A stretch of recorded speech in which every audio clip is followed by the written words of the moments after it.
everybody. Welcome to the international group stage. Hope you're all having a fantastic day. It is day one, man. Zach, I am happy to be here. We have been looking forward to this for quite some time, but we finally have ourselves a day one of the international. Yeah, I mean, it's feels like I've been waiting a year since the last one. I don't know. I think the players probably feel that way even more than us. You know, they're ready to come back and win the big one. But we're just happy to be involved and to watch it, share it with everyone tuning in.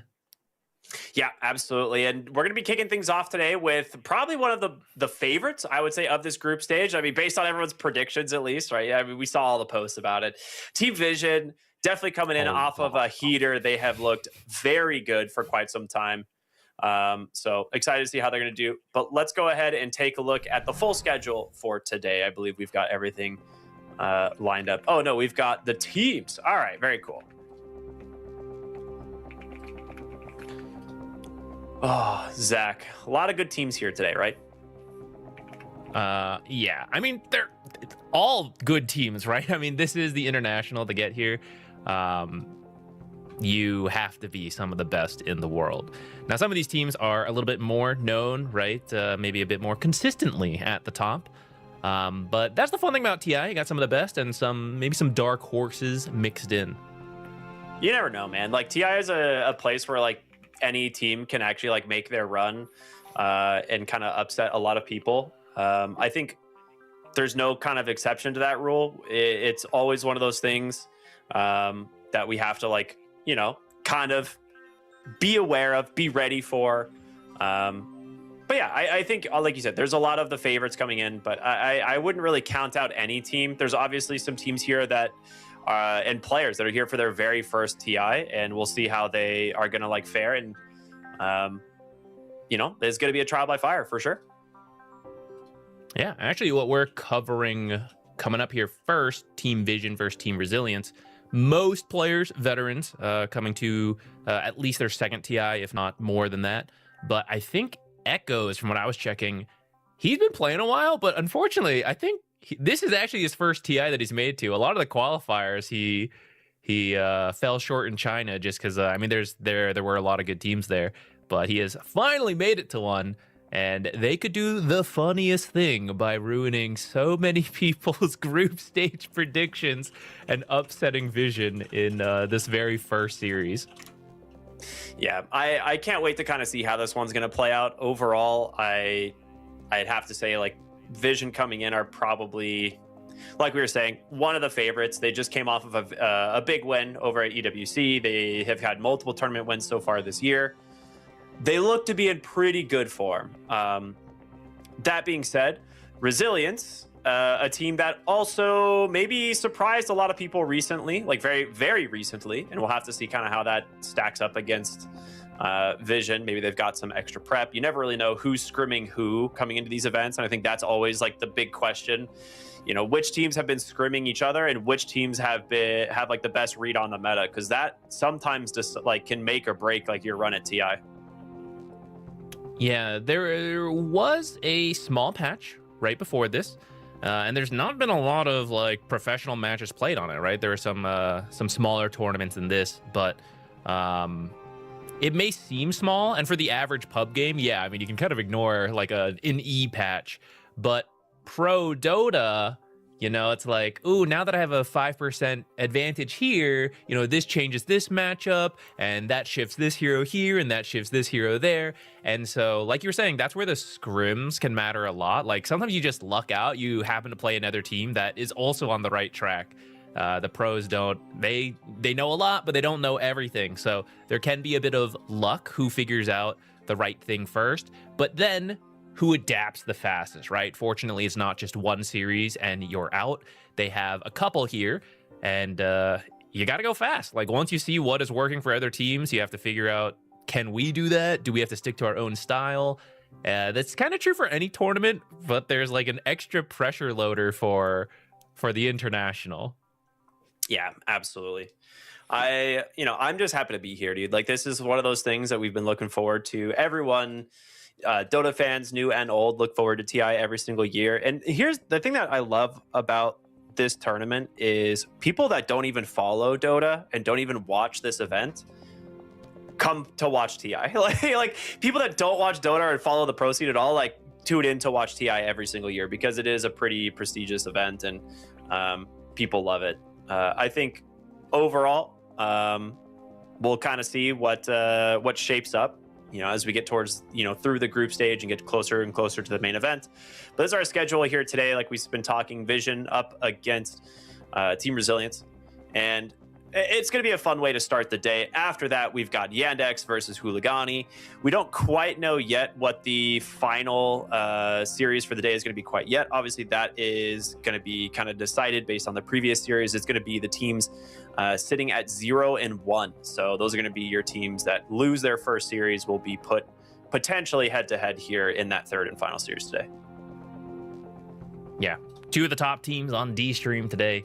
I think for most people's predictions at the top of the groups is going to be between Team Vision and Team Yandex. A couple others, of course.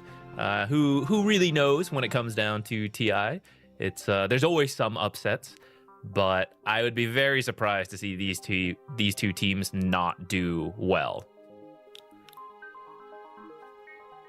Yeah, I agree. I think Yandex is, in my opinion, my favorite to win. Like coming into this tournament, I think Yandex is the team I would pick to actually win the tournament. But if that'll happen, we'll see. Like we say, TI is a lot of pressure. There's a lot on the line. Teams can crumble, but also teams can sometimes kind of get forged under that pressure and push them to a greater heights per se.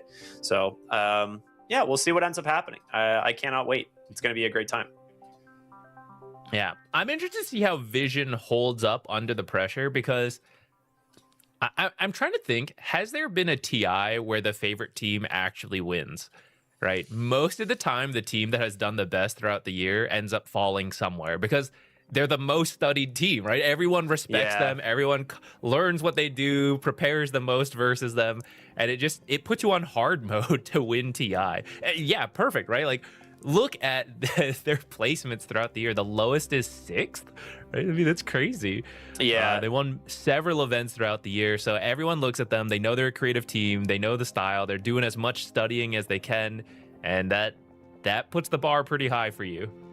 Yeah, there's going to be quite the difference, if we were to like look at this side by side with Team Resilience, right? Like there's a team that has really not been able to qualify for many events. There's several other teams in China that have been outperforming them throughout the year versus Vision, which is just like a staple. You can expect this team to place top 3 in almost any tournament. And yeah, so that's exactly right here. Like the side by side Resilience, they formed their roster. Didn't exist for a lot of these. They formed the roster for EWC, didn't manage to qualify, and then similar to Dream League, but they made it through at the last moment to make it to TI group stage. It is kind of the funny thing about the Chinese region. There are a couple of teams that tend to make it to the international stage more often. For example, that is XG and VG right now. But within the Chinese scene itself, the teams beat each other all the time. Even if you see XG and VG at the international stage, you're like, oh, they're the best at this stage. They lose to the other Chinese teams every now and then. So yeah, we often get new mixes of Chinese teams coming to events, and it's Team Resilience this time, right? The name might be unfamiliar to a lot of people, but the players are pretty well known, right? They've been on their own TI qualifying teams in the past. I think probably New is perhaps the most well known, and Planet. I think they were playing together when they, I think, got like 3rd on. I think they were on LGD at the time, right? So certainly veterans to the scene and going to have a lot of experience coming into TI, which helps because sometimes the newer players, a lot of nerves going into a TI, and it helps to have the experienced players say like, yeah, it's okay, we've done this before, just do the same thing. Vision has all played before, so hopefully they're past the nerves, and that'll help them get over being the curse of the favorite, right? They have to work extra hard. The thing is, like, the core of Resilience has played together for quite a while, right? Like the current roster, like Echo, New, and Planet, they go really far back. They also were like on Team Tidebound together, which had a decent run at the TI 2024, I believe, maybe even 2025. But like either way, like we're saying, like this is not like a team of nobodies. This is a team that has consistently showed up. Like all these players have had good performances, and so I'm curious to see if this is going to be another one of those scenarios, or what ends up happening, because I want a good series. I want this team to show up. I want them to do well. And I think they will. I do think there's a benefit to home turf, and with TI, inevitably, one or two of the top teams are not going to do well. And then there's going to be an underdog team that makes a really deep run that no one expects. Maybe this guy right there. No one expects it. But does his team? I mean, we'll find out, I suppose. But yeah, I think the side of Vision is just so well-rounded. Like, this is not a team that... there's a Puppy. 9 class looking very different, Didn't expect I that. always like to see who gets kicked out of their chair by the coach for the drafts. It looks like 9 class is like, get out. This is my spot. Yeah, I agree. I think this is a team that everyone, like you said, is preparing for, but we'll have to see how well prepared you are. This is I would say the biggest question mark for me on Resilience is how their carry shows up, because I think in my eyes, Erica, I mean, this is Erica. They rebranded to YSR 04E. I don't really know anything about that, why that's the rebrand, but formerly known as Erica. So if you have followed the Chinese Dota scene at all, you are definitely familiar with that name, because they've been around for a while. They were in the DPC all the way back in like early 2021, and then played multiple TIs. So he's good. But how good is the question, right? True. I do think Planet and New is so good. Proven to be pretty solid together, right? Yeah, like New is not just one of the best offlaners in China, but honestly at the international stage, he's really good. And every TI, there's then the like post TI shuffle, the Chinese teams mix around. So in this case, New was not on one of like the top 2 teams this time around. But I kind of wouldn't be surprised post TI, you do another shuffle, boom, he's at the top again, right? So we might be seeing him a lot more going in the future, especially if he has a good showing here. But all this to say, I kind of expect their off lane just to be like solid, right? They're veterans. They've played together a long time. They're really good. The mid lane and the safe lane are the questions. Again, it's not like that the players are bad or anything. It's just they haven't had as much international experience recently, and they are the ones with a little bit more to prove on the team. And sometimes that helps you, right? You're extra motivated. You're extra hungry to win. Sometimes that's the nerves getting in because you're just not as comfortable or experienced. Well, I think the mid lane, in my opinion, is probably going to lean towards no one. He has looked so dang good as of recent, and I think he's willing to play like a little bit more sacrificial at times as well. Like he doesn't need to like pop off, but I feel like he's always managing to make plays and kind of get stuff done. So if I'm looking at like the mid lane matchup to have a lot of impact in this game, I feel like no one is. You got to be careful. You can't afford to give him like these favorable matchups because I feel like he could run away with the game. He's the skill check. Yeah, he kind of is the skill check. But yeah, I think the offlane duo of New and Planet are going to surprise a lot of people. I think this offlane duo specifically is really strong. They have a lot of experience playing together. And again, that's kind of like the people that don't necessarily follow the scene super closely might not be aware of that, and they might get surprised here or caught off guard. At least from the viewer perspective. The teams, no, they are prepared. They're ready to go. They know what to expect. But some of the viewers will be like, wow, this team Resilience, like we haven't heard of them up until like a month ago. And here they are like taking games off some of the best teams. Well, we'll see, right? It starts we'll here. See. This might be the toughest of their series because this is kind of like the best team around, right? So truly starting off against a tough opponent, but maybe that's good because honestly, you learn the most from your losses. Yeah. So being able to play what is arguably the best team right now could give you a lot to learn for then the rest of the group stage to go through. Again, though, the funniest thing if they win and just upset everyone's predictions right off the bat. It was like last year, I think. Last year, Falcons had like an overwhelming like 4-0 prediction for everyone's like group stage. And then I think they lost their literal first series or something. And everyone's like, all of their predictions just in shambles right away.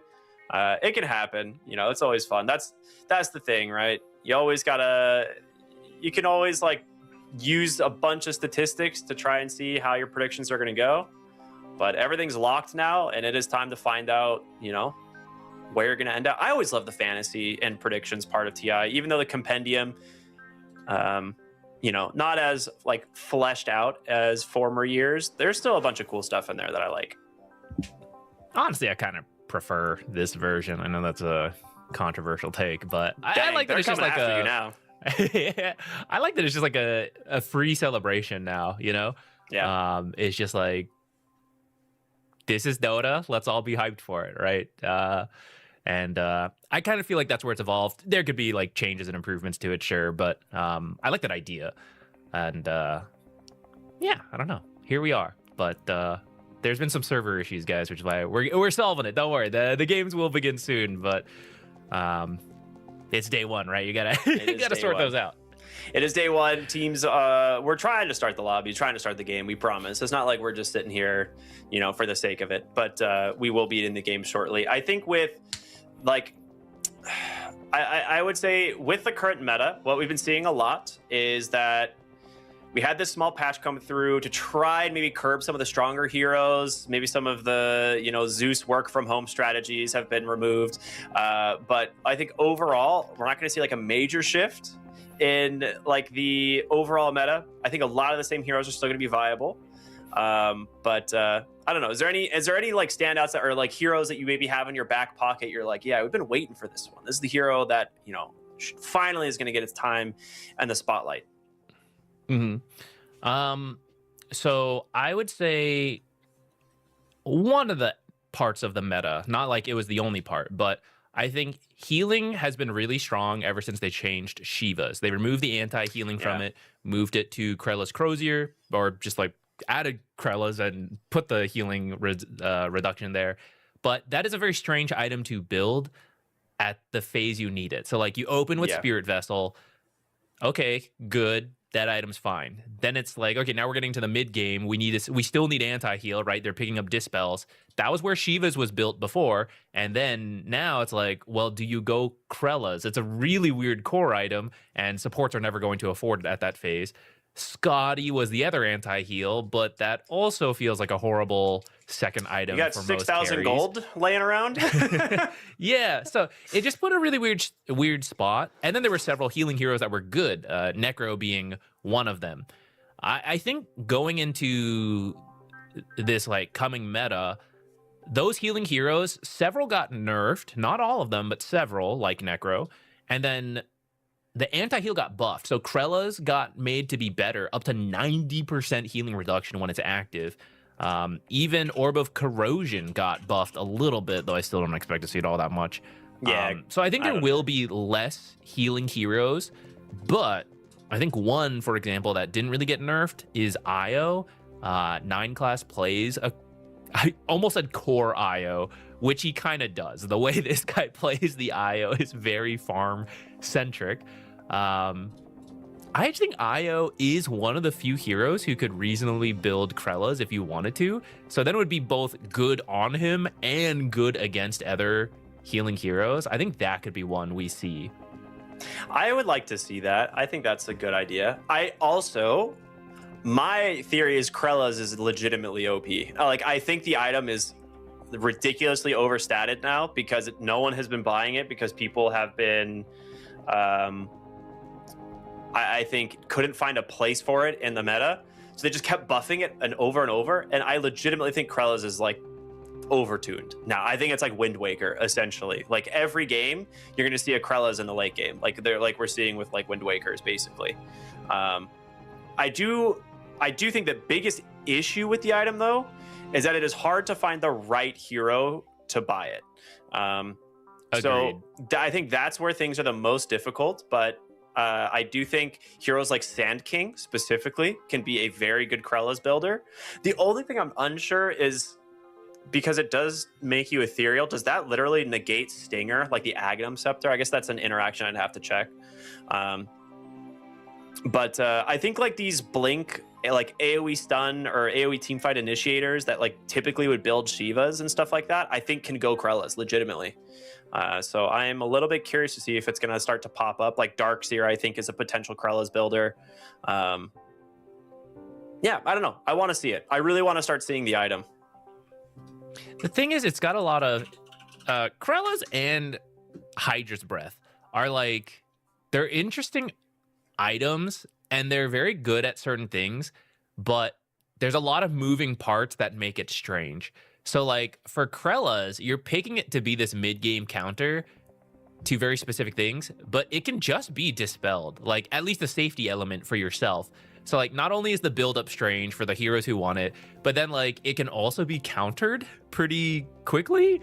And that's a lot of money to be countered for your second item compared to Shiva's, which is like, well, you can't really like remove a huge chunk of the value of that item.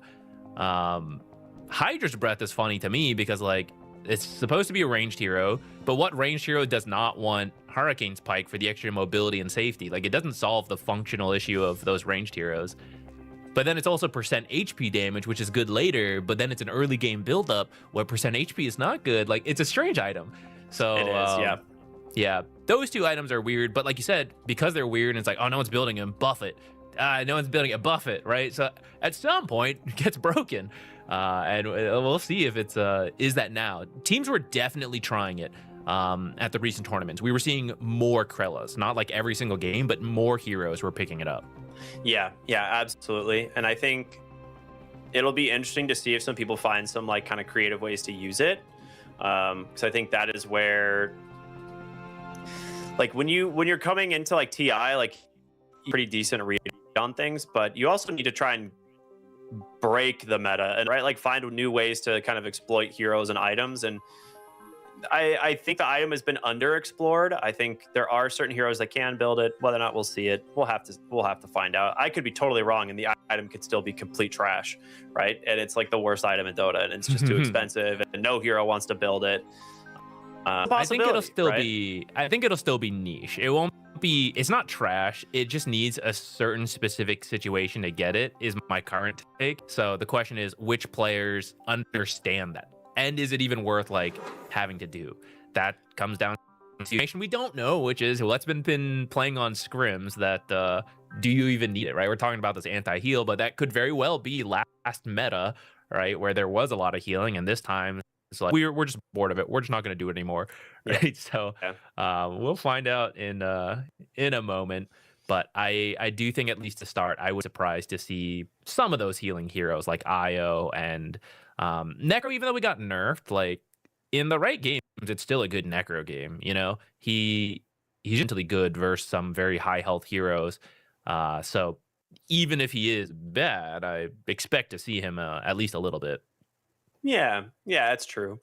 I will say, like, looking at like different items and stuff, it's like you could spend 4,900 on a Krellas, or you could spend about the same old, or 4,800, or you could spend like 4,900 on That's the issue. Whereas like there's a lot of heroes that like would probably want to build an Octor if you want like some bonus stats. I think that's the one other part about Krellas that's really nice, is it makes you super tanky. Health and mana plus 6. That's like it's a stick on top of the actual effect that it brings. So I don't know. I would like to see it. We'll find out. But I think for now, we're mostly trying to find out if we can get into the game. I know we're still working on that, so bear with us, everyone. It's in progress. It's in progress. There's just too much pogging out. Servers can't handle the level of hype. Yeah. Players got to keep it cool, though. I think they'll be ready, though. I mean, looking at the cam, right? They don't seem too bothered. Nah, I know they're ready to play. They're ready to play, but it's actually kind of... I almost wonder if it's nice, because this extra delay, there's like a side benefit. You're feeling nervous, you know, you're going to like first series of TI, you know. No idea what that feels like. Yeah, now you're probably like, oh, server delay. It almost like lets you forget that nervous moment. I'm just ready to play. Like, come on, let's do it. Yeah. Which look at Dekaz, like he's certainly chill. He's like, yeah, just I'm like, but not me. His arm, like his arm behind his head, just like it looks so full to me. I'm like, my arm would not bend that way. I feel I would struggle. But I'm excited to kind of just see the two teams get underway, what their ideas are, and see them go head to head. Obviously, I think that is what everyone is looking forward to. I have some ideas though about some heroes that maybe might show their head a little bit here at TI, which they've been out of the meta a little while, but I'm curious about your thoughts on them. Spectre, this is a hero that we saw a little bit at EWC, but was kind of more. I feel like she might be in a good spot. I think we might be seeing her more and more. Yeah, I wouldn't be surprised to see at least a little bit of Spectre. I don't know that she will be in that like first phase ban, like everyone rush for Spectre. But I do think as the Dragon, you want that global presence from a hero. You want some of that late game insurance that is often very reassuring to have at the TI stage. At the pressure's on, it's nice to feel like you're not on a timer, and you always can say, oh, it's okay guys, we have Spectre, you know, like don't worry, we have a way back into this game, which is often a lot of like late game heroes come back. I feel like it's that mental safety for a lot of players to say, oh, I made a mistake, it's over. Oh no, we have Spectre, we have Echo Slam, you know, we have something like that still gives a chance to win the game. I also one of my other thoughts is that PL is going to be back and probably stronger than ever. I don't think there's a lot of great answers to this hero at the moment, so I feel like we might be seeing some more. The fact that like some of the like top carries and some of the top niche pick like kind of flex picks got nerfed in this most recent patch, not a ton, but like a little bit, right? It means open up to some other heroes. I think Necrophos is still just going to be ridiculous. I think Lone Druid's probably still going to be first phase like pick banned in a lot of games. Maybe he'll slip through to like phase 2 sometimes. I feel like that hero is not going anywhere. Okay, I will say, I think a lot of teams will still ban him like he's first phase, but I think we got a lot of fake luck players here. I think this hero got up, he's busted, and he is, but like you have to be an actual Lone Druid player for him to be busted. So all the carry players put in a little time, you know, go play him in your pubs, like 20, 30 games, whatever. That doesn't make you a Lone Druid player. You know, the Lone Druid out there, they've been playing it the whole time. And that's where he's broken. So I feel like a lot of teams, this agreement are like, oh, we Druid players. Oh, you too? Us too also play Lone Druid. So they're all banning him. But I think the longer it went, people have realized like you can kind of let it, and it's like, this guy's not truly a Lone Druid player. So he's supposed to destroy this lane, but actually like he's messing some stuff we can get by. I feel like there's only a couple real Lone Druid players amongst the top players. Ghost, I think, is the best one at this event. GamerLegion, this guy's been playing Lone Druid even when that hero was not good and made token. Yeah, I think he's like, I don't think GamerLegion will ever get their hands on it because of that. But I think some teams will let it through others because they have realized after playing for a long time, they're like, yeah, he's not really a Lone Druid player. Let him have it.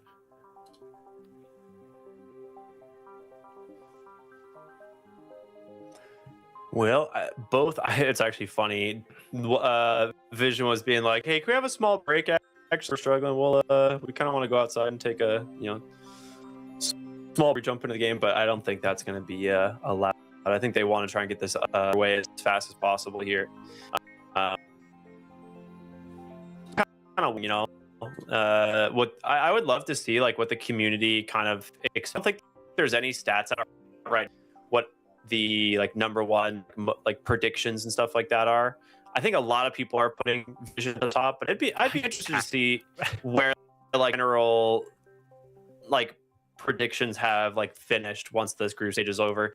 Also, everyone is so heavily influenced by like posts that come out and stuff. Like anyone who takes the TI fantasy stuff like seriously, like everyone goes and like reads all the posts that come out, trying to figure out like the best way to get the. Why is everyone posting their fantasy lineups on that? No one cares. Hey guys, what do you think about? Look, I picked Satanic to do well. Congratulations, you and 80% of the Dota viewing population.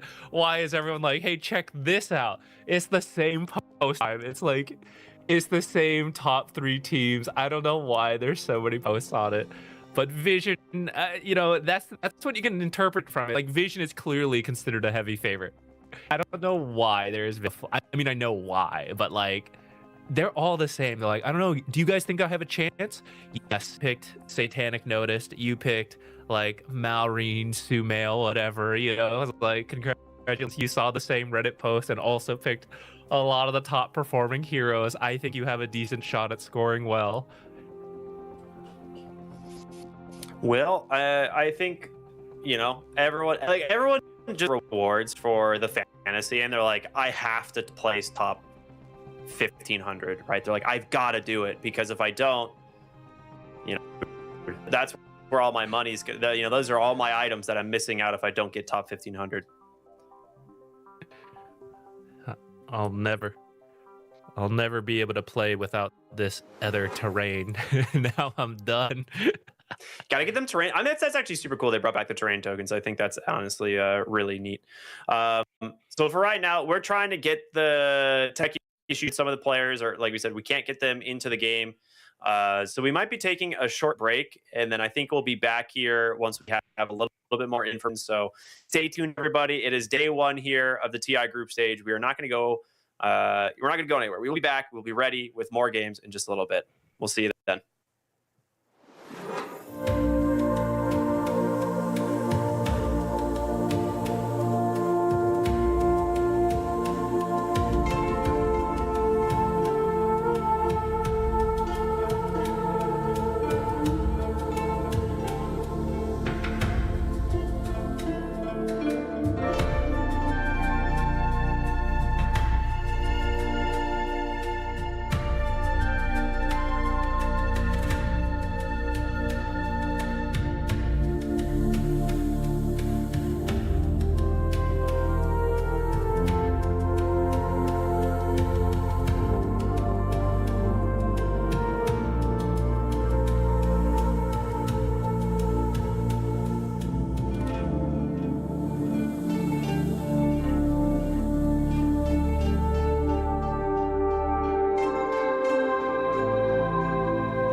Hey everybody, welcome back here to the Dota 2 Intel group stage. We've had a little bit, obviously, with the games trying to get everything sorted out, but I believe we finally have a draft underway here for our series. Things finally kicking through, and we actually got a little bit of progress already. Okay, Zach, let's run through some of the early bans in this first pick, Lina, which we haven't really talked about yet, obviously, but a hero that has had a lot of attention, I would say. Yeah, I think it started getting pretty popular.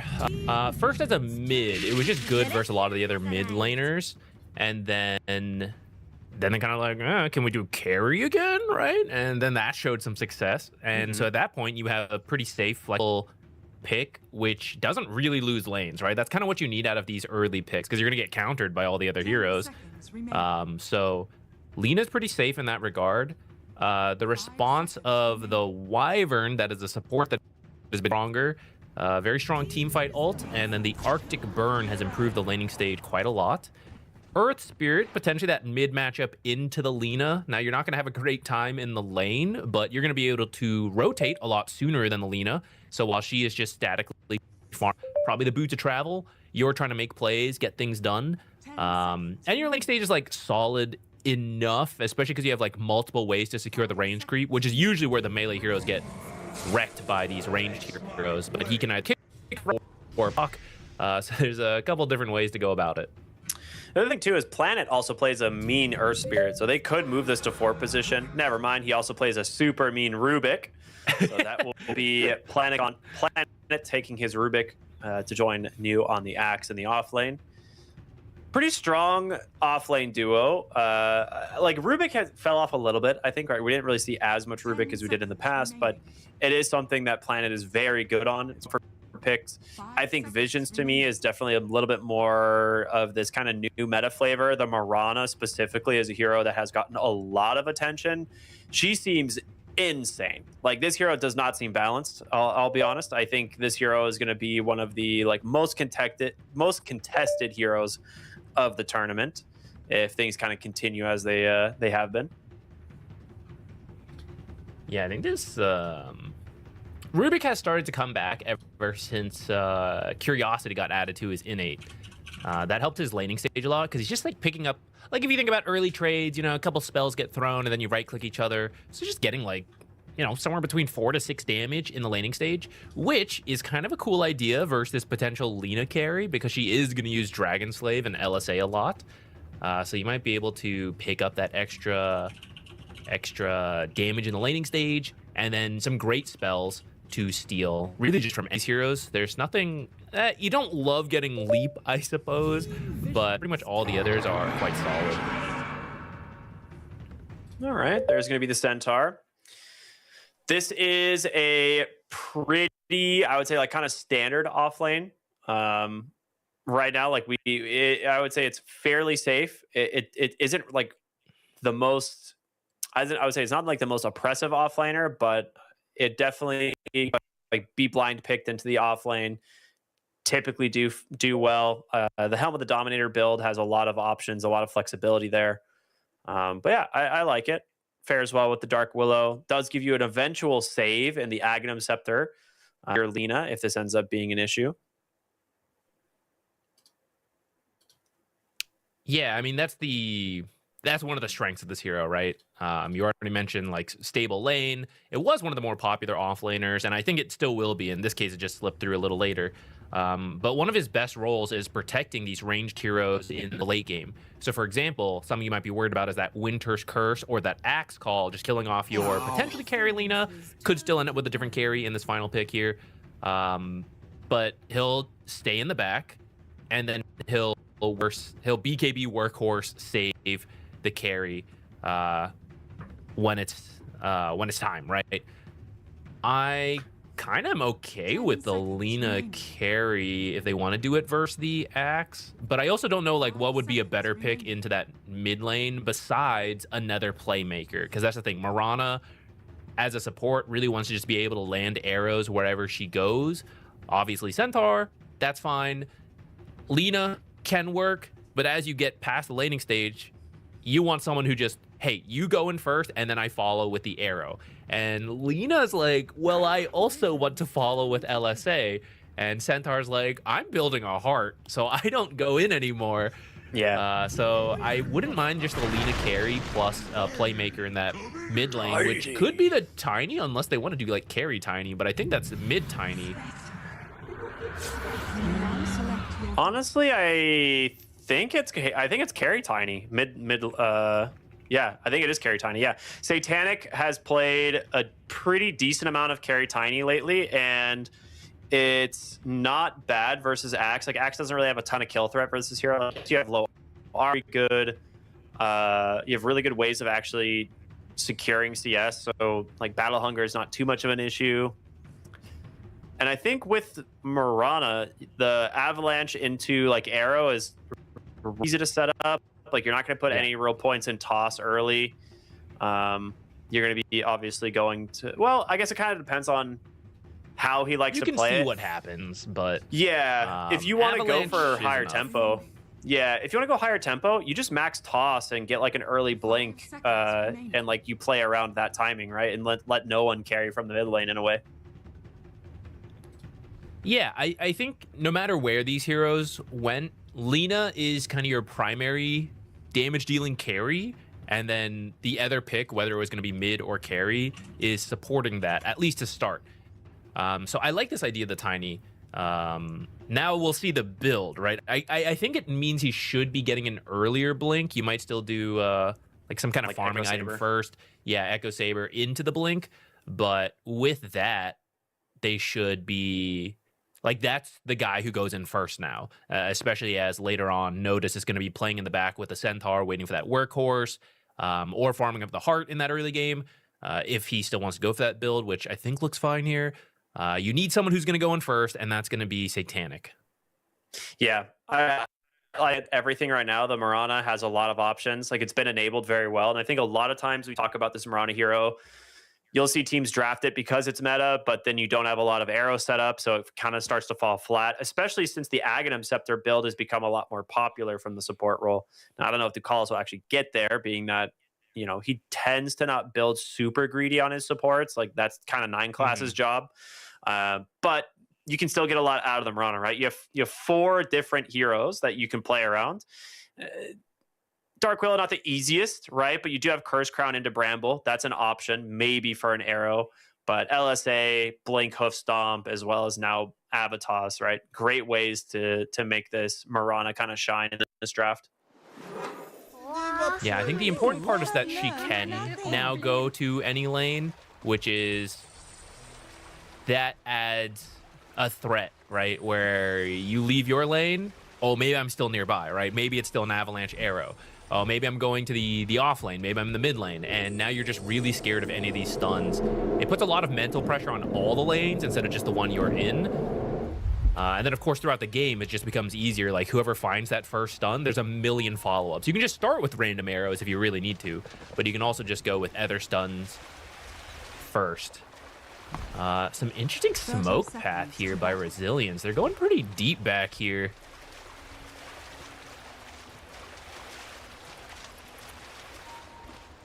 I'm trying to think. Okay, they're just going all the way around because mid Lina does kind of just shove the lane and then go jungle here. This is like the main spot you do it. So they just want a really deep route, and we'll see if they can find Satanic. I mean, the wraparound, great way to start. And with this, Tiny falling quite low. Damage coming in from the Wyvern. Last auto attack's gonna go to the Axe, actually, as they'll turn and chase the other way around. A little bit of a trade, a 1-for-1, as now the Wyvern's got to get the safety. Bramble does seem to connect. Hoof Stomp up in 3 seconds. Blood Grenade is out. And with this, should be a second kill here for the side of Vision. And 9 class takes it for himself. Overall, a successful wraparound. I think Resilience will now have an idea that, okay, there's probably a ward looking for that Lina. Vision will know that there's a ward back there looking for the Lina. But I guess we'll see if they get anything out of it, right? That'll add extra value to that deep wraparound. Actually, killing Centaur. Okay, this is why I was saying rewind to an hour ago when I was saying I think Spectre is going to start getting picked a lot more in this tournament. The fact that her innate, or that like her passive Desolate got rolled into her innate and it's now available at level 1, and then you also have, of course, the, your dagger to play around. This hero is deceptively like strong in the lane stage now and can do a ton of damage if you are out of position.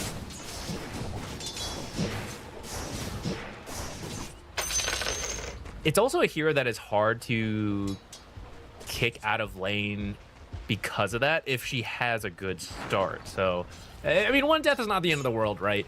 But they're going to have to be a little careful of that. She's already a little tough, and then you have, like, this crazy heal from the Wyvern. That's one of the strong points. The lane damage is not as high as some of the other heroes, but the healing is one of the best in the game.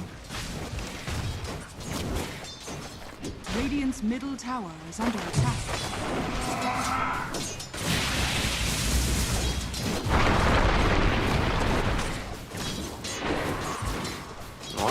Like we kind of said, decent harassment that can come out from the Axe early, which I like. Be able to put a little bit of pressure onto the Tiny. I think it gets a little bit more difficult as Tiny gets more levels, but for now he's okay. And that right there, just being able to throw the Shadow Step on people, just get a little bit of harassing. It's something the hero couldn't really do before. That's part of what's made it a lot stronger. Yeah, I mean, I still wouldn't call it like the strongest laner, right?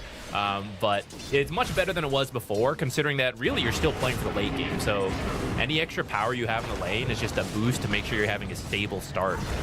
Absolutely. And Lotuses are a big deal. Like, you do not want to have to like contest a Lotus against a Spectre who has Shadow Step and Dagger, right? Like, the 2 points of Desolate are going to do a ton of work.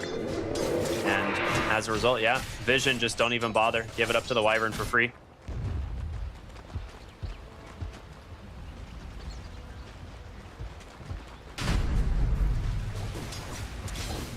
Over time,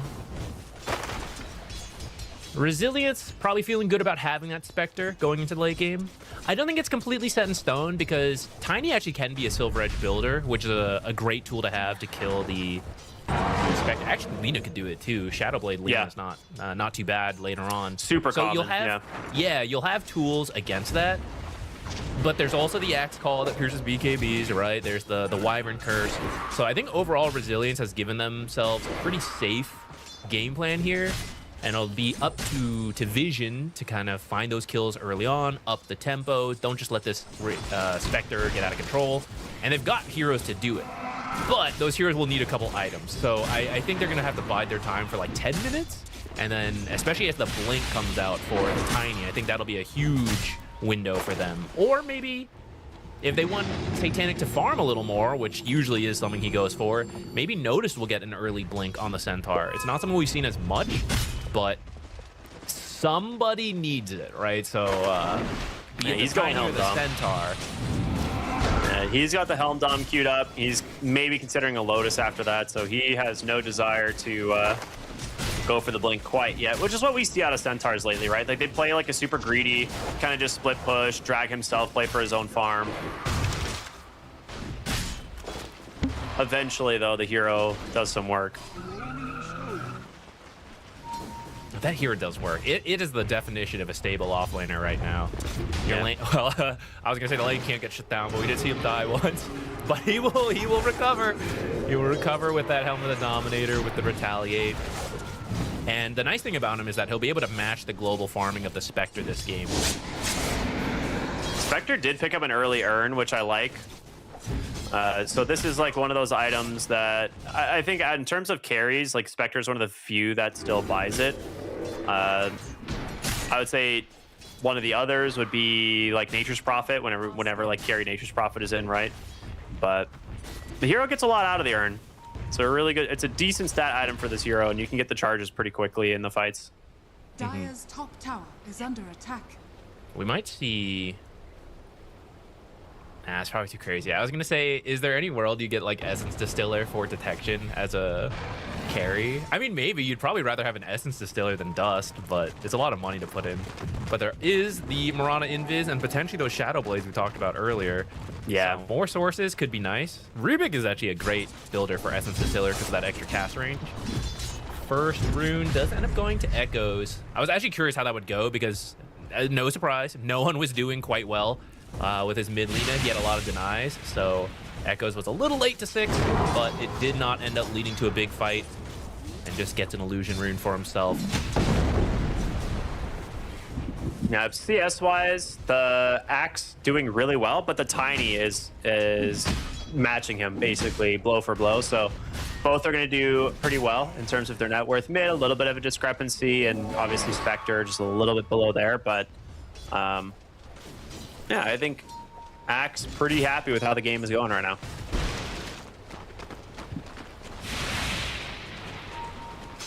Certainly leading the way, which we sort of expected from them, right? We were saying Team Resilience, their rock, their stable lane is going to be that off lane.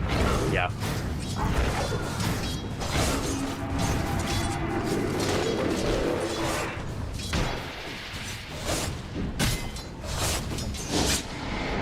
I'm trying to think in terms of like how the team fights are going to play out, right? Because you do have some heroes that can find the Lina.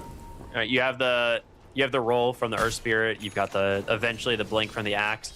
If you happen to start the fight where the Lina is the first target you find, I think Resilience are actually in a really good spot to like actually win the engagements just because of how Spectre works, right? It's one of the hardest counters in the game to heroes like Lina. So I think Resilience have some options, and we'll see if they can actually get to that point. Force the TP out there on the Centaur. Nicely done. I do think that is generally what they're going to look for.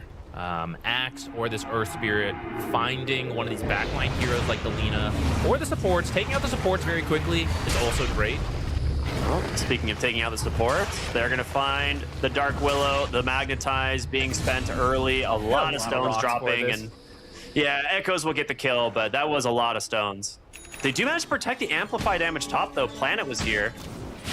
Not gonna let them come over and contest this at all.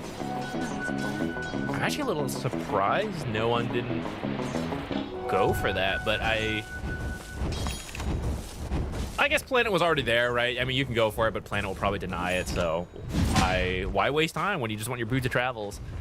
You just decide to spend it jungling, but it does mean Amplified damage rune, pretty scary.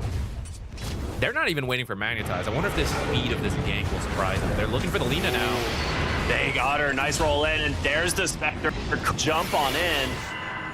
And just like that, gets that first kill from that Vaunt, and gets the Urn charges, goes right back to the safe lane, and Spectre's chilling.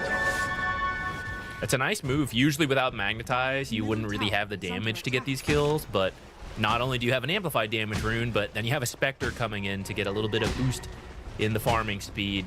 Even though she did get that early kill, we can kind of see, yeah, it's still playing versus Centaur, and Spectre is not the fastest natural farmer. So any extra gold boost from these haunt ganks go a long way. And then you kind of chill for a little bit. Now you gotta wait for a while. Yeah, I mean, Niu is absolutely cooking on this Axe. He is super farmed. And, well, Earth Spirit with the tail end of the Amplify damage, looking for one more kill, but Call is just barely avoiding it. They do have a ward that is scouting no one here behind that tier 1 tower. And another power rune going the way of the Earth Spirit, this one being a haste.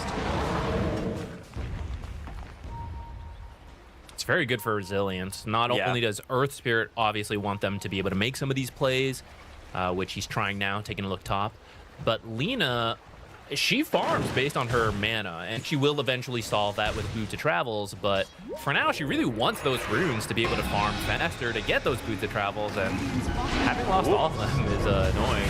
Rubik came in a little bit too far forward, but it's a bait as the roll and comes through with the Stampede. They get him out. No one. Still taking a lot of damage, that haste rune. Tries to get that last little magnetize, but does not connect. So you had to guess which way she went. That was a stampede invis, so there's any number of directions she could go. Unfortunately, did not guess correctly, but looks like he will find a support kill at least for his troubles. Maybe not. Okay. Oh, barely gets him. Yeah, the last tick of the urn there.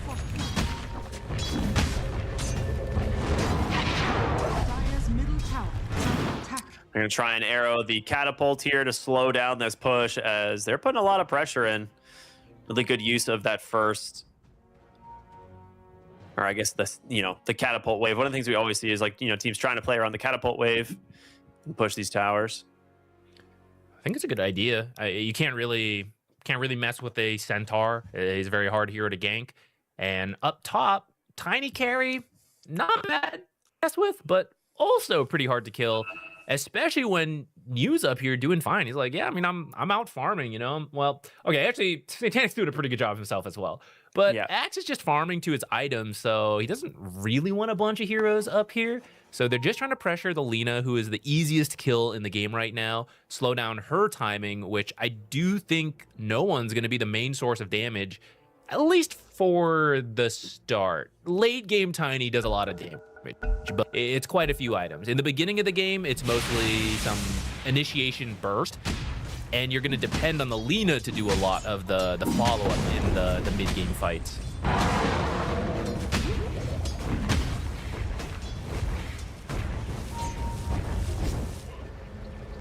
Well, for now, it looks like Satanic just kind of wants to farm, right? Like, he's got his Echo Saber. He's just going to try and keep his top tower alive and progress his items. Needs to be a little bit careful, though, as they're going to look to dive behind the tower. Spectre Haunt does come through. They will follow it up, but now with Lina here, they have to respect this. Still got that battle hunger. There's going to be the Laguna, the damage thrown here, but a nice Winter's Curse comes back to the way. A stolen Laguna Blade does a ton of damage on over to Satanic. He's falling low. No one about to burn to the battle hunger. They get him, but the Terrorize into the Bedlam. They're trying to disengage here on this Spectre, but will it be enough? No. They get him with the Star Storm, and it's a huge punish. A 4-for-1 in the top lane as Satanic does manage to survive. Ends up picking up an extra kill on Planet as well. That felt a bit forced. We were just didn't even stampede. The Tiny is hard to kill, and they go for it with Axe, Blade Mail. Tiny actually attacks pretty slowly. A lot of his early game damage is the spells, and when he's haunted, Spectre comes in. Spectre's not the most damage either. That could have worked if there were other heroes, but the other heroes weren't there. So I'm not sure why they felt the pressure to commit right there, like at that moment, instead of just waiting a little longer. And because of that, that ends up quite a disaster. They had built themselves a decent lead, but now that it's completely swapped over to Vision, and down bottom noticed, had a great time being on his own, like you said, didn't even need to stampede, took the tower with his ultimate. Oh, bottom lane. They do manage to find another rotation in. That's the Boots of Travel reveal here from no one, and they get another kill onto the Spectre. Ooh, that is rough. Dire's middle tower has fallen. I thought Vision would have a hard time finding these plays to begin, but doing pretty well so far, even without those initiation tools. Some of it unforced errors from Team Resilience, perhaps? I mean, with this now, your Centaur is going to be having a great game. He's pretty much free to sit in the bottom lane. No one can obviously Boots of Travel into this Helm of the Dominator creep. Planet's going to steal himself a level 4. Dragon Slave, very happy if you're Rubik. That's tons of farm speed now. It's also a great way to delay the game. They were building a small lead, which is very great for Spectre. They're still not that far behind, right? So I think as long as they're telling themselves, hey, we still Spectre, right? Drag the game out. We have some big ultimates. Rubik with any AoE spell is one of the best at stalling out the games. And then you got Wyvern, another great hero for it. This is the blink on Axe. I'm going to immediately look for something here. Yeah, you've got to find something. We'll see what it's going to be. Smoked up here. ZZQ is going to toss it on over to Echoes as Planet might have revealed himself, but they do have some creeps you know, chasing the Centaur minion through the jungle, but they're dodging this out really well on the side of Vision, scanning, even coming from lane. But it's going to be Vision smoking up now. Remove my Shadow for 20, but they will go ahead and find themselves 9 class on the Dark Willow. She'll throw the Terrorize, but a lot of damage going to come back through. Find that kill easily, but the Axe, he dies as well. A 1-for-1 trade. Very happy to do that. There's the Haunt coming through, but do they have the damage on no one? The chase going to be a little bit difficult. He is so dang fast.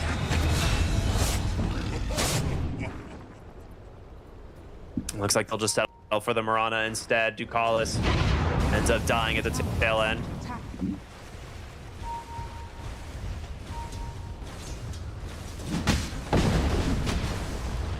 Not quite the blink reveal they were hoping for, but they do end up with 2 kills, and Spectre getting some of that gold. I think that's the saving thread. He was telling himself, like, it's okay, I got gold for my Spectre. It was worth dying for. Radiant are scanning. There is the shade. I do like that. Rather than the blink, you just do the Shadow Blade, go straight for Silver Edge. Well, not straight for it, but you have the option. Okay, actually, he is going straight for it. He wants that break online as soon as possible.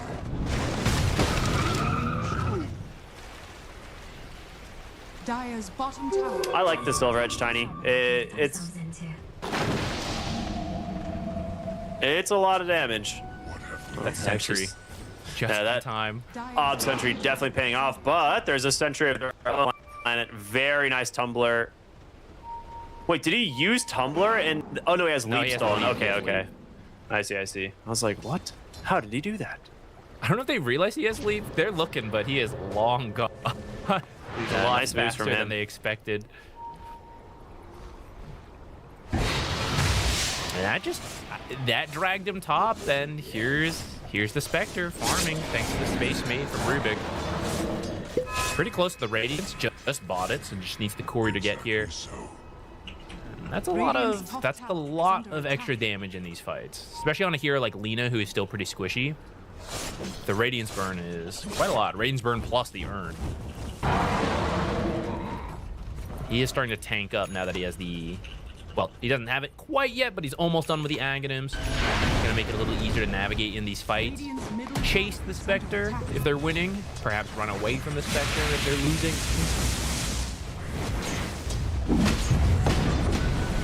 I just love how this is now just the default way of playing Centaur. Get Helm of the Dominator, have it just drag waves to you and split push.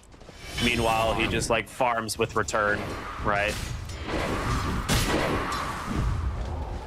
Conceptually, I like it. Like, I love the creativity of using the different tools he has to min-max the map. It feels very strange. I feel like Centaur's lore personality is like, I'm gonna go in there and fight, you know? Now he's just farming. Roll in, big Magnetize does start on to 2. The Hoofstock comes out, Regen's gonna be picked up, but your Centaur's falling low. He needs to get the Stampede off, but the Chop comes out and no one. Well, that's what we were talking about with the Spectre, baby. They managed to find her. They take out the Lina, but the question is, can they turn this around? Nice kickback from this. Dude, they're doing so much work on the Earth Spirit, and now it's got 4 for 2 at the end of it. Satanic, the only hero still alive. Uh-oh, that's the Lina issue we talked about. I thought that might actually be okay because thought they were getting the Lina. They rolled into the Centaur instead, but... Okay, Satanic. That's support live first kill. Tiny. Yeah. Nice moves. That's the... I thought it was going to save, but it was still resilient, smoked up, plus the Spectre being able to haunt and find everybody. So they were still able to take out 2 cores before the rest of Vision could show up. I like that Satanic stuck around, though, right? It's easy to get scared and be like, uh-oh, my whole team's dead. I better just run. But he knows he can still find at least support kills to salvage something. And they're going to try to play fast and look for the Spectre. It's going to be difficult. He did pop out a dagger, so he should be able to make it over the wall in a moment. The arrow to the Laguna comes through. What is that? He'll find the kill. Nice arrow as well to prevent any save there from the Winter Wyvern. That's huge. That was such a long-range Laguna. That flame cloak, maybe flame cloak is sick. That extra move speed gets you right where you need to go. Range from the mana cast drop. range from the neutral as well. I don't think he dies if they. I think if he didn't have that, Spectre would have made it over the cliff and then gets out alive. So the neutral choices, they really matter. Oh, just barely blink dodging it out here as the Moonlight Shadow connects. They're trying to bait as much as they can. Lotus, though, making some work. There's the BKB out from the Earth Spirit. Magnetize doing some work. They're just going to try and settle here for the Centaur, maybe, but just stampedes away. The fight, however, continuing as Ducalis, I guess. Not on the same page. 9 class, maybe not as well. His team had already disengaged. And they'll just chase forward now, look for both of the supports, and 2 kills for the side of Resilience. I was worried that they were going without Spectre Han being available, but it ended up fine, actually. I don't know if they were expecting to find something so soon, because if they find it in like 10 seconds, it lines up a lot more with Spectre respawning and having Han. But it still worked out. They grab a couple support kills, and we'll see what they can get from here. Ooh. Yeah. This poor Wyvern, just trying to live in the world, and Tiny burst, Lena burst. It's not a fun time. Yeah. Tiny's going straight into the BKB, eventually Harpoon, then Blink Dagger. So Satanic playing very much the I am the scaling core of this game. I need to be able to do the damage. And I don't blame him. Like, you're Tiny. This hero scales incredibly well. I'm surprised we haven't seen the Shard picked up quite yet, though. As the Shard is very good on this hero. Still farming pretty well without it. Yeah. Might grab it later. For now, though, speaking of shards, Tormentor is still on the table. It's not the easiest for Resilience's heroes to do, though. I think you might actually need 5. Nice bait there from 9 class. Jason heroes fast with the blinks this game. Yeah. It's the land difference. Dire are scanning.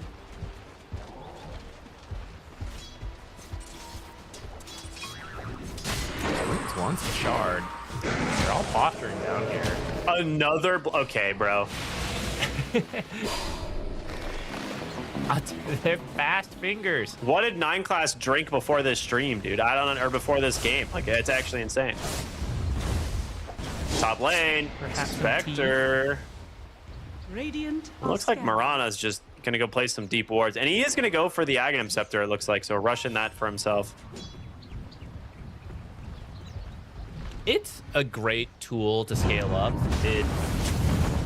It's really so important good for supports to be able to farm, and although that's usually 9 classes thing, and I think he will try, Dark Willow is not the fastest farmer inherently, so Marana being able to step it up with the Ags will help with that. But also, it's great for blink cancels. I wouldn't be surprised to see one on both supports at some point. Axe has one, right? And if you can scout it out, maybe you miss the arrow, right? A lot of pros can dodge it, but the AoE for the Q is quite wide with the Ag. 9 class trying to force something here out of the Axe, and will instead just TP away. So throws the Terrorize, trying to find a little bit of a reaction from the side of Resilience. It's just mind games. He's like, oh, you guys think we're making a play? Nah, but one of these times it will be real.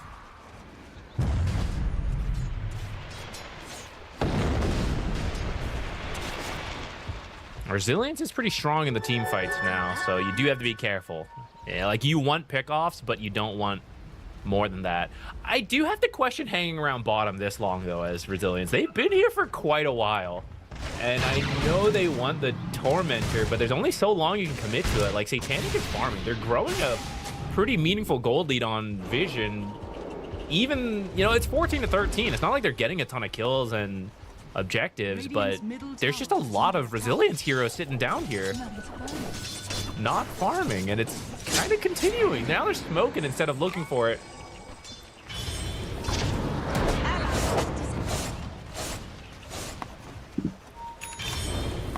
I mean, they're just they're being like really cautious for the right fight, but I feel like it's backfiring on them. Yeah.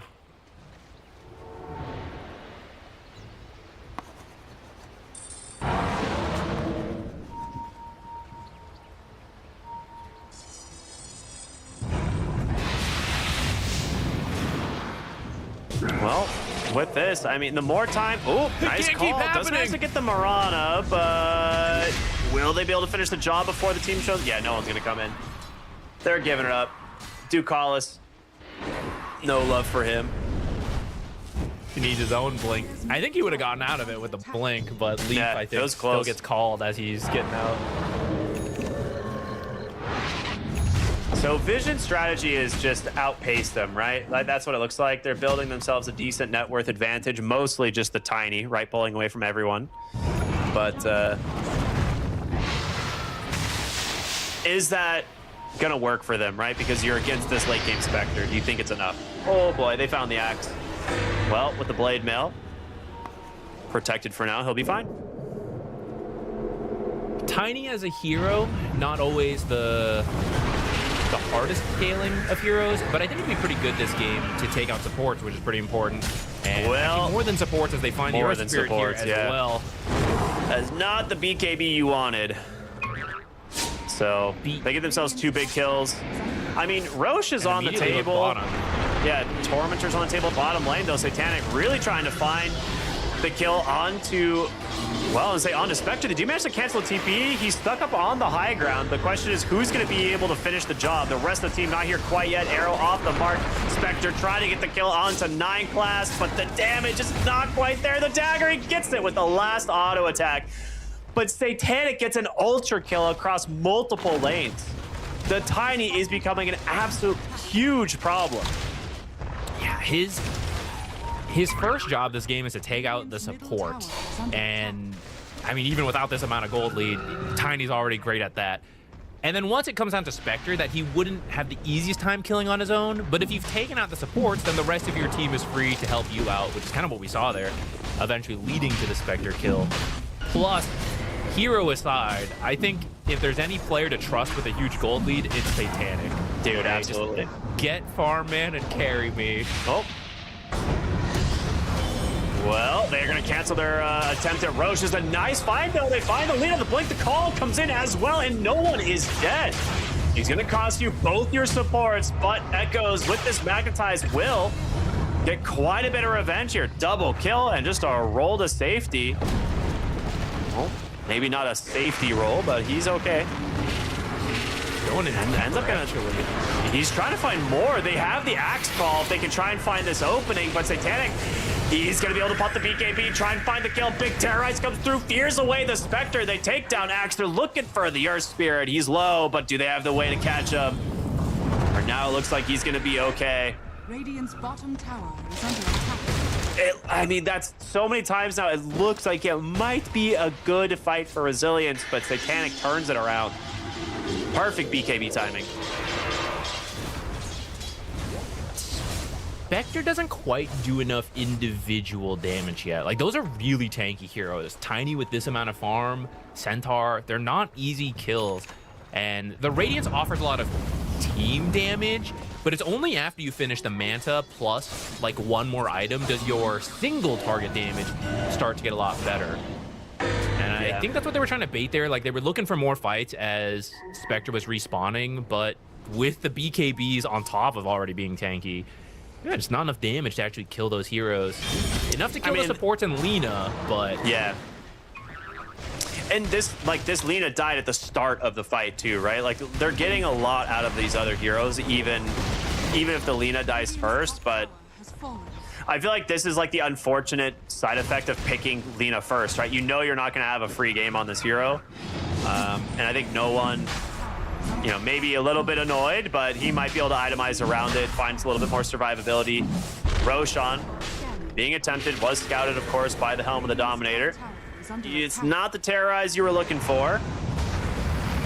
See what they can find, though. Roll in aggressively, kicks in the Centaur, telekinesis, as well as the call. He's tanky. Do they have the damage to finish the job? He's gonna get the Stampede, dodges the roll. They will steal Stampede for the Rubik. A nice grab there from Planet. See what they can do here.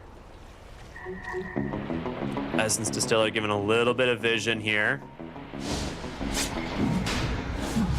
Neither team wanting to commit, though. Roche is already at half, though. The issue is going to be force. It's tough moving because it's moving soon. So they've got to finish it. They're going to go for it. Roll in, try to make some space. They get the Centaur. There's giving the Stampede. He's in so deep. There's the Calling Blade. He's dead, but he will buy back. They've got their hands on top of the Lina, but she's not dead. And, well, Roshan, they're going to come in. Who gets the Aegis? It's into 9 class. Winner's Curse wasn't in time. The Avalanche toss from Satanic. Going to take out a kill. Looks for even more. They pull back the Spectre. No way out here. You got the Aegis, but the cost is heavy. 3 heroes dead now for the side of Resilience, and it only costs you the buyback. Yeah, you're happy to pay that too. The Curse and Magnetize, BKB Piercing, Axe Call, those are great tools around the pit. But if you BKB preemptively as you go in, and the timing ended up pretty good. Okay, first it was not good because the Centaur jumped in way too early, but he was sort of scouting and testing because he had the buyback, right? So you get that information, you get to update like how low is Roche. Okay, now we know when to jump. Then the rest of Vision's heroes jumped as Roche was dying, right? Because they had that updated info and they had the BKBs ready to kill it and, well, try to grab it. It ended up with 9 class, maybe not the hero you were hoping to grab it, but in the end, you took it away from Resilience, so you're going to be happy with that. That was a super heads-up play. Like, 9 class saw this breaking out. He just blinks right onto Roshan, pops Shadow Realm and Bedlam, and just is praying he has enough damage to kill the Roshan or help kill the Roshan and pick up the Aegis. So, well done by him. Radiant's bottom tower has fallen. And they have a pretty sizable lead at this point now on Team Vision, which to some degree you can still say we have the Spectre, you know, going late, but you're gonna have to survive about 10, 20 more minutes before it starts to wrap back around and your late game tools get a lot stronger. This is where it gets very difficult for Resilience. We've already seen them struggle to take some of these fights. Now your tanky heroes on Axe, right? Just forced a BKB in front of his base to live. Yeah, I was gonna say it's a good BKB, but you force BKB off of just a blink stomp. Yeah, you did not commit very much for that at all.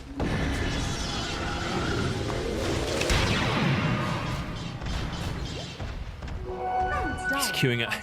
His namesake is in the works. As if you didn't already have enough time to kill him before.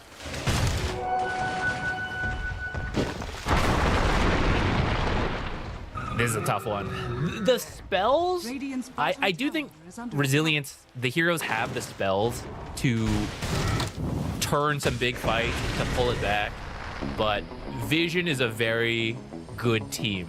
I think they're very aware of how they will lose fights if they were to throw, and they're going to be very careful to prevent that, which is namely getting all Axe called together when your BKBs are up, or getting Winter's Cursed prior to using your BKBs, right? Like they find you in the back line and they curse someone next to the Tiny, for example. The positioning from Vision has been very good to prevent any of that from happening. They're being very careful about when they go in, if they don't know where Axe is and if they've canceled his blink.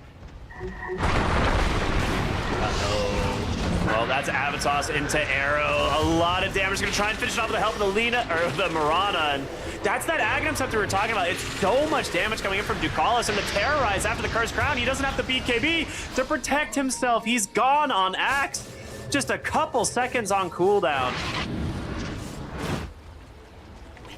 Honestly, even if you use it there, you're not gonna feel good, right? That's your mid hero being taken out, and it probably would have even happened without the arrow connecting, but we are seeing the value of picking multiple stuns with the Mirana in cases like that. She can sit behind the Tiny, she can sit with the Lina, she can sit with the Centaur, and anyone you run into, you got like 8 seconds of stun between the initial stuns and the arrow.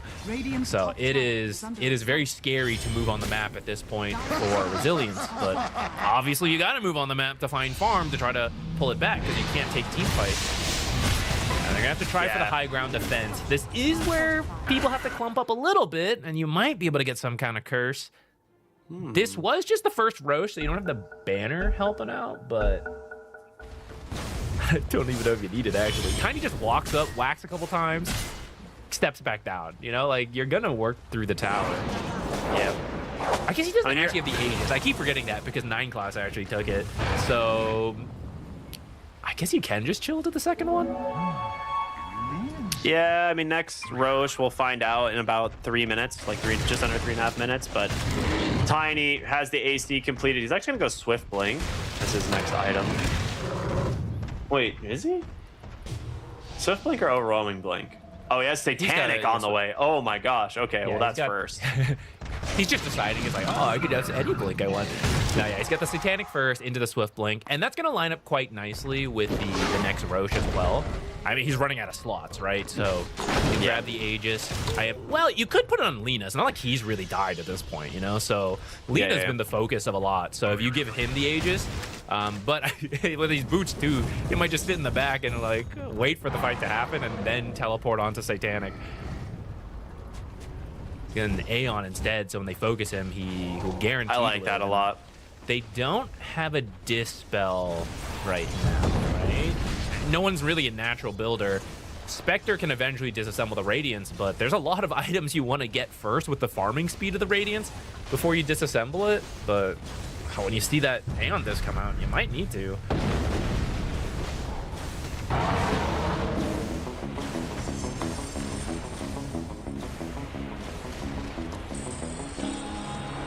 So I'm trying to think, you know, deliver to Dekalis as well. I have to imagine Wind Waker could be next after that. And the fights, they're just really, you need quick kills on Resilience and then back out. And I mean, they've got so much gold, it's already tough to kill them, and they're picking up items to make it even harder. For example, this Yules. You need so many heroes hitting the target for Resilience to get the kills, and now one of them is going to be Yulesed up in the air, or they're going to be forced to BKB earlier than they would like, which will give turnaround potential then from Vision. Man, the Iascati, I mean, it's a really nice pickup here, but it doesn't feel like it's enough yet. Like the Spectre, like you said, still needs a lot of items to feel like it's going to be doing damage.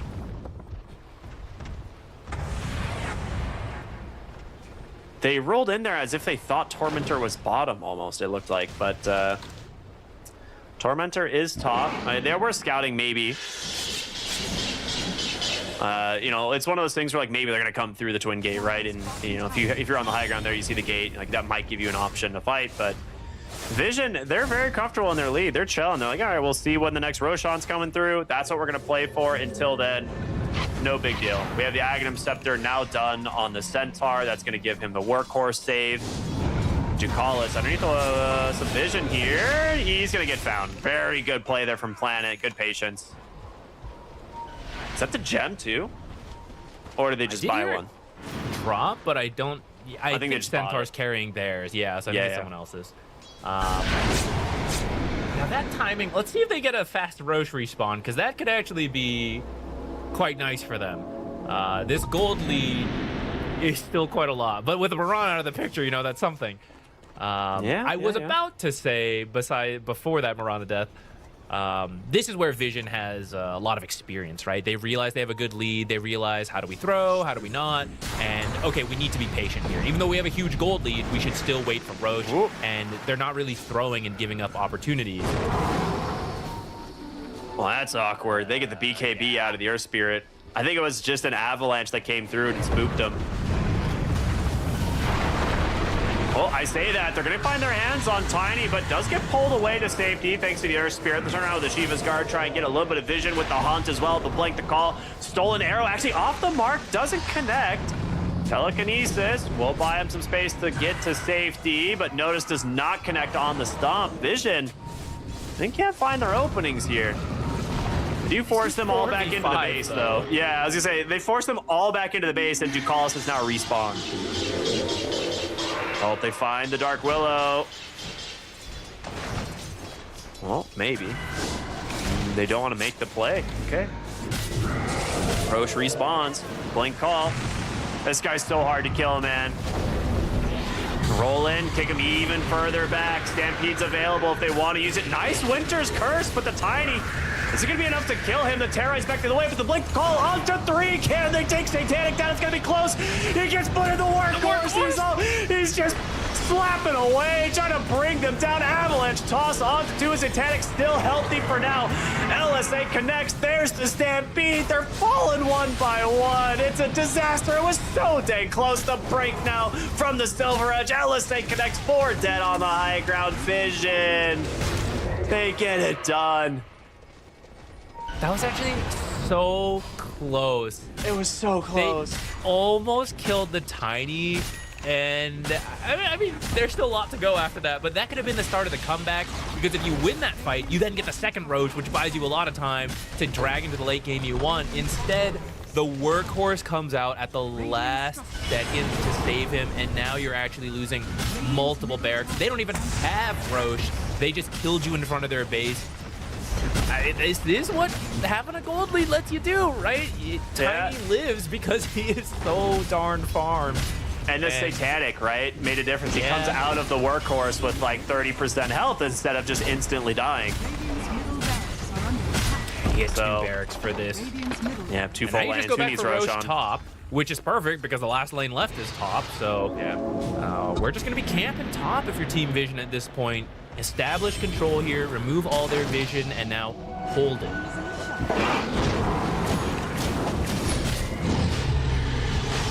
So fast. Yeah. There's not much you can do to contest Go for this. the haunt and steal it. All right, let's see it. Do it. I think it dies before he respawns. I got my back. Yeah. Just do it. Send it. Oh no, that's not good. They're gonna roll in. Did you find Ducalis? Telekinesis as well. Stomp. Oh, it doesn't quite come through. Nice stun there, but can they get away? They're gonna buy back here. They're gonna TP right on into this outpost, but Winner's Curse all alone. Rubik's dead on the side. Magnetize still doing a lot of work, and the damage is rampant, but the workhorse is gonna save him. Instead, the Centaur is the one that's trying to get to safety. He pops his Stampede, trying to hold him in place, and it's just gonna be the Spectre left, surrounded by the 4 heroes of Vision as Satanic continuing to look for more. The buyback, the Haunts coming through. Can they even get the kill on to notice? He's got a sliver of HP. Surely he's gonna die finally. Is it enough to stop connects? And Satanic's got him. LSA is there. No way. It's a rampage back the other way. The GG comes out and Vision finishes it with style. I like that call to buy back. It's a bit of a damned if you do, damned if you don't situation. Yeah, you know, if they have Aegis, they're just gonna march down top. They're gonna take it eventually. Kind of have to go contest. You all rush out of the base. You don't have time to capture that outpost. So they end up jumping the Mirana. They're like, hey, they're using so many spells on me. I'm just gonna buy back and let's just take this fight. Right? We already have a huge gold lead. They're down abilities. It's a great recognition from Vision that that's their moment to win the game. And, you know, even if they didn't do it there, they're just going to go top with the Aegis. So Resilience gives it one last effort there, but we see the heroes are just too tanky. There's too many different saves coming out, with Workhorse kind of stealing the show at the end. But even things like the Yules and the Terrorizes are making it so hard to capitalize on kills. Yeah, I mean, this is where it started, right? This is that initial... This is where it felt rough. And this is what separates the top teams from, you know, the underdog teams, is that it's that patience of realizing, yes, I want to make a play, but it's just not quite right. You know, I'm going to bide my time. Vision showed that perfectly this game, and I think Resilience, really strong showing in the laning stage, but then, yeah, maybe just a little bit too much pressure. Yeah, we're against Vision, you know, we gotta do stuff. But they just force it a bit too much and actually throw away the lead they had built up. Yeah, I mean, you can kind of see the idea of the Spectre pick into the Lina, and this is like one of those fights where the game is still very even. They end up kind of coming out ahead, and that's fine. I think this Roche attempt also hurts massively. I didn't even realize that the first time. The Mirana arrow, it tried to catch the Spectre on the Roshan, but when she went back to an illusion, just tanked the arrow anyway. Oh no. This was so close. So Great close. curse. What is the actual number here on this HP? It's like 200 health or something. Yeah. He has such a huge health pool. It's not as low as it maybe looked, but percentage-wise, you know, he was down the final few percent points. Yeah, like 5% health. Yeah, that's the thing, right? Like, Dota is such a very specific game. It always comes down to the tiniest of margins. And, well, unfortunately, the margin here is 30,000 gold. So that was, you know, quite a large margin you have to make up in the team fight. And, you know, they almost did. It was close in that bottom Rax defense. This obviously being their last hurrah, trying to make something happen, pulling every buyback out, seeing if they can get anything. But, man, the fact that Notice gets out on the Centaur, this is like, that's like this just feels so bad. Now, once you fall behind in this situation, it's tough. And Spectre was supposed to be the one who's easily able to find the backline and kill them. But you actually see Satanic really the one doing it in these games, right? Just constantly deleting the supports, finding them first with his Shadow Blade, which I forgot about, but clearly Satanic much better had in mind. Yes, I want a Silver Edge, so I'm going to skip Blink. I'm going to use the Shadow Blade to make plays, and then just build that straight into the Silver Edge. Ends up 16, 1, and 11 for those who have picked him for fantasy. Is living up to it. I think not really too surprising there. Should have picked a different carry maybe for my...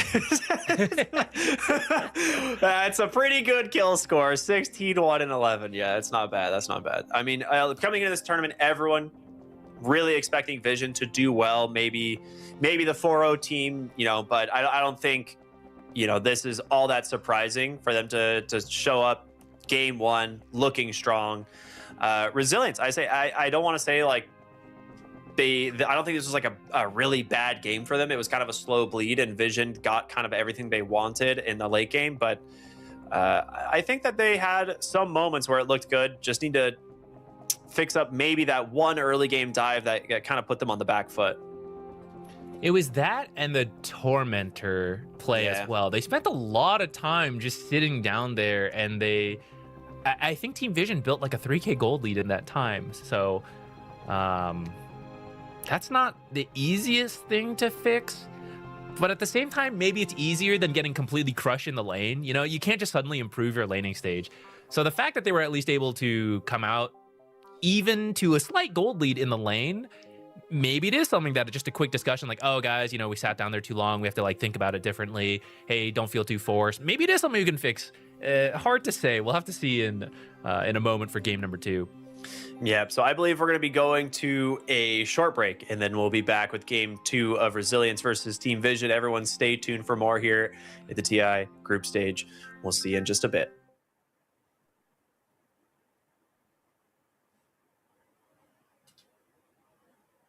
Or maybe not. I mean, I want to look at my fantasy points for Satanic here. Look at that. 16, 1, and 11.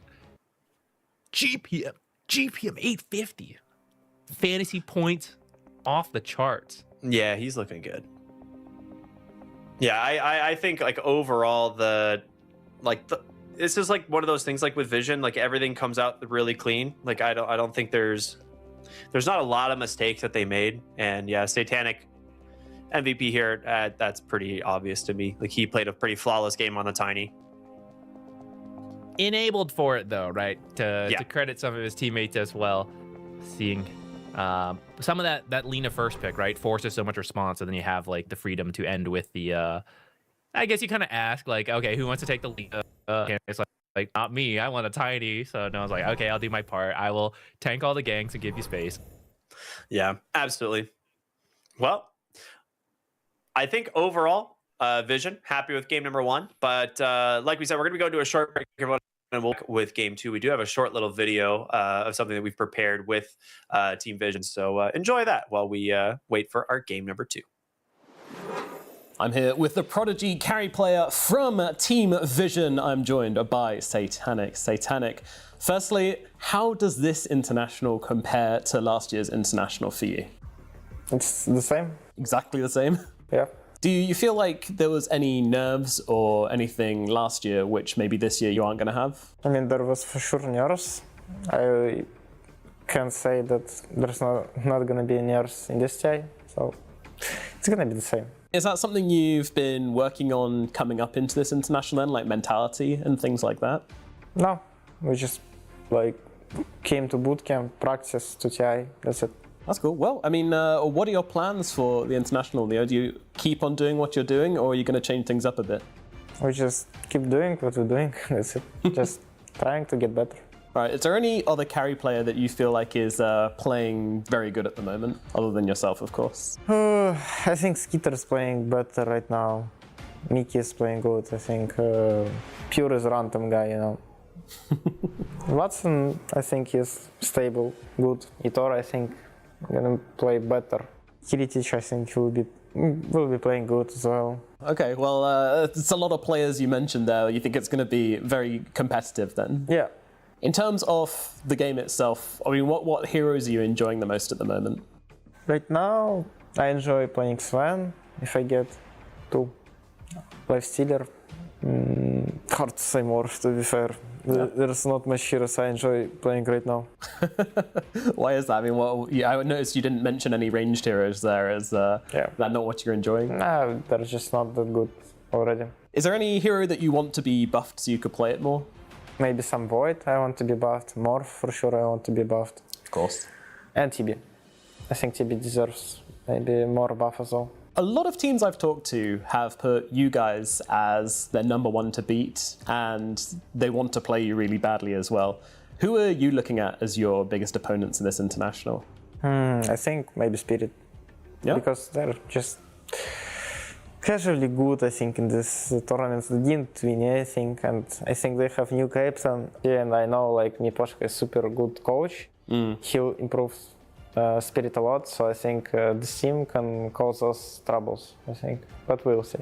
Is your preparation for all teams the same? You go into every team? I mean, just prep, that's it. We don't do anything. So what have the team discussions been like? Is everybody talking, everybody giving ideas, or is there like sort of leaders? Everyone can give ideas, but not everyone of them can work, so we can't even pick it sometimes. Like I wanted to test Tinker Carry, but we can't even pick it at all. Tinker Carry, okay, yeah, I'd love to see that, but yeah, I don't think we'll see it. Not good. Okay, don't try that one at home, folks.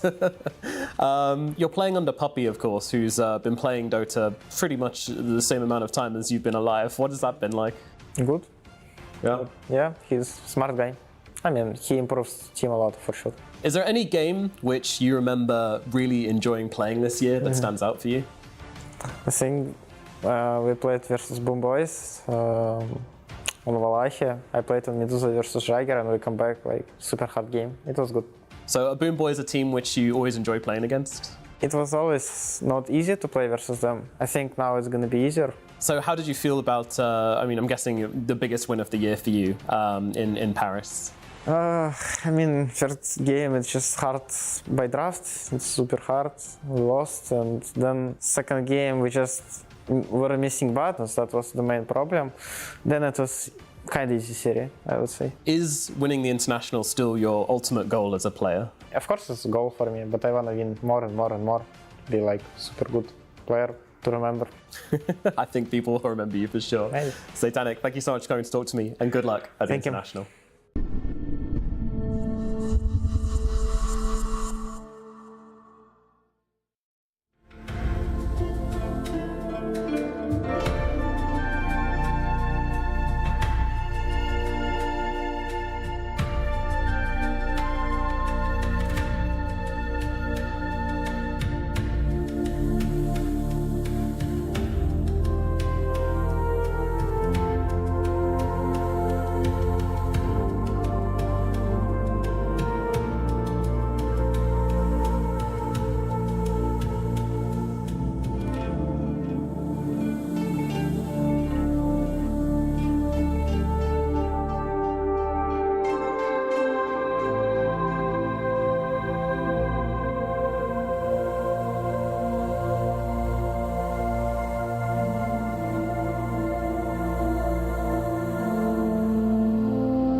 Hello, everybody. Welcome to International Group Stage Day 1. We've got a fun series underway right now. It is Vision versus Team Resilience. And Vision, game 1 victory. It looks pretty good. Off the back of Satanic Tiny, had an absolute beast mode performance.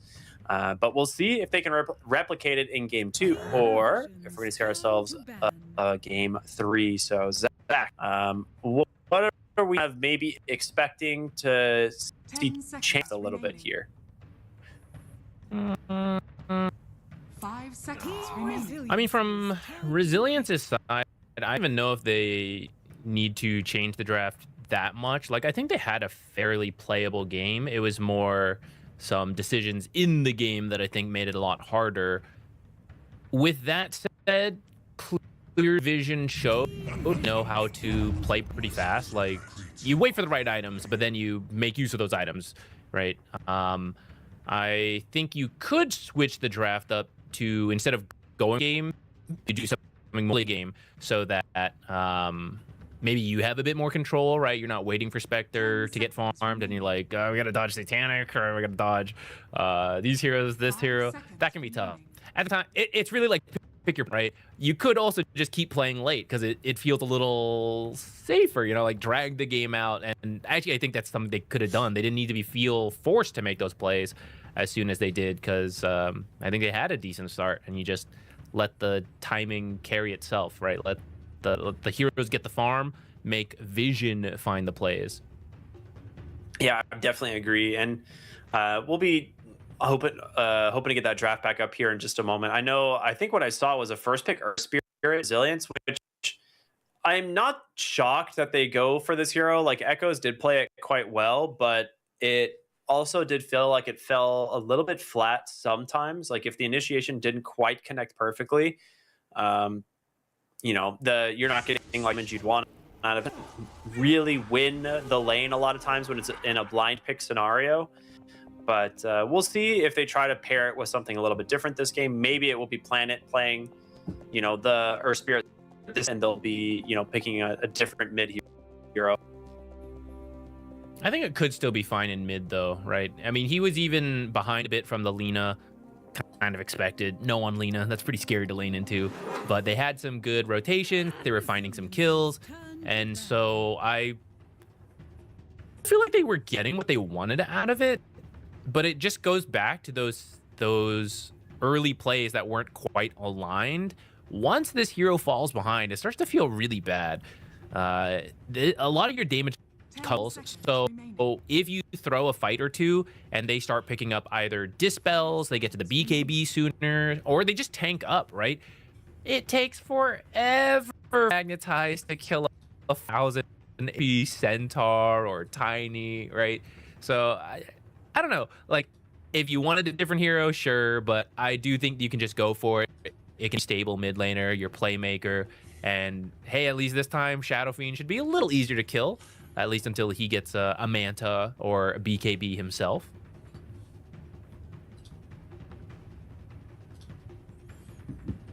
Well, I like the idea of banning the Dark Willow here. Class was definitely annoying with it in the last game. I'm curious what Vision want to do with the Shadow Fiend. I think, to me, that's something that's always like really interesting, because with Shadow Fiend, you have a lot of different ways that you can play it, right? Like, there are the typical, like, I'm going to build physical damage, play around minus armor, have a lot of pairings that you can go for in the draft that bring additional minus armor. But a good game for something like that, we see like the Kaya Sange, more caster build kind of come out from the from Shadow Fiend. So I like the flexibility of the pick early. They'll ban out the Darkseer, one of the best counters to Shadow Fiend, and the offlane grab themselves the Undying. Very cool support. Which not only secures Shadow Fiend's lane, I mean, like, really, what do you pick now? It's Crush and Dying Shadow.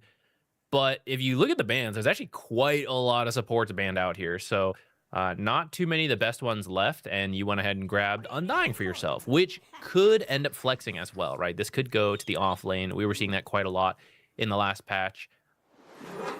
The response, Snapfire, which is good at killing Tombstone later on, but also just a generally solid hero, could go to the mid lane if you want to do that.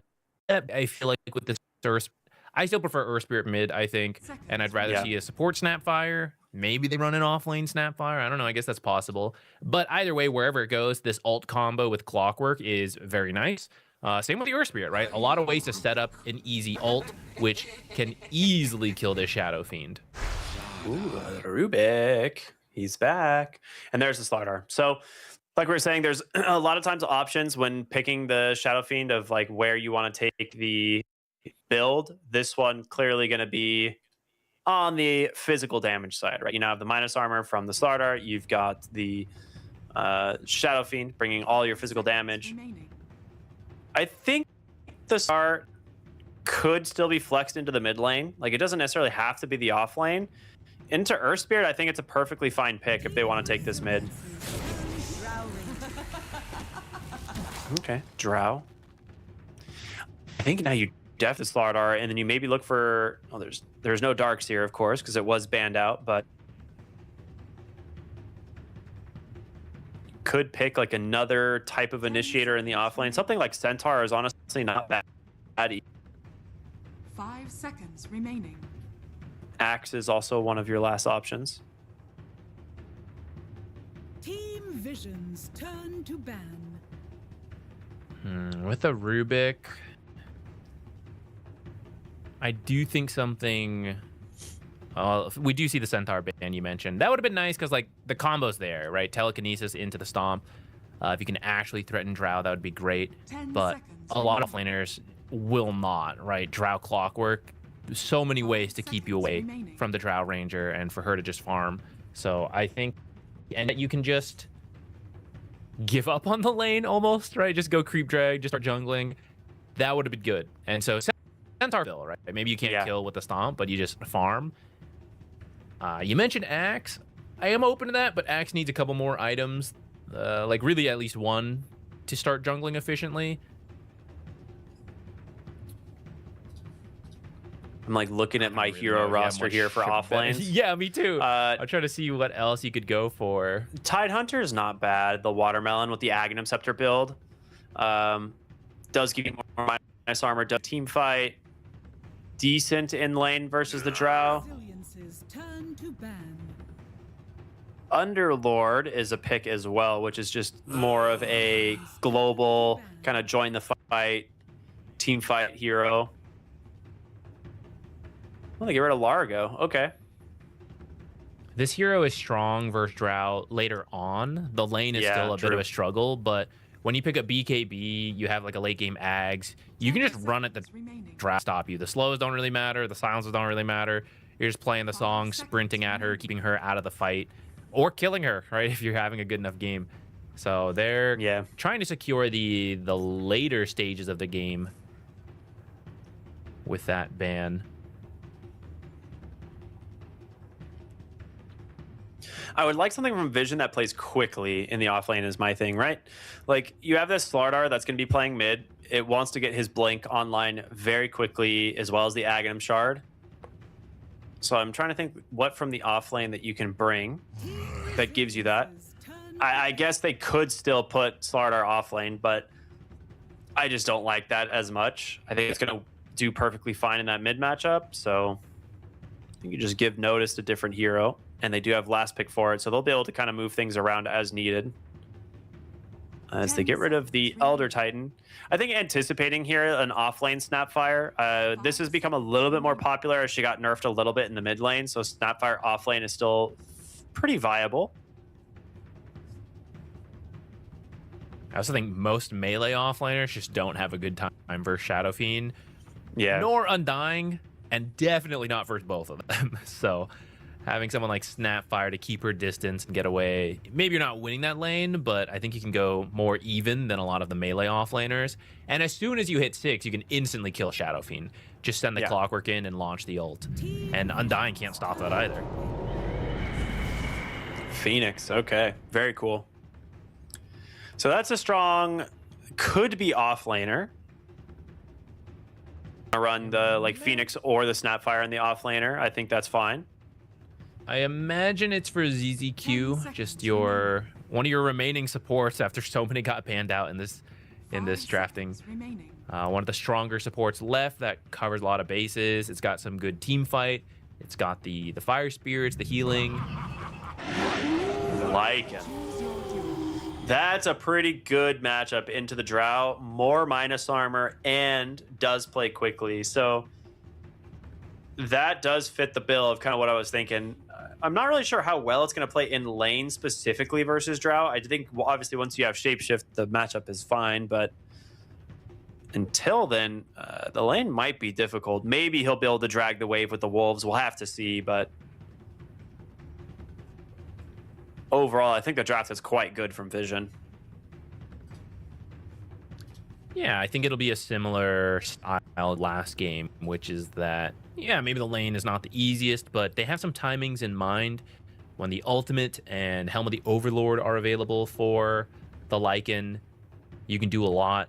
I also think these really are not heroes who can kill the Overlord very easily. Drow will be fine, but a farmed Earth Spirit is not good at killing the Overlord creeps. Snapfire can be okay, but it's not the best. The supports can't really do it. So you can cause a lot of chaos with that Overlord, and we already saw them outplay the map in the last game. Now you have another tool to do that this time around. Last game, there was at least a sort of a matching in the global element. Right? It was like, okay, you've got Spectre, I have Centaur with Stampede and Helm Dom. This time, you just have the Lycan being able to do that stuff, and you don't quite have anything to match that on Team Resilience. Yeah, that's the part that worries me. Well, we'll see here. The safe lane Shadow Fiend Satanic had a great job, or a great game one on the Tiny. We'll see if he can kind of replicate it this time on the Shadow Fiend. Mid lane, I think the matchup, it's not super one-sided, right? Like these heroes should trade farm fairly easily, but the big thing is whether or not no one's going to be able to get active with his blink timing, because that is pretty much Slardar in a nutshell. It's like you get your blink timing, you want to be able to start rotating and getting active around the map. If that doesn't work, the hero can kind of fall flat. So we'll see if they can make it happen here. As we are going to jump into game number 2, Vision versus Resilience, as Vision currently up 1-0.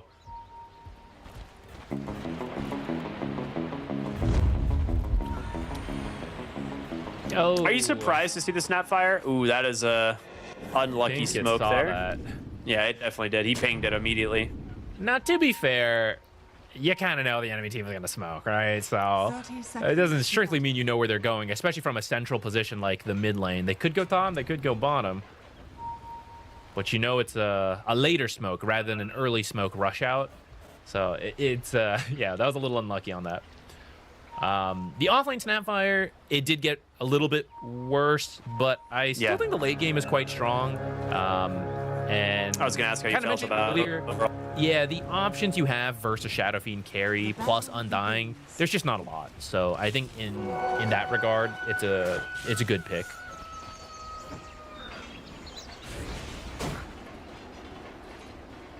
They don't have too many ways to cancel this game in the end, either. The Snapfire ult, they have the Slardar, who is pretty good at it, especially because he has the BKB piercing bashes, and then Rubik. That's kind of it. I guess Requiem too. You know, if you manage to get close enough to throw it out for that.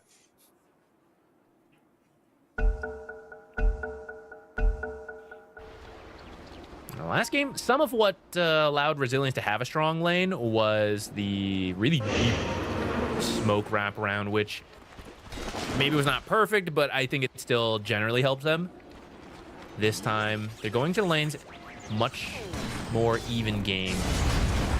Kind of interesting that they cut all the trees, but they are going to go ahead, drop the raise. Do quite a bit of damage on over to the Snapfire, but maybe going a little bit too far there on Ducalis, taking a good amount of chip damage back the other way. And he minds too much though. Satanic, healthy, new, low, and that's really Undying's job here.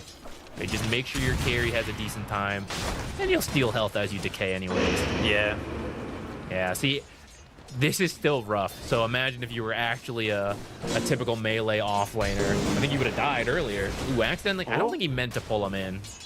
Yeah. Oftentimes you don't, but it happens.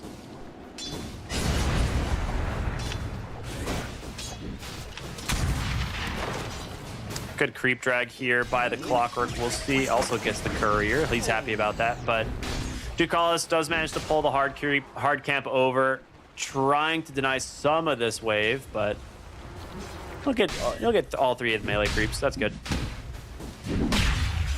Impressed he kept the aggro on. Yeah. All right, let's talk about this mid lane matchup. The Slardar versus the Earth Spirit. Again, it's going to be a little bit Slardar favored. It's not super one-sided, but generally Slardar in these matchups versus other mid laners that are melee, it's great, right? Like he gets the Seaborn Sentinel passive, he gets a lot of extra regen to play around, and it's not fun to trade into just crush and bash every few seconds. Yeah. The lane will start Slardar favored. The question is how they enable echoes around runes, which they did a great job last game, and find these early rotation kills, because that's where you bounce back from the Slardar. That you can make plays by just rolling in, by kicking rocks, and Slardar really needs to farm up a blink if he wants to make similar plays. So if you can find kills in that window, then you pull back the lane disadvantage. Yeah, thinking back, I'm pretty sure Echo's got all three of the first power runes. Yes. So if you manage to make that happen, that's pretty dang strong. Ooh. That was close. They were thinking about going for like a little cookie play there to maybe jump on Satanic, but he does have a decent amount of wand charges. Oh, they're going to go for it anyway. The raise comes out. There's going to be a lot of damage coming in from the Undying, but Satanic will get the kill. First blood into the hands of the Shadow Fiend as well. It's going to be 2. Cannot get away from the zombie horde. That's the power of the Undying pick. I don't know what we're playing into, but I know I've got an Undying, and Decay and Tombstone are going to secure the lane. That is the crafted counter pick, and it is still just too strong.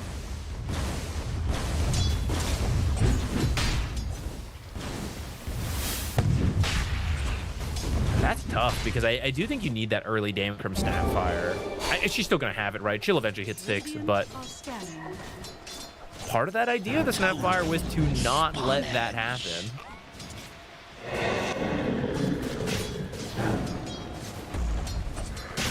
Over the here, top Drow lane, is though, doing fine, but yeah, honestly, so is Lycan, right? She should pick up a CS advantage here. Actually, well, I'm getting a little too close. This is a scary attempt, though. If you don't kill... Oh, great body blocks. Never mind. Beautifully done, and instead it's going to turn into 2 kills for this off lane.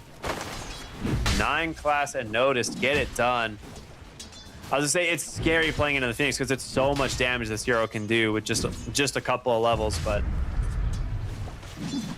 no actual way to stop things from happening. Yeah. Once they begin, so stepping up a little too far in the Drought to be able to get telekinesis back into the Wolves allows all that damage to come in. She's not that tanky, right? But usually can keep her distance with the slows from Frost Arrow.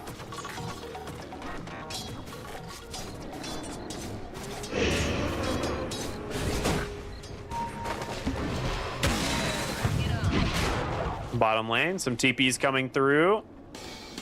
9 classes here, getting a little bit of regen on over to the Shadow Fiend maybe, but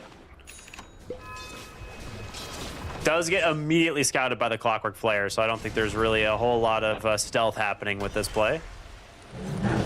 So they'll both head towards mid. Slardar taking a lot of damage here, but Undying ends up just dropping the Tombstone. Wow, okay. Phoenix was a bit low and already used the dive. That is funny. Because he got pushed up by the power cogs earlier. Yeah, really nice play. Come on, telekinesis him. A way to get him he tried, down? He knew. Do they have a Quelling Blade? Is he just going to have to TP out? Or is he buying like a Quelling Blade now to get out? Oh yeah, there is one on the corner. Okay. He's trying to get another one. Did he just... Okay. Too. Clockwork is zoning... made. This is 3v1. This Clockwork is just solo forcing all of them out and takes the rune. What a hero. force him to buy a quelling blade too to get out of that. Economic damage dealt. I mean, at least it didn't go to Earth Spirit right from the side of Vision. So in a way, sure, mission accomplished for camping that. But I do think that helps give some space back over to the side lanes. Yeah. I mean, he burned like 400 mana away from the supports. It stops them from contesting and then gets a regen, right? He just walks away full health, full mana. What a hero. Get one more nerf after this. Yeah. Oh, that is a telekinesis into an immediate bash the bird. Not known for having a lot of armor. Magnetize now going to come through, as well as the Drow with a multi-shot there, trying to slow down Notice. He might have the damage here, especially with the Magnetize. He'll continue to just try and walk the Lycan back to the tier 2 tower. He's a little bit tanky, but the damage should be there. It's close. Yeah, Magnetize has done it. The question is, can you get away? You've come in pretty dang far. Crush is going to cancel the TP out. That's 2 dead. So reminiscent of what we saw last game. Such a deep chase, and you just get punished. Both heroes dying for the Lycan. Might have been okay if you were able to steal the Wisdom Shrine away, but had to stick around. Ooh, wait, going for that kill we were talking about, but so many of these are missing. They should still be able to get it in the end. Okay, that was a little nervous. He was going real fast. If you don't get the first kill with the Mortimer's Kisses, it's very sad. It's supposed to be a free kill for that hero. Yeah, this is still why we see Snapfire like being picked as an offlaner, right? Even after like a massive paragraph of nerfs. Okay, Ducalis gets the rune this time. I don't think he's making it out. So nice find there. But again, Clockwork being a huge nuisance. Yeah, if you could have repeated the same performance from the last rune, it would have been great for them. Instead, there's a hasted undying. There's pressure going to that mid lane. Right now, you just want your Lycan to farm up. Of course, you want Satanic to farm up, so why not? Play with the Slardar. Yeah, he's your tempo hero for the whole game. I also think you don't have to force it. Like, I think you can just stack now if you want and help them get to the items they need. Dude, Planet has been they do on have point with Lycan these players. Does he have? Is the Oh, that's a sick wraparound here from the Shadow Fiend. They do have a ward here scouting the movements from the Phoenix, so they know he's not going through the Twin Gate. Satanic's gonna cut him off. Should get himself the easy double tap there.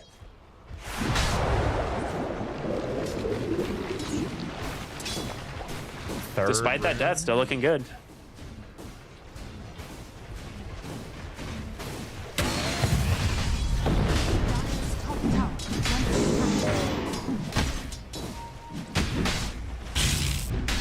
I don't think you're killing each other here. I like watching this, trying to see what's going on, but it's level 4 Crush on Slardar. There's no way you ever kill this guy. Like, if you try to play on him and he just amplify damage Crush, it's like 500 damage. Maybe not that much. It's like 400 damage Crush. It's so much, depending on how much armor you have. Yeah, the damage has to come from the Snapfire if you want to kill him. Otherwise, I think you just look elsewhere. Oh, there's a nice roll. Kick back with a Magnetized Phoenix, and there's the Snapfire. Mortimer kisses, Crush onto 3, trying to run away here. Throws Amplify back to the way. He will die, but it's going to cost you 3 heroes in the process. Yeah, they cleaned up the Tombstone. Snapfire, the only survivor there, but that's what we're talking about, right? That Crush, it did so much damage to those heroes.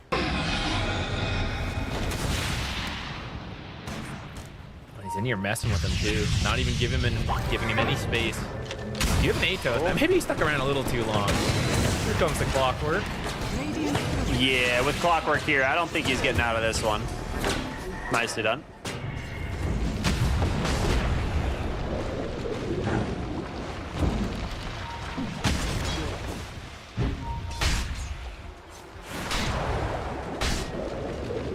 Where's Lycan at on his? He's getting there. Still needs another couple more minutes, but the Helm of the Dominator is enough to finish up top during all this. But now he's even here mid. Slardar can kind of kick you out of the lane, but he's horrible at taking the tower itself, so you do need a little help like this. Yeah, I mean, it's very like he's playing a very similar role to what we saw last game, right? Like, just get that early helm of the Dominator, try to farm towards his, next set of items. He's got that double stages mass to just continue the spam of the wolves. And eventually, we're going to see that helm of the Overlord come out. And that's when things get really scary for the Drow Ranger, because she's not great at dealing with the helm of the Overlord. Like, maybe you get, like, a really nice hook shot in from the Clockwork to try and stop the, horde of minions running at you, but it puts a lot of pressure on the team to peel for the Drow Ranger. If he's just farming it with it, she's fine, right? She can kill it in that case, but yeah, in combination with the Lycan ult in the middle of a fight, she's just gonna have to run for now.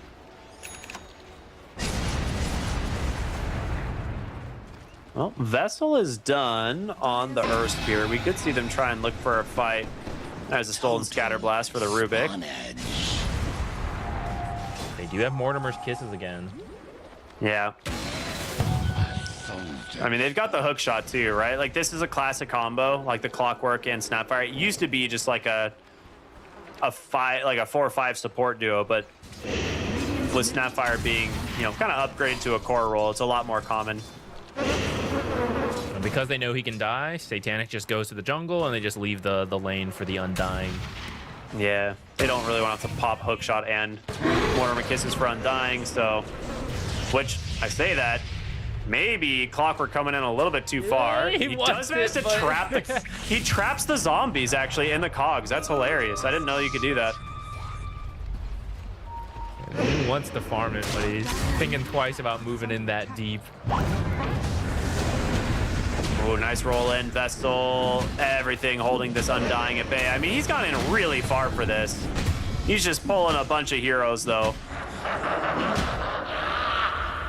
Quick respawn, of course, thanks to Undying. Radiant's And that's the Blink Dagger. Okay, this is the go time for the Slardar. This is when he wants to get out onto the map and start looking for kills. That's the thing. That death isn't even that bad. That was 4 heroes killing an Undying. And I look at the minimap and I see Satanic farming. I see Lycan farming. Slardar was finishing farming mid so we could go grab his Blink. And the Rubik also just spent some time farming. So it's that map-efficient movement. And now they can find a kill. It'd be perfect. This is where Resilience needs to dodge this and do their own farming while... Oh, they're going to find Snapfire. Oh, no. Oh, well, that's the crush.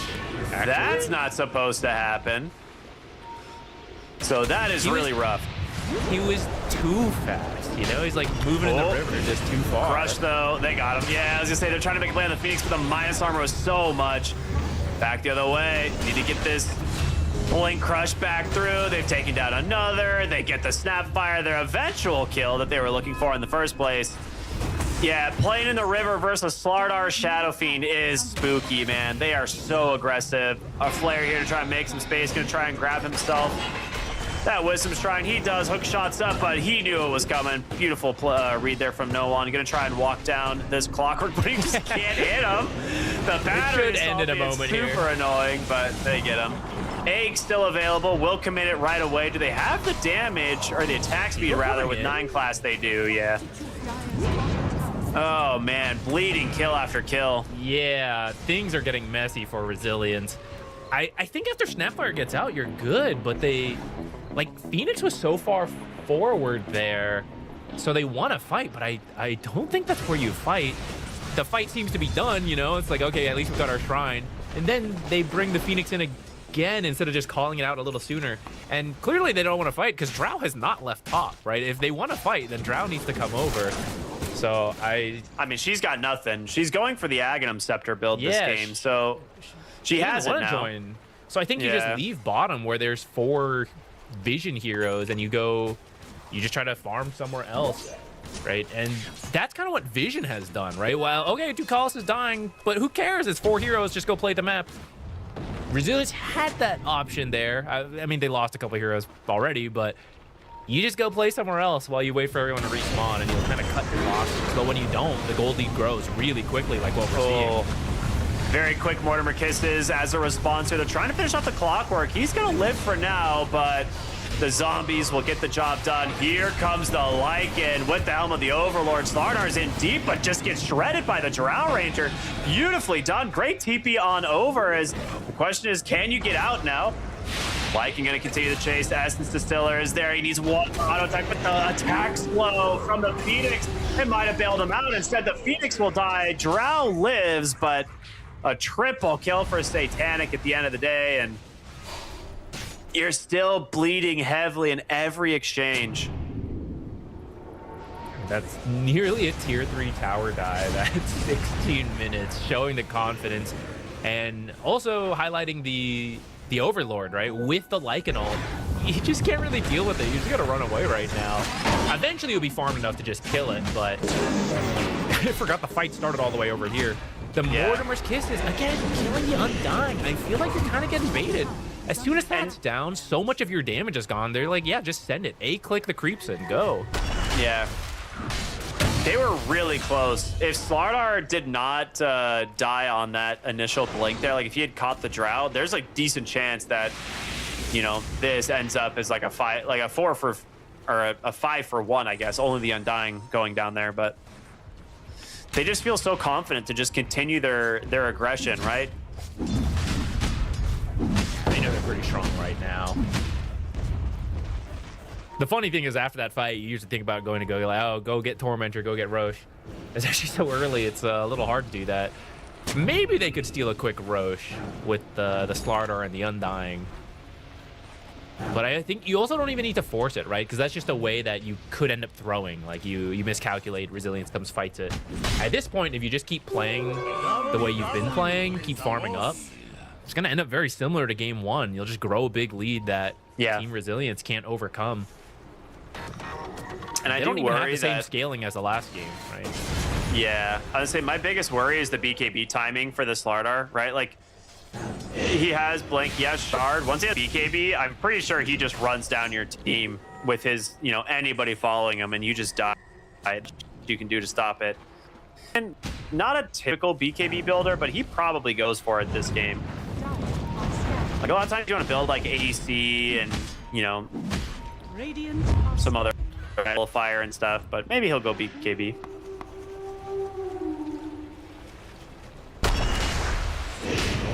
Up here, I think you need your Snapfire damage, though. Slardar, killed a rune, but it's gonna save him at all. Stuck inside the cog to drop the egg, and now with the Drow here as well, they will get themselves the kill.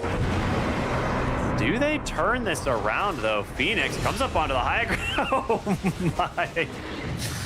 Okay, he's gone. I like that Vision hung around for that. You ultimately do lose the Slardar, but they see it happening. Like, this is a lot of ults to kill our Slardar. Let's just hang in the area and see if we get anything. Boom, you get a Phoenix kill. You don't even have to leave now. That is Tombstone down. Gonna actually put himself in the Tombstone to try and buy himself some space, and now he's gonna come out with the Flesh Golem. Just locks that Clockwork in place. The Tombstone does get cleaned up pretty quickly, but Ducalis, he's pulling a lot of attention. It is time to get on out of here. They've gone a little bit too far. The roll doesn't connect. A lot of damage from the Shadow Fiend. The Mortimer Kisses, though, they don't connect. They're just out of range. And the Tailwind slowing up that Earth Spirit. No way to continue the chase at all. Cool purchase. The Undying Shard used to be so broken. Yeah. You get it every single game right away. Nowadays, you don't have to, but this time it's pretty cool. You see the Mortimer's Kisses coming in, you can just hop in the Tombstone, or more often than not, you die, but you save like Satanic, right?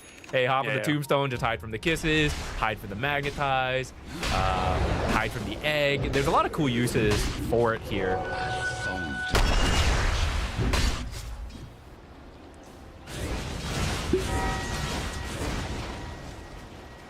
Shadow Fiend will be picking up a BKB next as well, so that double BKB timing will be pretty close. All those mana traps. Move across the river. Hang fast. Steph Slardar, one of the better duos at doing this. Oh, Resilience, you gotta at least get this, right? Yeah, you gotta trade for the Tormentor. That's quick. They'll get it, but Okay, goes to the clockwork. That's a pretty good shard. I think you're happy with that one.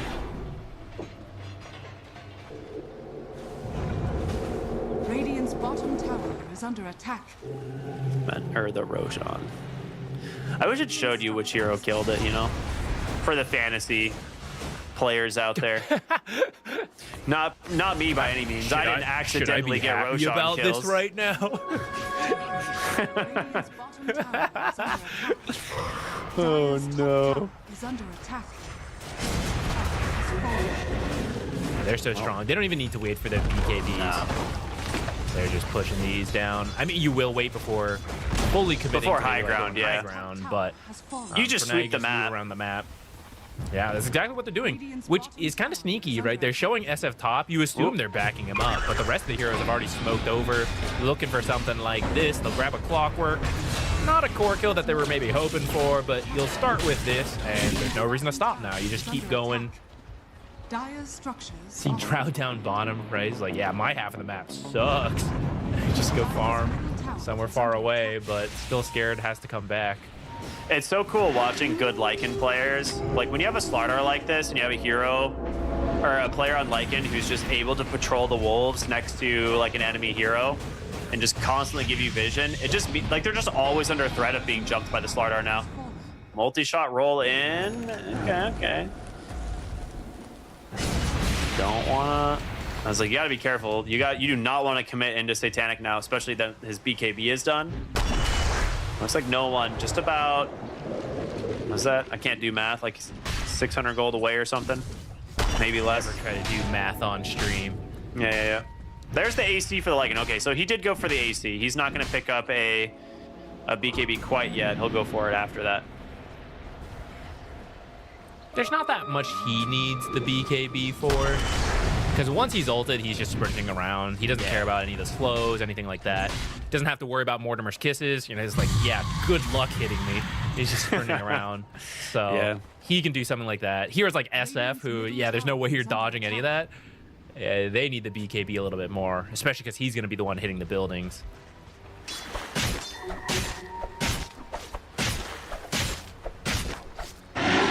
All right, well, we've got 2 minutes still on the Aegis here.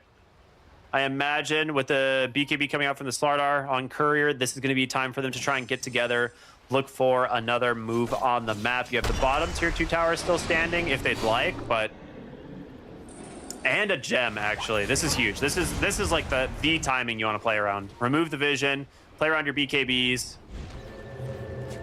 and use this Aegis. Well, Aegis might get forced before you want it, as they do manage to get their hands onto Satanic. Great telekinesis save, though. Just 2 shots the clockwork instead. Oh my goodness. Well, 4 staffs and telekinesis get the Shadow Fiend out of danger. Beautiful movement there, and well, now the Slardar, he's gonna go in, gets the blink, gets the crush, only onto 1 though. We'll get the roll away, the telekinesis though. It does find the Snapfire, and she is getting absolutely shredded.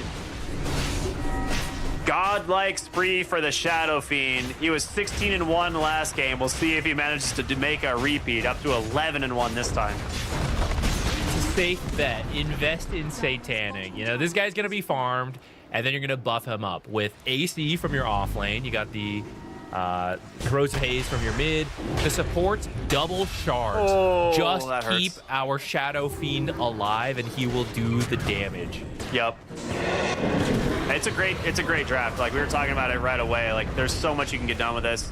Looking for the Undying here. The Tombstone as well as the summons just destroy the clockwork. Making a lot of space here as now Shadow Fiend makes his way on over. Does trade for the Earth Spirit. I mean, 9 class coming through. Finds the Drown Telekinesis into the Requiem. Your illusions cannot help you as it's just another kill for the Shadow Fiend. Mortimer Kiss is going to try and at least find something in exchange, and it will be the Rubik. So, something, I guess, but man, it's so costly.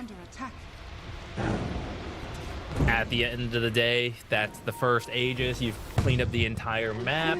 You have the gem. You've swept up some wards, but actually, they put some sneaky ones. Smarter has not actually found them with a gem yet. Yeah. You have vision for now, but eventually they will find them.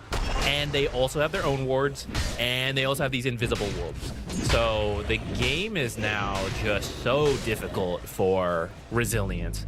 You have to somehow move around the map, something that they've struggled with a little bit. There's many instances we see them either grouped up and not getting anything, or coming to fights like one at a time. So the way they're playing the map, we're kind of seeing the difference between them and a top team like Vision, right? Vision has been very clean with the moves they've made. Look at the dive out, the nice save there onto the Phoenix. Oh, hook shot in. Does he get the BKB up? The roll misses. He gets the force staff and thrown into the tombstone. The initiation back the other way. The egg is out. They clean up the Undying quickly, but they've got to get out of here. The BKB TP from the Shadow Fiend. He'll be safe. Slardar for now. Trying to run down the river. We'll see if he makes it to safety. Looks like they will not be able to catch him. 9 class running. He has stole a jetpack. All right, buddy. Come on. That's a rare one. I don't usually see that one. You get an Undying, but that's his job. Dude, Collis has had great deaths this game. That's funny to say, but he's made so much space. He's gotten his heroes out, right? Tombstone save, give you time to get away. BKB TP out. I'll die in your place. It is allowing his cores to do all the farming they have done, and now they're returning the favor and carrying him in these. Well, maybe not in that fight, right? That's just a retreat fight, but it keeps all your cores alive and ready for the next Roche respawn.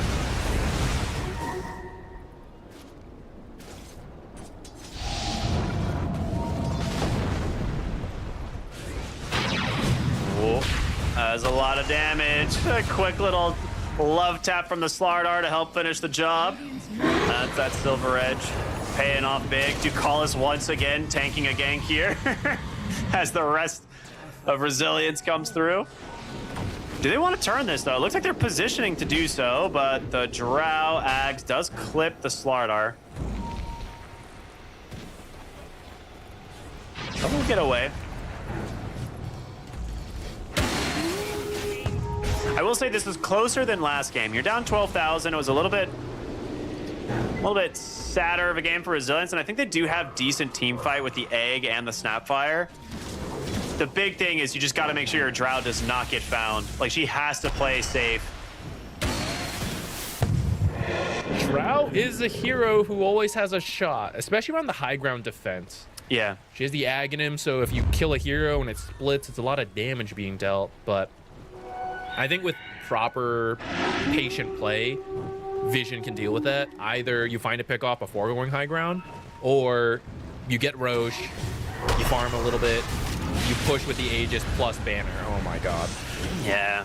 That is how you kind of deal with it, and you just send SF with the AC aura to like whack, whack, whack, back out, repeat, and you safely break the buildings that way. It's going to take a little bit of a mistake from Vision to maybe go too aggressive on the high ground, or to split up on the map. If Resilience can manage to find something before Roche, that's another way. But we see it here, right? Like, okay, yeah, we keep them alive, but that's 4 heroes moving together. They're so scared. Yeah, and here come the nullifiers. So your Butterfly's done on the Drow Ranger. She is continuing to do a lot of damage, but the nullifier now being on the Slardar, I'm sure the Lycan will pick one up eventually. Maybe he goes Aghanim Scepter, honestly. He might go for the Wolf Bite, but a lot of times you see nullifier for the Lycans. Wolfbite, you're Undying, so you can run in faster to make space for you. Dude, more zombies. Yeah, that'd be actually hype. Yeah. Feels a little bit more lore accurate, you know? He bites you to create the zombies.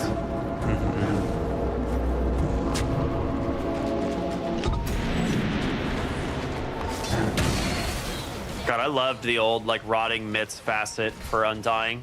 Like, when he was played as an offlaner, there were so many cool builds with that, but back to support. That's not fully true. You still see some offlane Undyings. Yeah, I guess that's true every once in a while.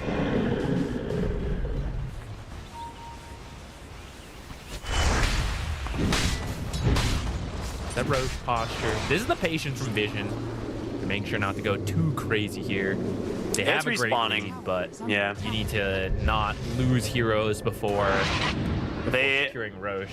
They scout it, immediate TP top into the outpost for the Slardar, and he's getting ready to try and like play with his team to look for this Roshan.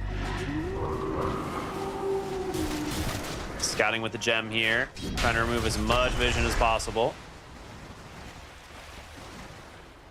At least you've got a clockwork with the rocket flares to scout, because otherwise their map is pretty dark right now. Radiant are scanning. That is a scary rune for the Slardar. Amplify damage, Slardar. Shadow Fiend. Okay, they were waiting for the MKB. So his MKB is coming right now. So this Drow Ranger who just finished that Butterfly just a minute and a half, 2 minutes ago, no longer that kind of safe damage item. It's not going to protect you from the Shadow Fiend at least. As the smoke's coming through. Runes collected for no one. All of them. That's the answer. Oh, Nullifier comes out. They manage to catch the clockwork. Do they have the damage to finish him? Quickly, they do get the kill, but the Shadow Fiend kind of getting dragged around here, trying to finish the kill onto the Phoenix. He's going to pop the BKB, going for that egg. He will get it, but the question is, can the rest of the team get out? Nice Ghost Scepter to make some space there. Okay, a second Ghost. I guess, if the whole team is physical damage, it's a valuable Ghost Scepter gain. They'll kick back, find the Lycan. He's going to be forced to BKB and run away. Honestly, a pretty good fight from Resilience. Force Roche with this. Drow's pretty good at doing it, but it is still a little scary. This is a little bit of a scary push here as well. But it looks like Slardar's a little bit too low. They don't want to risk it. Waiting to the last minute just to be a maximum nuisance. All right. In the end, they don't go for it. They're not feeling strong enough. I thought maybe they might take the risk. It feels like you need to push it a little bit to pull this game back. But they also got they got a recovery fight off of playing patiently. So I understand just wanting to continue that, and maybe you end up giving up Roche at some point, or maybe you fight one more time with it. Yeah. They do have Mortimers again, but with a lot of BKBs, Mortimers means a little less at this point. I mean, what we're seeing, right, is Resilience holding on much better than what we saw in game number 1, right? Like, Vision continued to pull away and just absolutely stomped them as the game went on. Right now, though, they're doing a pretty good job at dodging Vision and giving them like any kind of like free kill. Like, they're forcing them into the bigger 5v5 engagements. I think Resilience has a pretty good team fight, but the Aegis can definitely tilt that back the other way. Ward Sentry immediately cleared by the gem from the Clockwork. So they're gonna look for the Roshan. They want to try and force the objective. Resilience. There's no way you make it a time. That is so much fast. damage. Oh my goodness. All right.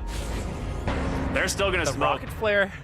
Rocket Flare lasted long enough to see the entire thing die. Hold on. Amplify damage, Drow. They're going to run right in. They actually do manage to find the Shadow Fiend, but do they have the damage to actually get the kill? Pop the Aegis. Great telekinesis save. Burning them down. The get on top of the Drow, though. The egg is there. Do they have the damage? He's healing through all of it. Shadow Fiend's going to come back. It's going to be Carry versus Carry. Who is stronger? And it's the Drow Ranger, man. The amplified damage just crushes them in the fight. Resilience, a big win here. They take down the Aegis, and they're going to look for more. How did that work? What am I looking at? A lot of damage. The amplify damage, the Sunray healing, the satanic healing. That's usually the worst case for Drow. There were so many heroes around her because she had to run in to finish the job on Satanic, who's pretty tanky himself. And I thought that was going to be what cost them this fight, but the amplified damage ends up doing so much work here. Like, she gets pretty low, they get the Manta, and okay, credit to the supports, right? Buying a lot of time with the hook shot as well. They all turned the egg too.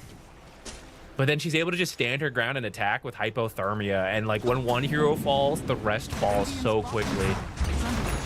just like that, we are Okay, with, okay. Yeah, we're down to almost no gold advantage for Vision.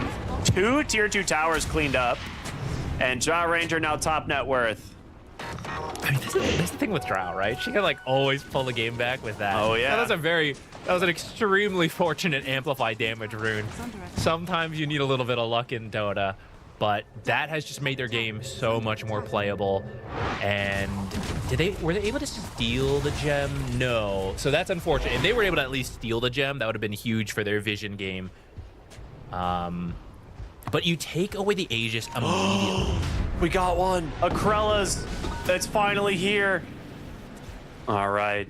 I knew we'd start seeing this item. I mean, this is a goated Krella's game, if you think about it. We might see another eventually. Well, it'll keep you alive for sure. The healing steal probably doesn't matter as much for this hero, but it's cool. Let's see. I mean, let's see what it gets Undying, done. right? Like, you eat an that's entire fair enough, soul fair rip enough. heal, right? And he does go with the soul rip heal talents usually. Yeah, he That did. is true. And I imagine, does he have his own satanic? When that comes out, at I don't some think point, so, That'll yeah. also reduce a lot of his healing. Yeah, he's got it queued up for later. Wants the blink first. If his team finds the Drow, he wants to be able to jump in and help out. Okay, from here, Radiant's top now it really is carry versus carry, like you were saying. You have to find the Drow if you're Vision, and Team Resilience has to find the Shadow Fiend. Actually, even more than that, they just have to protect their own Drow. Like, as long as Drow is standing her ground and attacking, she will do a lot. Some of it was the amplified damage rune, so you can't go too crazy. But you can see Vision really respecting this, allowing Resilience to just clear up a lot of these towers. They do not want to fight into this Drow right now. Radiant's top I mean, they're just gonna hit the high ground. I don't think they're gonna stick around, but they are gonna do some damage and force them back.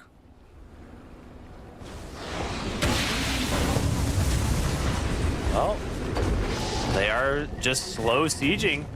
Without the shard on Drow is a little bit strange. The blink into the high ground, they're gonna be immediately turning onto the Drow Ranger. The nullifier, she's just dead. Oh no, can they finish up the egg as well? They can. Now you just gotta get your Shadow Fiend out of this one. He's stuck on top of the tombstone somehow, but he'll get pulled out. And now, well, 3 dead on the enemy high ground. You know, I'm gonna let you say it, Zach, because I think we're thinking the same thing. Don't go high ground. Yeah, kinda, right? You don't have Aegis. I think a more experienced team would probably not risk it. The other thing is they don't actually have a way to save Drow. So, like, if Vision did the same thing, the telekinesis would instead be used to pull Satanic back. We would see the Undying Tombstone drop to save him. This time, everyone like runs in to help, but no one has an actual save, so Drow just ends up dying anyways, because once she's out of position, that's it. You know, there's nothing else.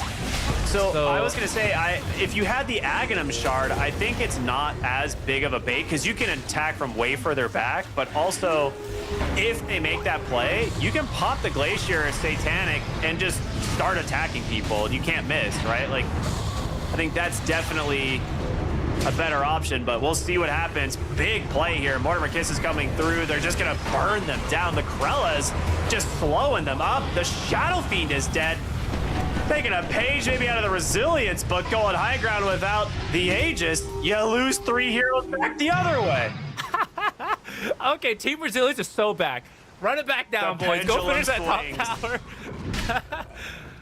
I mean, it's both teams underestimating the amount of damage that can come out from the remaining heroes, right? They're like, oh, Drow's still dead. You know, it's safe. Send it. But Dude, this a lot of Earth magic Spirit with damage. Krella's is actually doing so much. It's kind of insane. And they didn't have all their heroes together for that. I don't think they were expecting it to be such a big commitment, right? Like, they're going top, and you still see a couple heroes in the mid lane trying to, like, run to catch up. And honestly, at this point, they could have just left the Undying like they've done many times, but... Dude, what? Okay, the Krella, he popped Krella's when he popped Satanic, and he full healed the Earth Spirit off of it instead. Like, that's what I'm talking about. Like, this item is so sick. Radiant structures. All right, we're back. Let's go. Let's see if Resilience has learned the lesson to not stick around too long. You can clear up top a little bit here. I mean, this is a full lane for sure. And then you leave, right? You leave. Radiant's top barracks has fallen. We It looks like we're not leaving. Okay, no, they're out. Right? Yeah, they're out.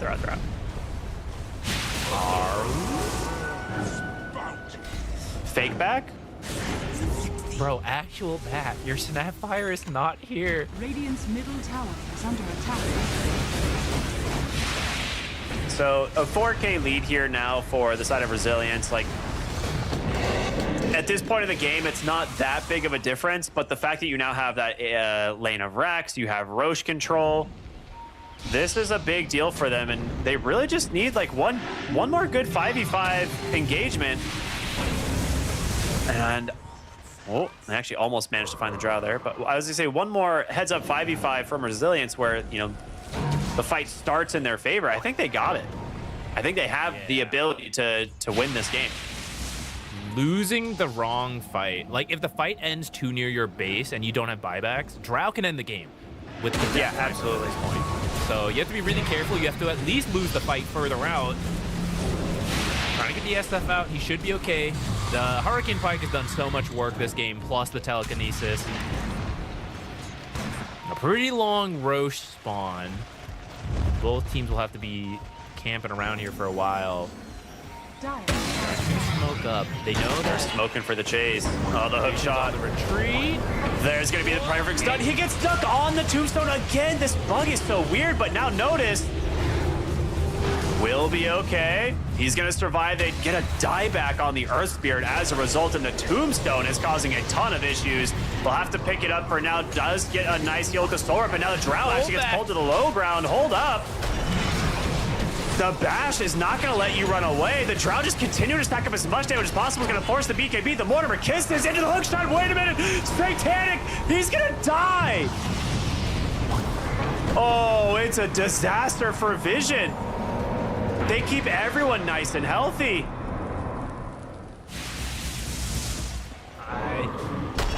It's a Man, I would long say you Roche go for Roche, respawn. but it's still dead. Yeah, it's a Unlucky long for them Roche this time respawn. around. They Now are it's starting 1 to for run out of 1. damage.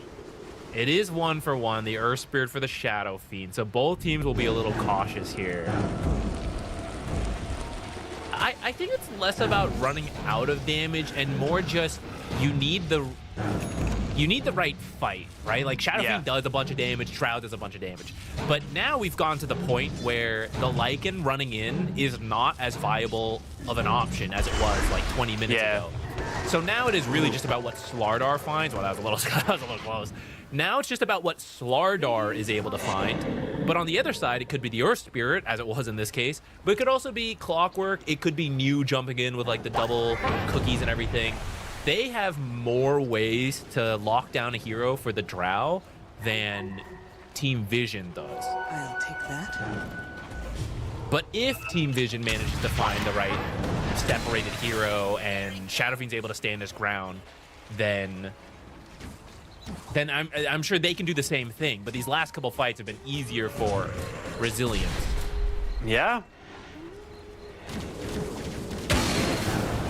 I think we're wrapping around runes too. I think another Amplify should be soon. So we'll see who can get that, because that combination could be crazy. Third Roche plus the next Amplify. Yep. Well, Roche is They get up. the gem this time too. So this is making their life a lot easier. Not only stealing the gems, but also having claimed the top racks earlier means that lane is generally pushing in, which is giving you more information to work with and simplifying your game plan to be able to just camp bottom instead of having to play the entire map with no vision against invisible wolves. That's just a lot. All right, They will third give up Roche. Roshan. Yeah. Aegis Cheese Refresher, and of course that third banner, or the second banner. So See what rune comes up here in a moment. I think he should be waiting in the area for the rune. Yeah, I don't know if he should be beelining. Okay. They're beelining here. I mean, you got double catapult wave bottom. It makes sense if you want to try and drop the banner here to protect it. You've got the glacier. Oh, like for this. aggressive force staff telekinesis. The drought dies immediately.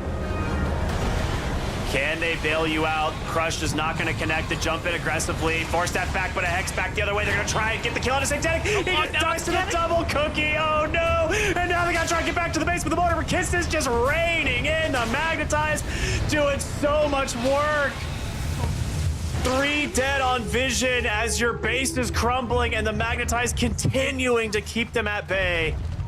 Snapfire was nerfed, but not enough to stop them.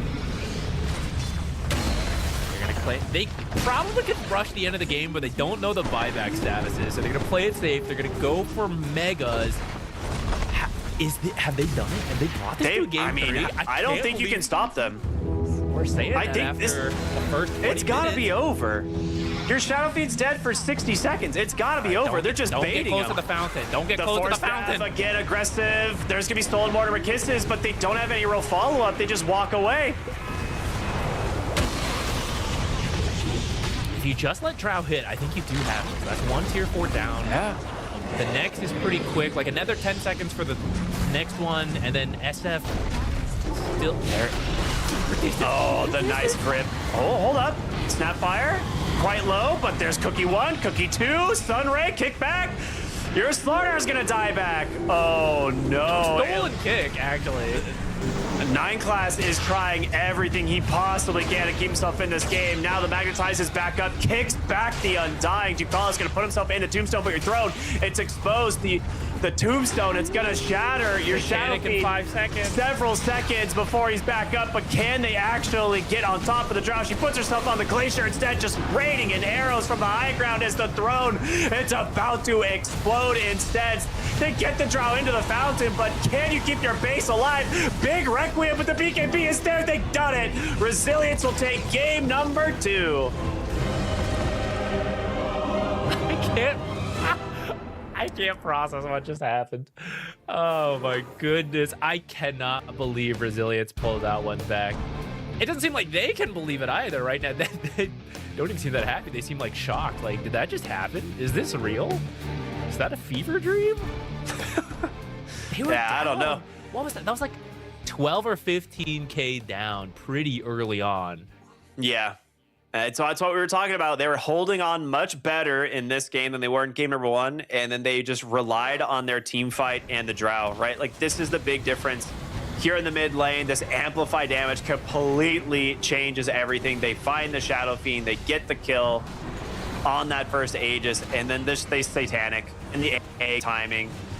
It forces the hand of Vision, right? They're like, we have to kill the egg. We have no choice. We can't kill Drow. We have to go for the egg, and, well...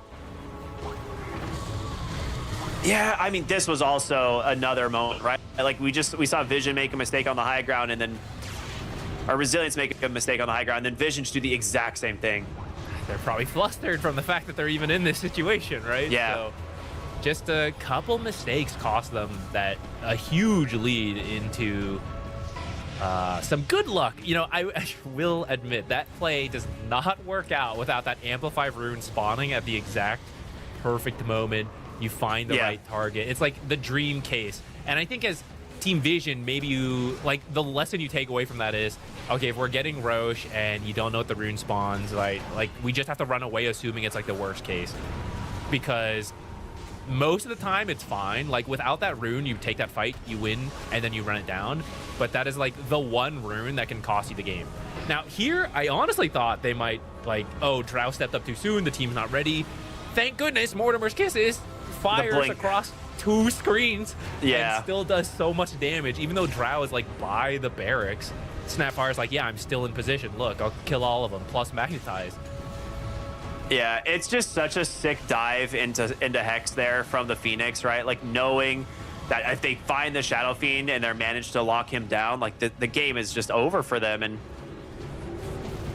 the final base defense, a decent attempt at 9 class making some really nice plays on this Rubik. It's just not enough. You just don't have the damage without your Satanic Shadow Fiend. I thought 9 class might do it. When I saw he stole kick, I was like, oh my goodness. What if you just start kicking people in the fountain? Like, lift and kick is so much repositioning, right? Yeah. So maybe one at a time, you just slowly put people in. I mean, you got the drow into the fountain, right? There it is, right? The kick. There's it number worked. 1.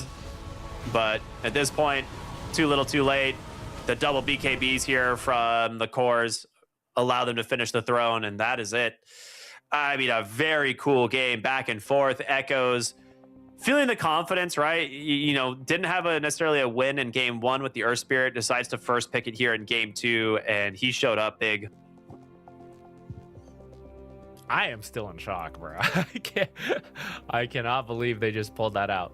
Now, I don't think they can get too excited despite this, right? Obviously, it feels great to not get 0-2'd like that was looking, and in fact, you pull back a game. But Vision was still in the lead for a lot of that, right? They were in control of most of the game, and it was a lot of good luck and fortune to be able to pull that back. So I think going into game 3, Vision just needs to shake that one off and be like, hey, look, just repeat the first half of the game and then be a little bit more careful maybe around like those runes, and we're good. Resilience, they still have to rethink their early game and inefficiencies that is allowing Vision to get to this point. Yeah, I think it's one of those things that it's a little bit difficult to like pinpoint the exact thing that went wrong, but overall, I am excited for game 3. And in terms of this game, overall MVP, I'm not really even sure. Amplify rune? Can we count that? Yeah, can we give it to the? I mean, it's got to go to Erica on the Dry Ranger. I feel like he played patient all game. His item build is correct, and yeah, it's just the amplify damage rune that changed the entire game. Existence. Yeah, we can give credit to him. He probably said like, "Hey, I'm playing a blue hero. I could use a blue rune right now. Help me, please." And it's fun. It works. Yeah, I mean, it was really a team performance. I think New is potentially the other one for me. ZZQ on the Phoenix, right? Going for the Scythe of Ice and going for this, like, these dive hex plays to try and find the Shadow Fiend. Like, there's a lot of things Resilience did right in the late game that gets them the win here, right? Like, it's not just pure luck. Like, we're having fun kind of joking about the amplify damage room, but they did everything right that they needed to do to pull this game back. Yeah. Let's see what they change in game 3. I think the early team movements are something that they're going to need to like quickly talk through. That's not that easy to solve in a a few minute break. But that is where Vision is consistently pulling an early gold lead, and you can come back, but it's a little scarier than it needs to be. So if they can kind of sort through that, I think game 3 should be a very exciting one. Yeah, I don't think anyone wants to be on the back foot in this patch. Like this patch does feel kind of snowbally sometimes. So we'll see what happens. Tied up 1-1. A lot of people probably not expecting it, but I'm excited to see what's going to happen. So we're going to go to a short break. Everyone stay tuned. We'll be back with game 3 of Vision versus Resilience. We'll see you after the break.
What is up, everybody? Welcome back here to the international group stage. We've got ourselves a game 3 kicking off the day here, man. It is so cool to see, right? We've got our first series of the day, and it's gone the distance. A series that no one probably, not no one, a lot of people probably did not expect to see going the distance, right? Team Resilience, getting the game 2 victory over Vision, and quite nicely, too. It was well done. No one was definitely thinking it was a 2-0 for his team. This is not, this is not in the books. They can still close out for victory. Overall, Vision has been playing better. I think they had a series of mistakes there, possibly got flustered, and it fell apart. Again, also some very good luck to get that amplified damage rune at that exact moment. I think Team Resilience still has to step it up if they want to close this out into game 3. There are some teams that tilt out, you know, like after one loss, he's like, it's gone.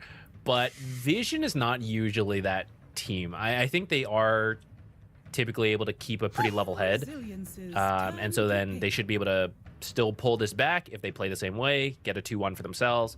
But if they do tilt a little, I don't know. Resilience could do the funniest thing and just ruin the majority of people's predictions just right off the bat if they get one more win here. I would honestly say that it's probably like 30% of people at least chose Vision. I think like 60%. I mean, I'm trying to be like conservative with the thought. Like maybe people just pick their favorite team or something. 10 seconds remaining. I like. Most people are bandwagoners. Their favorite team's Vision right now. That is true. Maybe it is like 50-60% of people put Vision in the 4-0 slot. First pick, Keeper of the Light. The response, Nature's Prophet, immediately. Now, I am very curious where these two heroes are going to go, because if this is the mid lane matchup, it's actually very good for Nature's. You just out-rotate Keeper of the Light, which is not something that, like, many heroes can do. Like, Coddle needs to get to level 6, but then he's all over the map. Nature's Prophet is all over the map at, level 3 with an urn. So it can be a little bit of a scary matchup. You can out-tempo the Keeper of the Light as well, right? You just get... You kind of like draw the mid lane. You're both going to find farm, but then you start to snowball this like side lane. And we've already seen Vision come ahead very early in this series. I also think it's the perfect hero, really, to punish something I've been critiquing Team Resilience for, which is sometimes the moves don't... It's not that they don't make sense, but they're not very map efficient, right? They bring a lot of heroes, the play's not fast enough, and it just gives Vision time to farm somewhere else and grow a gold lead. Nature's is perfect for that, to play the map better than your opponents and pull a gold lead and then just close the game later with 30, 40, 50k, right? Nature's sucks up the map if you give him space. Yeah, absolutely. I also like it as a possible pick for Satanic or even 9 class, right? Like the thing is the Nature's Prophet can be moved around. They're very comfortable on this hero. So we'll see what they decide to do in terms of bans. We're going to see the puck. The Clockwork removed as well. With the Clockwork being banned, to me, maybe feeling like they are running this as a mid Keeper of the Light, but also maybe aware that this could be carry Nature's Prophet, and the Clockwork actually pairs very well with it. Yeah, not only in the lane, but just throughout the entire game, you can be on your own as the Clockwork, looking for people with Rocket Flare, Hookshot, Power Cogs, Battery Assault. You don't kill anybody on your own. But if you have some global help from a Nature's, from a Invoker Sunstrike, now you are a kill threat without actually having to have your team follow you around every time. So I think it's very heads up band. They will go back for the Undying, which was relatively successful in the last game until it wasn't. But he was doing a lot of saves, tanking a lot of ganks for his team. I think it was a good hero for what they were going for. If it is Nature's carry, they've pretty much secured the lane, and the same way they did with the Shadow Fiend in the last game. The response on the Wyvern is pretty good. This hero has been going up in stocks quite a lot. There's a lot of healing. The lane got a lot better with the buff to Arctic Burn. And if this is Nature's carry, it's very easy to get him to kill his teammates when you drop the Winter's Curse. And the Treants are pretty strong too. That's actually something you've also got to be a little careful of if you get ulted next to your Treant. Okay. That is a pretty cool pick. if they are anticipating this being the carry Nature's Prophet with the Undying, Timbersaw does really well in this matchup. Like, you can always get out of Sprout. Like, it's not really a threat ever to you. And Undying typically loves playing against melee offlaners, but Timbersaw is like the one major exception to that rule. So they got to bring in some magic damage. They'll go for the Dark Willow. Yeah, you can't get careless in that lane. Like, you can still be killed, but it's something New is very good with. And I suspect you're just putting it with the Keeper, who will help you creep drag, who will stack for you. So you just won't play the lane, and you'll just farm a bunch of stacks and then have the boost from the Chakra Magic to play very aggressively once you hit that level 6. And you need something like the Dark Will to bring that magic damage, like you said. The Wisdom Shrines could matter a lot. That was a play they went for in the last game that kind of backfired on them, honestly. But if you do it again here and steal the Wisdom Shrine on Team Resilience, and now your Dark Willow, who is supposed to be some of that answer to the Timbersaw, to the Cold Embrace, maybe you just have a very late level 6. And you're not getting that. They have some other picks, though, of course. We'll see what else they go for. For example, the Doom. That'll help deal with it. You kind of needed something like this. It's a risky pick, though. You are blind picking this, not seeing the carry matchup, and there are a lot of carries that they can go for. Just rewind to last game. Drow Ranger, fantastic currently into this lineup. We could see them run it back here for Erica into the Doom lane. I think it's perfectly fine. Another hero we don't see as often, but I think is decent into the matchup as well, is Sven, right? He's a transformation hero. As long as he gets the God Strength off, he'll fight the Doom. He doesn't care, right? So that is something to also work for, is it can find the Nature's Prophet and just kind of burst him in the fights as well. Wind Ranger could be another cool one. The Focus Fire tends to be pretty good versus the Natures, and again, you can keep your distance. Oh, Venge carry is back. Well, that maybe works in a little different way. You're just like, okay, go ahead and do me. I'll just be back as an illusion. That's pretty interesting. I do think this hero's been 10 seconds remaining. It's a little slept on. Like, I think that's better than what the pick rate tends to suggest. But I do think it needs kind of specific games, which is why it might not be picked that often, because you just need to see things unfold. And this time, I think this is a lane that you get buy-in. And then your Ags is worth the slower start, because this hero just doesn't farm all that fast. But it'll just be so good once you get it. For all the reasons it's already good, but then because of the Doom.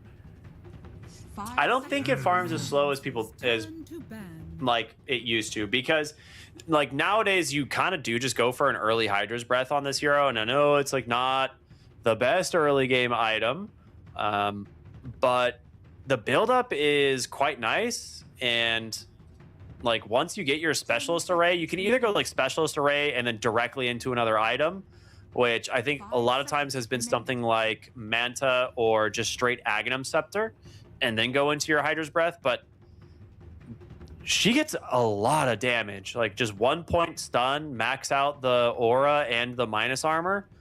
And with Specialist Array, this hero just runs away with farm. Like she can just clear camps like it's no problem at all.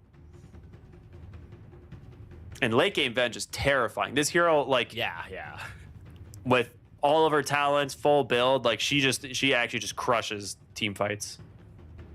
Yeah, I actually feel like she's one of the hardest carries as the game goes on. I agree. I absolutely agree. The way the percentages like work into themselves is ridiculous.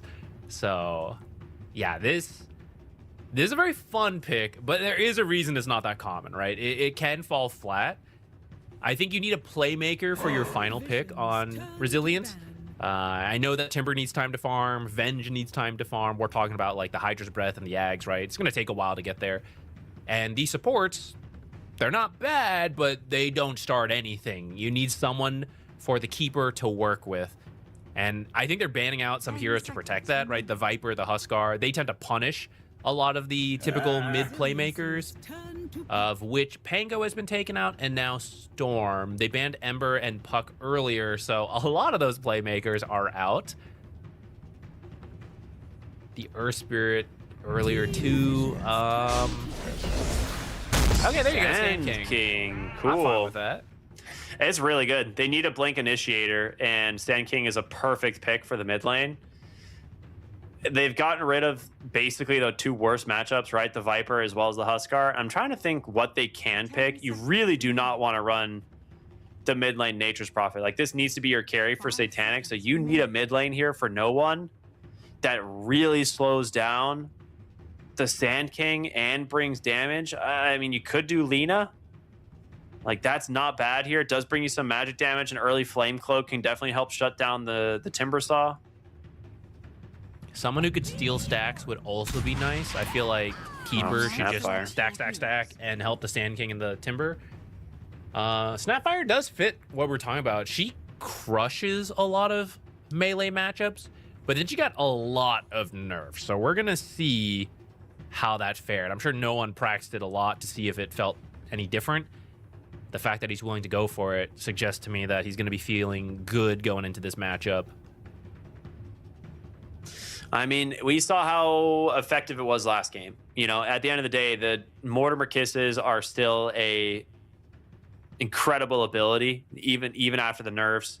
She can find a kill the moment she hits level 6, and I'm curious where you want to go with this. To me, you need to slow down Timber Saw. You need to slow down Sand King. Like, you do not want the Sand King getting an early Blink Dagger, and you don't want this Timber Saw getting to, like, his Kaya plus, you know, whatever item he decides to go after that, whether it be the Lotus Orb or his own Blink Dagger, right? So I imagine we'll see the Snapfire look to put the Mortimer Kisses to use early on. It's just not, there's not a lot of setup this time, right? Yeah, that is the worry. I feel like Nature's once set up to TP easily. Doom, I mean, kind of, right? Like, yeah, you can kind of like blink. You often like grab the Centaur. Dark Willow provides some, but it's not very instant. And there's some, like, there's a fast stun from Sand King to get away, plus Invis. The Venge has the swap. It will not be the easiest, especially as you chase for those. There's a Winter's Curse you might be into. So Vision will have to be a little careful, but they are a really skilled team, right? I mean, this is, if you needed a team to work with just a couple stuns and pick the right plays, I would trust them with it, right? And they have typically been playing quite well. I think they are going to play the economic game more than needing to find these early fights. They're going to be looking to out-farm Resilience's moves until you can solve the itemization issues with items, right? So you just out till then. You see how the lanes go. I mean, if you're winning the lanes, you can just go fast, right? We kind of saw that in game number 1, but if you need to just drag things out till you can solve some of those itemization issues, then you do that. Yeah, I completely agree. I'm very, very curious to see which team gets off to the better start this time, because we saw, you know, Resilience struggle a lot in game 1. They pull it back in game 2. But I kind of want to see what happens if Resilience comes out ahead in the group stage, right? Like, both times they made, or maybe tried to force a couple different plays that backfired on them. So if they manage to, you know, avoid that this time around and have good lanes, I feel like I like their draft a little bit more than Vision's this time around. I think I do too. But I do think Satanic can do a lot this game. I think this hero can absorb a lot of farm, and it'll just be a question of, do you find the right heroes, which then brings us back to the initiation.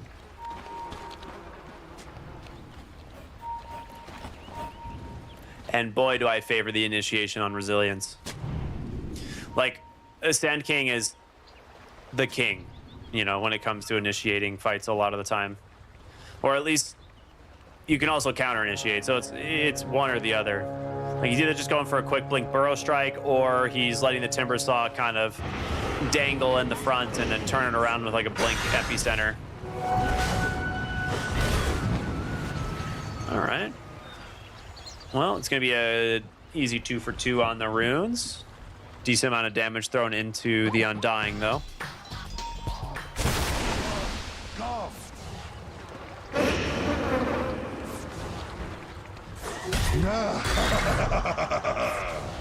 Ooh. Bringing a lot of heroes just to grab that range creep. You see this done a lot in like very tough lanes, just because in these tough lanes, you don't want to have to hang around for that range creep. So teams, you can't do that body block as easily. Like they used to body block and then get the wave on the tower. Since that became harder, now you just kind of like snipe the range creep and move on. It's kind of fun to see this evolution of how do I not play an honest lane down here? Yep. Yeah, now the whole wave is pushing in, right? So Satanic's gonna have to, you know, farm underneath his tower, absorb a little bit of damage from these creeps. He'll CS it perfectly, obviously. He's got plenty of experience with this, but we're seeing a bunch of creep manipulation here. Both supports just dragging waves in all sorts of random directions. Until Timbersaw gets some levels, he's not really strong. Yeah, you do have to be careful until you have the Timber Chain. Yeah. Did he go boots first? He's looking real fast on the Keeper of the Light there.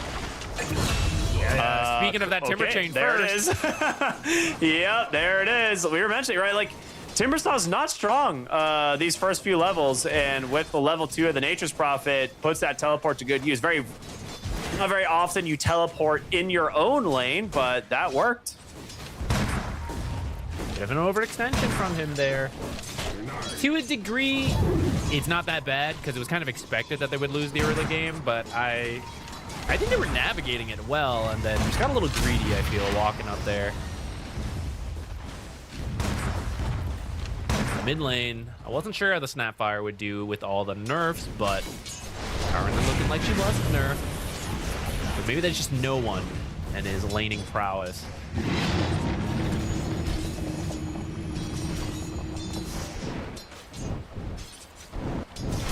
Up here, Venge is a pretty strong laner. Yeah, she is. And Winter Wyvern, the heals, I mean, we've been seeing it multiple times now. It's just so much healing every time Cold Embrace comes out.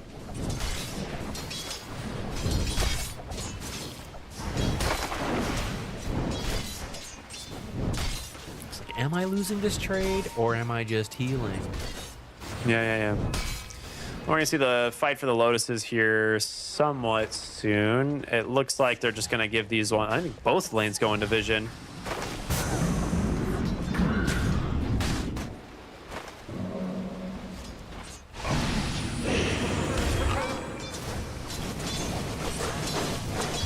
So after all this, the lane's finally in a decent spot here for the Timbersaw, so he's gonna absorb some XP in the bottom lane. I don't think we'll see them get like another kill on this guy anytime soon, right? He went 2 points in the reactive armor here just to try and sustain as much as possible in this lane and kind of reduce the chip damage that this Nature's Prophet does.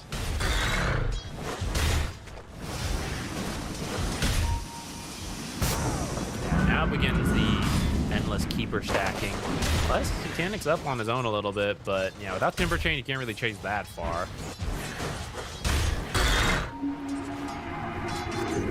Actually bringing the Undying top, but they seem to be aware as he kind of shows in the lane. There's nowhere for them to join, so he's just going to go back to the Twin Gate, I believe, to the bottom lane. Are scanning.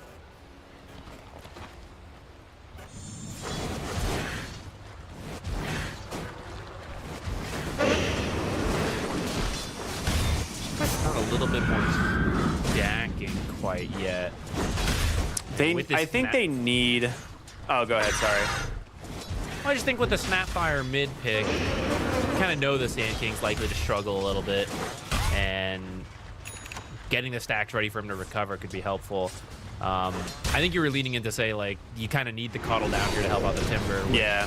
I guess it is fair, too. Maybe you can start stacking now. Top, pretty close fight. The heal will save for a little bit, but here's Satanic with that TP. That's exactly what we were talking about with the Nature's Prophet, getting active early on the map and, well, puts it to good use. It was so close. The Lotus there plus the wand keeps Noticed alive, and Satanic will just go right back into the bottom lane. Does he have an urn on the Prophet? Or is he just going stats? Looks like he's not going to bother. He's just going, he got his power treads, and I see the Maelstrom queued up next. Oh, Snapfire goes top. She's got level 6. Like, we talked about this, right? You want to put these Mortimer Kisses to use right away. There's going to be the Undying Tombstone. The Mortimer Kisses finds the first victim, and it will be the second as well. Oh, that's rough. Now gonna be forced to walk slowly back to lane on the Vengeful Spirit. Is under attack. That's really nice as a follow-up kill. That's a good move from Yeah. Vision.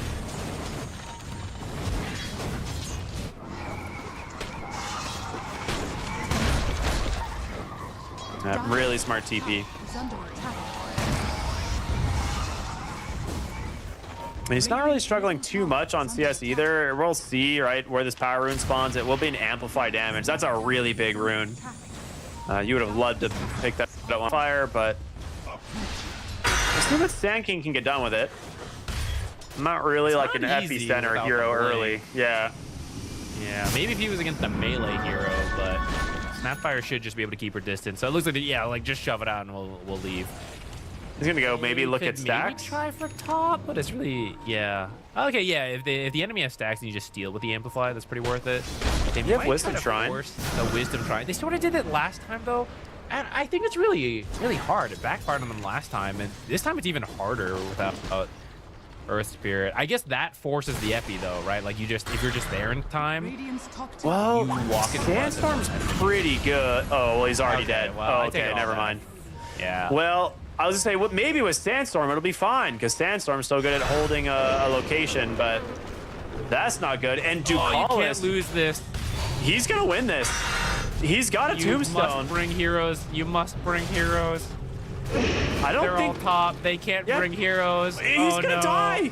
He's gonna die. No, he's trying to buy as much time as possible, and no one's even on the way. Oh, okay, I take that back. Caudle was on the way, but yeah, he's not gonna make it either. Oh boy.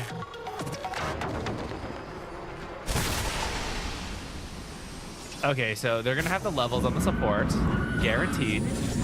Yep. Yeah. Double They're Wisdom already Shrine doing plus the well. kills. Dual Wisdom Shrine. Another Snapfire rotation up here on. Oh, and he's found the Wyvern. Does the cookie connect? Absolutely. Like they're not Okay. happy they lost game 2. They are back with a vengeance on Team Vision. Yeah, remember when I said I'm curious to see what happens if Resilience can get off to a good start in game 3? This is the opposite of that. We are 9-0, 4,000 gold advantage here. 8-minute power rune about to spawn. Maybe they get lucky. They do. It's a haste bottom.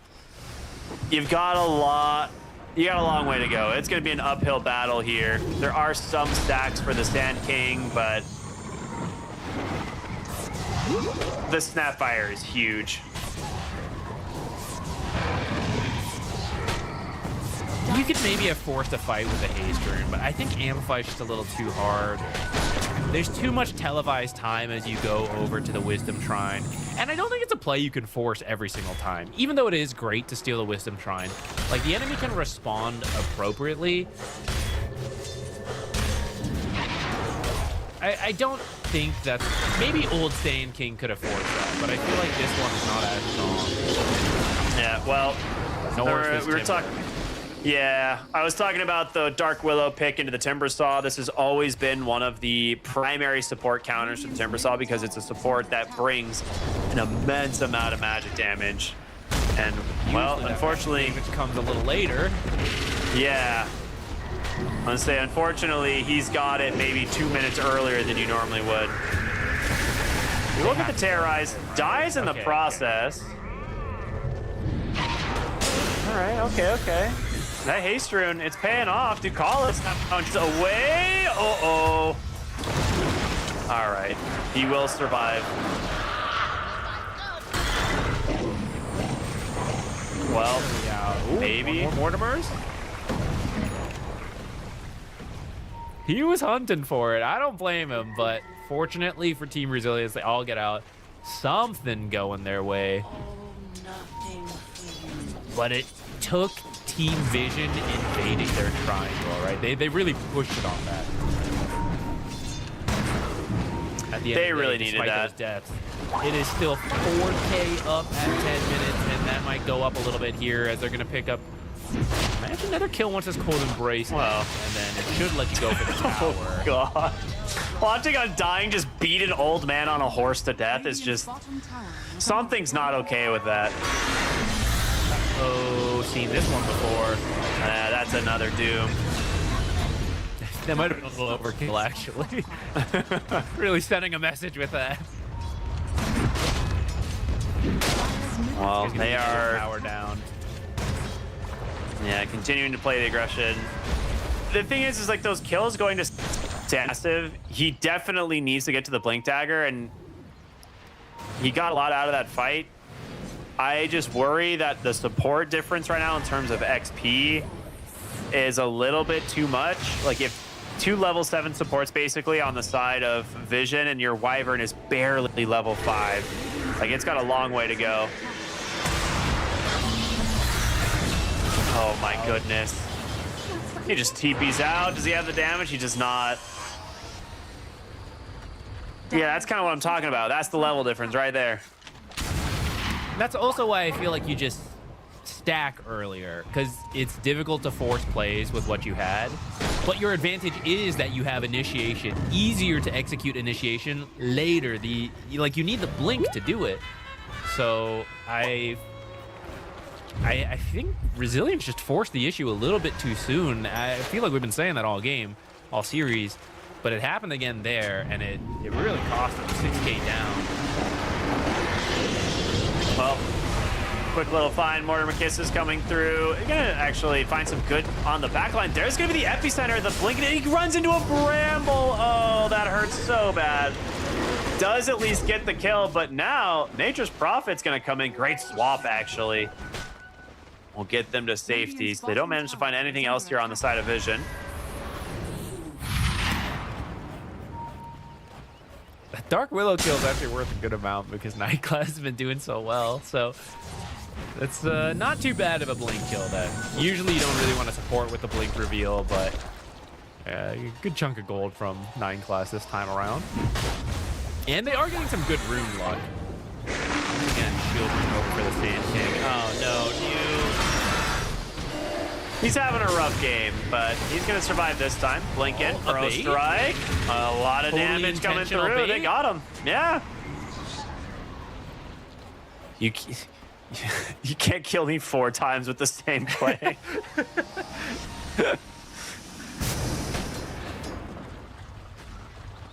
Okay, I feel like once they have the tools in their hand, Resilience is actually pretty good with them. They just need to stop forcing plays before they get those items, and they're gonna be cooking.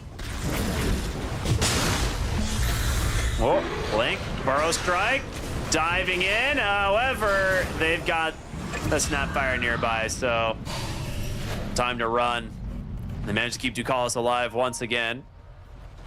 And Sand King in the trees, blink up in 1. He's gonna be just fine. Oh, he goes north. All right. Nice read. Part of the mind games.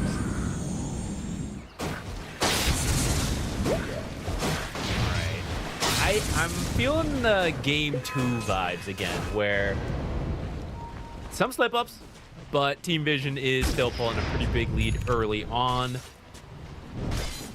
This should be their game to control. But if you slip up, right, there, much like Drow, there's a ticking time bomb of that. Yeah, Drow can win the game.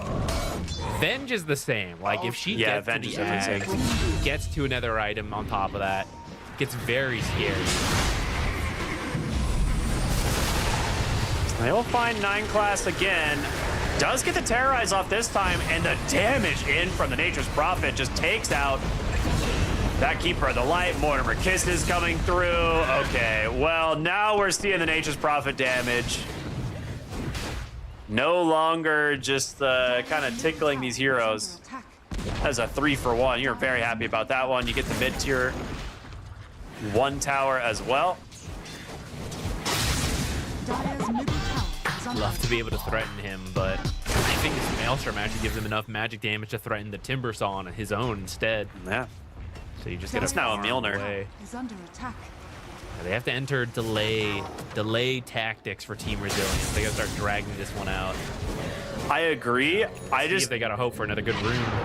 I just don't know if that is as easy this time around, right? Because you have such high tempo on the other heroes, right? Like, this Nature's Prophet can show up at any time to the fight, very different. You have 9 Class, who's incredibly farmed on this Dark Willow. But you never know. Like you said, maybe you'll get just a perfect rune at the perfect time. I think this game, they have really good delay heroes. They have to delay for over 10 minutes at this point, I would say, for Venge to reach the timing she needs. Radiant's bottom tower. And in that time, Satanic cannot eclipse her double value with his far better farming speed plus joining fights Radiant's middle on the nature. attack. If you can do that, I do think Venge in a one-on-one can beat Nature's. Yeah, She's I agree. not too far behind in gold once she has her Ags. Radiant's middle tower has fallen. So it's about Yeah, getting there without him having like an item or two over you. Yeah, the Venge talents are ridiculously good. Oh, they're looking for the mid. Blink epicenter. They get the bro strike in from downtown, but do they have enough to finish the... Oh, yeah, the refresh for the second bro strike. That'll do it. Yeah, Nicely Burrow Strike done. plus Arcane Rune plus Chakra Magic. Again, the good runes helping him to find these kills. Oh, Doom comes in, finds the big turnaround here, and now kill's gonna go the way of Satanic. Still a net gain for the team, but it is just furthering the Satanic money. He's getting The money scarier and printing scarier. machine here. Yeah. The guy I want to have the least money is getting the most money. Yeah, If and I'm this on Doom Team is Resilience. becoming... He's scaling so high, so hard on Doom as well. Like, this is like a Blink Radiance, you know, going for a BKB. Like, Notice is gonna be in their face. Yeah, he's actually ahead of Satanic right now. Yeah. They did go for a very greedy build and got away with it. To be fair, a lot of that was thanks to no one rotating top twice. Yeah, Gave Notice double a Mortimer very kisses, yeah. free lane.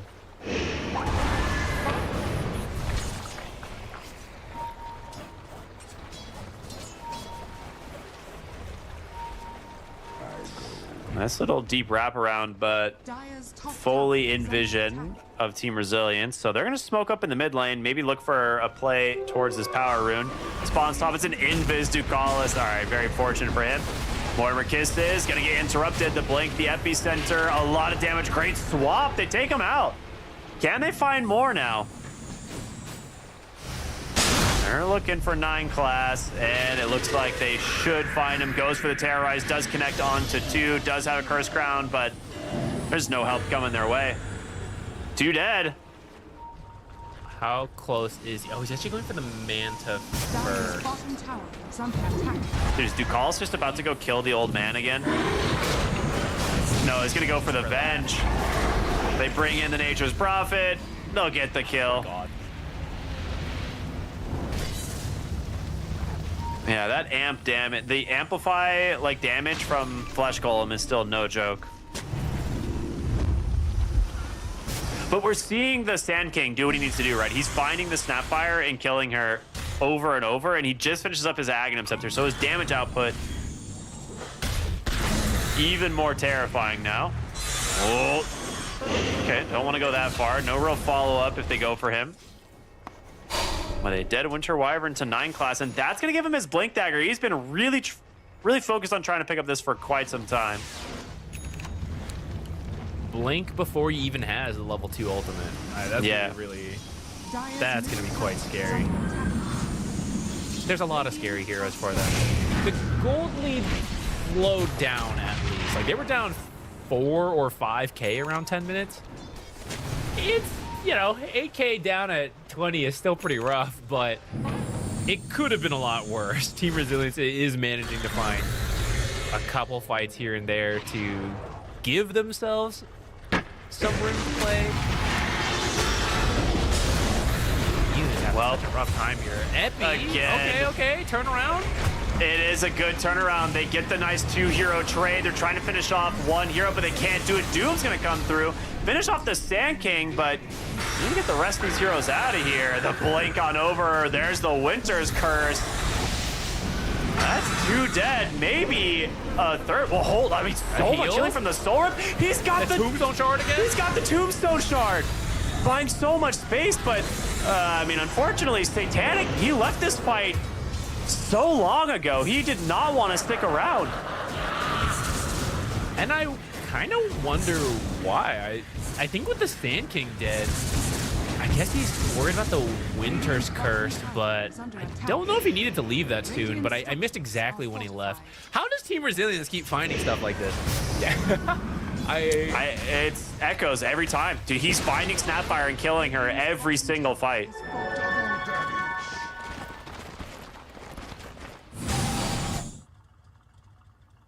But I also, boy. why did Satanic leave so soon? I don't know. I was shocked. I thought he was just gonna. If he stuck around there, I'm pretty sure he kills all of them. Maybe he, similar to I thought the Doom was gonna die way faster. I will say, New somehow lived, right? He got out with a sliver of health, but stuck around to contribute. Nature's is a pretty squishy hero. Like, even though he's top net worth, he builds like all damage, right? So I do understand he doesn't want to die, but it does seem like they committed a lot of their plays onto the other heroes, and he could have maybe stuck around.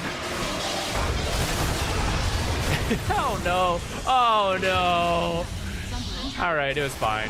It was fine. He knew he would just get revenge on the Tormentor. Dude, how is this? Okay. Good news. Shout out to anyone who chose people dying to Tormentor on their player cards. You've done it.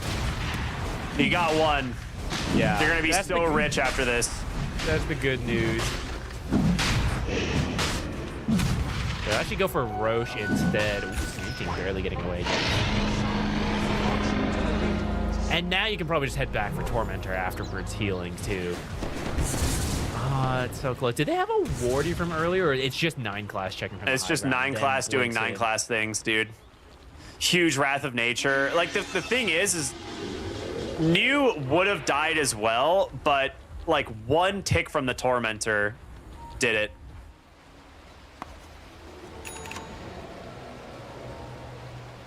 That is brutal.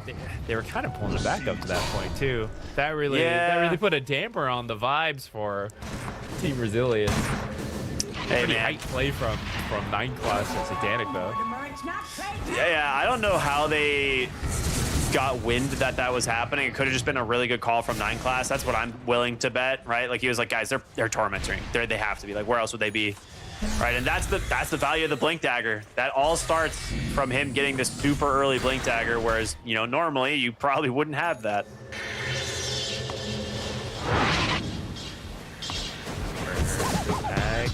1,200 towards it. Okay, so maybe another like 5 more minutes, and this Venge will be pretty scary. BKB. A lot of BKBs coming out with his Aegis. Good power spike lining up. Okay, they're back for the Tormentor. Doesn't look like I've seen this before. I don't think they're anywhere close enough to stop it this time. Yeah. Where's EZQ? It's not too bad. It's good for delaying the game, especially. Yeah. Uh-oh. Ooh, the blink Fast dodge. blink. Run. All right. Well, we'll see what this team fight's gonna turn around. Nice swap, cancels out. Oh, the winner's curse takes. Dude, can this Snapfire catch a break? Huge blink. Epicenter is gonna take out the supports, looking to maybe find more, but they need to get out of here. Doom still has that target available. Blinks on forward, gets the Doom. They will get themselves the hands onto the Sand King. Now trying to disengage here on the Coddle. He'll be fine. Thought I was about to slap him up from up high. You still take that, but you are going to lose these buildings anyways since Satanic did live. This is the downside of the draft. Like, they're pretty strong when they get to do damage, but their initiation is not as good on Team Vision, which is what is giving Team Resilience the chance for these things, along with constantly finding the Snapfire. It's their saving grace. It's so funny. Like, he goes for the cookie to get stunned, gets swapped, tries to get away, gets winner's cursed, dies to his own nature's problem. He's like, I just want to press Mortimer Kisses for more than like a half second this game, guys. That'd be great. Yeah, queues up the BKB. Yeah, I think he knows. Absolutely essential.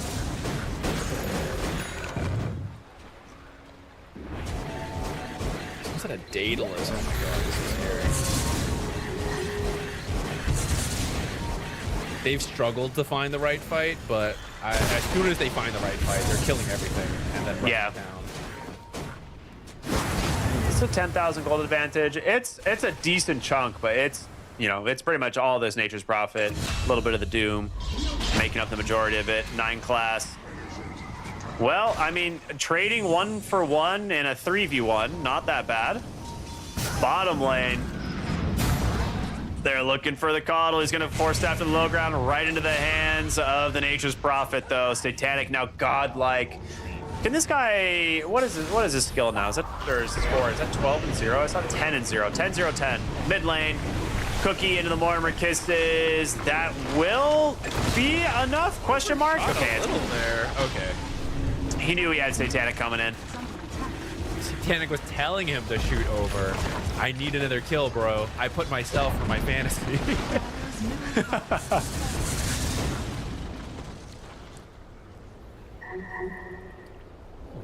Yeah. I mean, to be fair, it's easier for Natures to join these fights.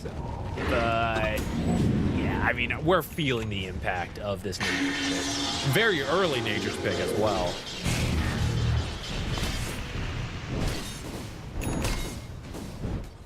And how close is the Venge to the egg? Can we do a little check in there?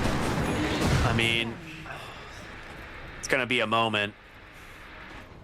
The thing is like, it really comes down to what she wants to build, right? You probably do at this point have to go for the Ags like pretty early, but I wouldn't be surprised if they're trying to build something else. I think you need it. This hero does not come online truly without the Ags. You need to be able to force them to kill you twice. Yeah, so she did go for the Manta. A little over half. So, yeah. We're getting there.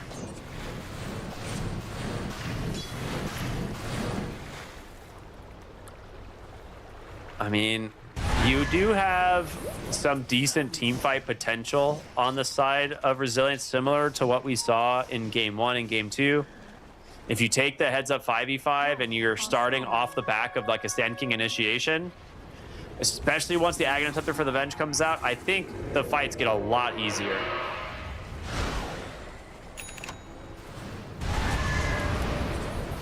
Nine class is playing with fire right now. He is just somehow dodging out like 3 heroes. I can't believe that.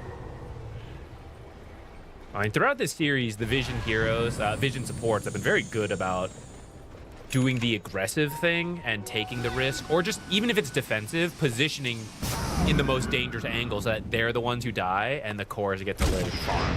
And for most of the series that has paid off, doesn't even die this time around.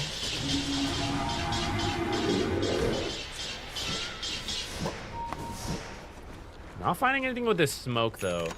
Team Resilience is reading this quite well. They look top, they don't find anyone, not knowing Dark Willow just barely slipped by.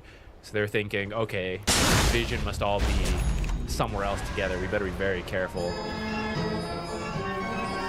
for his Basher. Manging does still do quite a lot. He got nerfed from his like super broken state, but yeah, a good epicenter is still a very powerful tool to have. Absolutely. Do I see especially a Basher queued up on the Dark Willow? No way. No, okay, no. Yeah, Oh, we were looking at Sand King. Okay, I was like, what? Basher, yeah. I was like, 9 class does some crazy builds, but that's. I was like, what? That's a little too much. About to get a free kill here. He's just farming. The Wind Waker will be their answer to this, right? When either Winter's Curse comes in, you'll Wind Waker that. Or when the Burrow Strike comes in and no one's dying again, he'll come save him. I like the... Oh, they're just going to jump in, see what they find. Satanic actually off the mark there with his first target, but they do get the Doom onto the Timber Saw. The question is, can you get anything else? Nice swap save from the bench. She does have that Aghanim Scepter completed, but the Terrorize is there. A Sprout to follow it up. They hold him in place, and now the Doom, maybe a little bit too far here. trying to dodge this fight out. Ooh, nice blink out there from the Wyvern. Gets to, well, almost safety. Dark Willow there nearby, trying to help finish the job. We'll get some assistance from Satanic, who just continues to add to his kill score.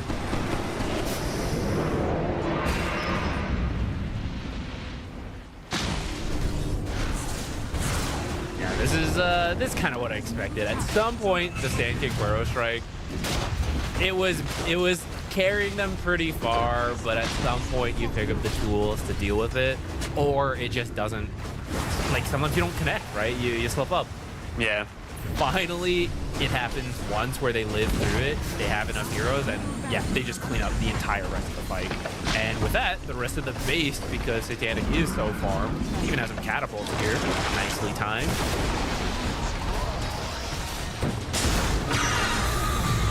Ooh, tries to go for a safe Burrow Strike back, doesn't quite manage to connect, and well, Timbersaw is going to be forced to BKB as the Dark Willow doing quite a bit of damage. They will finish the job. TP on out on the rest of the team. Second Roche is gonna spawn, but you are now down 20,000 gold and a lane of racks. It's looking pretty grim here in game 3, but again, Resilience managed to pull back. Yeah, it's like they pulled back a pretty rough game too. It could happen again. This is actually their timing. This is what we've been lulling them into a false sense of security by letting them kill us. And now we shall activate our power.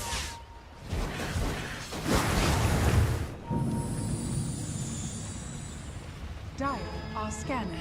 It started like this, actually. It's with the smoke. Did they get an Amplify rune? I didn't see one. No, not this time, but they're gonna see the TP in the mid lane.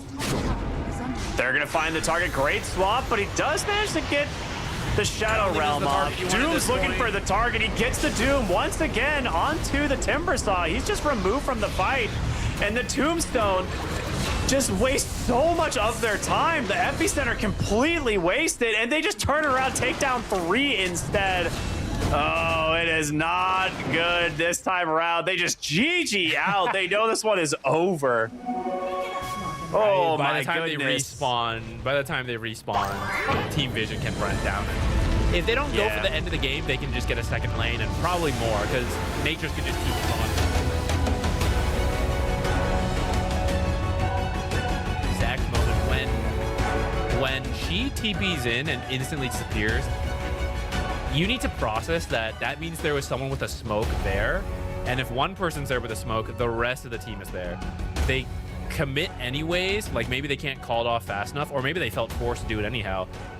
They waste so much time on the Dark Willow, they waste so much time on the Undying abilities, that the cores are just free to do everything they want in that fight. Finally, no one gets to contribute with the Mortimer's Kisses without being targeted. Yeah, absolutely, right? Like, that's one of the things is, like, we never really got to see no one have, like, the all-star game after the lane stage. Like, early on, he completely destroyed Resilience from the lane stage, right? And enabled his side lanes to pretty much have the best possible game. And that's kind of his job here, right? Like, we kind of knew, like, he's the one that's kind of set up the tempo for his team. He ends up kind of suffering through the mid game, but you have an ultra farmed Doom, you have an ultra farmed Nature's Prophet, and even 9 class like benefits quite a bit from this. Vision showing why they're considered a favorite. They're not going to be happy about that game too. I'm sure they'll take the lessons from it. I think what Team Resilience has shown us is, honestly, they have some good ideas. Some of the fights are there. They got to clean up this early game and some team movements. Hopefully this series versus Vision has given them some stuff to talk about. Again, this team is, not that the players are brand new, but they have not had much experience versus other top international teams since they just formed to qualify for TI. So all you can get from these scrims and official matches is you got to do a bunch of learning. But if you can do that, that's what brings an underdog into a deep run. Hopefully this is the start of that for them. Because if they keep making these mistakes, like, not just Vision will punish them, but other teams will do the same. Yeah, I mean, if you're a fan of Resilience, I mean, this is not a bad entry to TI, right? Like, you just went up against probably but a lot of people would consider the tournament favorite. You force them to a game 3. And yeah, there's some mistakes, obviously, that we can talk about and they can go back and review. But I would say keep your head high. This is not a bad showing. There's a lot of Swiss games to play as well. Yeah, but Vision, mostly going to plan, and they will satanic 14, 0, and 13. That is. Did he die like what 3 times in the whole this whole series? Did he have like 3 total deaths? Like that. Yeah, I mean, that's satanic, right? Very safe. Like we were wondering like, should he have left that bottom fight? But I mean, because of that play style, this is why guys like ends deathless so often. Yeah, this is kind of just satanic in a nutshell. Very rarely does he have an off series. This was not one of those. So he's gonna be feeling very good about this one. I think Team Vision, I think they probably are not super happy with how this went as well. Like, I think they kind of expected to come into this and get a 2-0. It didn't quite happen. So I'm sure Puppy's going to have a talking with the team and try and tighten some bolts here and some things that went wrong in that game number 2. Yeah, I mean, that's why you can just learn something from every game, every series, right? Even the best team, arguably. But it is important to keep learning, and that's what gets you to the top. So I'm sure they'll take it. This is a team that is pretty level-headed, and they'll take the lessons they need to. Standout player over to 9 class. He ended up dying a little bit more towards the end of the game, but he did have a very strong early game set up from those rotations from no one, who then suffered as a consequence after. But I think he managed to make a lot of space on his Dark Willow, finding a lot of solo kills, and honestly, Ducas as well. Shout out to the support duo throughout the series, tanking a lot of deaths for their core so that Satanic can remain deathless this game, and just making a lot of space to make sure the cores hit the right item timings. I mean, that early Undying Tombstone Shard is kind of nuts. Like, we don't often see people pick it up that early, but both games, Ducas opted for it, and it looked really good. Even without like a lot of levels in the Tombstone, right? It was a lot of times at that point, like 2 points, maybe a third point in the Tombstone. So not even maxed out, but they made it work and it looked really strong and turned a couple fights with it. I mean, we saw the final fight in the game, right? Dark Willow with Shadow Realm, and then the Shadow Realm ends, just end up thrown in the Tombstone. And you're like, well, that was every spell we had just thrown into this fight and it was just wasted. So yeah, I saw, you could see the frustration, I think, on Resilience at that point. Yeah, I mean, does not feel good to throw everything and still not kill a support, which is why you kind of like, okay, GG guys, it ain't happening. Yeah, I mean, this was fun though. It was a great first series, a great way of kicking off the TI group stage. Now we've got 2 more series here left today. Coming up next, if I'm not mistaken, will be Yandex versus HULIGANI. So that should be our next series. And then, of course, we're going to have another series after that, still to be determined based on current standings. But stay tuned for more here, everybody. We want to say, we're not going to go anywhere for too long. We'll be back with our next series and a new set of casters. You're going to love them. We'll see you then.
TI 2026 is upon us. That intro never fails to bring a smile to my face. Watching all of the old teams, the old victory, just congregating here for the best time of the year. TI 2026 group stage beginning. Plenty of Dota in front of us. Waga joining me as we get ready for a special time of the year. Yeah, special time of the year, and I'm pretty happy that we get to be here again, Gareth, together and casting it. You and I, we cast the qualifiers, and we ended with, what we're going to start with today. We're going to have some HULIGANI match, and they were a team to look out for there, so I'm hyped for today. Yeah, that crazy European qualifier, right? Like mashing together Eastern and Western Europe, giving them, 4 slots, but still having like an absolute bloodbath of a qualifier to get us here. Yeah, probably one of the most stacked qualifiers ever for TI. Just absolutely insane, the amount of high-level teams. And high-level teams being taken out. We have Na'Vi missing out on it. VP getting taken out, both by HULIGANI, who went through there. And not an expected contender, but they proved to be really, really strong. Of course, I do think that they're going in heavily the underdogs into this matchup. But even so, I wouldn't count them out. No, absolutely not. Yeah, definitely plenty of time to prep. Yandex, one of those teams that were directly invited, looked very hot since they were built as a squad. They had like a bit of time to kind of rethink things and have a break. They skipped that Dream League, then came back very strong. Now heading into TI, you want to hit that peak at the right time. So it feels like they've tried to give a little bit of leeway to some of their players to make sure they're in the right mood and rhythm. And of course, this is an Eastern European derby, basically, between these two squads. Invited versus qualified team. There's always the chance for an upset in these kinds of series. Yeah, there certainly is. And looking at the draft a little bit, see what these teams are cooking up. We already have the Lone Druid snagged as a first pick, a hero that is expected to be very, very popular this tournament. He is still very, very strong and can be a nuisance to deal with. Once the bear gets online, runs around, does whatever it wants, it can be so difficult to stop it from opening up the map and, of course, picking off anyone who goes alone.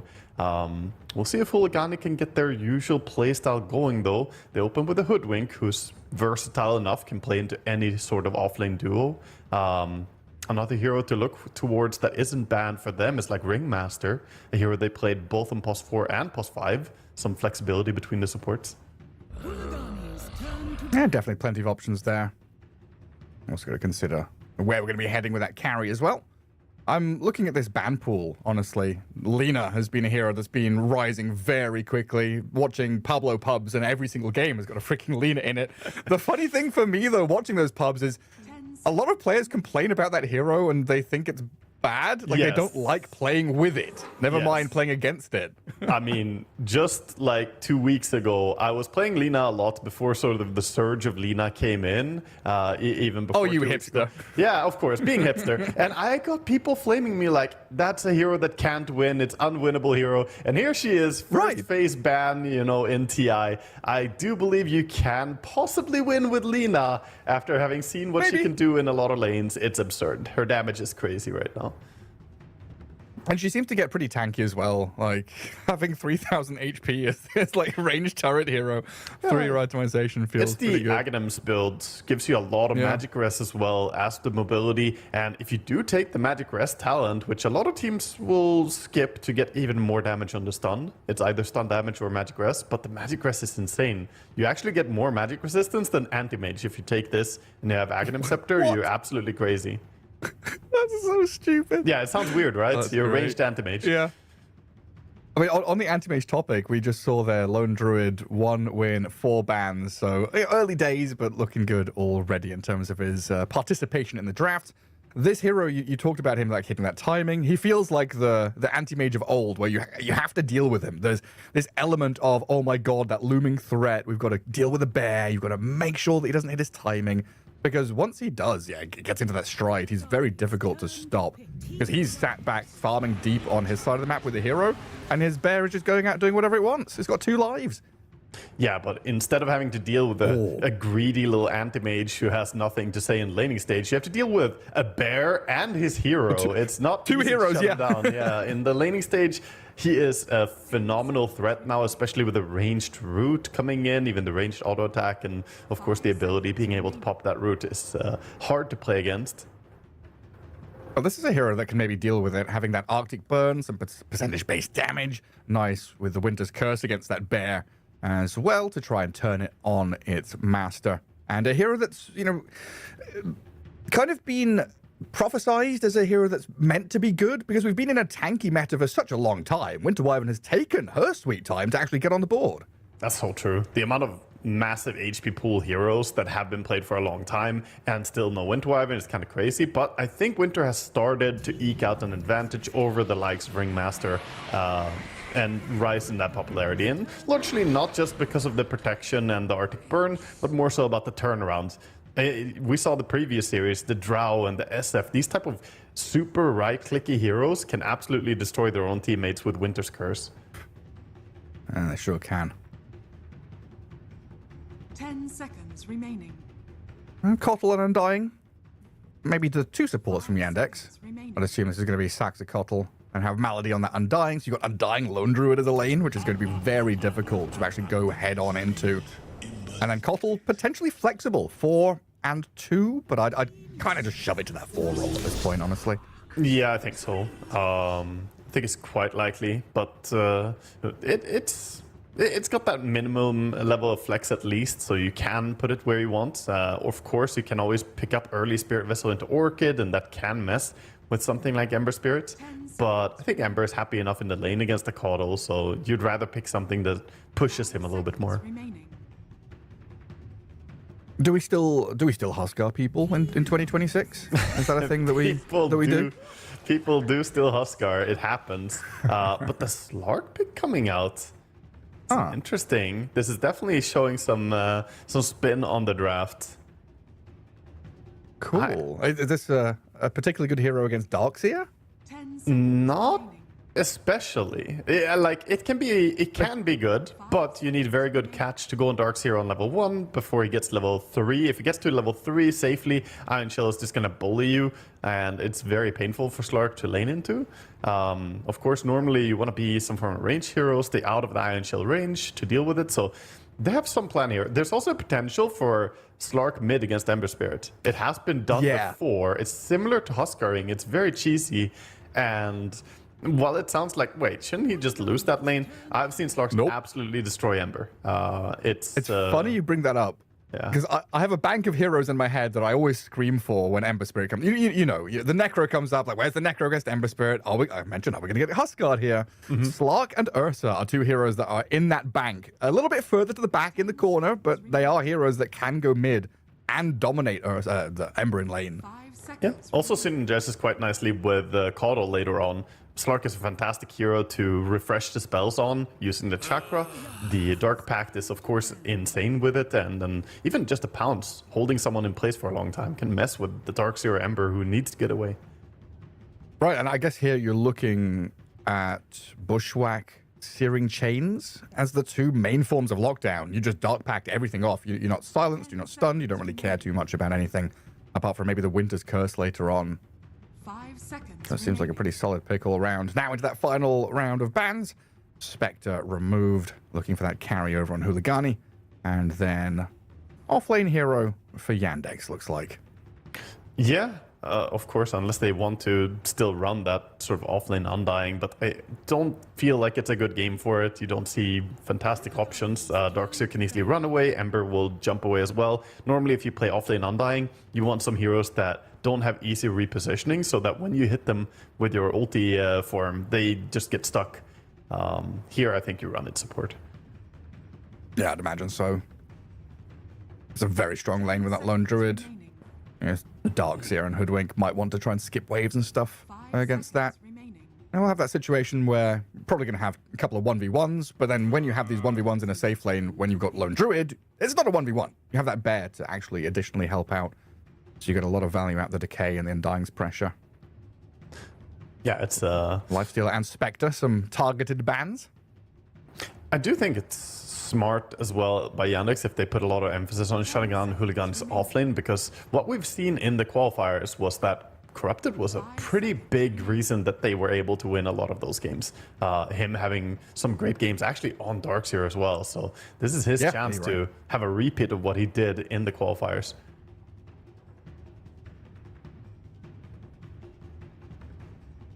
If this Not is much just a time safe left lane darks for- here, then I might be concerned for them. Because, yeah, I really think mid slart against the Ember is the play.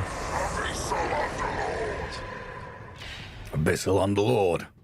Giving them a bit of that global presence to get onto people like the Ember Spirit, more roots, which is super annoying to deal with when you are playing these kind of tree line fog heroes like Wyvern and Hoodwink want to wait for their moment to strike. You're waiting for a vacuum play, waiting for the jump in. Underlord can undo a lot of that. 5 seconds. Yeah, it's also fantastic for if you do get to a point of Aghanim Scepter, you can set up on the Ember, allowing a follow-up to come in, right? You ulti across the map, root him, and then Pounce comes in. Suddenly you've caught yourself an Ember that otherwise would be very hard to initiate on. God, I'm just thinking back to the games. Mirage had so many good puck games, right? Yeah. And I'm now thinking, yeah, well, that first phase puck ban makes so much sense. Yeah, thinking that was back on his. That was like his the quality standout run. hero for sure. Like they had a lot of good performances, as you kind of need to qualify for TI, right?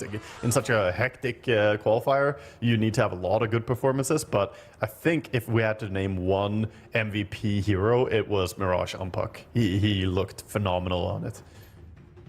Well, there is that Chira Jr. Slark heading into the mid lane to match up against the Ember Spirit. Watson on the lone Druid makes a lot of sense as everything slots into place pretty normally. But we got the last pick Alchemist for Snowy over on Huligani.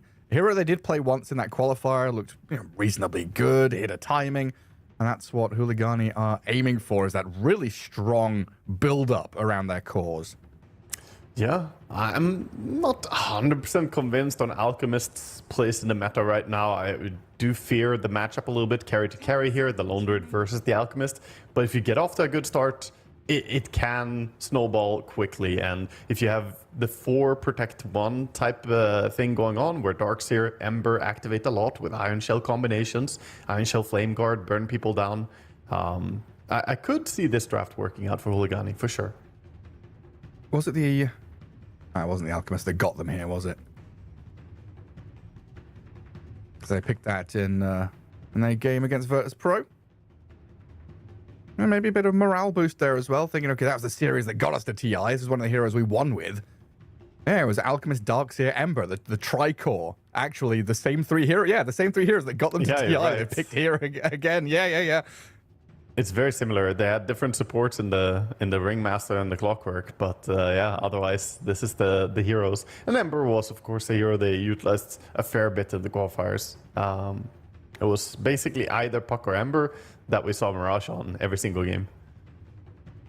I feel like that's, for me anyway, a good sign for an underdog or a newer team, showing consistency in thought process, their ideas, they're solid, they're going to pick these heroes because they feel like they're comfortable on them.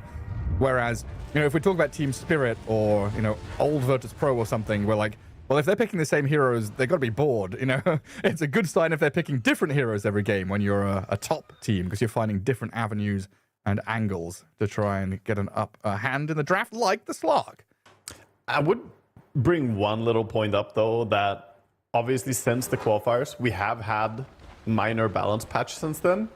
And That's not true. saying that necessarily fully shifted the game and you have to pick different stuff in different meta, but there has been a change to DOTA and it's not quite the same. So if you find the same weapon still, it just means maybe you didn't really start something new, I guess. I was dipping back into the old lore. Start flipping through the pages of the old books as we get ourselves into game 1. Now there's best of 3 TI group stage. Day 1, Huligani versus Team Yandex. And a BO3 and a move out of this top lane as the Dire side position themselves to maybe find a sneaky movement out of Yandex and then go for a smoke themselves. Team Yandex going to do a similar move here, just setting up around that bottom rune. Smoked up and waiting with Chira Jr. lurking in the shadows, the little fishy boy ready to scout out any vision being placed. It's not a hero that gives you that full momentum and playmaking capability as an Ember or a Storm might do, but Slark can still gap close and get on people and be very annoying. he can be surprisingly quick as well about moving around the map. Once you get your levels up, you can start running across, and of course being aware where the enemy vision is or not can be a great thing for a mid-roaming hero to have as the mid-game sort of starts. But laning stage is going to be the important part, and looks like he gets a good block. This is already a fantastic start for Slark, getting back on his high ground. This is going to be hard for Ember to go out. The moment he does, he's going to get auto-attacked a lot. It's as though you're laning against a Viper. You miss out on this block, you're basically playing against a ranged hero. So he gets onto you, force you all the way back to your cliff top. And I'd imagine it's going to be a nightmare for supports in that mid game, like you're mentioning. Having Wyvern and Hoodwink getting chased down by a Slark can be pretty nasty. And that makes me wonder what kind of itemization Slark goes for. Because like Mage Slayer was popular, but is Shadowblade in the mix? What are we aiming for? Aghanim Scepter? Lots of options. Still go for Diffusal as a start. It's a pretty good game to go back for a Disperser later on. And oh wow, already a kill happening down here. Sayu just gets... Hoodwink falling. Yeah, I didn't expect them to be able to kill him here, but of course there is that bear. That's the thing, right? As a Hoodwink, you kind of want, you know, as I was mentioning in the draft, the 1v1s to develop where you're trading, being annoying, chipping away, dragging creeps. You just don't have that possibility against Undying plus Bear. And then Lone Druid Hero is going to be okay against the Darkseer and the other 1v1 with the creeps. Undying pretty low on resources, but he's got some mangoes to play with if he wants to stock back up. And as they get behind this Darkseer, one decay might have done the trick here as they get on him with the root, finish him off, corrupted, dead. Yeah, and this just shows why you don't leave the Lone Druid in the pool. I feel like this hero is such a problem to deal with. The Undying is strong in his own right, but that lane is largely just bullied by Lone Druid at this point. And mid lane looking absolute despair. The Ember is hardly getting to touch the creeps. Scanning down that last hit board, is like, where is he? Yeah, where is he? It's pretty far down on the list. Thought Darkseer was having a hard time, but then you look at mid lane and realize that Ember is full zoned by the third skill. Oh no, that was a death after TP. Yeah, it's pretty rough. Oh, this is absolute shambles for them. Two lanes are getting demolished. Wait, is this top doing all right at least? They're getting CS. The Alchemist is farming, but they're not shutting down the Underlord. You're never going to shut down an Underlord plus Caudal in the lane. They're just going to spell farm. So, yeah, they at least have like 2.5 out of 3 possible points here, right? If you're saying one lane is 1 point, they're getting an equal trade up top. Yeah, it feels really good for them. I mean, you're right, that spell spam is insane. Having Firestorm illuminate with Chakra Magic, the waves do not exist. They just get shoved back and back. And if you're able to control up the camps as well, I mean, going for the kill on mid. Good time. He's committing. He's going for it. Slark just stacking up the essence shift. He's going to pounce away, knowing that Mirage did have that little bit of burst regen to stay alive. Now with the bottle arriving, maybe a little bit of life here for the Ember Spirit, but still no creeps. Yeah, and continuously taking all this damage from Slark just running in. But when the next set of Cotland Underlord going to chase him down and force the cold embrace from respect. It'll take a while to finish him off, but you're going to lose his life and his career. Oh no, he gets run down as well. And meanwhile, bottom, Darkseer yet again trying to pull the creep wave, do whatever he can to get some form of farm down here, but nothing. Right, everywhere you look bottom as aggression, as a kill. Mid lane consistently chipping away at Mirage here and getting Shira Jr. to top of the last hit board. And a very good start from Team Yandex. 5-0. Every lane going spectacularly well. And that comes back to our conversation about this Lone Druid. The fact that he is having a free time. The fact he is going to hit his timing. Do we have enough tools in the box here for HULIGANI to deal with a free farm Lone Druid? Alchemist is the guy who's going to have to try and do it. Currently killing off Malady top lane as they brought Undying here, but HULIGANI, they fight back, defend their carry. I think it's smart to make this move for HULIGANI as well, to defend the other lanes, play towards something else. Darkseer, I think it's a lost cause down bottom. Just let him go jungle, find whatever he can. Eventually he'll farm some ancient stacks perhaps. That's the best hope they have. Right now, you need to activate top, and you need to play to control runes or help the mid lane get into the game, because Mirage, he's a fantastic player, but the way the game is going, he's not going to have any game at all.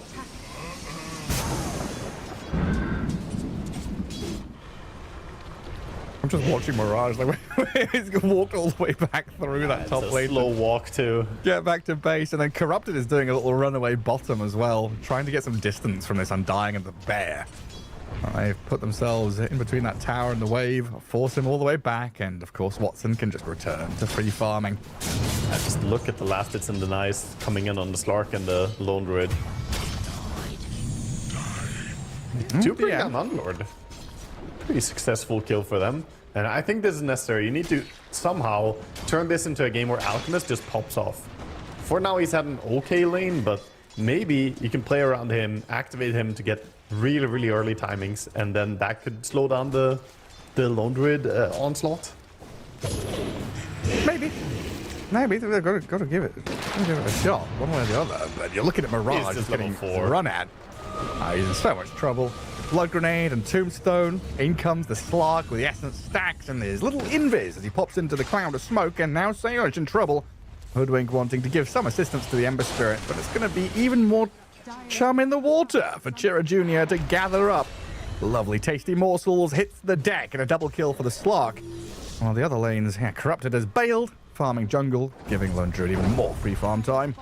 And he's keeping the tower or the catapult alive down bottom, using the Bear. Gonna take this tower early if they can't send someone down to drag the aggro. And even at this point, if you drag the aggro, he's still gonna kill it with the Bear and the catapults. This tower is dead. Yeah, not a chance. Was that pre-7 minutes? Yeah, and that means Wisdom is not being contested at all here for HULIGANI. I don't think they have any hopes of it. You can't expect your mid laner to help you out when he's lower level than some of the supports. Or same level at least. Just go and get double Wisdom Shrine. It's a nightmare, isn't it? What, 5k lead, 7-2, double Wisdom Shrine. Your Ember is level 4 and jungling and getting his creep stolen by a Keeper of the Light. Saksa, brutal, just chasing after him. Now he's 100 gold away from getting his boots of speed. I mean, at least then he can move around. But yeah, 1200 net worth at 7 is just, I mean, absolutely dismantle in mid lane. We see why the Slark pick can be a really fearsome counter. So in 2026, we don't Huskar people anymore. We Slark them. You know what? It's either or. Same thing. Ember is susceptible. He can always be countered like this. That's what I don't like about Ember. Yes, he's super strong. Yes, he's one of the most popular mid heroes in this patch as well. But by God, does Ember have some hard counter lanes? Like Ember against Huskar, Slark, or even just Viper sometimes can absolutely leave him looking like this. Yeah. Dead in the water. And Kotl, higher net worth from the Darkseer and the Ember Spirit. Lone Druid is now absorbing all of your ancients and camps on the right-hand side of the map. And HULIGANI going to try and take all the camps. They've stacked on the northern most part of the map here, but they are getting enclosed. Slark from the right-hand side approaching his target, giving a bit of vision to see Snowy and Respect coming back into the spot where the Underlord was ready and waiting. Throw a few spells his way. Alchemist going to try and channel that concoction and buy a bit of time. But his death was inevitable, and Slark can keep on hunting. Chira Jr. maybe going to get on to Respect, but it looks like he's going to think better of it. At least he finished the stack before he died. You know, imagine if that gank landed just 15 seconds earlier when he was farming the big stack. At least he got some CS, but yeah, at this stage, you're still sitting 700 gold behind the Lone Druid as Alchemist, and of course, Alchemist, you want to be ahead of your opponent. You never want to be equal or behind in net worth.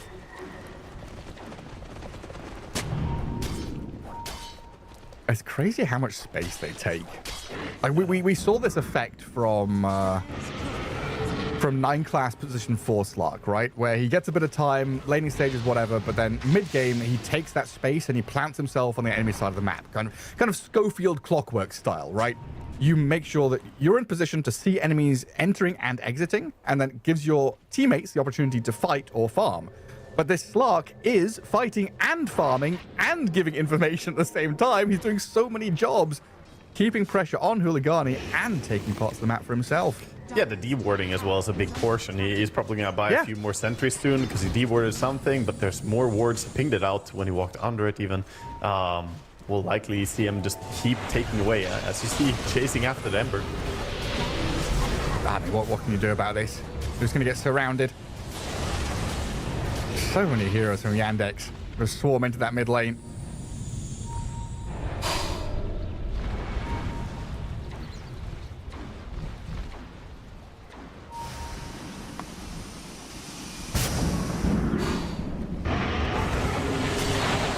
Full respect. The Winter Wyvern getting hunted and chased down. Yeah, he's in no man's land basically. No way to get out of this one.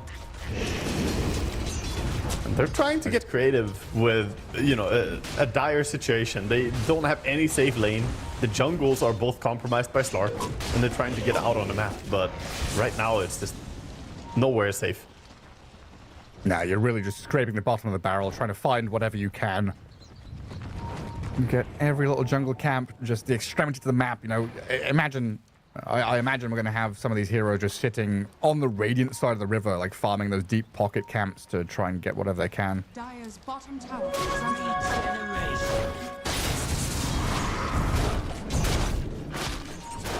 And Lone Druid just going to keep on farming his way to that Mjolnir, which is getting closer and closer to completion. And once he's got that, his farm rate accelerates even further. Yeah, he just needs the recipe, and I mean, that's usually the build we see. Mjolnir into Aghanim Scepter, and then Shadowblade coming in. At that point, the bear is going to go on anyone who wanders out, and right now, they don't even need the bear to do that, because Slark kind of fills that role. You have this horrifying little frog walking around and murdering people. He's about to have Diffusal. The little fish frog. Slot. Catfish, dogfish. Amphibian attacker. Yeah, who knows? Is a cat, a dog, a fish, a shark? Nobody knows. It's one of those things, right? Like the English language has some really weird words which we use as... Hoodwink's gonna die up top here. Like the words fish and trees. We use them in common parlance as like anatomical, scientific words, but or vegetables are another good one, but they don't actually mean anything. Like nothing separates a tree from a bush. A tree is just a word we've invented to kind of describe woody, planty, tall guys, and fish are just like little dudes who live in the ocean. There's nothing that describes actually what a fish or a vegetable or a tree is. I'm a caster, Gareth. I know a lot about, you know, nothing we say actually means anything. That's just, you know, average day at work right here. Literally your the job. Wyvern, held in place. Undying commits the tombstone. Right by your tier 2. Usually you want to be defending this with numbers and doing what you can, but it's just Underlord Undying 2 versus 3. And try and get back on him. That was genius. Yeah, gets brought down. Unfortunately, the kill goes to the Hoodwink. I think Ember desperately wants some of these kills for himself. Needs to get whatever gold he can, but at least they punished the aggression this time. This time. And Undying is straight back into it. Respawn, back to mid lane. Undying and Underlord, let's go. Ember Spirit starting on the Underlord.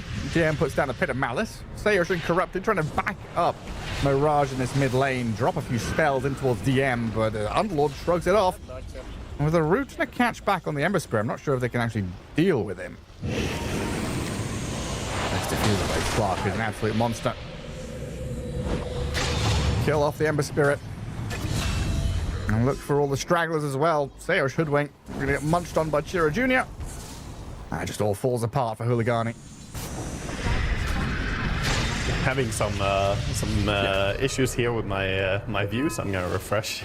Right now I can hardly see anything, man. Live is a powerful tool. And Baldy's blocking camps. Nice. Yeah. Let's go sentry up the camp over there. Limit the farm of your enemies even further. Alright, I'm back. So this Diffusal Slark is basically just herding them off the map even more so than he was doing without it. And you can see how at this stage about 30% of the map, perhaps generously speaking, is Huliganis, and the rest is just free for Yandex to do as they wish. And that 30% is a frantic scramble of wards and sentries. Like looking at the red dots all over the map, they're desperately trying to get any space that they can. Respect, meantime, gets a tag on Chira Jr. here. He throws the Winter's Curse, a few more spells. He's got one Fairy Fire, ulti, Dark Pact, and backup coming in, though.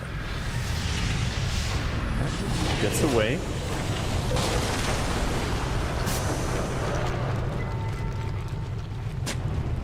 And Mirage dies. I'm trying to make out anything, but I actually can't see anything, Gareth. Yeah, we're having a few little tech problems. Oh, Chira Jr., he's munching on the hoodwink again. Sayush, he's not going to survive this, surely. And just watching Alchemist kind of waddle in and waddle out, thinking, hey, I kind of want to join this fight to get some space for my team, but also I'm an Alchemist, I need to farm. Yeah, you've got a lot of dead weight on this HULIGANI draft that needs that build-up time and just didn't get it. In the meantime, the ramp up from Watson has been insane. Just straight to the moon. Oh my god, he almost has the Aghanims already. What is this farm? At 15 minutes, he's sitting at nearly Aghanims and Mjolnir. It's crazy. I guess 16 minutes now. The pressure diamond as hands well. for all the crypto stuff. What was this guy? And Tangle hands, the druidic roots of his palms, making gold appear out of nowhere. And Mirage, brown boots, spirit vessel almost done. I fear he's gonna stay on brown boots, Gareth. I'm not sure he's gonna get any fancy new shoes. You can't afford it. Can't afford it. Just buy a new pair of brown boots instead. It would feel like you have an upgrade. Fresh and new. Look, yeah, can't afford to patch them up. Can't afford good leather. Can't afford the good shoes. Got to keep buying the shitty ones. That's the problem that Terry Pratchett described, yeah. Yeah, I'm trying to remember. Was it Vimes' boots problem? My brain was scrambling to try and remember it. Exactly. The poor The stay boots poor. theory. Sam Vimes. It was Sam Vimes. The theory of socioeconomic unfairness. That's what HULIGANI is struggling with right now. The Yandex 1%ers, the invited teams. I would agree that when your mid laner is less farmed than the entire enemy team, that there is some socioeconomic unfairness going on. That Undying was just a moment ago ahead of the Ember as well. And we see the D-warding, the Slark providing this non-stop utility. That's so annoying. All the red dots I was describing 2 minutes ago, they're all gone. You've got a line of sentries top jungle. Ob sentry all over the place. Yep, we can see the trying to top find part of the map, guys. Yep. And credit to Hoodwink, who's out there trying to get on the map. Doesn't really have anyone to play together with, though, so kind of just leeching experience as the lone druid was farming jungle. What do you even say to each other in these games? Like, do you reckon HULIGANI are just silent right now? Small steps. Farming. No, you have to talk a lot, actually. You have to try and find whatever victory you can get. Even just a kill, one kill, can be an objective at this point. Normally you think of like a Tormentor, Roche taking towers, that's objectives. When you're this far behind in Dota, the comeback gold is pretty strong. So anything you can play towards is worth it. Steal a stack, you know, create some farm, maybe sneak your offlaner. Look at the Darkseer, snuck over to the enemy side of the map. He's in what we call Vinland right now, Gareth. The grass is greener, the farm is rich. Nobody's gonna gank him over there because he's on the enemy side of the map. Yeah, no one can find me. Oh, he gets scanned. They know about him. It's gonna turn red. Turns red. Slark is on the case. Immediately. That's the last Does he person clear the wanna see camp and coming in. TP? No, he's been found. He's going to throw the Fiend's Gate across the map here to get onto this Darkseer. Chira Jr. with DM. Going to slice him down and return quickly. Snapping back onto the enemy side of the map so they can keep playing aggressive. Yeah, you're right. Slark popping through. Can now play on the offense instead. But yeah, there was a part of me that thought, oh, this Fiend's Gate's a bit of a waste. They don't need DM. Slark could have done it on his own. But the speed at which they get that kill and then return is so worth it. Yeah, I think it's better for them to commit it. And just make sure they get the kill. And now Slark can be over here and push back the Alchemist, limiting the farm even further. Anti-pop Chemical Rage. So no ulti for the potentially ensuing team fight. Tombstone placed. Sharpshooter shot.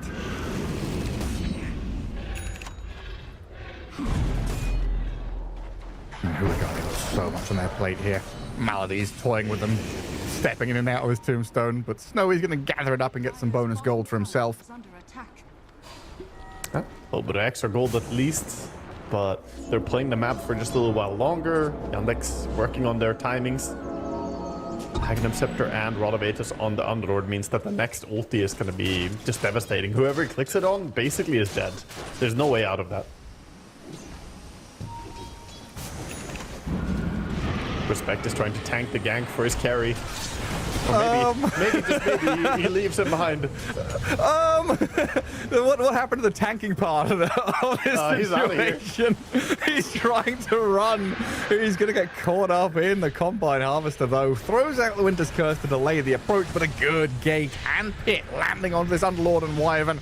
Should be able to clear up Respect at the very least and then trap down the Alchemist.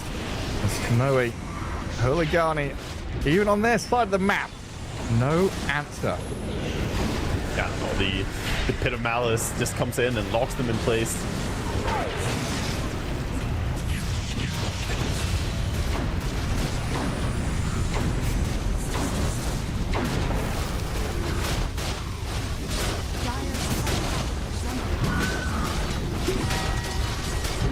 I'm going to need to hit the refresh myself. Refresh as well. I actually couldn't see anything during that push, but I saw that Ember was running away, and then I refreshed, and he is dead as I come back. So, unfortunately, Ember got a little bit too close. Getting too close in this game is basically leaving your tier 4 towers. If you walk out of that, you're probably about to die within the next 30 seconds, I feel like. Just watching the buildings get demolished, honestly. Even with the hugest vacuum Winter's Curse concoction bushwhack, like even just naming the combo feels so underwhelming. It's a little bit wombo, but not very combo on HULIGANI. Even with all the pieces put together, finding an actual team fight is an impossibility. Radiant's bottom tower is under attack. No, Mirage going to step out on that top lane. Ghost Scepter queued up. Yeah, absolutely right. He did finish off the phase boots at least, so he upgraded in one regard. Look at that. Got some fancy boots. Winter Wyvern, yet again, just kind of following around here, but is going to get grabbed by Cheer Jr., who gets stuck on a cliff after pouncing. But I think the Firestorm just burns him down on its own. He sure does. There's a lot of damage coming in from Underlord. He's not on the cliff of the ward, is he? What am I watching here? Is the bear 1v4ing them? 1v4 bear? No way! No. Oh my god, that was close. What a hero. It's a 1-for-1 trade, Gareth. They killed the bear, and they lost the hero. Super worth it. So worth it for HULIGANI. Unfortunately, there's no comeback gold when you kill the bear. I guess that's the workaround, right? You get far ahead, and then even if the bear dies, it's not feeding more gold. That's the patch we need, Gareth. The bear should definitely feed more gold when you're ahead by however much gold ahead they are right now. So it's a lot. So they changed the bear to like a an allied unit, a hero unit, to whatever unit. Now it's just a hero. The bear is a hero. That's what it's got to count as. Just treat Lone Druid like we treat Meepo, huh? Basically. I mean, it should be a hero in every regard. For that record, you know, if you play Bounty Hunter, you should be able to Jinada the bear. It has money. It can buy items. It can pay taxes. Yeah.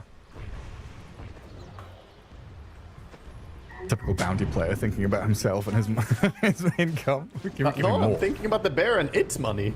Yeah. I'm not thinking about myself. I just want him to lose gold. I'm not sure where I sit in this debate. I don't want bounty hunters to get more money, but I also don't want Lone Druid to have money. I'm going to dodge the concoction with a Yule Stepped out of Saxa. Now the bear comes in to force the Alchemist to try and BKB TP, but he just pierces, catches. Now Alchemist at half HP, trying to run back and rejoin his team, but there are two pits in the way. There is no running back through this forest. Darkseer nearly dies, but does get back to his base as they lose the Alchemist outside of the barrier.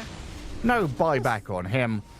At least Snowy used his face boots and found his favorite corner to die. That's about all the authority he had there, as the bear just chasing him down. Yeah, gets put on the naughty step. Arctic Burn, pretty annoying for the bear, but he's got Soul Rep and a bit of backup to keep him topped up. I just love looking at the map and seeing the Lone Druid hero in the Radiant jungle while the bear is killing buildings. Yeah, he's so weak, but he's slowly killing the neutral camps. You know, it's really funny to watch him farm with 4 Iron Branches and 2 Fair Fires. Just standing next to 2 bounty runes. Well, Mirage dies to the bear in the base. GG's getting called. Yeah, a bit anticlimactic at the end, but we felt this one coming for a long time. Yandex going to get the victory in game 1 here. Ember Spirit crushed by Slark, Lone Druid untouched through the laning stage, just very clean.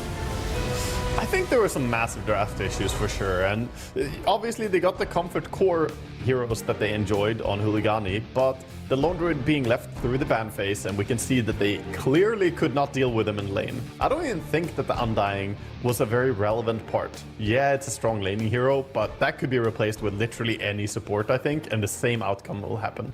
Lone Druid just bullied that lane. The side eye from Chiro Jr. as he stepped up and got out of his chair, the little giggle and laugh as Watson takes off his headset. Very clear there. Yandex are like, they let us have Lone Druid. You know, they let us. They picked an Ember Spirit with that open slot to get counterpicked in the draft. Like, a lot of things went wrong. Yandex exploiting everything perfectly. You know, got to give props to them for finding, or you know, walking through the open door. I guess is not a particularly difficult task, but they did it, Waga.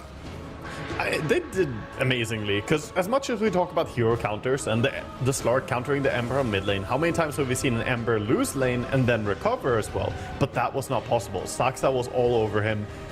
They made fantastic moves with Maldic as well. Just they had activity all over the board basically on Yandex, and a lot of that comes again back to the strong effect of Lone Druid. He wins the lane, and then he's this ungankable hero. You just leave him down there, and it frees up your supports to make moves. And I think they utilized all those freedoms perfectly. This was activity from start to finish. He's carving open that map of this Slark. Very good stuff from Chiro Jr.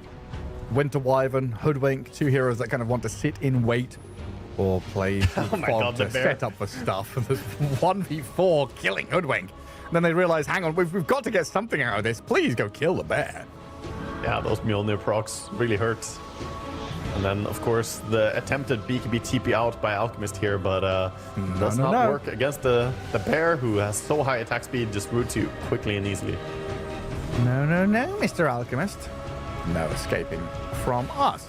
The amount of zone control they've got with, obviously, Aghanim Scepter, Underlord, these multiple pits, but the Tombstone, this Lone Druid with the bear. You've got heroes like Keeper of the Light, who's just like blinding light, pushing you back, solid bind to slow you down. Very annoying. Even if you did manage to find a way out of these lanes as HULIGANI, super challenging to connect onto Yandex, who looked very crisp in all the team fights in terms of executing. I think you pointed out a pretty important fact there. This was very one-sided, so they dominated the game easily, but had it been a bit closer, they would have struggled with the Tombstone because they have 3 melee cores as well. Yeah. Running the Alchemist and the Ember and the Darkseer, it's not easy to get on the Tombstone and kill it. Sure, Alk is pretty good because he hits fast in the ulti form, but you still have to run up on the Tombstone. That can limit your abilities to deal with it, but it didn't even matter. They lost before that was a problem. Way before. Yeah, I mean, just looking at these score lines, rough stuff across the board for HULIGANI. 0-3, 0-5, 0-4. Across those 3 cores, not a single kill. Meanwhile, Team Yandex, 9-0-6 on that Slark. Spanking game from Chiro Jr. Very good for every one of these players. Straightforward, simple victory. 65% kill participation on the Slark as well. Yeah, Yandex look like they are coming in hot here. Very nice adaptation or adaptations on the draft, but at the same time building some neat combinations for themselves. And you can see that they emphasize laning stage a lot with the way they drafted, and I think that's going to be a key thing going into the next game. Well, HULIGANI have got to tighten things up, figure out what went wrong in that draft, and fix it quickly, because we've got a game 2 coming up. A short break first, though. We'll see you in a bit.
So much glory in a 30-second clip. So many people lifting the Aegis of Champions. We'll find out after a couple of weeks who is going to pick it up again as we start day one of the group stage for TI 2026 here with our second series of the day here on Stream D, second game of this series as well as Wagamama. I think game one to forget for HULIGANI.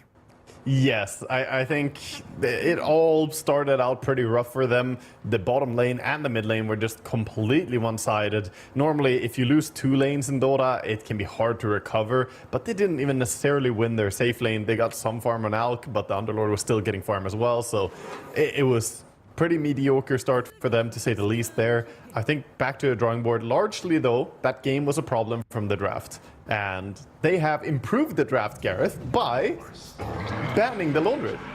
He's gone. Yay! Yandex ban Ember Spirit, though. What's up with that? It's too powerful. We crushed and counterpicked him a lane. He had 1,000 net worth, minute 10. Still gonna ban him. Yeah, I mean, they probably don't expect to be able to get away with the mid Slark 2 times in a row to counter it. Probably there would be some form of support sitting mid and helping out Ember get a good start, and then suddenly the matchup can go very, very strong the other way. The same way we see with Huskar picks. Sometimes Huskar pick to counter Ember, 2 supports hang around with a smoke, kill him, and then the Ember actually gets off to a good start instead. So adaptations will happen, and I think it's smart to just move away from the Ember now and say, okay, get rid of him. Yeah, and it was a topic that came up when we were covering the qualifiers as well. We looked through the HULIGANI drafts and what heroes they were picking, and we kind of, I think you pointed out that Mirage had only really played Puck and Ember Spirit. Those were his winning heroes. Those were the 2 heroes that he was playing. I don't want to say he's got a shallow hero pool because I don't have the stats in front of me to support that, but it was definitely a vibe of those are his best heroes and the others are kind of okay.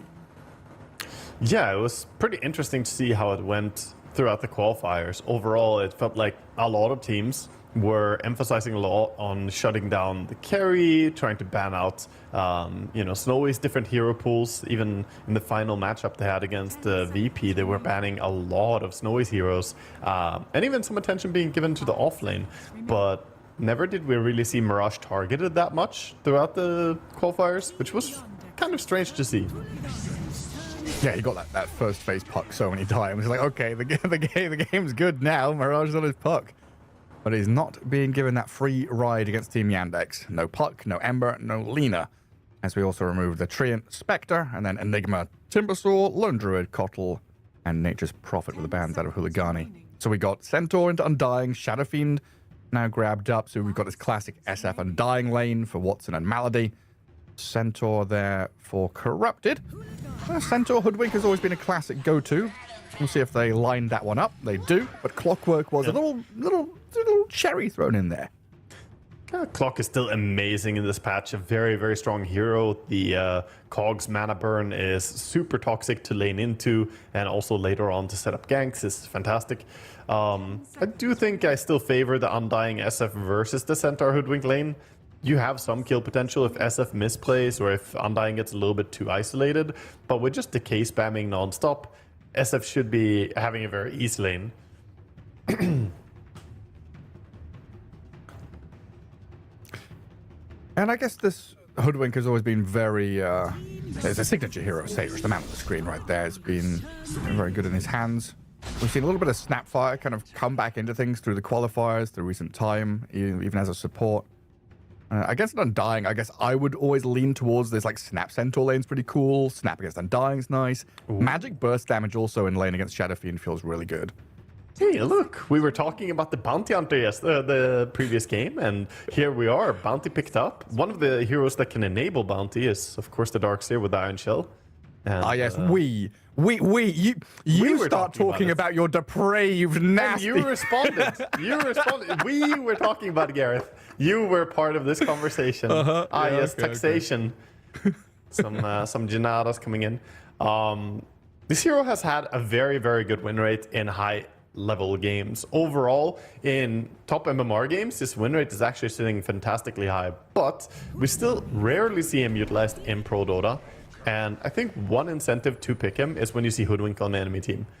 Just tracking Hoodwink can make it so much easier to find and kill her. She relies a lot on juking in a tree line, running around, being in fog, and the only downside for the draft right now for Yandex is that they're very low on disables. You have Darkseer as the offlaner, Bounty Hunter, and then Undying and SF. There's really only the SF ulti at this point to set up. I need something big from Chiro Jr. I just had massive deja vu, by the way. When you're talking about this Bounty Hunter with the win rate, I feel like last TI we had the same conversation where a lot of people were talking about Bounty, it's like 56% win rate in high-level pubs. Bounty Hunter looks so good. Yeah, it just never got picked, though. Finally.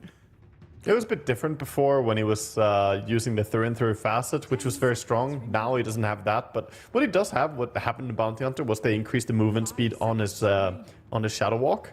So now you actually run quickly with the Shadow Walk instead of running quickly with the track in the team fights. This makes it easier to make rotations towards mid lane. So you can expect to see maybe even moves towards this Invoker to try and set up. Especially if you Iron Shell him and send him mid, he can bring a bit of damage even. Iron Shell, TP in, Shadow Walk up on someone. That's for sure. And yeah, Invoker going to bring a bit of that lane presence to these side lanes where you do have a bit of disable and control. That Sunstrike can maybe finish people off in these very volatile lanes, right? You've got a lot of trading, chipping, harassment, Iron Shells pushing lanes on one side, Decay spam on the other, Hoodwink trading with a double edge and a stomp out this Centaur. Could have a lot of low HP heroes across the map.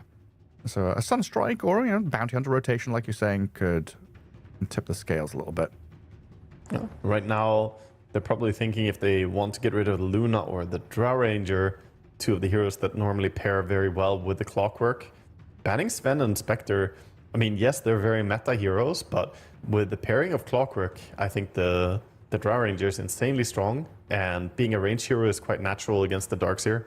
Though, it should be pointed out, Sven is one of the better melee heroes against Darkseer. He kind of just clears the creeps with Cleave quite quickly. I just Stormhammer, slap, and kill them off. No more Iron Shells, no more pushing. It used to be anti-mage, right? Yeah, just mana burn the Darkseer, screw him up in lane, but screw that hero, to be perfectly honest. Go for the Wind Ranger as well. That's another carry that has been rising in popularity quite a bit. Just a very strong laner. As we mentioned, Yandex put a lot of emphasis on the lanes. This time, though, I feel like their lanes are a little bit more vulnerable than last game. The Darkseer Bounty is... it's a potential combo, but given the counter pick coming in here with the carry from HULIGANI, they should be able to set up a win on the top lane. How does Lifestealer do? So I feel like that's a snowy hero that maybe can deal with Darkseer? It's okay, but it's not really a combo with the Clockwork in lane. I would prefer to see something ranged and higher damage to harass and poke the Darkseer, to threaten him. If you pick Lifestealer, you can farm, but you're never going to do anything to the Darkseer, I think. Just go tri-lane. Clockwork Centaur Hoodwink, leave the Lifestealer alone. Tri-lane into Undying, let's see how that goes. I'll get into that reserve time a little bit as HULIGANI ponder and think about all their options. And that last pick, Slardar, Dragon Knight both banned, removing some of those mid lane stuns. And we get a Necrophos as the last pick carry. That is also a very problematic hero for Darkseer to lane into. Can be really hard for him to guarantee getting any CS with Iron Shell, as Necro can heal up the creeps, kill your Iron Shell creep, and then deny afterwards. This matchup is not easy for Darkseer, and should be a very, very good lane for Necro. Of course, this is a bit of an all-in, though. We've seen this drafted a lot. It may look weird if you're not used to seeing Necro carry. This has been the meta, the flavor of the month for the last month at least, and even more than that, really. It's been quite a while now that Necro +1 has been utilized. The problem with the hero of not having strong right-clicks later on is going to be a timer, where SF will eventually be the strongest hero in this game. Yeah, Necro kind of went through that classic, oh, he's a mid lane counter pick, into, oh, he's a carry hero. Oh, he's an offlaner as well. Just play him in every single lane possible. This felt pretty good. Earth Spirit, the last pick, going to come out of Team Yandex, adding in all of the disable, control, silence, stun, damage over time that they could possibly need. Yeah, a hero that still is very, very tempo and able to play fast together with a hero like Bounty who needs the track. I think this fills a similar role to the Ember Spirit. Had Ember Spirit been available, they may have picked that instead at this stage, but of course they banned it themselves.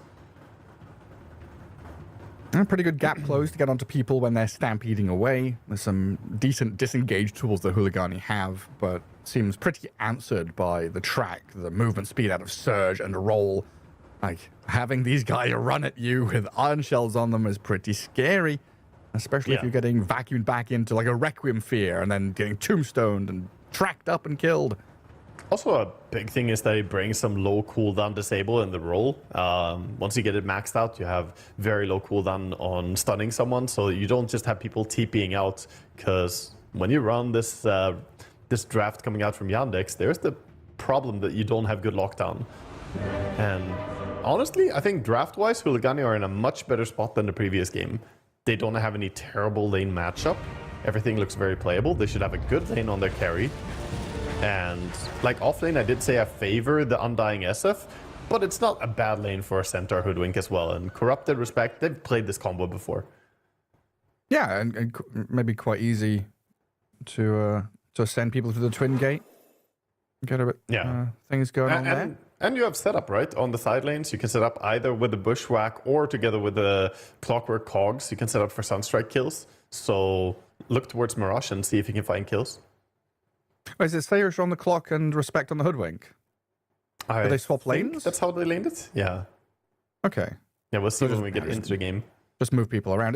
I guess it's not something that is done super commonly, but yeah, having your supports play different heroes and be able to shift into different roles, super, super nice. Something we saw from Falcons a lot, in particular, like when Snaking picked Chen, right? We'd have Crit play that position 5 Hoodwink or something. Having that flexibility is always very, very handy. I'm just going to keep the mental image of the draft in the back of my head, because as soon as I lose the image on screen, it's like everything leaves my brain. Oh, there we go. Perfect timing. The Stacks are going to actually sprint away. Invis, run, and get through the river. Yeah, a lot of times it's more about where you play and having your stronger combination, and less so about actually becoming the POS 5, right? You can play on the safe lane and still be the POS 4, still buy your own items. Actually commit the sentry here. The Iron Shield does reveal Saksa anyway. Are they thinking about killing him? Yeah, I mean, Sentry committed. They were hoping he was going to walk in so they could get a Bushwhack into a Stomp, but not going to happen. He'll get safety. A bit of expenditure early on. Ща точно Some пойдет. vision in that mid lane. Короля не убить. Sacks up. I'm going to try and scout things out and see if we can find any of the opposing vision, but nothing doing there. And Malady goes on a wander back down south. So we do set up with currently Hoodwink top, Clockwork bottom. So double melee off lane into the Undying Shadow Fiend. Yeah, it's looking weaker in my eyes, but maybe there's some idea that Clockwork can just pull this creep wave a little bit easier using cogs to protect himself. He's gonna find himself a courier snipe before the pull, and he does get the first creep wave pulled away. Yeah, good start. Brown Boot, Sentry, Blood Grenade. Very good inventory there. The Clockwork's going to make sure both camps are unavailable. And maybe this is something that happened even like during game one or like post game one. The first thing Corrupted said was we can't lane straight up. We've got to go for shenanigans. We've got to try and find some way to mitigate losses or get a bit of drag back. This feels like one of those things they had to chat about. And we're like, okay, guys, we're gonna pick Sayosha hero that can drag waves. Yeah, need to get off to a decent start, and going into Undying and SF lane, you don't have much of a choice. That is a super strong combination that if you play the lane fairly and just lane, you're probably going to lose. So getting creative is the only way to deal with this. Yeah, like we have seen some people against these Drow lanes or SF lanes. I remember using people using Undying as this 3 plus a Hoodwink as a 4 and just like spamming and blasting. But that's not something you're going to be able to do with a Centaur necessarily. Instead, Malady's going to get zoned away here by the Clockwork as he went in behind that bottom tier 1. Yeah, and can threaten to burn some of his mana eventually as well, as the Undying doesn't have any boots, so pretty hard for him to juke. It does mean Shadow Fiend's getting pretty much free run of the last hits. And out the top 4 all at 11 or more. It's 3 green heroes there, but Necro is leading out in that top lane, having a very good start. Snowy feeling pretty happy about things with this Respect Hoodwink by his side. They've chipped away at Saxa, kept the Bounty Hunter at bay, and with a Sunstrike flying in, they've dropped him low. The final hit, the damage is following. The grabby hand is coming to catch you. I will take your soul and kill you, Saxa. Come here. He's dead. He was actually so close to living. Just a little bit more time of the tango regioning, but unfortunately you can run, but you can't hide. Good Sunstrike coming in from Mirage as well. But that top lane, even though Bounty Hunter died, the Darkseer actually has pretty good farm. And that's something that I was concerned about on that lane, whether or not he was going to be able to get creeps against the Necro, who can so easily get tons of denies. But looks like they're doing a very good job so far.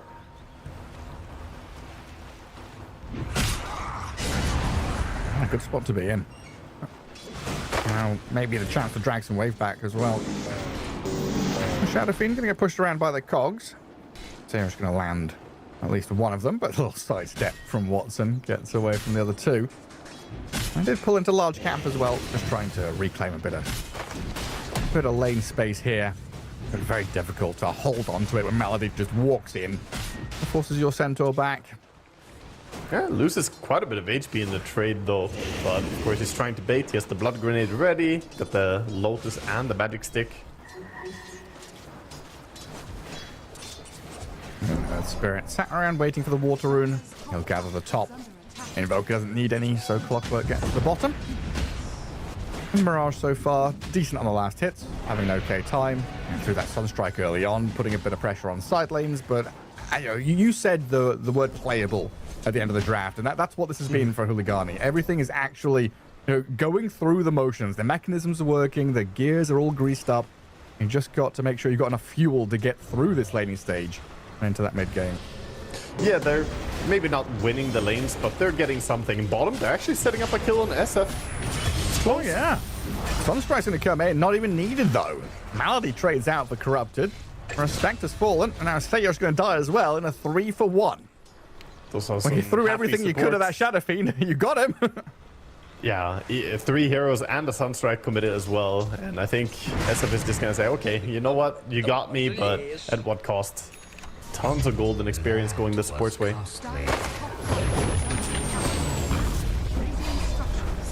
Oh, no, they go in the mid lane. Bushwhack.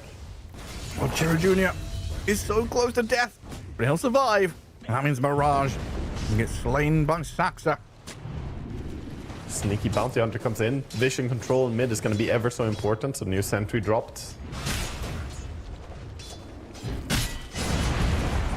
Just the positioning of these lanes, though.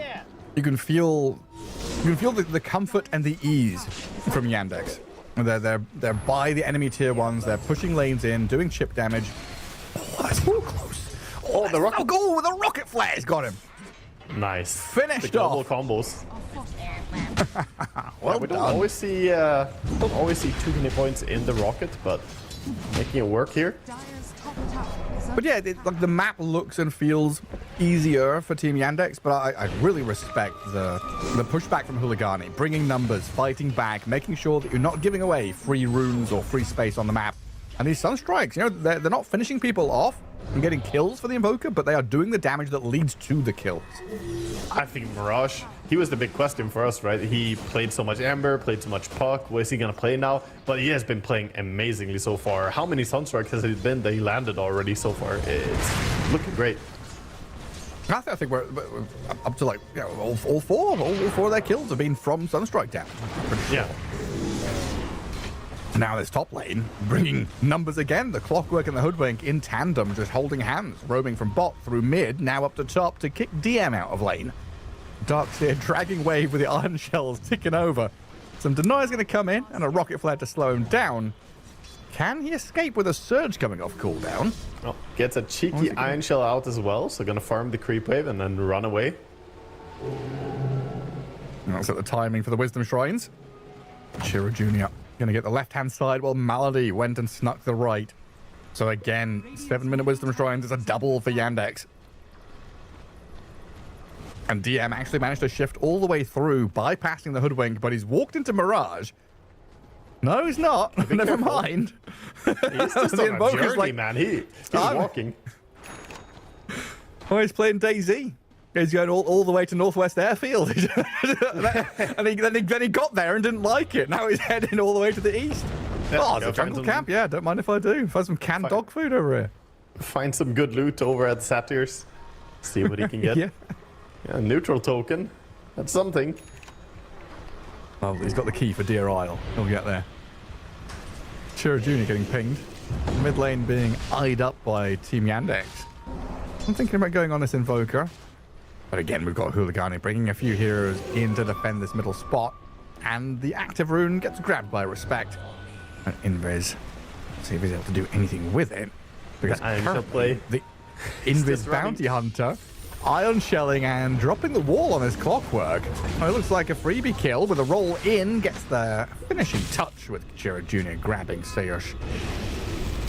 Very nice rotations coming out. And getting the double experience as well earlier is going to be really impactful because they have very level hungry support heroes. Undying gets unlocked a lot when he has ulti form, and same for Bounty with the track, which is not far away now. Invis Iron Shell is like a combo as old as Dota and Time itself, but it's so funny to see it in action in a pro game. I remember in Dota 1 pubs picking, oh hang on, a roll onto Snowy, not going to quite connect, but the damage comes through pretty quickly. They need the Stampede to disengage, and Respect charges in to bodyguard the Necro on his way out. Saksa wisely sitting back there, not going in, would have been bushwhacked. Doesn't want to get held in place. Is under attack. And now tracks up. Sansa can keep tabs on these pesky dire supports who have been shifting in and out of fights. And Shira Jr. getting pushed around by the cogs and farms them up on his way through. And Sayush knows he's dead here. Oh, Sunstrike though. Oh, that's nice for a turnaround maybe. Not enough damage to kill the bounty hunter this time. Wow, that was really close.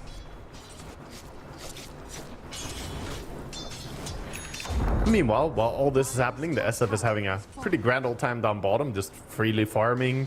Nobody contesting him. He's gone for the Falcon Blade into Yasha build, so not going for the Mask of Madness approach that we sometimes see. But this is looking like it's going to be the Kayasha Blink build, and then since they have so few disables, it's pretty important that his ulti is actually used in these team fights. So I like the Kayasha Blink build here. Yeah, feels good for sure.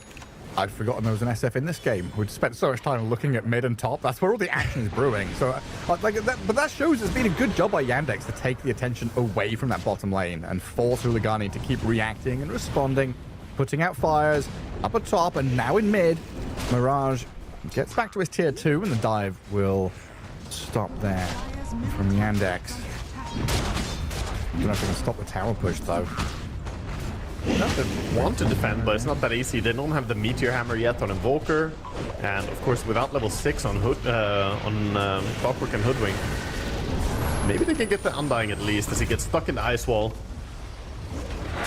Yeah, easy pickings for them, and they do defend that tower. Immediate respawn by Malady though, so we can return back to that mid lane. While Saxa, he sees the Necro and has left the top spot and come down to bottom. So Yandex knows the open part of the map is all north.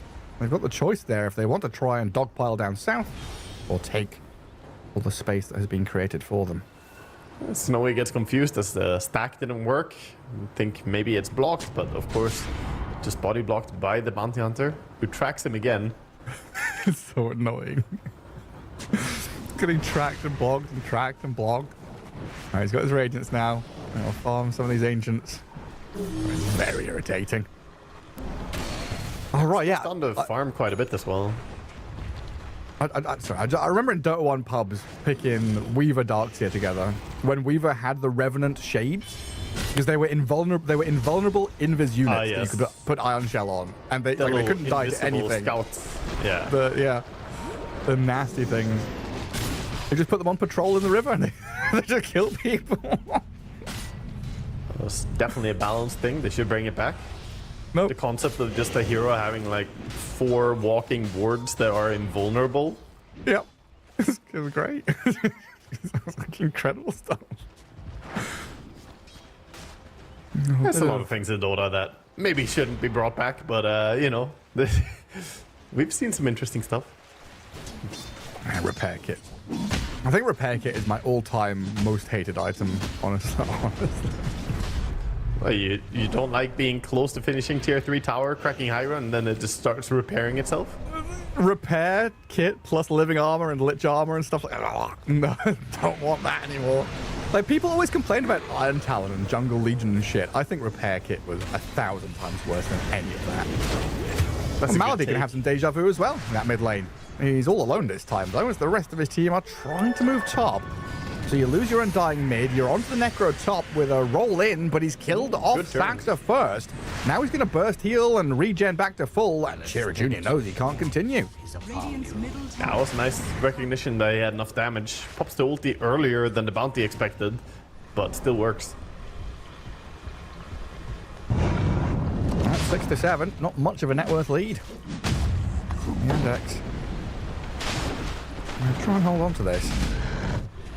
The DD rune gets repurposed to just farming instead.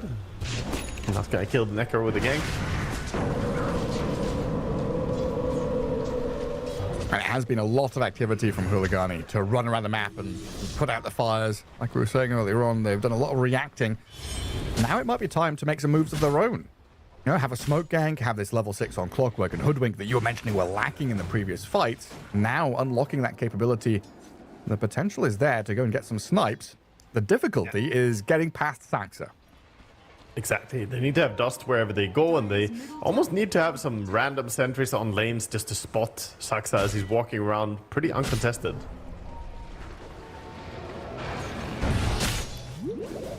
Saxa and Malady, not the normal ganking duo in a bounty and undying.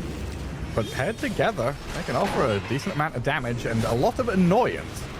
In comes the hook shot on a Cogs, meteor landing on Saxa to kill him off, dies to a neutral creep, but the Invoker gets blasted by the Shadow Fiend. And now Undying just going to hold that staircase, hold the line, and make sure that Watson walks back. That's a costly death. Mid tower probably going to fall as a result. SF with the early activation between the two carries. He's the first one to group up and do something. Alright, it's his time. High level, high net worth. Comes in and finishes off that tier 1 tower mid at long last. Malady can be like, okay, right. Yeah. My 3 deaths were worth it. We got the objective. And then back to farming for the Shadow Fiend. Now, the fact that Yandex can just have these heroes sat in lanes, gathering lane creeps without too much bother, very good spot to be in. Like a Darkseer, who's top 3 of the net worth, just absorbing an entire third of the map with ion shells. DM is going to get big. Yeah, he's farming away. Looks like he's heading towards that extra bit of armor as well against Shivas. And Clockwork trying to play with Malady. Playtime's over. Doesn't want to share his toys. Reaper Scythe. Going to finish off the Undying, but that's given away the position of the Necro. A roll in from Chira Jr., the follow through from DM. Necro regen not enough to keep him topped up. And Respect getting brought low by the Magnetize. And was tracked up, but he'll be fine and survives. Yeah, to their credit, they actually have a lot of magic damage. So Necro struggling a bit to stay alive against the Iron Shells, the damage coming in from the Earth Spirit overall. And this is time that SF is farming. They're looking to make their first move on SF. The Invoker and the Clockwork. Hookshot coming in soon. Not even hookshot. The tornado. Walking from behind, yeah. Cog pushed back out of the Meteor Hammer, and that's allowed the Requiem to come out, though. Oh, no. Oh, a misplay out of the Clockwork. Pushed him away. Disaster strikes, and now the chase from Saxa sees Respect. Already losing 1 support, and probably the Helm Creep to follow as a roll comes in from long range. But Chira Jr. to finish off the Hoodwink. So I was supposed to be slowing down the SF. Instead, you give him more speed. He's kind of feel safe with this team. Take bottom tier 1 tower. And already the map difference is pretty enormous. You lost all your tier 1 towers over on the side of HULIGANI. Yandex had all theirs available. So, pretty big slip up. A little big oopsie. It feels like one of those situations, Mirage gonna get hunted down. Stampede gets him some distance to get to high ground. Oh, he's burning. He's fine though. So close to death, but he will survive. like one of those situations where Clockwork wants to get the most, like quote unquote, efficiency out of his cogs, right? You're in autopilot. I'm cogging people. I'm cogging people. And Invoker's just sitting there channeling Meteor Hammer. No. Yeah. Nice snipe on the bounty hunter, but the fight continuing. Magnetize thrown in there, and the damage over time. There's too much to handle for Huligani, realizing they've got to reset behind their tower. I think they have to respect the Earth Spirit ulti. A lot of damage coming in, so just running back.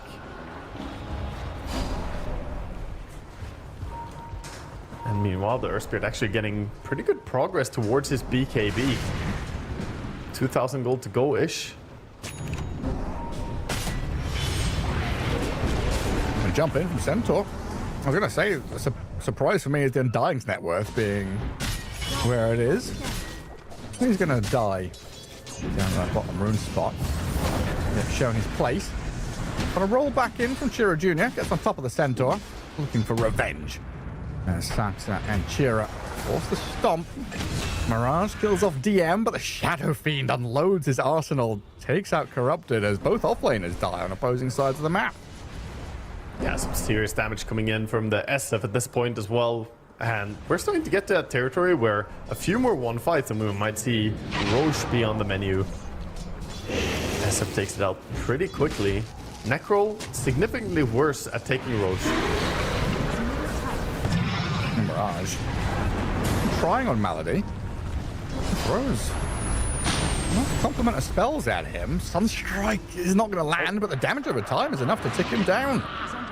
Yeah, this Undying is basically a piggy bank for the Invoker. He's repeatedly turning to him like, I once again seek your financial aid, Undying, and he is making a fair bit of money by killing the zombie, but he's not getting those valuable kills, not slowing down the SF's farm, and, you know, despite his trying earlier at the bottom. It's like the brother and sister in Parks and Rec going to their dad, money please!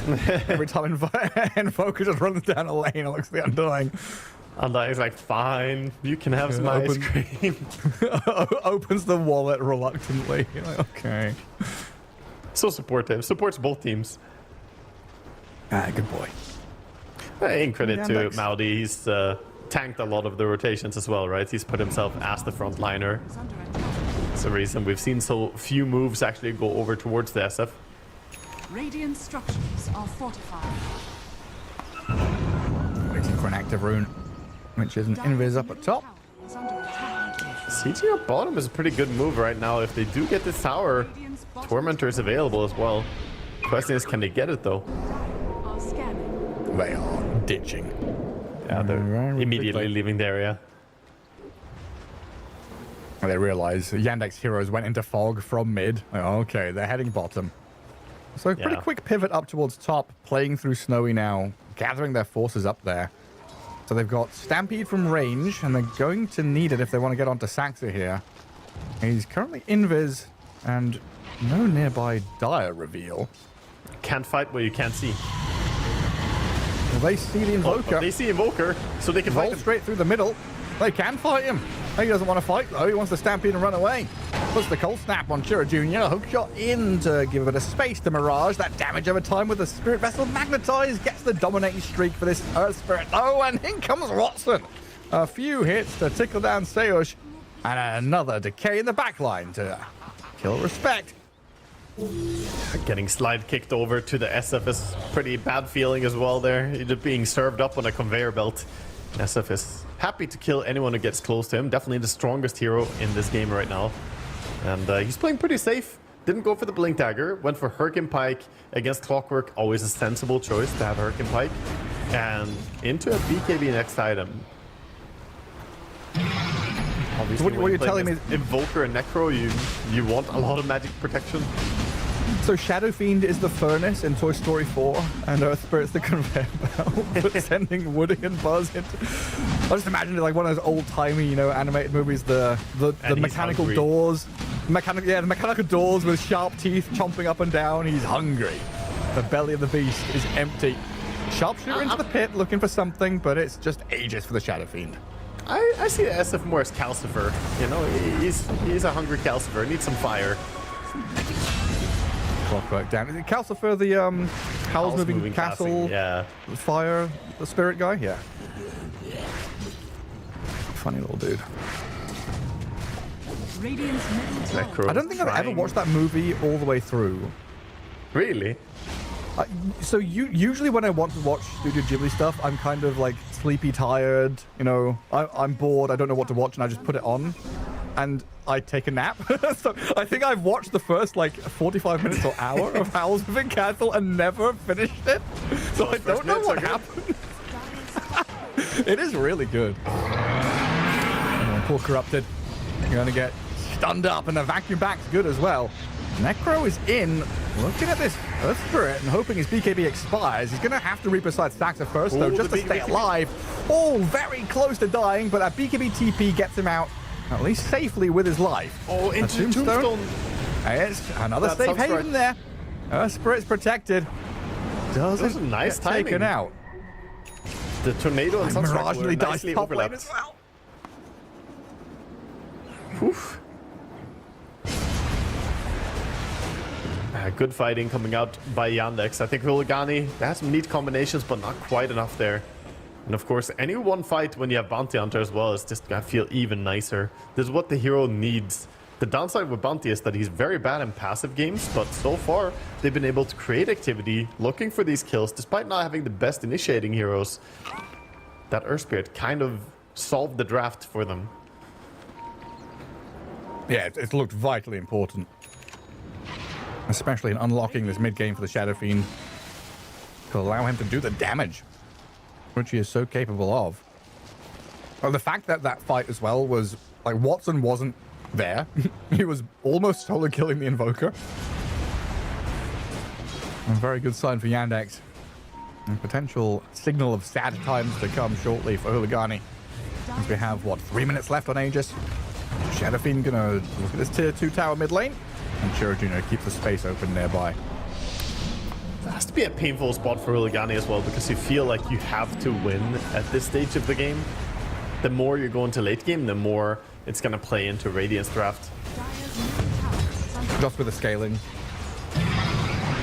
Darks here in Shadow Fiend, very good. Heading into that portion of the game. Got a tombstone to dodgy MP. Yeah. A little bit of protection. He's just building a house. Meanwhile, Earth Spirit on the hunt. Saw him for a little bit. Doing? Forces the BKB. And Necro's gonna have to TP. And Junior's like, right, job's done. Now move on to the next one. Oh, you found a centaur down there? Well, I'm just gonna step through the door, roll in onto him, and get the connection onto Corrupted. Shiro Jr. picks up another.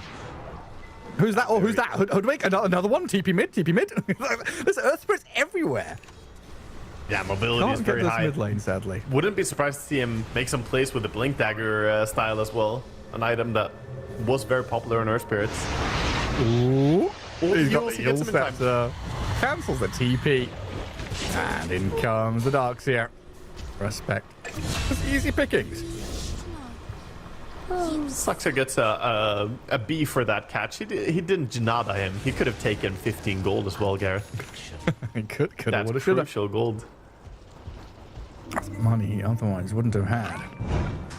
Nah, it was amazing. And obviously, he's, like, I think Saxa has been maybe the standout player so far on Yandex in this match. He's been running around and giving very important vision. And now with the Yule Scepter, he's actually a catching hero as well. That's classic Saxa stuff, isn't it? Perfect items, perfect hero for his style. This is the type of stuff that he shines at doing. Still Aegis available on the SF. Aggron being cracked. Not for that much longer. Yeah, it's about to finish his Silver Edge, so I think he's happy to just back up. Take that and look to punish anyone who is on the map. Of course, Silver Edge will be nasty for Centaur. You can't stampede away. It limits your max movement speed, so... That's really annoying. Well, DM tries the Shiver's vacuum drag back, and Shiro Jr. goes past tier 3 with his BKB on. They'll finish the tower. Was that Tombstone as he's trying to roll away? A little bit awkward. A little bit awkward. It's going to be okay, I think. Just walk it off. They got the objective. Now a little reset. Think about next Roche. That was your Aegis actually cracking high ground, so that always feels very good. Not a passive one. Gets you some objectives. Are scanning. This is where HULIGANI, I feel, and probably they feel, a little bit stressed out that they've got to go and do something. We can't allow them to have free access to our base. We've got to make a jump and catch Melody here. I'll drop spells on the Undying to try and blow him up, but Mirage is escaped with a sliver of HP, survived this Watson Shadow Fiend, but now they've lost Melody, vacuumed back into the shivers on the wall, dropped on a Centaur, hookshot from Clock, catches the S-Def as the Reaper Scythe lands on Shiro Jr. to take his streak away. Ooh. Watson's going to BKB and run, and the Centaur, they survived. They stayed alive through it. Gets to safety. Thought he was going to die for sure there, but... So we have a bit of a pause coming in. SF with the reconnect or disconnect. Getting back into it. But a sign there that HULIGANI, they can hold on to a part of the map, actually get a fight to go their way. I think ever so important as well. They need to start winning some fights. With this Necro and Invoker as their pos 1 and 2 duo, you need to start busting out some good fights. Ideally, you get a grab on this SF as well, but looks like he's probably going to be far enough to get safety and be fine. It was like close to okay for Yandex. Invoker escaped on, I think, like 50 health. Ran away with his BKB going. Centaur, I mean, Centaur as well, right? 2 cores escaping on 100 or less HP. Yandex nearly had a couple of big kills. Couldn't quite finish it. It does show the limitations of the draft, though. They don't have good lockdown, and normally we think of SF as this turret hero. He sits somewhere and just auto-attacks, and you want to hold the enemy close and let him just do his thing. But they don't have the best heroes to lock down HULIGANI and keep them within the SF range. So kiting is still a very possible thing. Yeah. Especially with it, like you've been saying, right? With his Earth Spirit has been picking up all the pieces. He's been that link that connects all the heroes together. When he's dead, you don't have that continual bulldozer chasing people down, the actual connections with the stuns. You are now fully reliant on Saxa to scout and DM to follow through, which isn't the best of combinations. Yandex stuck around to see if they could get any bonuses out of that bottom lane fight. Saxa's going to TP up to top. Invoker gonna run away. Gets his own wisdom.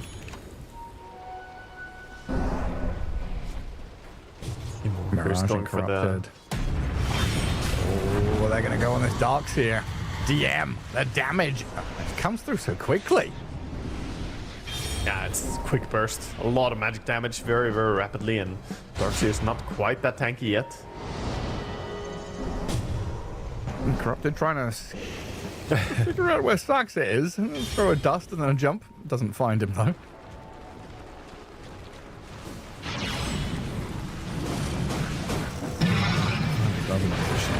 HULIGANI could be fighting over next Roshan.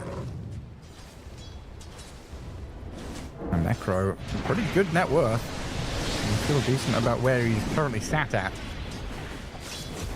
It's that period of the game where it feels like they need to go and do stuff. Like, okay, you got these kills in the bottom lane, you got to pick off on Darkseer top.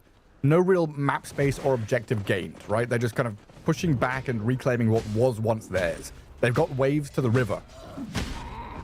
I'm almost disappointed that it was Octarine and not Aghanim Scepter on Invoker. I kind of wish that we saw a Cataclysm play. With the hookshot, with the Centaur stun, Bushwhack, they have a lot of things to disable, and they need to win fights right now. Octarine is a great item on Invoker, don't get me wrong, but I feel like they needed a power spike, and this is more like a linear increase in your power. Yeah. Dual Scepter thrown in there to maybe get the Hoodwink out. Shiro Jr. doesn't land that additional roll. Looks like Clockwork slips away as well. The Hoodwink just going to TP out there. Yandex don't get their hands on anything. Okay. Get to safety, but on the other hand, you leave the area. Means Yandex is now going to get to farm. But yeah, I agree. I think, especially with the fact you've got these dogpile heroes of Earthspirit, Darkseer, Undying, Bounty Hunter. Right, you're going to blink vacuum, you're going to chase and catch. All these melee guys are going to be around a target. Having Cataclysm from a Centaur Stomp is huge if you can connect on a couple of heroes. It is, yeah. Yeah, for sure. And also just gives them some form of oomph in the team fights. More advantage. Stampede. And a couple of heroes get sent skywards with the tornado. Shura Jr. trying to catch up to the backlines here with the Centaur inside those cogs, offered a bit of protection by Seiyu's 2 hook shots back to neutral creep. HULIGANI, just get out of there. Everybody gets the safety. Nice little hook shot there to the neutral camp to get the distance, otherwise he wouldn't be able to TP. So leave the area, but again, bottom, they left the area, they lost Tormentor. Now you leave this area, that might just be a Roche immediately. Might just be turned to reality. Second Roche as well. It's gonna be Banner. Well, they can see into the pit. Sunstrikes, rocket flares. Hello, how are you doing over there? Nothing to actually get in and stop them, though. He got into a tombstone. He tried to pick up the Aegis, but instead he clicked into a tomb. Stupid freaking tombstone. Getting trolled a bit. I mean, at least the tombstone is less annoying than the Underlord Gate, which for some reason is highest priority click. Yeah, and a massive, massive object on the floor. A good snipe on Saxa. This time, no scouting for the bounty hunter. Gets cut short. Saxa also became a massive object on the floor. This man is tall. I don't know if a puddle of blood is an object, but sure. I reckon there has to be something left. Some massive spread out. Or the actual player, Saxa the player, it's floor time. He lies. I've died. I want to lie down on the cold floor. That's one way to use your death timer, you know. Be efficient. That's a nice way to regulate your nervous system.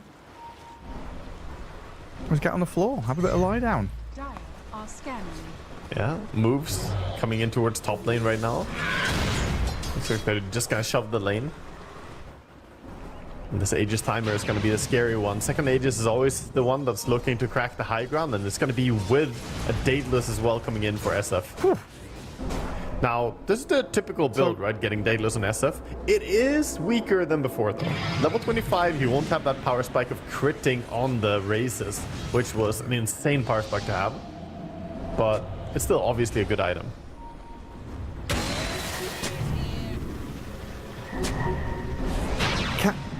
Can HULIGANI afford to ignore the SF? Like, is this a kill him twice kind of situation? Because you've got Tombstone save there, and now to jump back in as the reaction arrives from Yandex. BKBs galore, everyone presses it, but it's HULIGANI who have to run back to their fountain. Cowering and hiding from Yandex. Killed off the hoodwink, and now they're still pressing forward onto these barracks. Nothing to stop them. Yeah, Earth Spirit ulti doing a lot to force them back.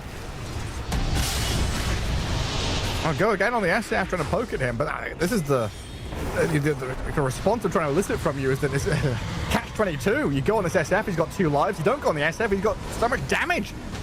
And Dark's here, going to turn around with this Necro, finish him off. He's got no buyback. You lose your carry. He wandered in. Shadow Fiend dies once. Sure, congrats, you got him. You're going to lose your barracks for it, though. Still a Speaker still has Hurricane Pike and Silver Edge. Very difficult to bring him down once more. Necro doesn't have buyback. Out for a long time. Damned if you do, damned if you don't. I guess I prefer the active idea of, okay, go on him, rather than not. But it's still a damn difficult situation to be in. And now a defensive Stampede trying to get a bit of distance as the Centaur bails back towards Fountain. Sharpshooter thrown onto Shura Jr. with some good Invoker damage. He's going to bring him down to half HP, but he'll roll back towards relative safety with the rest of his team. These buildings falling as they try and collapse onto that Earth Spirit again with a Bushwhack, but they just roll through. Gets past the barrier. Sustainability is pretty good on this team, but Undying sitting on no mana at all anymore. He's probably telling his team, guys, I can't do anything else. We don't have Aegis. Time to back out. And here we see a Discipline. A lot of lower level teams would have kept pushing, would have gone hungry. Necro's still dead, you know, it's looking good. But pushing when you don't have Aegis and don't have any mana on Undying would be giving a pretty easy, well, a good chance for HULIGANI to turn the game around. And you've got to have a strong voice to do that as well. Because you're looking at, Darkseer had everything unlock as that retreat started. It's like, oh, I've got BKB, I've got Wall, I've got Blink Vacuum. Earth Spirit has everything ready. These are two tanky, aggressive heroes that can get stuff done, but the voice of Watson or whoever it might be is like, no, guys, just chill, relax, step back. We don't need to go for this push. Because that is the one chance HULIGANI have back into this game. Yeah, I think you've got to be pretty loud when you're the one who's literally at 0. So I think Malady probably was very vocal there. He had no mana at all. And it's like, guys, I'm doing nothing here if we fight. So it's like, okay, maybe we don't fight if we don't have tombstone saves and spells coming out from him. Because this Undying has been very critical. A lot of times we think about Undying as the laning stage bully hero. But in this game, the impact has really been more, you can't burst SF. You can never burst SF in one go. Undying is always there. Fake ass Oracle, Shadow Demon, save, Tombstone. My boy Oracle's never gonna see the light of day again. Reminds me of the old Pudge with Dismember, the Shard. Oh, yeah. That was the strongest save in the game by far. False Promise was truly a false save compared to that. You get Dismembered up and then he blinks. Yeah.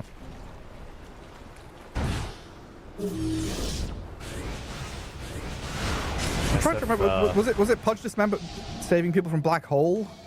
Yeah, anything. Yeah. I mean, you could just eat them. It was very long cast range with Etherlands and Aghanims. No, the Ag or like Keen Optic Etherlens. You know, you had those neutral items with cast range as well. It was a bizarre save. At least the Undying is a bit conditional. It's not as easy to save people. Oh, sure, they see him. Sacks up. Yeah, steps up into a little bit of reveal there. No actual fight brewing though. And it's once again Team Yandex just coming through, cruising into an area of the map and entirely swarming it. What do we have on Invoker at this point? Because Satanic is done on SF. Invoker, still no Hex, still no Cataclysm. Got the Shivas. Gonna be a hard defense. He's pretty tanky with BKB Shivas, but I don't know if he can man fight against this Satanic, Daedalus SF. Yeah, I don't think there's going to be any standing and delivering. I think it's going to be very back and forth. We're going to do some scrappy fights here. But already BKB spent by the Necro. Afraid of that initial jump out of the Darkseer. Tombstone being focused, but a roll in from Chira Jr. is going to catch the Hoodwink and force HULIGANI once more to respect the advance. Reset back towards Fountain. As the Magneton is just owning them. I was going to say starts to add up, but he's just solo killing them.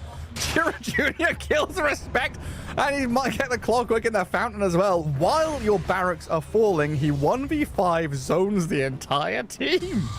Yeah, no, Earth Spirit is fine. What a hero. And now there's Necro with the BKB. Basically going to get wall dropped, rolled kick, slapped around by Chira Jr. Snowy getting full staffed, a little drift, and a stampede. Back to Fountain keeps him alive. Maybe a chance to fight here, but Shadow Fiend just unleashing everything. Right clicks down, Sayush, Clockwork gone, Requiem's into this corrupted Centaur. 2 down on HULIGANI's side, and the buildings just keep on falling. They'll try and get on the Shadow Fiend now, though. Cold Snap, Reaper Scythe, the heal, a sustain, tops him back to full. There's no dealing with Watson right now. And the Necro, well, he's wandered into the wrong neck of the woods, trying to take down the Darkseer, but he's surrounded by 4 of Yandex. And Centaur is going to get stunned up on his way in as well. Mirage from the right side of the fight, trying to launch in the meatballs and the damage wherever he can. Killing off DM would be nice to get that snipe on the Darkseer. Something going their way as they finally bring him to his knees. And the chase towards any more not going to come to fruition, so they get 1 hero. 2 with Malady dying back in the base. I stand corrected. Yeah, well, he insta respawns at least, so he's going to get back. Yeah, doesn't count. Was never dead. 2 buybacks forced as well. Corrupted and Necro buying back into the fight. So this is, yeah, even the Hoodwink actually bought back earlier. Going to be some very, very big win condition here. Get a kill on the Necro, and that could just spell the game. Yeah, Snowy, a lot of trust in the rest of his team there. Reaper scything a full HP Shadow Fiend who had saves behind him. I guess he expected the follow-through to land, but it just didn't, unfortunately. And now, in this mid lane, Invoker pretty low, but the follow-through not there from Yandex. And in fact, Shadow Fiend needing the grab and kick to get him to safety, leaving Sax exposed to get taken out by Snowy. Yeah. And who's there? Actually, Undying. Undying. An awkward freebie kill. Trapped near his tombstone. Wanted to try and defend his tower, but he's going to get trapped in the cogs and brought down. Some much needed kills going the way of Huligani. Gives them a chance to maybe play towards some objectives as well. Going in, checking Roche, not up yet. Any Roches? No. Still a minute away. Radiant are scanning.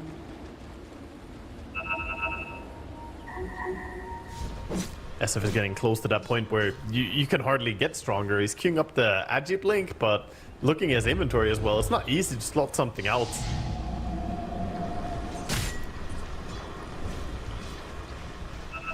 What do you even swap?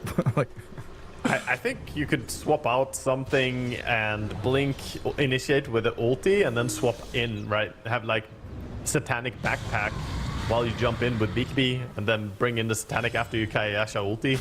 We'll see if he's gonna do some juggling or if he's gonna sell items. yeah. You blink BKB, swap Requiem, swap items in. Yeah. Yeah, otherwise I think you can sell Kayasha and just commit to the full right click here, because the rest of his items all align towards being a right clicker, and the Kayasha is the only semblance of a spellcaster part, but Yeah. the Blink Dagger does enable that Kayasha, so it feels weird to sell the Kayasha when you go Blink Dagger. Emphasize with him a little bit, it's a weird spot. I would probably have gone for the Axe Consume in his spot. I'm surprised it's not going for that. I'm curious. Both teams looking for this Roche. Not far away. He's going to respawn now. Now he's going to get that lane pushed out. The rest of the team is standing on that high ground. Stance is going to walk straight into them.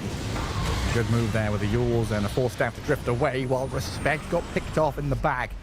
No Hoodwink, but a Meteor and a Sunstrike landing on a couple near the Roche pit, while Necro has the BKB TP. Not ideal. So that looks like they're relinquishing control of Roche pit then, huh? Yeah, there's not really any reasonable way to contest this anymore. You can poke maybe with the Clockwork Rockets. They're thinking about it. Look at the positioning here on Invoker. Maybe we can try and poke at things. He's going to get his BKB off and sidestep the roll at least. In comes the Centaur, forces out that shiny gold mode of the Earth Spirit, who does roll onto Invoker. He's been spotted on his way out, tracked and slain. Invoker gone for over a minute now, and Seosh getting hounded back. Can we escape? First roll not going to land. TP out now. They get a bit of vision, and they've got the Yule Scepter to cancel. Saxo, right place, right time. Get the bonus kill off the back of this one. Just very good moves. Sucks out. Understanding that maybe there's still one more kill to be found, and to find that bonus kill. Now with the Aegis on the SF. Kayasha for now is the item that goes in the backpack. Makes a lot of sense. Needs to make space for the Aegis. He's got too many items. Not enough hands. I think the problem for Huligani's draft is that they don't have someone who can go in and deal with the Undying. They don't have a backline jumper who can just kind of get rid of him. And he's always going to be there to save. Yeah, you have to go on the Shadow Fiend. You have to go straight through this front line big boy. But there's the Tombstone save. Keeps him alive, doesn't have to spend anything, while Snowy, in the midst of battle, has already BKB'd. Tombstone not getting dealt with, so Shadow Fiend can pop out of the little home he's been made. Wall dropped onto the Centaur as well. Dealt with Corrupted. Invoker still trying to find his advance point from that northern side, but a roll from Shiro Jr. is going to zone them back into Fountain again. The Earth Spirit just single-handedly keeps them at bay. Shiro Jr., if he dies here, I don't think it matters all that much. He gets scythed down and killed, but the buildings, the damage, it's all been done. The foundations of this dire base have crumbled. Shadow Fiend going to stand with his BKB going. Requiem to fear them back. And TP home as Yandex claimed all they could ever desire. Yeah, he tried to use him, but not gonna be so lucky. He calculated perfectly on his BKB TP out in time. Gets to safety.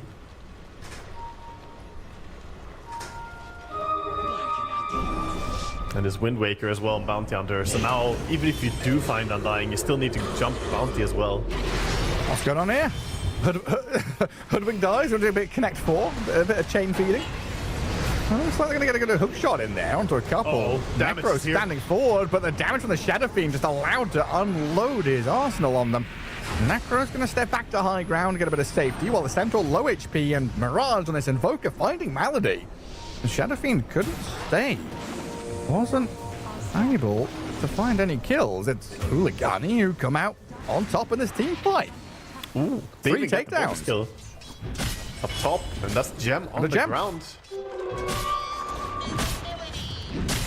Courier's being sent for a rescue mission, but I think he's gonna grab this on the Centaur.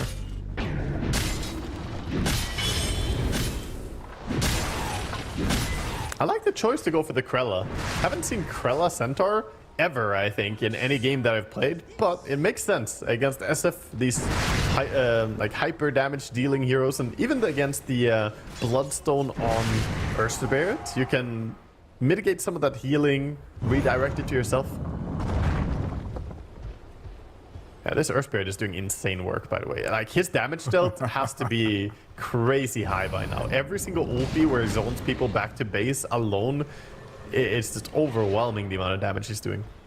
What's insanely high right now, though? Like a 60k damage kind of deal? Or I'm really bad with guessing overall damage numbers. Yeah, I was about to say, I think he might have hit it, and there we go, 57.5. I mean, that is absurdly high at this stage of the game. Like, you see how hard SF is hitting, but he's got 34. The Earth Spirit, he lands that ulti on 5 heroes, and it's just fight over. You cannot fight into that. It's like Zeus with his free damage ulti. Yeah, just everyone gets hit. There you go. I think the Bloodstone was really a key part as well. Amplifying the damage further, and of course going for the Enchantress Bauble. With the extra damage coming in from that. Base defense time for HULIGANI. Difficult task. And a smoke from Team Yandex approaching that northern lane. The entry point, the smoke break, the jump from Corrupted. Instant Hex, though, catches the Centaur. Down to half HP, into the vacuum wall on 3. Stampede gets a bit of distance. The Centaur is still alive, technically. Gets the fountain and will live. That's Necro trying to scythe down the Earth Spirit. Not going to succeed, though. Oh, he rocks He's going to turn to a statue and kicks himself back to safety. Rolls into a tornado, though. But you're losing your buildings. Tier 4s are collapsing, and all that. The snowy Necro. Dead for 2 minutes. I blinked and I missed it. He was there a second and gone the next. Centaur with a cart just going to drag some zombies back to Fountain, and it looks like that's going to be it. A bit of a whimper at the tail end of this game 2. No real fight emerging for HULIGANI, just losing your carry, and it's all on the shoulders of Mirage's Invoker. Watching the throne fall, dropping meatballs, trying to make a meal out of this one, but you've got, Shadow Fiend with Aegis. He's got BKB, Silver Edge, going to step forward, deal the damage. Watson godlike, getting kills on his way out. Another one added to the tally as he is beyond godlike on his Shadow Fiend. Man, Watson looked so good this series. Game 1 with the absolute domination in the lane, and game number 2, just a clean performance on the SF as well, having a fantastic time. Their safe lane just dominated in both games. Really impressive stuff. I mean, some very strong lane combos, right? Having Undying SF in this one, incredible setup. What was the game 1 lane that they had? It was Undying and Lone Druid, so both times leaning on the Undying. Yeah. And then we see the unfortunate push out of the Meteor Hammer. That may have been a kill if it wasn't pushed out. Kind of hard to say. He still had Magic Stick and, fairly high HP pool. Feels like they needed a little bit more. Watson's eyes go wide. He's like, wait, I'm alive here? Yeah. How am I not dead? The moment he realized that he's not a victim anymore and he could just go and kill people instead, he's like, oh, great, turn it around. And the hunt was on. That's the way to do it. Chiraju, I was speaking about hunting, just chasing people down relentlessly. Given vision by this track and the bounty hunter, set up beautifully by Saxa with that position 4 pick, gave a lot of room. And you talked it through the draft, right? Having this nice balance of, first of all, having to pick the Earth Spirit and fill the slot of having stuns and disables, but being backed up by a bounty hunter and Undying in terms of face tanking stuff and giving vision worked out tremendously well for them. Yeah, Cher Jr., he played a stellar game overall in this Earth Spirit, and the activity they brought to the team was really impressive. But over and over, look at that save. those tombstone saves coming in as well enabled this aggressive play, because by all means, Huligani's draft is a combo draft. And even stuff like Reaper Scythe is unplayable into the Undying Tombstone saves. Once the Wind Waker and Tombstone Shard is available, how do you Reaper Scythe anyone? It's so difficult. No, you don't. It's super, super hard. I mean, that's why some of these moves from Snowy looked kind of odd, but, you know, we're kind of trying to describe and understand why he's doing it, because it is a situation where he has no other options. He has to rely, he has to have faith and trust in his team to land every spell perfectly. But of course, Yandex, knowing that's the situation, go and hunt for the rest of his team to stop the Centaur from jumping, to stop the Sharpshooter from landing. They couldn't combo anyone down. Yeah, there was a certain sense of stress though here, having the Necro carry with Invoker and then losing the early game pretty hard. Unfortunately for them, they weren't able to overcome, let's say, the start that Yandex had. But Yandex, they just felt comfortable start to finish. You're finding kills. Bounty was having a good game playing together with the Earth Spirit. SF was uncontested free farming. At the same time, we didn't talk about him much, but this Darks here got pretty massive. You mentioned it halfway through the game how, hey, he's top 3 in net worth. He's farming pretty well. And yeah, he was just having a grand old time. Yeah, I mean, having that lane, right? Having a melee partner with Iron Shell, just shoving waves, doing pretty damn good for themselves, even into a Necro. And even with the lane swap, you know, the double ranged of Necro Hoodwink. I think that's the impressive part about this second game in the series to me. I did not think that Darkseer would get as much farm as he did and have as good of a lane as he did. Into Necro, it should be very difficult, but he managed to pull it out, or they managed, because it's always a team effort, right? Your support and your offlaner together managing to get the farm for your offlaner. So kudos to them for that. 15,555 net worth for Malady. Nice aesthetic net worth value at the end of that game. Very good stuff. 3,917, not the kill line he would want, but he's an Undying. He can't have everything. Yeah, no. 4, 4, and 24 on the Dark Sea. There was a number of the amount of saves as well. You know, his stats would look even more impressive. But no, the early game, he was feeding a little bit on Malady, you could say at some point. He got a little bit aggressive at some point. We got surprised seeing an Undying in the middle of the map as the rest of his team was out. But overall, he understood his purpose in this game, played it perfectly, I would say.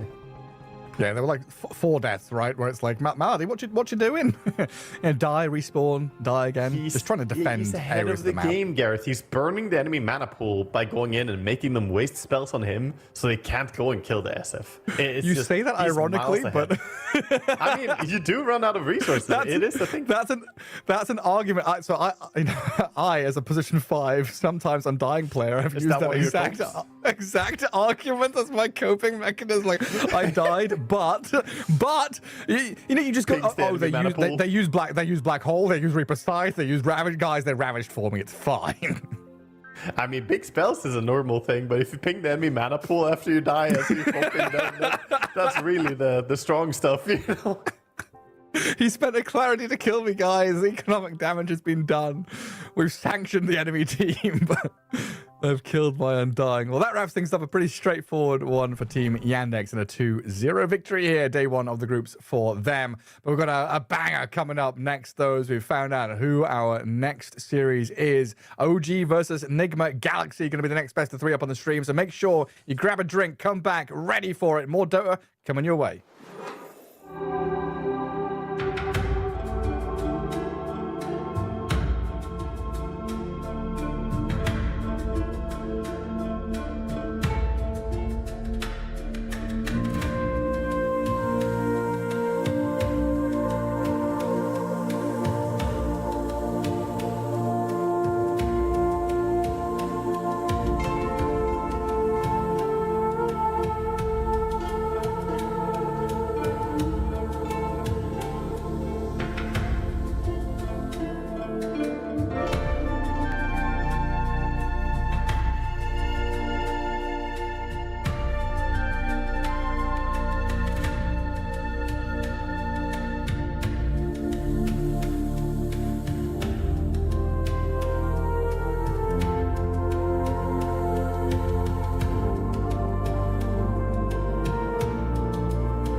Welcome back to the International 2026. We've just witnessed Team Yandex stamp their ticket to the next stage as they took down HULIGANI pretty simply and get their 1-0 record to progress through a little bit further the group stage. Now it's time for us second series, or the third one of the day. Second for us, Waga, heading into Nigma Galaxy versus OG. Yeah, Nigma Galaxy coming in here and, you know, a team that I hold extra sentimental hope for here. I'm cheering for these boys as, of course, the household having some Lebanese here in our house. But we'll see how it goes for them. Obviously, cheering for them is sometimes a tough thing, Gareth. But when it works, it also makes you feel so much better.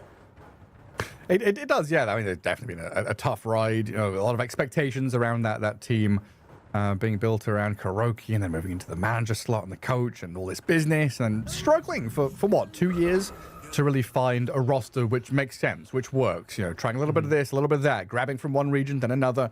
Now it seems like they've got a pretty good mix, right? You mentioned the 2 Lebanese players, GH and Omar, still there. Now they've got Devi as their offlaner. Sumail moved back to carry, the king to carry. But I think, honestly, the big one for me, Lorinov in that mid lane, right? The perpetual stand-in, the guy who comes into your team, wins you a tournament as a stand-in, looks very good, but didn't really settle on a squad until now.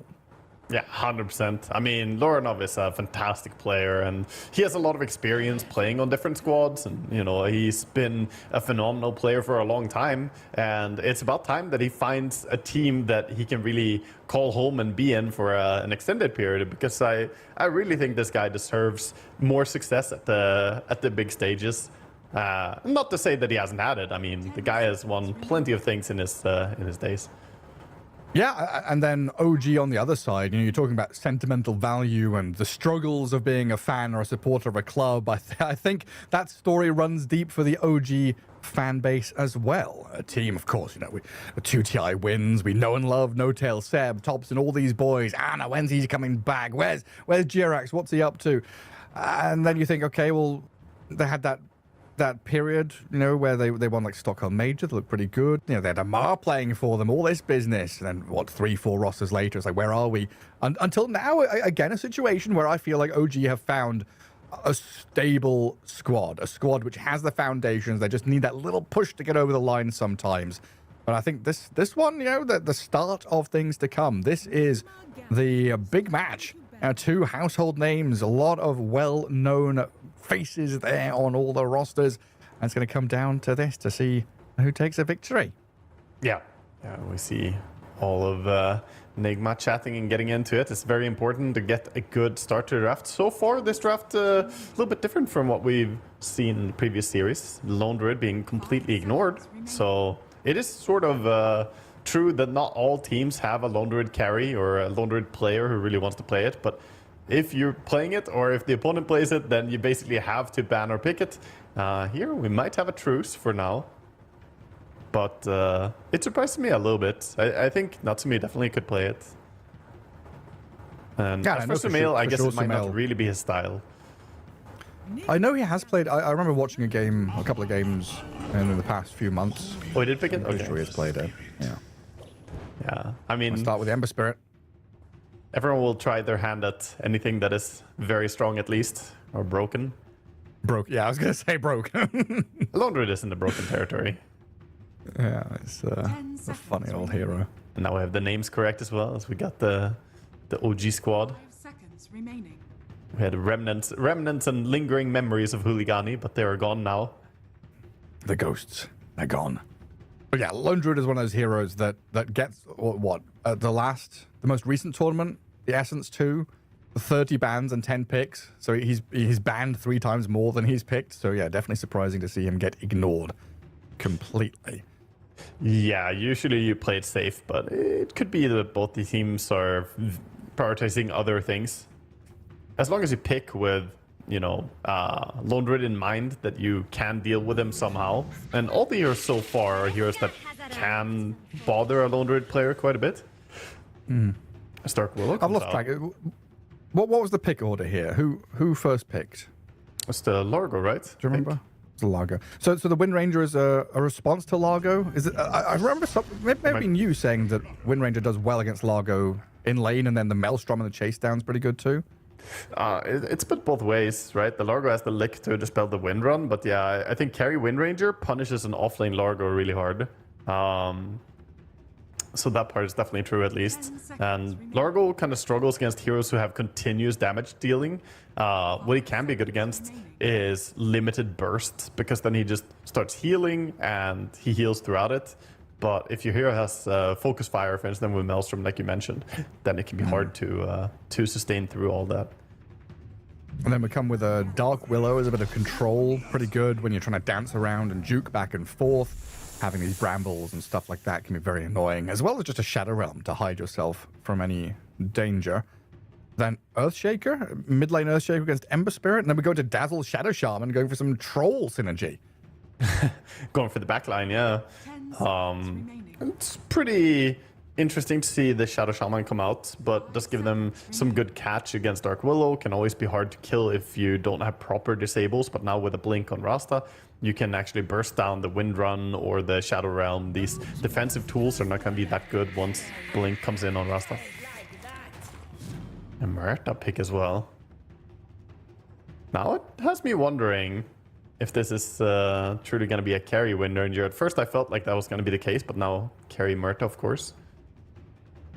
Right, yeah, good point. Yeah, could be either or. They have a fair bit of flex in their team.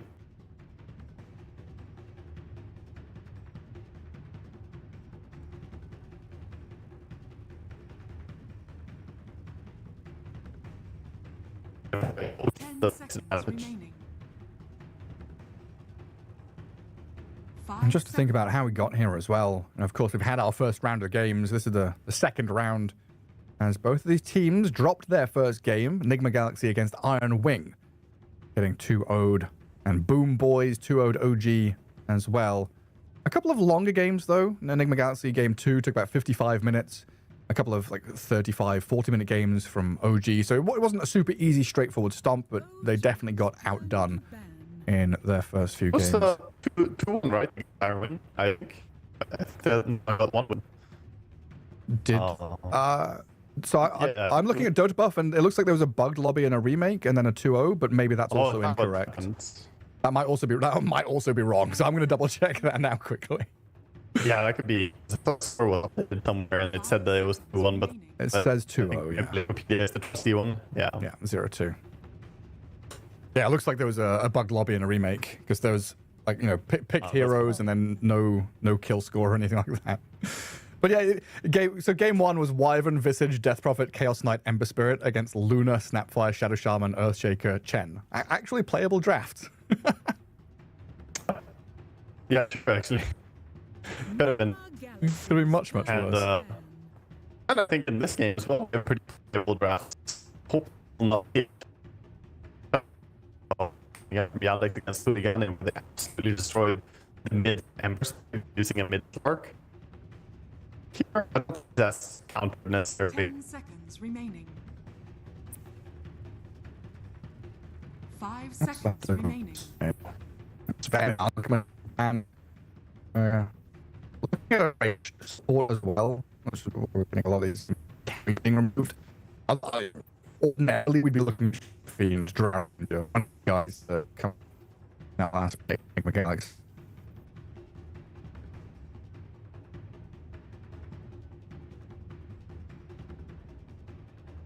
The hero that's quite popular.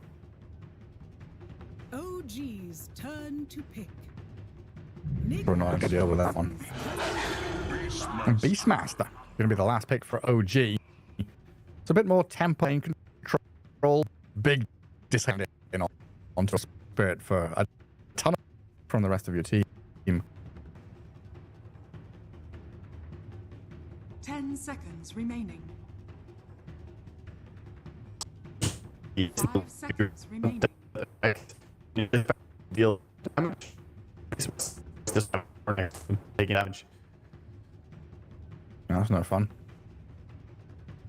Oh, what about the PA? The PA's been rising. Man, Assassin. I've been a little bit of pro play through and a little bit of yeah. Classic hero against the Beastmaster, but then we're against the Muerto. But then there's SF. SF, still a very popular hero, still incredibly strong. The nerf he took in the most recent patch was pretty insignificant as well. They messed with his mana pool a little bit, like his racing abilities, but it doesn't really matter that much. Those changes don't necessarily impact his power overall in the game. It was the level 24 was the biggest nerf, I would say, but usually you win the game before you hit level 25. I love that it happens every time in the order, and then we get side. We go exploring, right? Like, how do we find most hero to slot into this position? I mean, you already covered. Yeah, the weird and wonderful. I already covered all the. But yeah, Shadow Fiend definitely a strong option here. So going to be Shadow Fiend down to Shaman with go up at top and Ember Spirit mid. Who super cheese hard countered, but how is the lane against? I would say that it's a fine lane for Shaker. He should be able to farm me. But Ember has to just not much damage from the Slugger. Shaker. Nate, the flying corpses is actually the main source of harass here. If you drop a little bit low, it can be dangerous. Yeah, the Slugger. Yeah, super annoying. Shaker mid in general. Looking at Blink, furthering stacks with Echo Slam. What's the ammo for another Shaker? Blink Aghanims has been coming back a lot. It used to be that we had a lot of the Kayasha builds, right? Blink into Kayasha, but we've gone away from that. The last few Shakers that I've seen, most of them have been going for the Aghanim Scepter, and it'll be very, even though it was nerfed from its prime days. And stacking ancients is going to be a big play for both these teams, honestly. There's some good farming potential. SF can clear it really fast as well. Omar looking very sharp, clean, ready to get into things. Aerodynamic. And then we've got Deval Mustache. OG, Glasses Gang. We approve. A full team wearing glasses. Not often you see that. A spectacular team, Gareth. The team. Ocular glasses. There we go. I was trying to figure out what the ocular glasses. Ocular orangutan gorillas. OG. Yeah. Just fun words that team that, you know, through since doesn't really mean anything. No. It's up to your interpretation. This what Nigma Galaxy readying themselves, and it looks like we are set to get into game one of the three. Both teams down against Swiss system as we start the group stage and get our first game of best of three. We'll see if it goes. What exactly happens? Nigma Galaxy get themselves Rose GH. And not going to get his hands on the IO, but still going to have that backup fog backline saving hero to keep some of his cores alive. Yeah, we'll see both teams kind of heading towards the same area, so might have some fights going in, holding each other's high ground for now.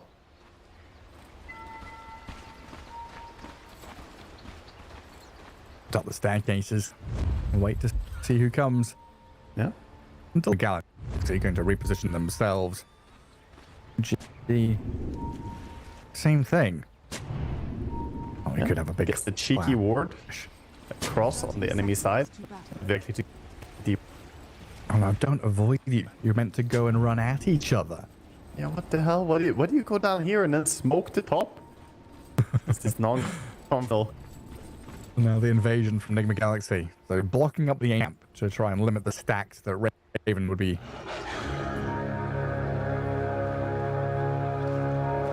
And wandering through mid, trying to see if they get their hands on any of these additional runes. Divide and realize pretty quickly there that OG have the numbers. For 2 for 2. Scammer's got to try and zone him a little bit. Try and force out a TP perhaps. See. If you're up, he could take a power shot and quite a few auto attacks. This is not that comfortable. Help from his Rasta. Blood grenade could maybe connect, but Level 1 wind run gets to safety. And then the tip as well. Just a little lick, you know, hello, how you doing, Wind Ranger? All right, get back to... It does mean it's a long way back across here from Nigma Galaxy, though, as Scam is going to step up and get some trades back into the Shadow Shaman. Keep our eyes open in his bottom lane, though. Tims and Raven against GH. And some people up right was in southeast. He was the big boy. Samael was the mid laner for a long period. Now a player. They aged and fell out of their prime role, you know, you get pushed somewhere else. Now you go this way. No, I remember, I mean, countless Raven TB games that I've cast. He's, you know, a player that burned a pretty strong image in my mind of his performances. TB and Spectre, ones for me. But yeah, the position roles come for us all, you know. It's like that classic, those who can't, you know, those who can't play cast. So, you know, you end up in a position where it's like, okay, I accept my fate. Yeah, I'd be a pro player at one point. It's just I was smart enough to realize the opposite journey. Don't worry, your pro career has, you know, it's booming soon. Oh, mid lane. Wow, what? Looks like Yopa's pro career is getting killed off by the Ember here. Just getting killed. I'm here yapping. I was watching that happening. I didn't possible. Yeah, no, the Ember Spirit in this patch is still very problematic. Historically, the Shaker has been a pretty good matchup against the Ember, but could not get the first creep wave going the way he wanted to, and too much harassment taken. He just got auto-attacked a lot. Yeah, a few eyebrows raised there. They're going down a rough one. Yeah. And top lane, continuous harassment coming out from the Wind Ranger and the Muerta. Some trades back coming in from the Rasta and Largo, but largely this is going to be a lane where they get harassed and can't really dish it back nearly as well. There's too many capes and too many flappy bits of fabric up here. No capes. They're getting chased and harassed. Yeah, no capes. The Largo's going to lick the cape out. That's where it's going to get stuck in the big house. A big wave approaching. I'm going to give the Largo at least that additional bit of farm, but you have to pay for it. Every creepy hit is going to take a couple of right-click attacks. Zaps back with shackles here. This game will take a bit of additional damage. Nothing too bothersome. They safely get the healing Lotus though, because they've pushed the lane so hard. If you are the first team to strike and push the lane, you're likely going to be the ones getting healing Lotus as well. Extra sustainability for them. And mid lane already dropping low after dying the previous time. Yopash not finding a good foothold on mid. It's like his last hits and denies, right? Expected out the Shaker. They're looking good, but being harassed and dying once, not a good spot for Yopan. That gives Lornoff a pretty nice timing. Only when, you know, you say it's the Ember Spirit who's got to be careful about not getting the sluggers, and then he harasses back. This is without a Blightstone or anything. He's just trading beautifully. He's just a god gamer for sure, showing why he was such a powerful stand-in on mid lane. After being harassed back by the... It seems like Nigma Galaxy have got a pretty good grasp on that, especially with the Dark Willow. Try and guard runes. I'll give you a punch the refill of the bottle. A good couple of waves there to the SF to take full control of that bottom. Yeah, already we see Beastmaster just enjoying some jungling. Well, I don't know if he's enjoying it. Enjoying, but this is what you're limited to now.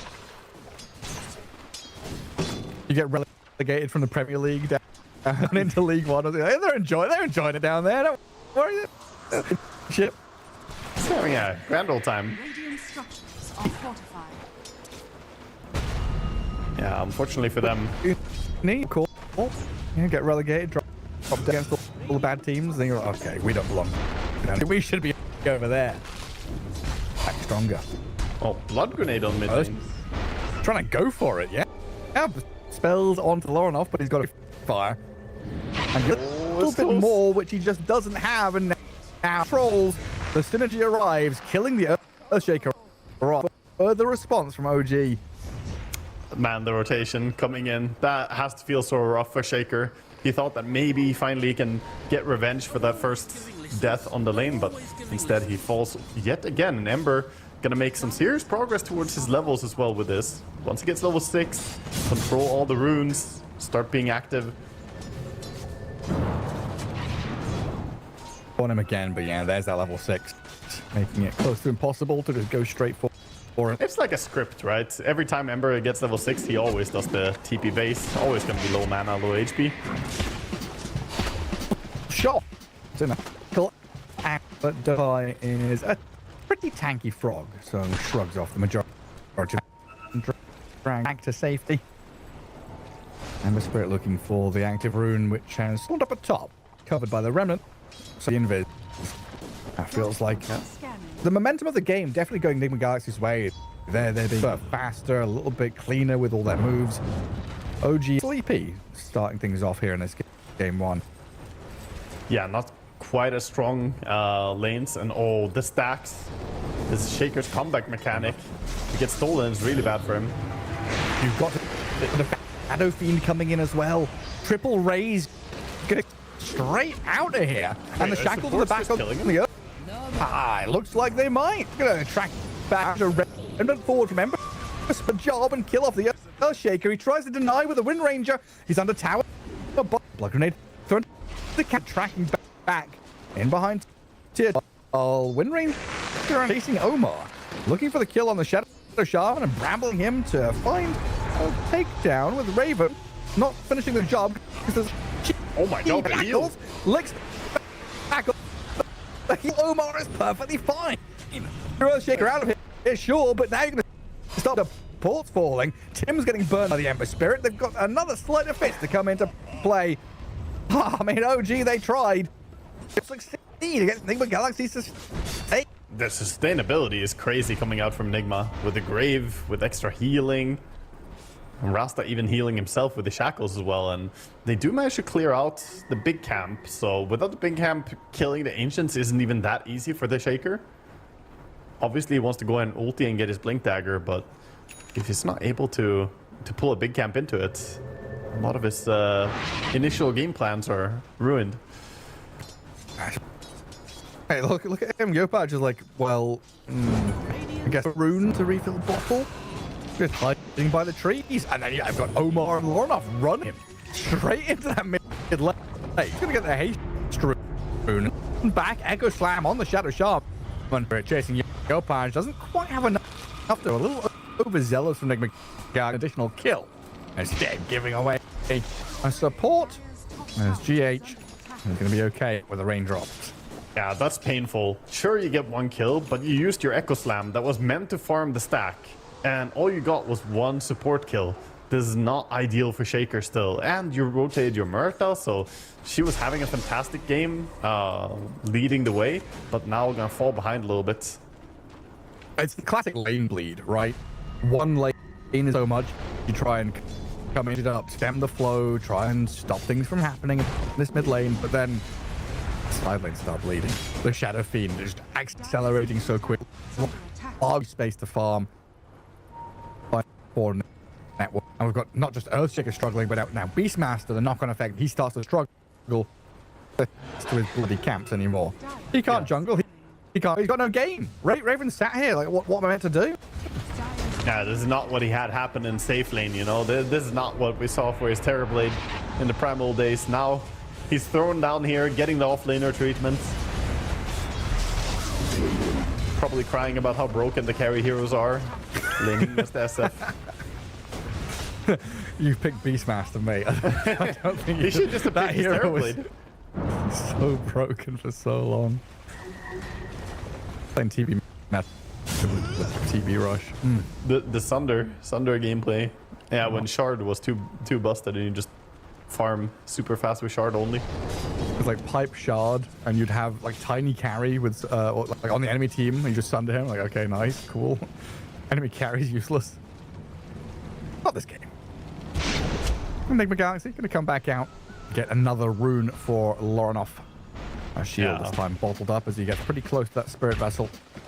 This one getting the runes, and Shaker is getting nothing, getting completely snobbed on the runes.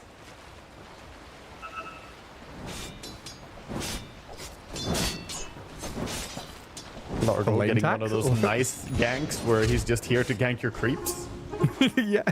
Like, what's the Vi thinking up there? Like, why I think they want to pressure. They want to push with supports coming in as well. Maybe an SF rotation through the gates coming in, and tier 1 tower is going to open.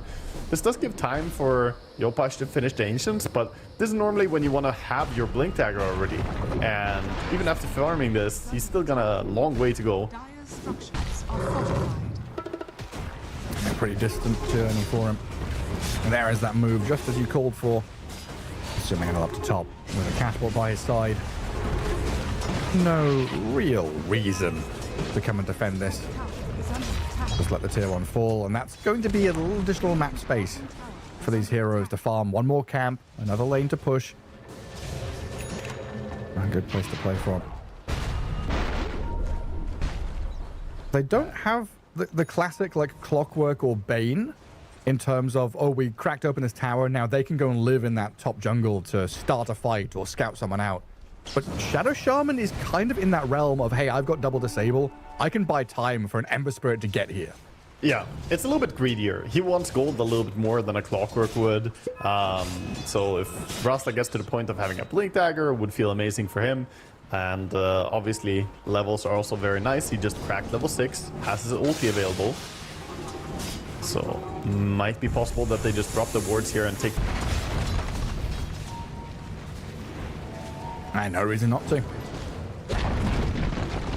Full access to the entirety of the map. From the towers they've already taken. It's systematic from Nigma Galaxy as they approach each objective quite carefully. Yeah, kill score is pretty unassuming for now, but it has been a pretty active game and constant invasions, moves being made by Nigma, and OG just on the back foot, reacting to everything that's happening. I do have a lot of tools ready to fight back, though, in the coming minutes. You know, when that blink, can I say, is ready, they've got that blink echo slam, which can be a big surprise factor. The roar, another long duration disable, which could be the undoing of some of these squishier cores. And the Spirit and Shadow Fiend, if they get locked down, they can get blasted. Of course, we've got to address the elephant in the room, is that Dazzle Grave. We've got to think OG have a lot on their plate to figure out, okay, who do we blink echo? We need to find the Dazzle first, and the Shadow Shaman's annoying, the line heal them. How do you actually enter a fight as OG? Like, what is your ideal start? Dazzle? I mean, probably some form of daytime smoke where you get vision and can actually pick your target, right? But it's difficult. They're a long way away from having Blink Dagger over on the Beastmaster as well. Sure, Shaker is going to be ready and ganking, but Beastmaster after that laning stage where you had to go jungle is going to take a little while longer before he can pick his targets. Instead, it's going to be Nigma wasting no time. I really like the urgency that Nigma are playing with. The entire game, I feel like their supports have been going for places, doing stuff. Very active. Oh, it might bite back, though. The Shadow Shaman, great. Requiem from the right-hand side, though, allows the Shadow Fiend to blow up Yopaj. And OG, now the one's on the run. They thought they could enter and maybe get a snipe on that Shadow Shaman, but the double layer saves, basically from his own innate plus the Dazzle, just cut that short. Radiant's middle tower. That's really smart, actually. It allowed the SF to have a safe fight by going in, sending a support first, and then using the Grave to keep him alive. This freed up SF to find a beautiful ulti. It's another situation where the Shadow Shaman is playing like a Bane or a Clockwork, but he, you know, this innate lets him do that. I'm an Enchantress. I'm just going to walk in and face tank everything. I'm still alive. You can't kill me. He didn't die though, so it's on cooldown now, his innate. The chicken form is not going to be available for another minute. Foul play. Clocking away. On GH, level 4 Shadow Wave, level 2 Grave, trying to get back to his tier 1 tower, and does so successfully. Could see the aggressive amassing of the hordes. OG are bringing numbers down south as they really send everyone here to try and get this tier 1 tower. Want to defend it. Moving Largo. Radiant's bottom tower is under attack. Not trying to give up this tower for free. Myrtle is pretty far away. It doesn't have a tier 1 TP available either, as the tower is gone behind them. It's the awkward part about losing your offlane tower. It makes it so much harder to take the enemy safe lane tower afterwards.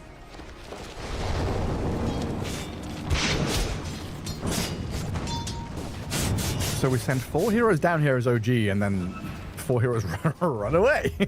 Yeah, send them Back to packing. farming. And now again, non-stop with the moves. Nigma say, okay, we bounce them away. Gonna go for a smoke. They have some deep vision planted already. They want Shaker. Oh, once again. Ideal target.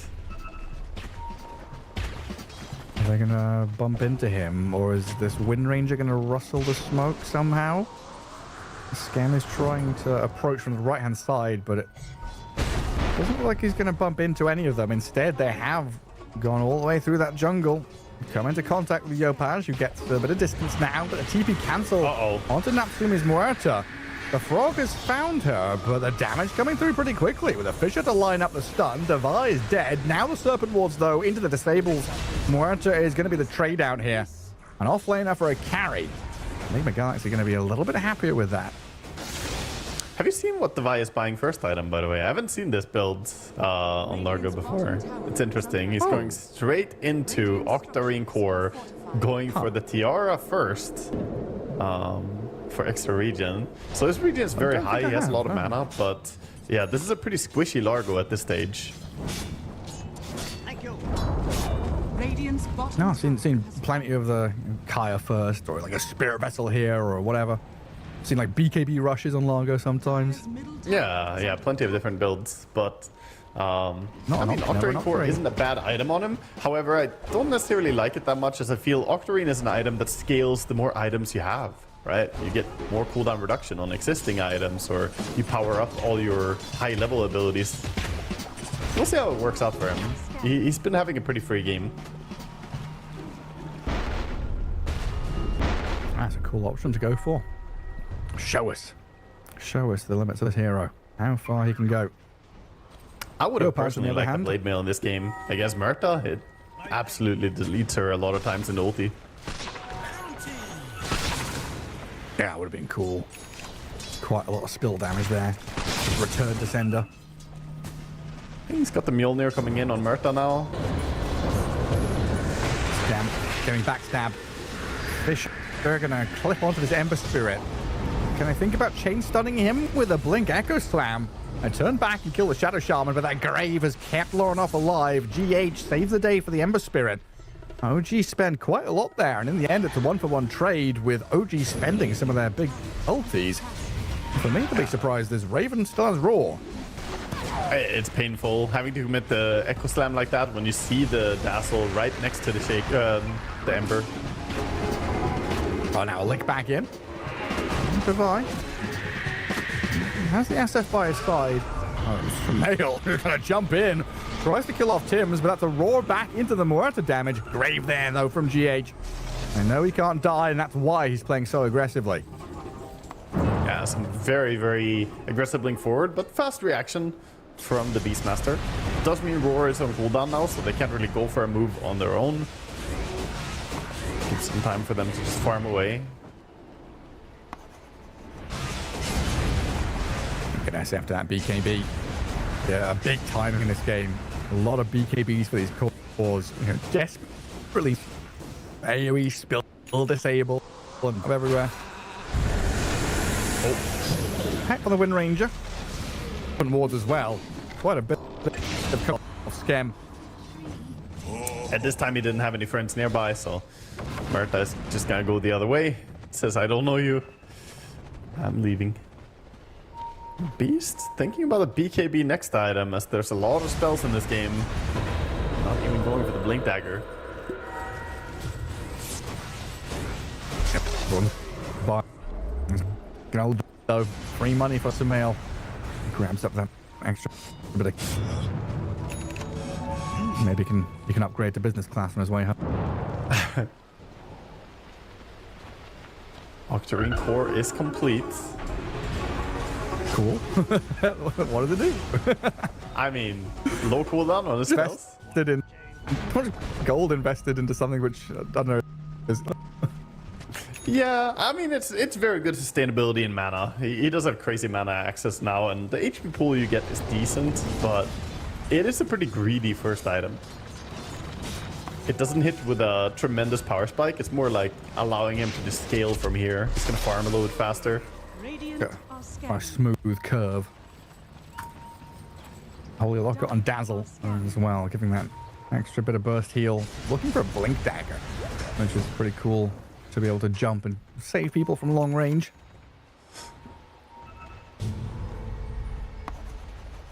OG once again retreating. Walking it back, not wanting to get stuck down in the bog that is this bottom right corner of the map. With Omar and Divide leading with this smoke maneuver, they want to try and get a catch on someone pre-Tormentor. And they set up a nice defensive perimeter around the area. Not starting just yet. You don't want to go blind into a Torm with anyone nearby. They're wrapping around. You see the Shaker angling with the rest of his friends. They're looking to contest this Tormentor. They want something so bad, but Nigma Galaxy, they have the high ground advantage.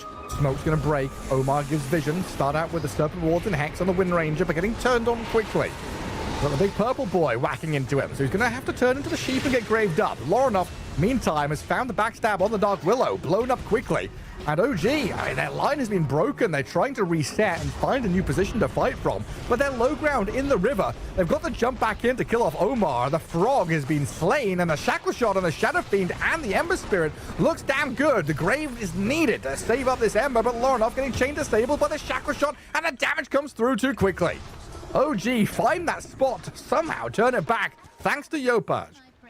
That was good patience by Yopaj, but the wraparound play was really impressive. The Dominator pushing in with the creep, and then going all the way around, squeezing Nigma in to a really small corner. And once you all are cramped into the same little corner, it's hard to avoid getting Echo Slam. You're going to step on each other's toes.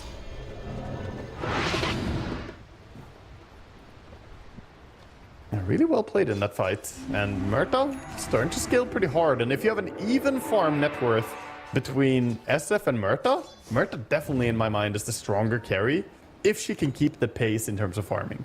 For now, she's lagging a little bit behind, but it's within striking distance. Yeah, not too far behind the SF. And definitely packs a punch. Shadowfiend right now. BKB, Blink, Yashikaya, pretty ready to go for another team fight. And Nigma Galaxy would have loved that.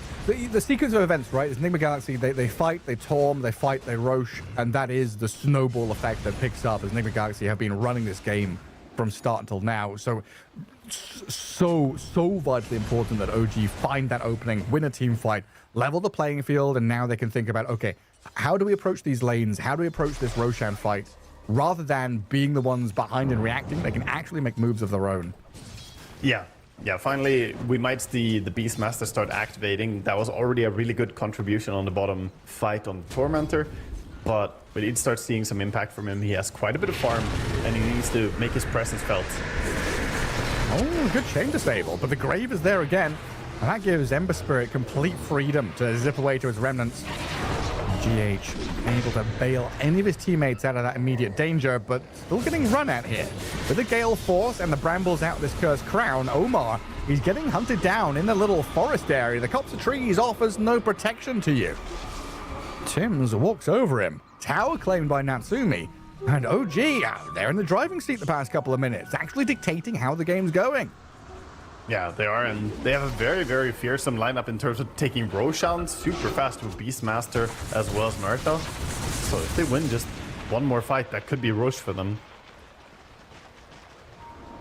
And all of that activity and early swarming and early pressure from Nigma Galaxy falls by the wayside as we get into a pretty close game now. But a Blink Requiem, fear up on this.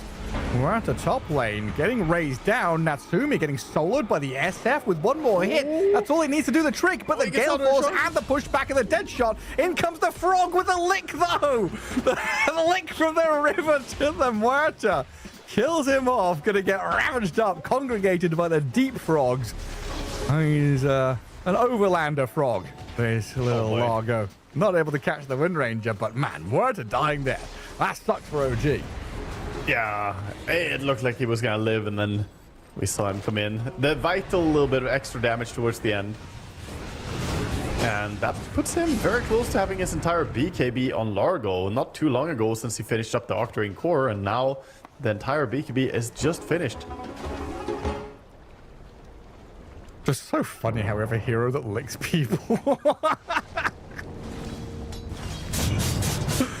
Oh, I don't know, man. Dota is such a serious game. Yep. You get the... We've got cowboy people, we've got licking people, we've got a guy roaring at people, a guy who turns into a sheep and then gets graved, but he's going to stay alive even though he's 1 foot in the grave, but he's not going to die. He's full HP, still stuck by a black dragon in between a fisher and a monstrous creature. Omar is still going to die. Around the Roche pit, OG setting up base camp. A nice platform for activities, but it looks like we're just gonna have to step back. Can't go for the big objective because Nigma Galaxy have brought everyone to defend it. Yeah, Nigma are in a very good fighting shape. They have the Blink on Dazzle, they have the BKB as mentioned on the Largo, so right now I think OG need to farm more. They need to get more items on Murta. And maybe look for pickoffs instead of big fights. Right now they need quick kills with the Shaker, but it's been difficult. The Dazzle has had really good positioning, always ready to protect. Radiant are scared.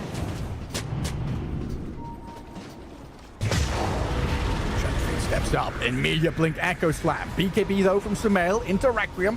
That's going to push Muerta a little distance off to the right-hand side. Meanwhile, to the north, Gem, he looked for an approach in behind, gets slain by Lorinov. It's a quick jump. They tried to kill before Dazzle can react, but unfortunately Dazzle is literally doing nothing other than watching his teammates and say, I will blink and save you guys. And as long as nobody's getting to Dazzle, I think you're not winning the fight. Unironically, that's my type of gameplay. Sit behind a core, make them happy. Sit and save. I am that guy. For some reason, I never played Oracle, though. I'm very much Undying. Sorry, I never played Dazzle. I'm very much an Oracle Undying kind of guy. Dazzle just, I don't know, meh. I mean, Dazzle is fantastic because you can do it from so far away. And now with Blink Dagger, you can do it from even farther away. He's got to do it again. You get roared up and then grave. Yeah, again with the save. Omar's getting a few hits from the right-hand side, but it's Lorinov who gets off his BKB and charges right into the midst of battle, forcing OG back again. Another good Fisher, though. Now lines up on a couple of heroes. The follow-through from OG to high ground is lacking, though. Don't want to go chasing. As Nigma Galaxy, they hold there with a lot of sustain in the bank. These fights, if they get drawn out, can be a little bit nasty. Instead, they go Roche. Murta committing for this. But they've got it. Fast. Nigma Galaxy, Divine BKBing up. Wanting to try and make a fight out of this one. Licking Tim's back in. So Mail goes for the Requiem Raises, blows up the Dark Willow. And Natsumi, Aegis Muerta pretty happy to stand and get some damage going though. Need Shadow Fiend to get back to high ground. A disengage from Nigma Galaxy as the carry resets. The Ember Spirit was looking for a solo kill, but it's OG with a lot in the tank here. Raven makes the call, shouts and roars, go in. Let's follow through on the Shadow Shaman. Burst him down, but that's not possible. Yet again, the sheep and the grave, the combo comes into play. Another turnaround here from Nigma Galaxy's potential, but a Gale Force, that makes things awkward. That means the Frog gets stuck, and a Shackle Shot on the Ember Spirit, catching him with the chain stuns. Oh, Lorinov, he's done. Skem snipes him with a power shot. Fighting into the Aegis after the SF ulti is on cooldown is just simply too much for them. Even though the Dazzle was saving people non-stop, he cannot mitigate all the damage coming out from OG. Did cost him a buyback, I guess, but pretty cheap to buy back a support. Yeah, for sure. Just thinking about that sequence of play, like the speed at which decisions are being made there. Like, don't go high ground, go Roche, go play around here. Skem comes in from the back. We angle, the Raven makes that blink roar. Everyone's full. The same page mentality here from OG the past couple of minutes has been pretty fun to watch. How quickly they can just, on a dime, turn and decide, okay, no fight, that's fine. Yeah, you can see the sharpness, and they have a really good draft for that type of structured, like, surgical strike. They have really good disables to play into each other. The Terrorize is a fantastic follow-up on some of these disables, too. I'm just concerned if the fight, if Nigma take a fight where they have all their tools ready, and nobody jumps the Dazzle, I think Nigma win every single fight. But they got baited into this fight where they were out of resources, didn't have the BKB and ulti on SF, didn't have tools anymore. Radiant's bottom tower And then the OG lineup is simply stronger. I think that's why it makes it even more impressive for OG the past couple of minutes to find those openings, you know, the correct roar, the correct shackle shot here and there. Because, like you say, if Nigma Galaxy are able to set up with Shadow Fiend or Largo at the front and Dazzle behind, you just cannot. You just cannot anything. You just cannot enter. You cannot enter Dota. Largo going to get poked at a little bit. Oh, no, he's retreat from that mid lane. I like how the Fisher gets thrown at Largo and then here, as he messes up his song, you know, he's screwing with the bard. Starts throwing shoes and tomatoes at the stage. Another Thunderhide dead. Another bit of money going away from Nigma Galaxy. But the pressure from OG starting to become insurmountable now.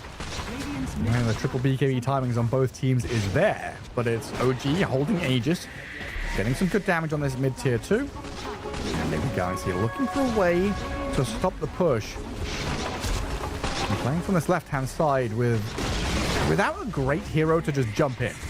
No Centaur, no Clockwork, no guy who can just say, I'm going there.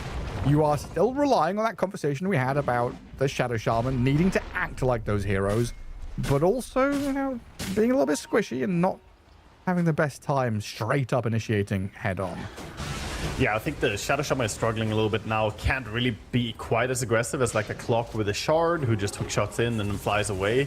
And Rasta is strong in his own right, but he also is struggling to initiate, almost similar to how OG are struggling against the Dazzle. Rasta, if he jumps someone, there's just stuns from every single hero. Look at it. Dyer's lineup is so chock full of stuns and disables that he will never get a full shackle. Like, we might even see him go for a BKB later just to be able to get a shackle on anyone. Yeah, I'm against the Dark Willow, guys. And there's like two people shooting at me. There's a bow and a gun. What's happening? Why do people have guns in my fantasy game? You damn keen folk inventing machinery. I wonder, where did Muerta get her guns from? Are they black market guns? Did she buy them from a legitimate source? Like, did snipers sell them to her? You're gonna look at the lore of Muerta? We'll look into that, Gareth. Yeah, we'll look into that. Hang on a second. Does she have a license for those? Unregistered weaponry. Naughty, naughty. It's going to turn out. You're going to read the lore of it. It's like, they're not actually guns. They are physically, spiritual, you know, memories of her. They are. They're her pistols, what were called? Mercy and Grace. Uh-huh. And where she got them from, I have no clue, Gareth. But they were either Mercy or Grace. That's it. Yeah. Beautiful.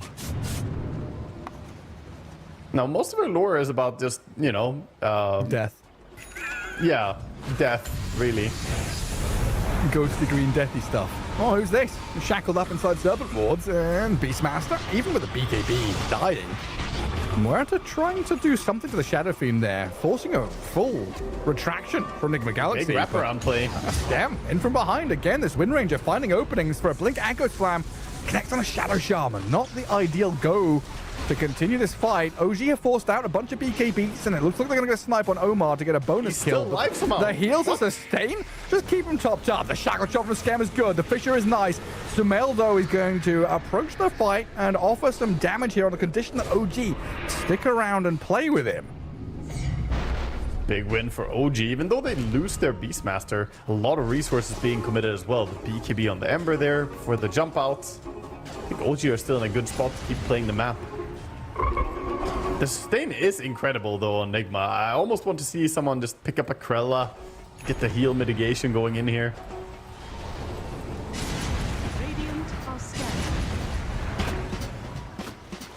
Time to pray that Shiva's guard gets reworked back to where it was. We need more heal reduction, guys. It felt so natural to just pick up the Shivas, but new Shivas is also incredibly strong.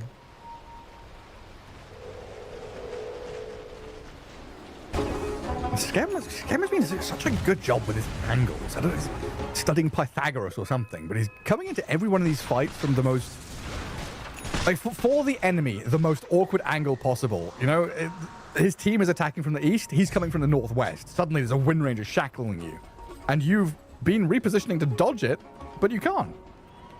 Yeah, I think he's abusing their attention span, basically, with the Blink Dagger and Force Staff going around. This time, though,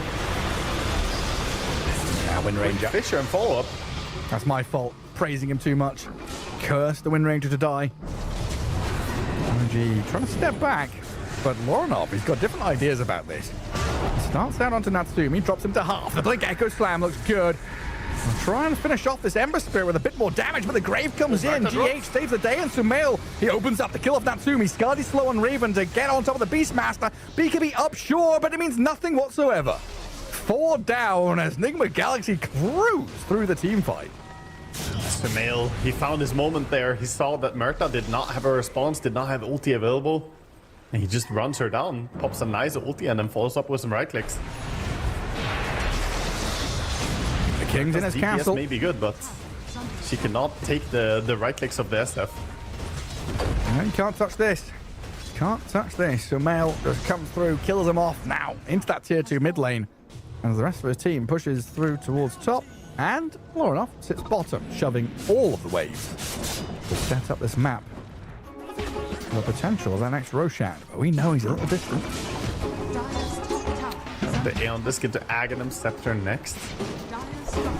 Aeon Disc makes a lot of sense in this game against the burst potential that Dire have. Here we can see the start of fights. So Murta popped the ulti trying to get kills on the back line, but unfortunately it didn't connect cleanly, and SF tracked the movement, saw her running away, and just went in and followed up on the Ember catching her. Waiting perfectly for his moment to strike. Yeah, that was just good recognition of who you need to focus in the fight. Normally, Murta is not really the first target, but she overstepped with the ulti usage. Yeah, no roar, no pierce the veil. Sheriffy knows he's got complete freedom there to do what he wants. And that brings us to a position where Nigma Galaxy probably thought they'd get more out of that team fight. You know, kind of wipe the enemy, go Roche, but he's taking a while to respawn. They're still napping. So a bit more time for OG to prepare themselves on the map. Try and find one of these snipes. Get a lone pick off. Remedy the situation you found yourself in. This is where Ember is doing a good job shoving the side lanes, pushing in the top lane.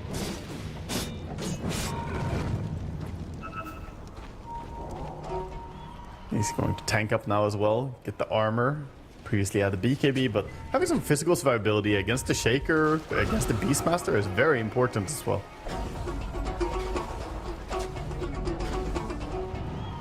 I feel like Nigma Galaxy have perpetual smokes. Just non-stop smoking from one area of the map to the other, catching up to Tim's and forcing the Aeon Disc out of this Dark Willow. Lorinov, he wasn't giving up there, and realizes that that final staircase is a bridge too far. Can't finish off the Willow. Yeah, he can catch them, but his team is way too far. Doesn't want to be 1v5, so jumps away. Holding in Roche area is still the general plan. OG having all their spells available. Scan already very low. Can't do any more of his angular attacks. Actually, he just dies. A Spirit Vessel ticks him over. Skem leans forward. He's like, hang on, why am I dying here? What's happening? Burn damage doing some serious work. They pop into Roche.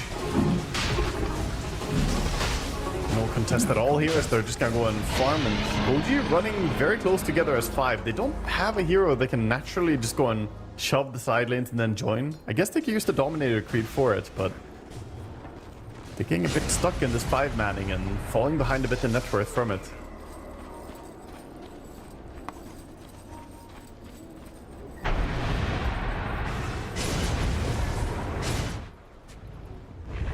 The next step for Nigma Galaxy feels like it's team fight into high ground. And Omar, he's starting something here. Where's your Dazzle this time? Yeah, no Grave out with a foul play this time. GH is going to have to grave himself as Sumail and Lorinov trying to catch up to any of these straggling targets, but unfortunately for Nigma Galaxy, OG have already TP'd out. Double Nightfall Gambit.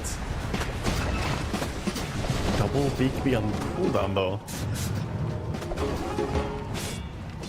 Yeah, did spend both of theirs. SF doesn't have BKB, but he does have Aegis, so he can still be pretty confident. Having the Swift Blink as well as the Hurricane Pike, he is looking very, very strong. And of course, that level 25 talent, even while it was nerfed, doesn't really matter. And just croak him up, send him forward, immediately clears out the creep waves, and then steps up the high ground. Oh, look at him go, he's just killing off this tier 3 on his own.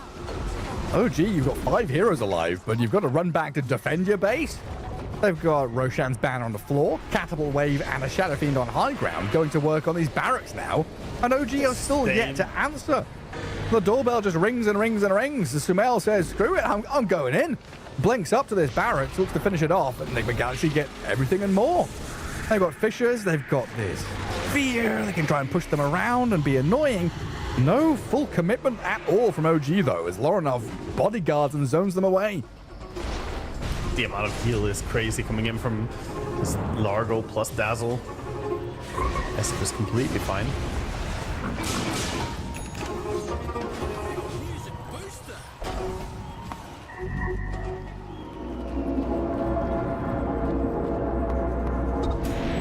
The entire map belongs to England right now. Yeah, they're respecting the Aegis, but you're also losing a lot of map control for it. Almost wish we could see them look for one of those deep cuts, dive in, find the Dazzle and the Rasta. They've been so crucial in these fights. It feels like they always go on the Dazzle or on the Rasta, but never go on the Dazzle. It does feel like another one of those situations where OG don't have that hero that says, I'm going to sacrifice myself for the vision, for the greater good, for the team fight start. You know, Scam is coming in a little bit later. Tim's on his Dark Willow isn't necessarily yeah, exactly. Like Earthshaker's waiting for that moment, right? You got so many moment heroes. We need this Roar to be perfect because it is a big disable from them. We need this Echo Slam to be perfect because it's so vital to get the damage out. So it feels like, you know, Wind Ranger or Dark Willow, one of these two, like we've been talking about the Shadow Shaman, has to just go and face tank shit. Yeah. Double lick to reposition SF, puts him in safety. Wobbling around the fissure, he's not sure where he's meant to be. And push from one side and the other. Serpent Walls gets shut down. Quickly dispatched with, though, by Natsumi's Muerta. Shadow Fiend, half HP already as he moved high ground, Requiem'd up, goes back to hitting that tier 3 tower. A few spells spent on either side. Skem, a nice shackle shot there, landing on the SF with the Gale Force pushback. Maybe they can try something with Lorinov trapped between the fissure and the cliff face. But OG, respecting this potential for Nigma Galaxy grave save, don't go for anything. Instead, just holding on to this last lane. Yeah, I feel like almost like they need to fissure cut the high ground, low ground, but then the lick is there to reposition SF over on the other side. It's a very difficult team fight to take for OG.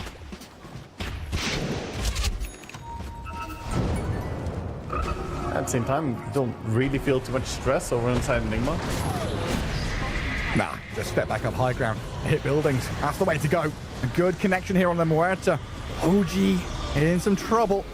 Forced to pierce the veil, and now you kind of have to fight. You need to go and get something done with this Muerta ulti being popped, but you lose your buildings, you pop the Aegis, and in the back line, you've lost your Tims. Dark Willow down, Blink Echo comes in, Yopaz trying to solo on the Frog, but he just pops out of the pot, says, okay, so what? I don't give a damn. Now you've got a BKB TP out of Raven, loses half his HP on the way out.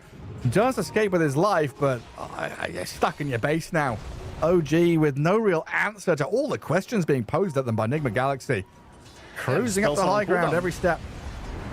Spells on CD, Shaker or SF can just go if he wants to.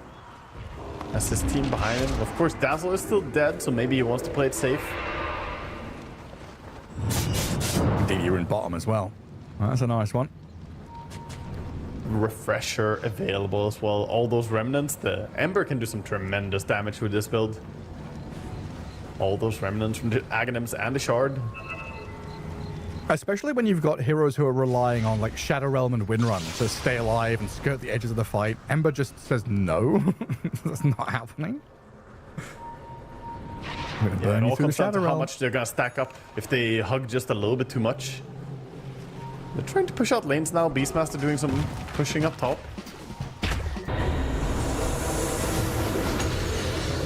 Bit of catch on Scamp. Is that a BKB Requiem from Sumail? Just comes straight in onto the Dark Willow. Dead with no buyback. All right. Tim's is gone. He's out of here. Might not respawn before the game ends. Oh, wait. Nigma Galaxy are going at things. They did commit some stuff, though, and don't have Aegis. They want to go high ground, but could be a bit risky. Again, Dazzle is going to be the man to look out for. Dazzle. So far, Dazzle OG have not been able to get him. The positioning has been so perfect. Nice shackle shot. But Scamp paying with his life. Oh my god, the damage. Ah, nice shackle shot for what? Dead with buyback. Loronoff chasing into the back. Looking for the Beastmaster, who is looping around. Another BKB TP. I feel like that's the third in a row from Raven. Yes, you're back in Fountain. Yes, you're alive, but your base is disappearing quickly. Yeah, it's falling apart. They do have the Shaker ulti, is waiting for that moment you were talking about earlier, that moment, but I don't think they're gonna stack up. I think they just send Estef alone, pushing the high ground. What do? Only one target. You need more. You need the Not cluster. enough. And this Ember Spirit giving all the vision and harassment, zoning them out. but he died. Dies to Natsumi inside the control. Loronoff has fallen. Now the runaway. Nigma Galaxy realizing, oh, hang on a second. No Ember Spirit, no fight. Did he just jump into a silence from Murta? How did he die so fast? What locked down the Ember when he jumped in? Didn't have time to And he had see no it. BKB? Yeah, he had no BKB. Yeah, I mean, it was a very aggressive jump. Must have been the calling. They're still going though. I got a Requiem onto Raven. The damage from the Shadow Fiend. Oh, it comes through quickly. Beastmaster out of here. Two-man Fisher connecting. Tim's trying to follow through. And Lotus going to return some spells back on the Dark Willow, but the Muerta Serpent Ward trap zoned out of the fight, getting forced back to base, while the rest of her team trying to escape. Muerta's going to turn and deal with Loronoff and Omar. A little sheep foul play, not going to pay off for the Shadow Shaman, but Sumail did get Tim's. Dark Willow out of the game for quite a while now, and Beastmaster brought back. No buyback available for the Murta. Is pretty rough. I'm not sure they feel confident enough to go high ground though. From Nigma's perspective, probably just want to wait, play it safe, get the Aegis. Now Loronoff also brought back, right? And you try and get him the Aegis so he doesn't get caught in the calling again. A little bit of time to wait until the big man's back up in the pit though. So a little bit of time for OG just to lick their wounds, reset, and think about the approach. Oh, baited. The illusion. I'm not sure if it has too much of a consequence, but Roar on cooldown is at least a sense of safety for GH for a while. For Daisy.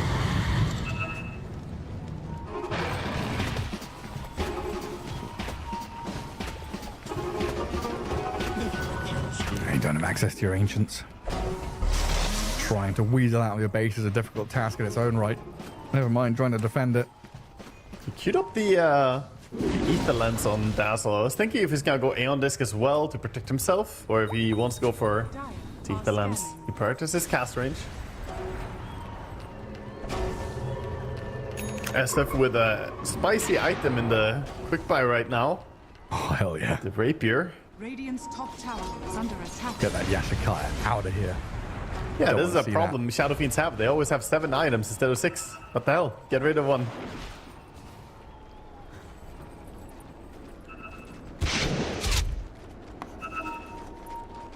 He's looking to get 8 items. Yeah, time to start buying item slots. OG needs a little bit of Expand. magic. The armory expander, yeah. Do you still have to do that? I remember, I don't know, quite early in Oh, Dota. for Dota? Yeah. I don't think so. Because it was like a limitation of Source 1 or something, where you could only have like 500 inventory slots, and you had to legit buy an armory expander. There still is a limitation. Oh, the smoke around coming. They're coming towards the Roche pit. Roshan's still alive. They need a bit more damage to finish him off, and that's a bit awkward inside the river. He's going to fall. Aegis on the floor. Who's picking it up? Shadowfiend gets it. Samel gets his hands on it. OG were trying to come around from behind to do something to find a sniper. Most awkward Roshan take and contest I've seen in a long time. Ends up with no one dying. Yeah, that was very close to some TP cancels as well. They do get safety. As SF took the refresher shard as well.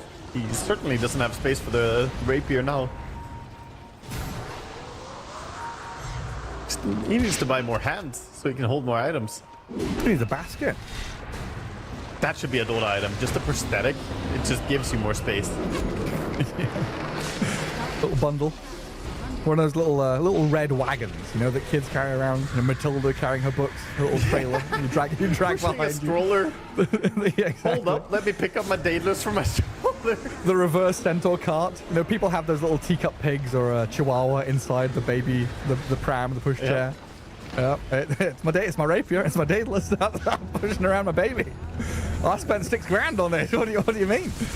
Nigma Galaxy looking to close out this game. I mean, OGF5 alive, but Serpent Wards at your tier 4s. Shadowfiend opening up. No angles of attack. You've got to do something, and you've got to do it now.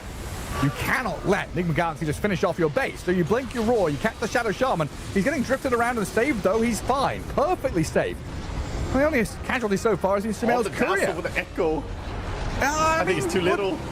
You can't do anything. If Skem's dead, Sumel is going to fall by the throne. You've got the Shadow Fiend down, and Rapier's on the floor. Ember Spirit trying to go to work, though. Kills off Natsumi. Muerta does have a buyback. OG can maybe drag this one out and get stuff going on. As the throne is still alive, you can defend your base, defend the Ancient, give it all you got. Get back out there, grab stuff up. It's Rapier in the hands of the Ember Spirit, though, as he picks it up and looks at the throne. It's dropping low. Not finished off just yet. The Serpent Wars continue to go to work. The Catapult's been distracted. There's a couple more to the northwestern side, but OG have fought on to stay alive. Game one's not over yet. They're still staring at it. They're gonna back out. They say, okay, fine. Let's wait for SF. Let's not throw anymore. But that's a Rapier going over on the Ember. He saved it. He's waiting to give it back. SF Rapier. He probably wishes he could use this Rapier right now. That Spell Amp Rapier on. And if he could, they probably would have ended the game right there and then. But no, actually, that's not your Rapier. He could have auto-attacked the throne down. He was trying. The bio-coded Divine Rapier. You're not allowed to use it. Nigma Galaxy just going to wait to respawn the Shadow Fiend, get back into this dire base. Game one, so close. They can taste it. This That's has a long been death timer on the Beast as well. SF's going to be up, and Beast still out for a while. This has been one of the worries Nigma Galaxy have had in the past, like breaking high ground, closing out games. Right, we had the classic comparison to that Alliance, but in this situation, Throne is so close to dying, it feels like it is just, you know, a little push of air is gonna make it fall strong over. breeze might just knock it over at this point. The SF with the Swift Blink is looking to beat that breeze. He just goes in and slays Tims, blows up the Dark Willow. Throne is gone. There we go. Nigma Galaxy finally close out game one. It felt like their victory to take from the beginning. Such a strong laning phase, transition into mid game, rotation from the supports. Everything went very well for Nigma Galaxy, and OG tried to react and respond. They just didn't have the firepower. Yeah, no, it was tough for them to win any fight, and I think all of it comes down to GH, man. Like, this Dazzle had insane impact, and the combo plays they made between him and Omar was pretty interesting. I never thought about how good Rasta and Dazzle are in pairing, but they're truly onto something there. You can't burst the Rasta, and then the Grave is always there to save him. So many fights turned around on the back of that. It's so funny. Like, it reminds me of the old OG. When Fly was still playing on it, they used to run Huskar, Io, Dazzle. Like, Io Dazzle was a very common support duo. But Io Dazzle never gave you any tower push, stuns, team fight, blah, blah, blah, blah, blah, whatever, right? It was very One-dimensional, we heal, we save. Shadow Shaman actually gives you all of those additional aspects while being a self-save. It's kind of crazy. Yeah, Rasta's big limitation is that he has to go in and that he has to continuously show himself, but showing yourself wasn't a problem because of the dazzle with the saves. This is actually one of the fights that did go OG's way, where they managed to squeeze them into a corner and wrap around, but we had so many other fights that looked like this, where you jump the Rasta, he doesn't even die for a long time, and once that chicken form ticks in, the grave is there, and the turnaround is so easy for Nigma. They just like heals back to full every freaking team fight. Grave, Lotus, Shadow Wave, heal back up. A few moments. Makes it a stronger case if we highlight that effect when they actually win a fight. This was the fight where they didn't have tools anymore. SF was low. A few moments where OG were across the river and finding kills. But none of these team fights like turned into anything, right? They would win a team fight and then run away back to farm. Win a team fight to reset the waves. There was always a never-ending battle to try and regain control of the map. Yeah, this was like the first monumental kill. Getting the Murta with the SF, sort of, it set them apart. Making sure the SF was going to be the one. Getting 8 slotted in this game, juggling a bunch of items, whereas Murta never really got fully online. Yeah, it was an uphill battle. Crazy push. SF died so fast the first and second time there that I didn't even realize that he was already on second life. So many things happening in that fight. Yeah, I had to look at the left-hand side, you know, the chat log. Like, hang on, Sumail died. That wasn't an Aegis or anything. Death? That's gone, yeah. Actual death. And then it's like, okay, so grab the rapier, try and finish throne. No, run away, get out of here. Still very impressive performance by him at 11, 1, and 8. I think this Shadow Fiend still looking like a pretty good hero. First game of the game 2 here for us, or second series, I should say. But in the first series, we also saw what SF can do. Oh, yes.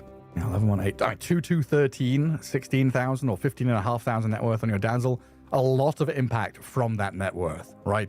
Just ignore that number and think, okay, how many saves, how many graves, how many times did he keep Nigma Galaxy in the team fight to have that reset button of, oh shit, we've been initiated on, oh, there's a scam shackle shot. We're going to stop that in its tracks. Get Lorenoff out of there. Reset with Sumail, and then allow that turnaround play. You were on it with the call out that they didn't have a hero to jump the Dazzle, right? They don't have the right heroes. Yes, they have blink heroes. They can blink in with Shaker, but Shaker doesn't blindly jump in. The difference between Ember and a Shaker, Ember could just lead the way. Lorenov, how many times did he zoom in and just fly around in the fight for a while, providing all the vision in the world, creating so much chaos? But you can't really do the same thing with Shaker unless you're playing the Aghanim Scepter style. But Shaker had such a bad early game that it took a while. It's funny you say which time. It's just every time. Every freaking time he just jumps in there. One time he did die, but that's we'll just forget about that one. But that wraps up game 1. We've got a game 2 coming your way, but first we've got a little video content, an interview with one of OG. I'm here with Raven from OG. Raven, nice to see you. How are you doing? I'm doing good. Nice to see you again. Yeah, I've been seeing you for a long time. You've been at TI since 2016. Yeah. You've been to a whole bunch of them. Does this one feel any different, or does this just feel like, oh, it's TI again, I'm back? No, I think this one is different because my team is like better, and the way we think about the game is much more better than before. So yeah, I think it's different. So you joined the team in June. Yeah. So you haven't been with them very long. What has it been like getting settled in? I mean, you know some of these players anyway, so yeah. I mean, you know Natsumi and Tim, so did it feel like just slipping into a team that you were already comfortable with, or was there a lot of work to do there? How did that go? I think it's a little bit work to do because before that, I'm actually not really playing competitively. I think with Tim's, he helping me a lot in the game and even in our lane, so I think it's doing good now. Do you think that having played as a carry, it helps you play offlane because you know what carries hate and you can annoy them even more than most offlaners would?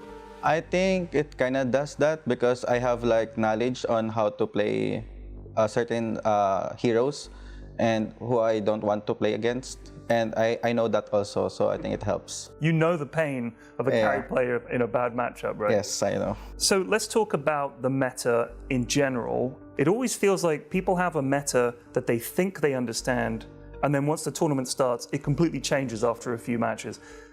Do you think the meta is quite settled, or do you expect it to be very changeable? Every team is different. That's why it changes, because who's the better team will become like that. So I think that happens a lot. So you think people look at what the better teams are doing yes, and steal their strat? Yeah, they always do that. So which teams do you think at this TI are the teams that people are going to be watching the most closely? I think that it's gonna be Team Vision and Liquid, because they really have like a rule to follow. They have like how they play, they already know it. Let's talk about your teammates. Obviously, you know some of them very well. You haven't been on the roster that long. How are they? What are they like? Describe them to me. I think 4 of them is just really the same. So easy to talk to and very much like a trash talker, I guess. And I think they're very hardworking, and I think they're really good also. What would it mean to you after coming to TI for all this time? First of all, what would you see as a success at this TI? And what would it mean to you to win TI? For me, if I see the success on me, I think at least top 4. It's good enough for me. And I hope that we can go playoffs and be much more better as a team. So making that main stage, making top 4. Yeah. But let's imagine you won the whole thing. What would that feel like after doing this for 10 years? I think it's gonna be so much. I don't know what to say, but it's gonna be a lot. Because it's been I've been playing this game for so long, and you know, winning that title is always been a dream.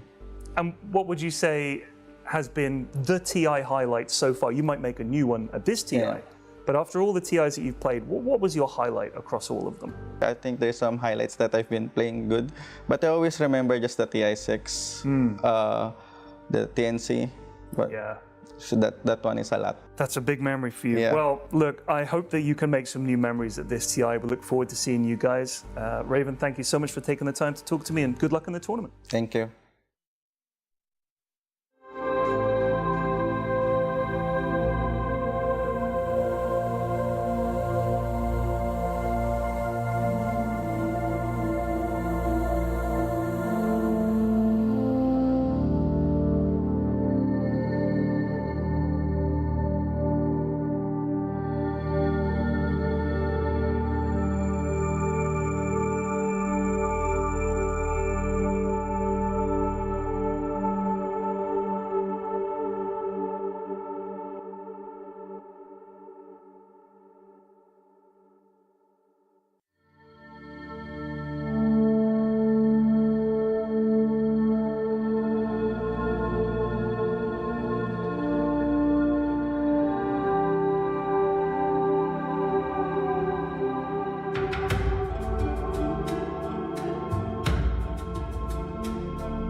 Welcome back to the International 2026 group stage.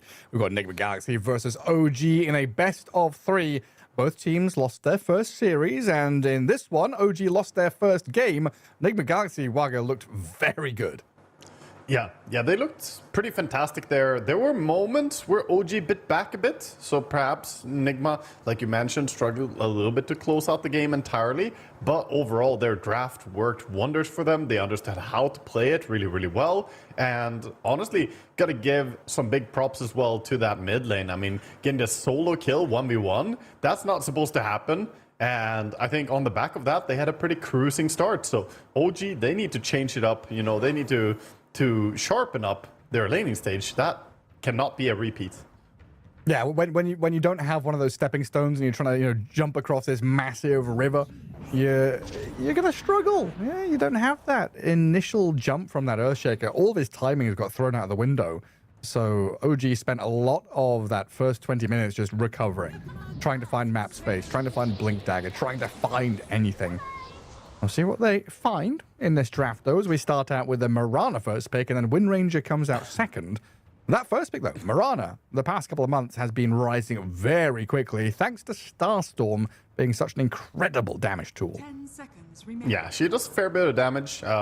Very commonly, we see her go for the Distiller, Essence Distiller into Aghanim Scepter. It's a very natural build on her. Feels really strong. And she can do quite a bit of damage with her innate as well. It was buffed several times.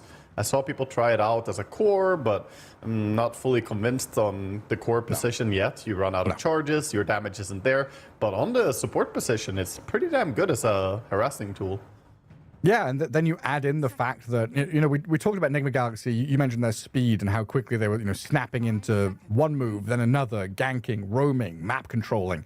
They used smokes. Every single time it came back in stock, they were just chain smoking from one area of the map to the other. Mirana, she's got free smokes. You just use Moonlight Shadow.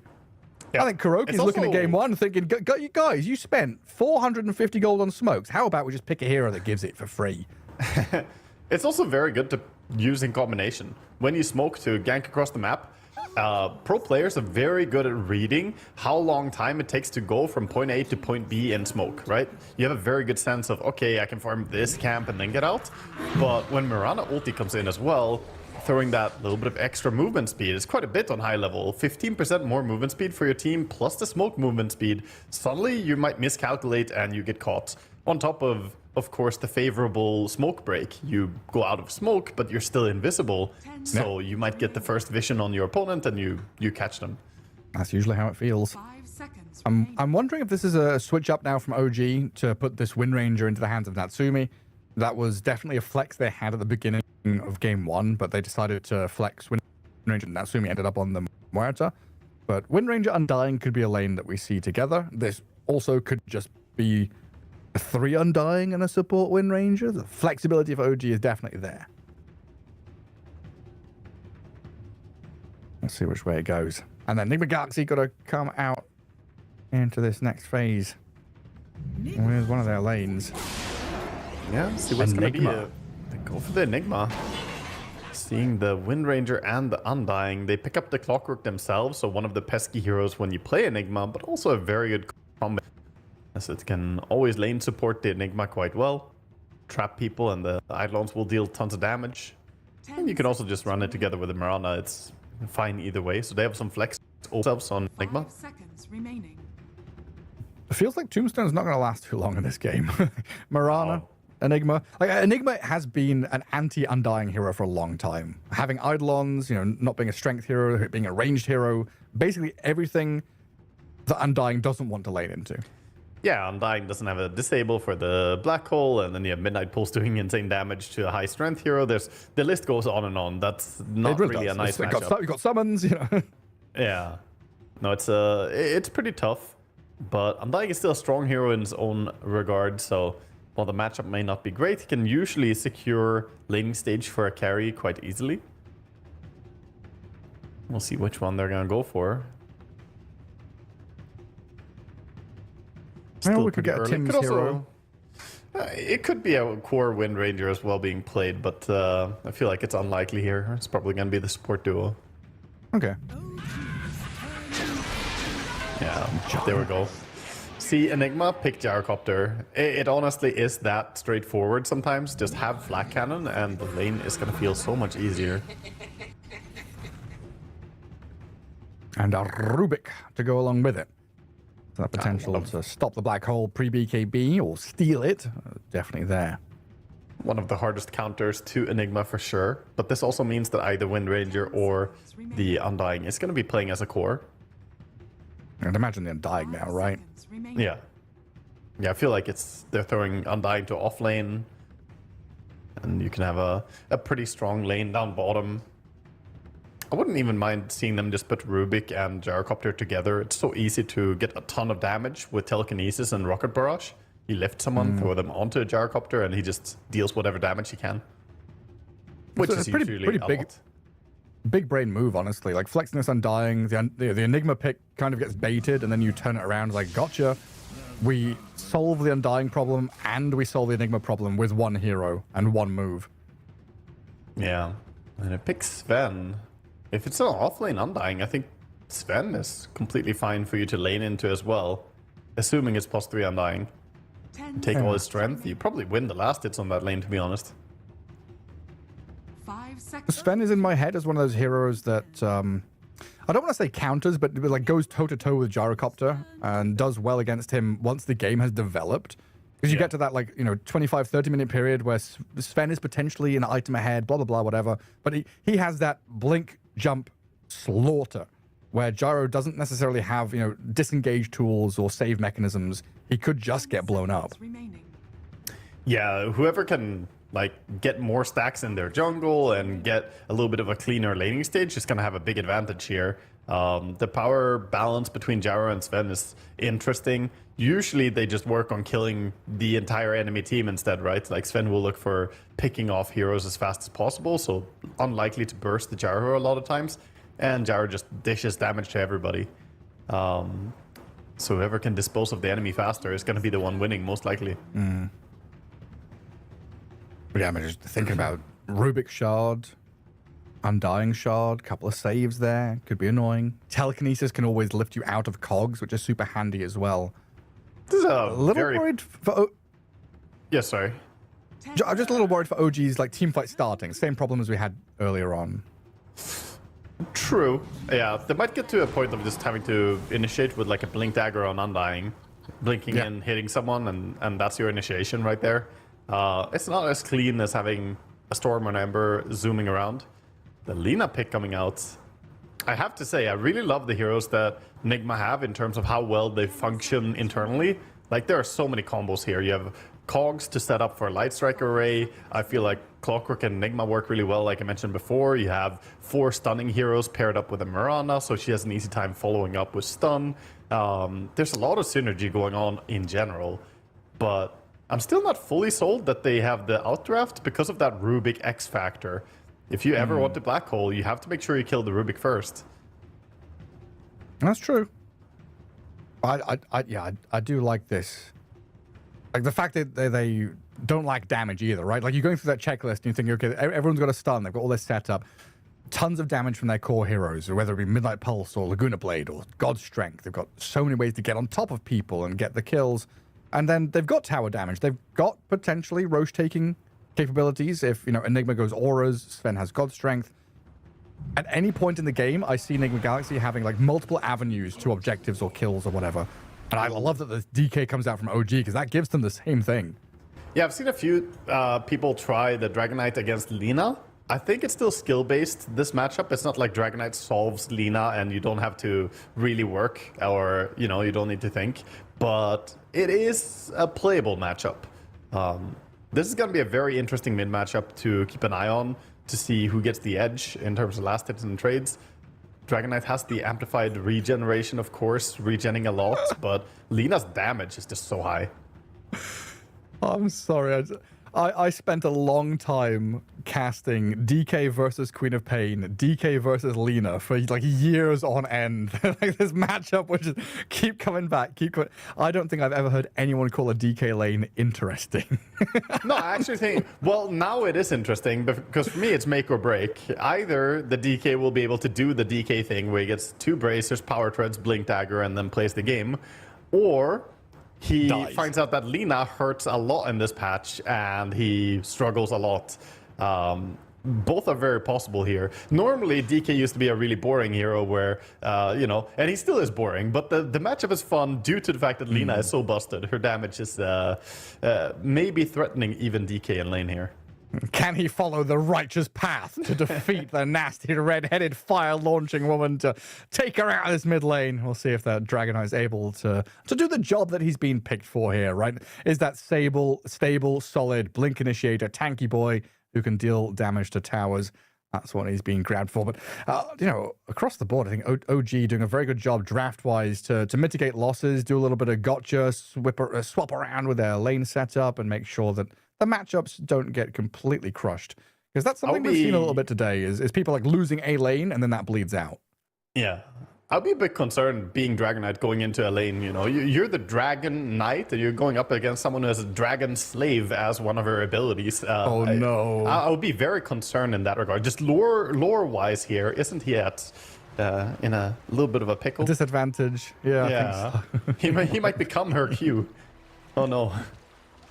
What was her name? It was Lina Inverse. Yeah, maybe the inverse is true. Dragonite is going to take control of that mid lane. Break the chains. Get the shackles off. And get things going here in game 2, because that's exactly what OG need. A game down in a best of 3. You don't want to be going 0-2, 0-3 in this group stage. You want to make it to the next part and get through the Swiss with a victory under your belt one way or the other. And a gyrocopter could do that in that lane against the Enigma. And set up nicely for it. Yeah, Clockwork on a solo mission here. Has the boots, of course. Pretty hard to catch a Clockwork with the boots. And he probably looked at the enemy draft and said, you know what, I'm not too scared. I'm going to go in and just do my thing. Is he trying to steal? I think so, yeah. With the cogs, it's actually quite hard to deal with. It's like a baseball move. What is it? Stealing first, stealing home, stealing runes. Gyrocopter's going to walk in there. Cogs placed. Omar gets it. So sneaky. He moves a little bit to the right, clicks the cogs, and that pulls the gyrocopter off the rune spot, and then he just walks over the cogs because Clockwork has free pathing. Fun. Easy play. Funny stuff. There we go. Dragonite versus Lina. Mid lane. Yopaj versus Lorinov. Who gets the first creep? creep? Be careful. It's hard nowadays. So the first uphill miss from Lina. Good sign for DK. First last hit comes in. Oh. Mr. Dragon Slave lasted. Can actually be difficult nowadays as well with the burn over time. It's quite low, the initial damage. Yeah, side lanes should also be quite threatening overall, as we have, you know, heroes with plenty of damage coming out. We'll see a lot of trading between Marana and Rubik. It's going to be about which core can join in. He's breaking down all the trees. Yeah, killing the trees relentlessly. Unfortunately, in the Enigma, in a very big disadvantage in the core matchup here. Flak Cannon already killing off his babies. What do you even do? Suffer mostly. No, but it's like we can't go jungle, right? No. We just have to sit and take it. Generally, you stay in lane and you try and play around the Flak Cannon. Like, you try and last it and do whatever you can. If Gyro doesn't press Flak Cannon, you don't press Eidolons. And it's sort of okay for you that Gyro is not farming quickly. And if he does waste his Flak Cannon, you can then summon. But it's very hard. You do not want to feed your Eidolons. Actually, already opts to go jungle. Yeah, level 1 Eidolon jungling is not super fast. No, that's pain. That's some pain right there. It's a good counter pick, though. I mean, this is the counter pick, the good old counter pick to Enigma. Gyro was the first one that everyone to say, yeah, okay, this is how we solve Enigma. Yeah, that's the way to do it. There's a few other ones that people are like Conquer. subpar. Yeah. Kunkka, Yeah, we like tried. Luna is a sort of underwhelming alternative, right? There's a few that are just, yeah, you're not really gyro. In top lane, we've not really had a chance to look at too much. Bottom lane being quite active. Mid lane, that funny little matchup between Lina and the DK going very evenly in last hit so far. Sven up at top, 12 CS. This Undying and Rubik lane doing okay, but they've not really shut down the Sumail carry yet. Yeah, so far he's finding his last hits. Oh, painful deny though, the banner creep.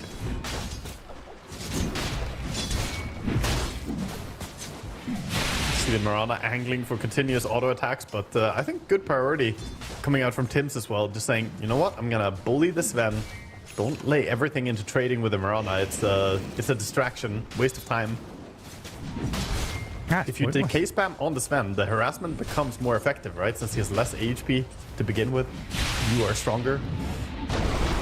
Now you fade bolt him, you zap him back, you drag him into the tombstone, force him to Warcry. But now you've spent quite a lot and haven't gotten a kill out of it. Tombstone's going to get finished off eventually. Yeah. They're glyphing to dive this? It's pretty painful for Dire though. They're not touching the creeps and a lot of free farm being had. Another banner creep missed. So while yes, they didn't kill anyone, that was 2 range creeps, a banner creep dying without Sven having a chance to even see us in. Would you say DK's winning the mid lane now? He's ahead in creeps. Yeah, I think he's doing quite well. His HP is a little bit low, but he can solve that as well. I think he got past the worrisome part. He got a good body block on the first creep wave, which is usually the most important in these matchups. So first creep wave going completely fine for him. He should be okay. Then back into action top. Tims and Raven stepping up with 2 pretty low Nigma Galaxy heroes up here. They're just going to get first blood on the Mirana. Just blast him. The soul rip. Nobody ever expects it. I think maybe he has 2 points decay, but nope. What skill build?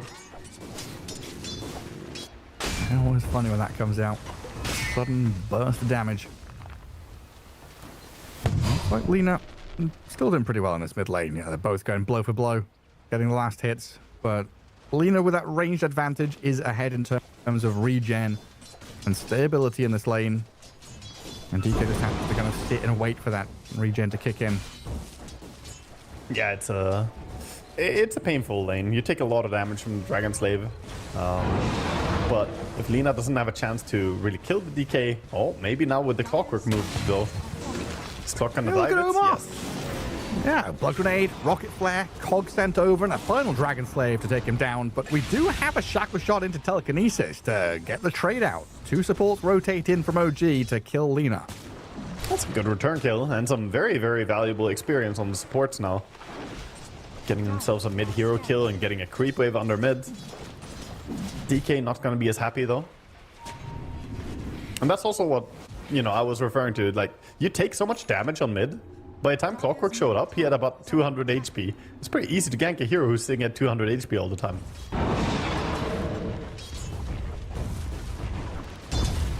That makes life so much easier. Now Lina tucked behind a tower, not really a target for this Wind Ranger to come in and get. He's trying to guard the rune when it spawns. And nobody's going to be bottling up that invis. Scam will try and use it to head up to top.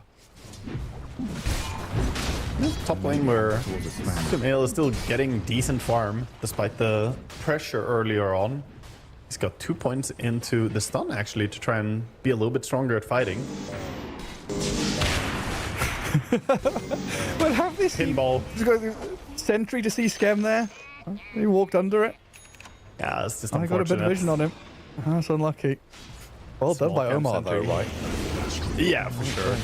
I get PTSD already seeing all these pinballs because Clockwork is a very oppressive support in this patch. When he does that, you feel so bad. Even if you juke some of the cogs, you still get burned so much mana.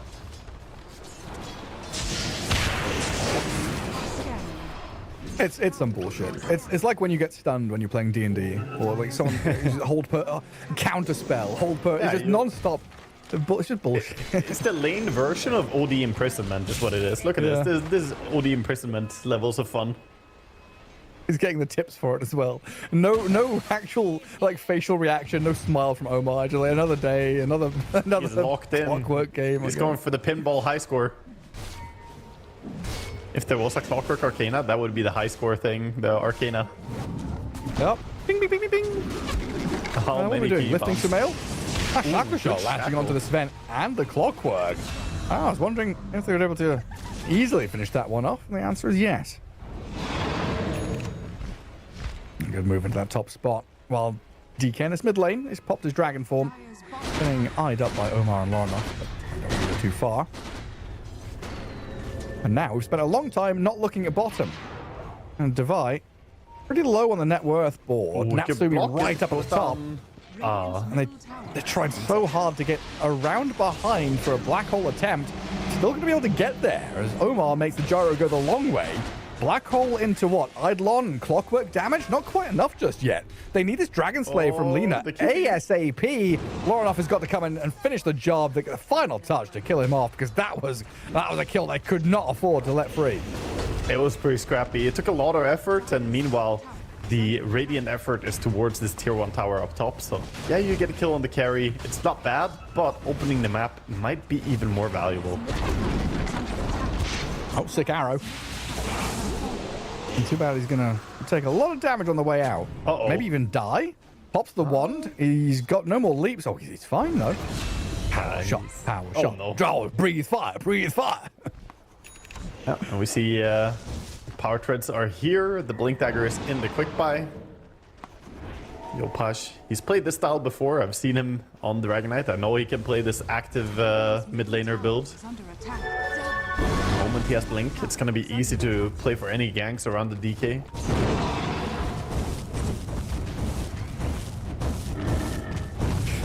It's still going to be one of the coolest things they added to the game. Even though I've never played Monster Hunter, like I don't care for it, I don't know anything about it, but the dragon he turns into is sick. Yeah. Yeah, I mean, that's the thing about Monster Hunter, right? It had some pretty cool bosses and stuff. I never played it as well, but I know Sing Sing played it. Watched some of it. A big old dragon. Well, Nigma Galaxy here in game 2, trying to hold on to a bit of land in that northern jungle to get the Sven to a point where he's content. It's taking a bit of resources, though, sending hero after hero up there, and that leaves the gyrocopter completely free and alone down south to do whatever he wants. Yeah, I think and even though you're Gyro sending might be numbers calling top, over like, his friends too. Yeah, come down here and help out. OG looking way better here than they did in game 1. All woken up. And Devi really struggling. Got countered. I went for a Dominator build to try and allow him to farm a little bit more. Farming jungle plus lane with the Dominator, it's very efficient, so maybe he can work his way back into this game. Meanwhile, Lina has put a lot of emphasis on just accelerating her own game, not just running around non-stop ganking, but has the travels now.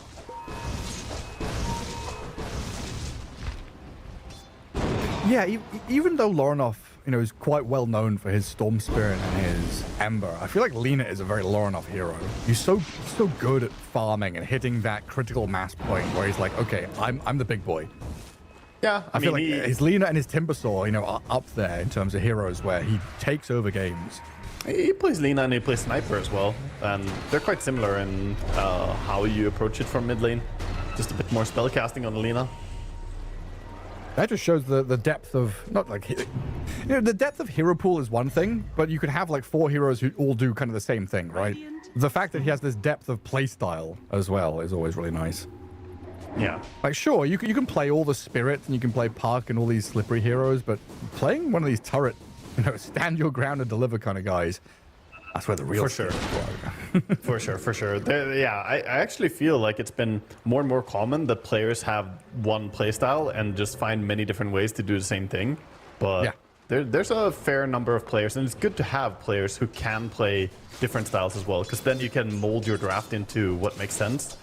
Otherwise, you run into issues like, oh, we can do this cool thing, but we need an active mid laner who has blink dagger. It's like, I don't play those. Sorry. Yeah. Sometimes that's what happens. Not in this game, though. The Dragon Knight, the active mid laner, has his blink. As does the Undying. It's pretty deep They on the start tower. off on the Sven. Shackle shot, Tombstone. They're thrown in onto Sumail. They're trying to dive him under tier 2. Another decay and a soul rip. Is that enough with the zombies following? No, he's at 50 HP and a power shot snipes him. Sumail's gone. Ravens the trade. Hook shot forward though. Omar trying to deal with the Tim's Rubik with the Mirana by his side to kill him and the Tomb, while they do also with Enigma and Lina find the back lines.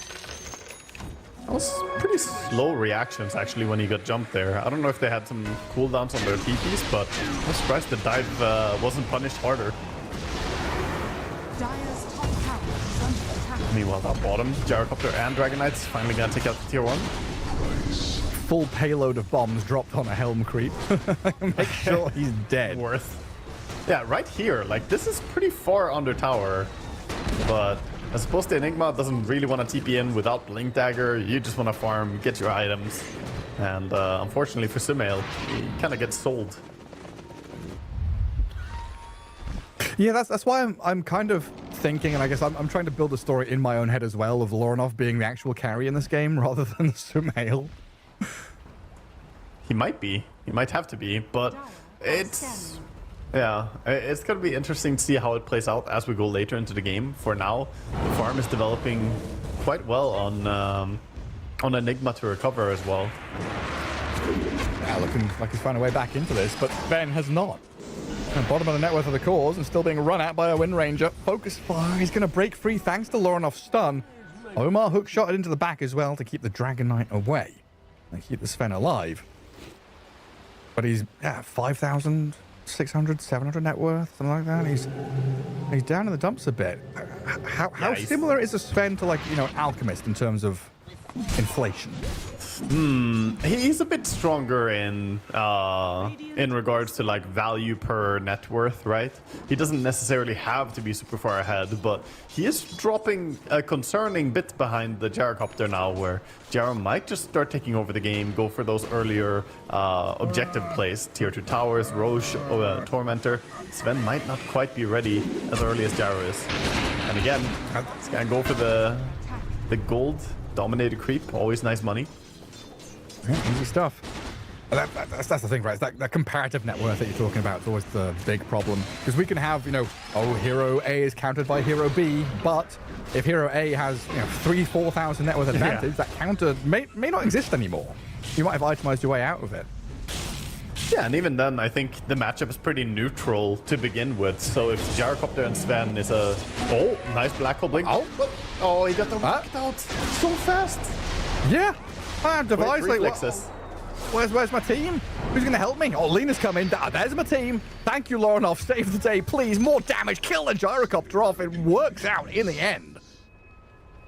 It tips him anyway. He's like, damn. That was a pretty good homing missile immediate reaction there to the blinked black hole. But he still cancelled early, right?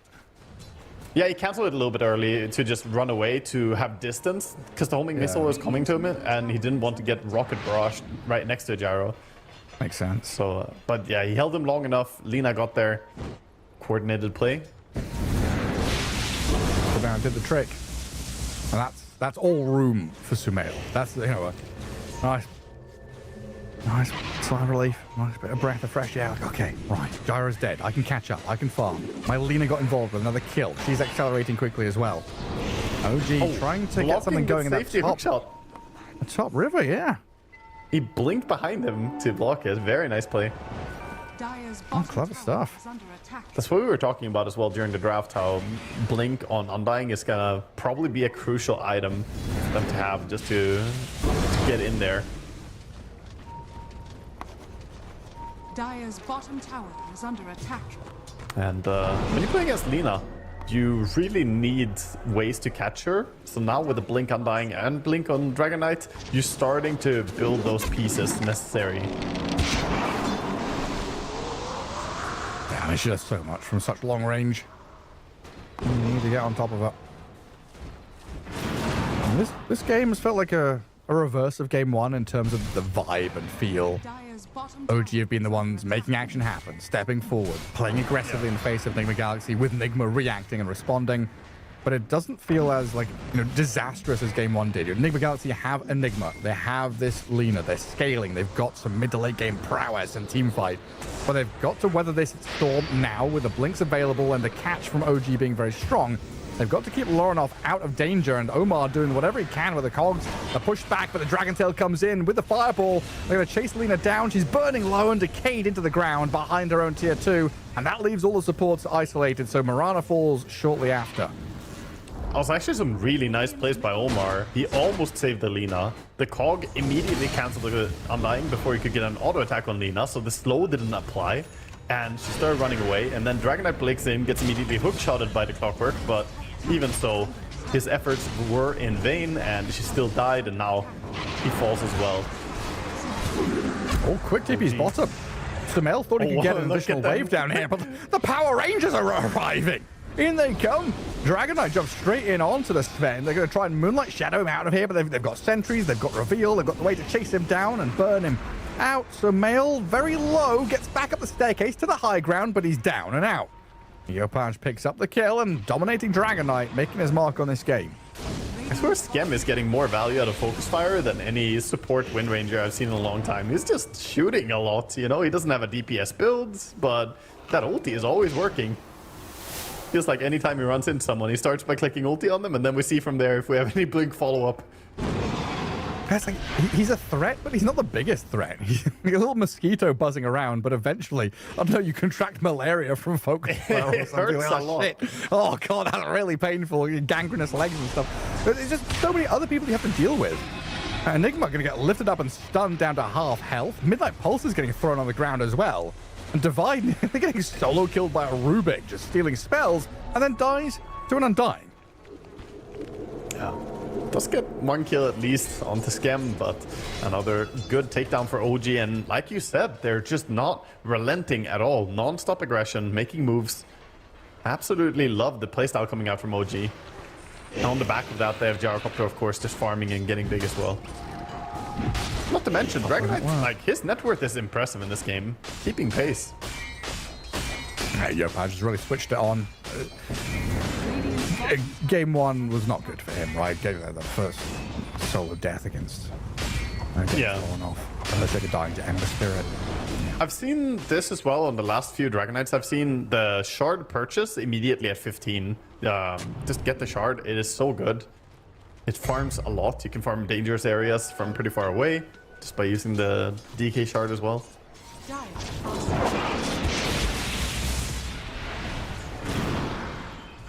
Rubik wants a better spell right now. Sitting with the Midnight Pulse is not the most fun. There's a lot of good spells in this game, but we'll see which one he ends up with.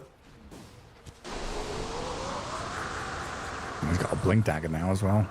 Can help him find the most valuable spell. Yeah, Lincoln's on Lina as a first item after travels is also it's a concession, right? Like you're safer now, but not safe. You can still get blinked, Fate Bolt Telekinesis lifted, right? You can still get double blinked by something as well. So this hurts to go for because it still doesn't provide you with a full solution. You've invested in like an early warning system. You've put the fire alarm in your house, but you don't have the suppressing They're intruders, systems. Gareth. They're breaking into your house. Wee oh shit! Your safety robots. They've got baseball bats. Wee They're stabbing me with a knife. Wee Yeah, that's what Lincoln Spear is doing for me. I'm gonna start a security team called Lincoln Spear. It's gonna be the most annoying alarm, that's all. Do you want me to make the alarms sound for you? You know what? We got an idea here. It's great.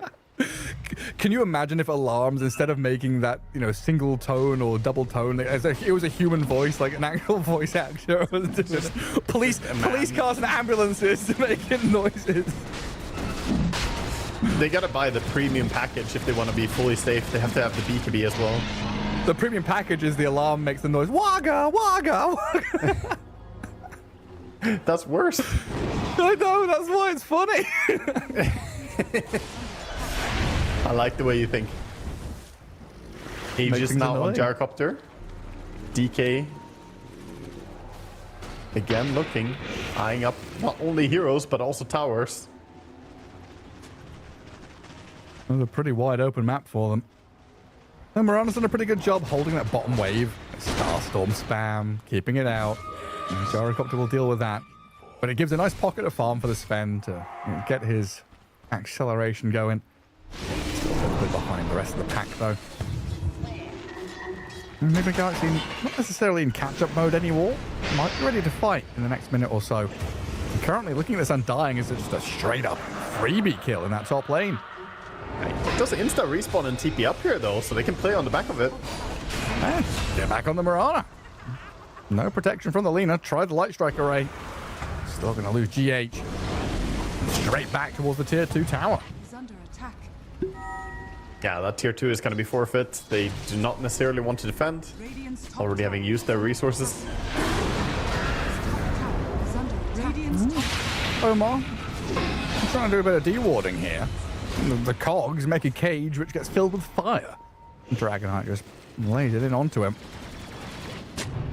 Nigma know there's high ground vision there, though, so probably going to avoid that area until they can deward it. We'll start playing down towards the bottom. Yep. Try and drag this game out. Closing in, 150 gold for the Enigma, and he's going to be ready. Dragonite already has his, and queuing up a Hurricane Pike next. Mobility, always good to have. Again, against Clockwork, against Lina, you have a Lincoln's Break. There's some good fortune and good timing from OG to have this Aegis at the time when Nigma Galaxy will start to feel comfortable. So you now have another few minutes waiting period where the Dire don't really want to get embroiled in a straight-on fight. And still continue to push the map, cut waves where they can. Yeah, this top tower is still alive, but it is dropping slowly. And Gyrocopter with the Aegis can probably just go and finish it off. I can't wait for there to be a black hole in Gyrocopter and for him to purchase the Basher. Just wait. We'll get there. Late game. Side gunner Basher. Is it still 10%? What is it? Yeah, it is. But that's 10% chance that you will ruin Enigma's day. You could also, set up the pseudo random. Go hit some creeps. That's true. Hit something 9 times. Oh, no bash. It must be a bash on the next hit. Hit something 9 times, and then you black hole me. It does put some worry in your mind if you play against Gyrocopter with Aghanim Scepter as Enigma. Not just that, but the Satanic, of course, that he's working on now. It's like, do I have the damage to kill him, or is he just gonna press Satanic and lifesteal through it all?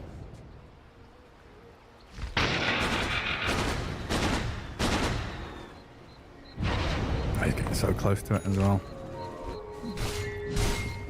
Well, it looked like it was going to be Tormy time. Oh, swap sides of the map or not. Sven is in the area. Haven't seen too much aggressive from Sven yet. Feels like he always has to run away, and he's gonna get jumped. Yeah. And the forced staff to get a little bit of distance. He knows he has to stand and fight, but the damage from this Undying stacks up so quickly through the Flesh Golem. Gyro follows through. They get the kill on Sven. Sumail just hasn't had a game. Unable to play this Sven, just trying to farm and get to a point where he feels comfortable. But there is no comfort in Dota. It is non-stop aggression from OG. Yeah, he's played long enough. He should know. The comfort is not true in Dota. It's always going to be some form of despair, one or another. And this game, it's going to be being hunted by a bunch of nasty Blink initiators. And here it's not just him, at least. It's shared despair. Omar is about to feel it as well. Trying to do a bit of cog walking. Oh, he's sliding it back into home. Straight back in there. Oh, a hookshot TP. Off we pop. Fancy move. What is Divide doing over here? He's trying, it's the classic Vinland stuff. This is the safest area, enemy side of the map. A little spooky. Gets herded away though. Oh, double damage rune. They're doing everything they can to create space for Sven to actually get to the point of having Daedalus and all the items he needs. Dina's going for the Dagon. Okay. Not a massive fan of the Dagon, but we'll see how it works for them this game. I feel like level 1 Dagon is so weak now, but max level, it could be nice. You get cast range, which obviously is nice, but level 1 is only 60 cast range. It doesn't really do much yet.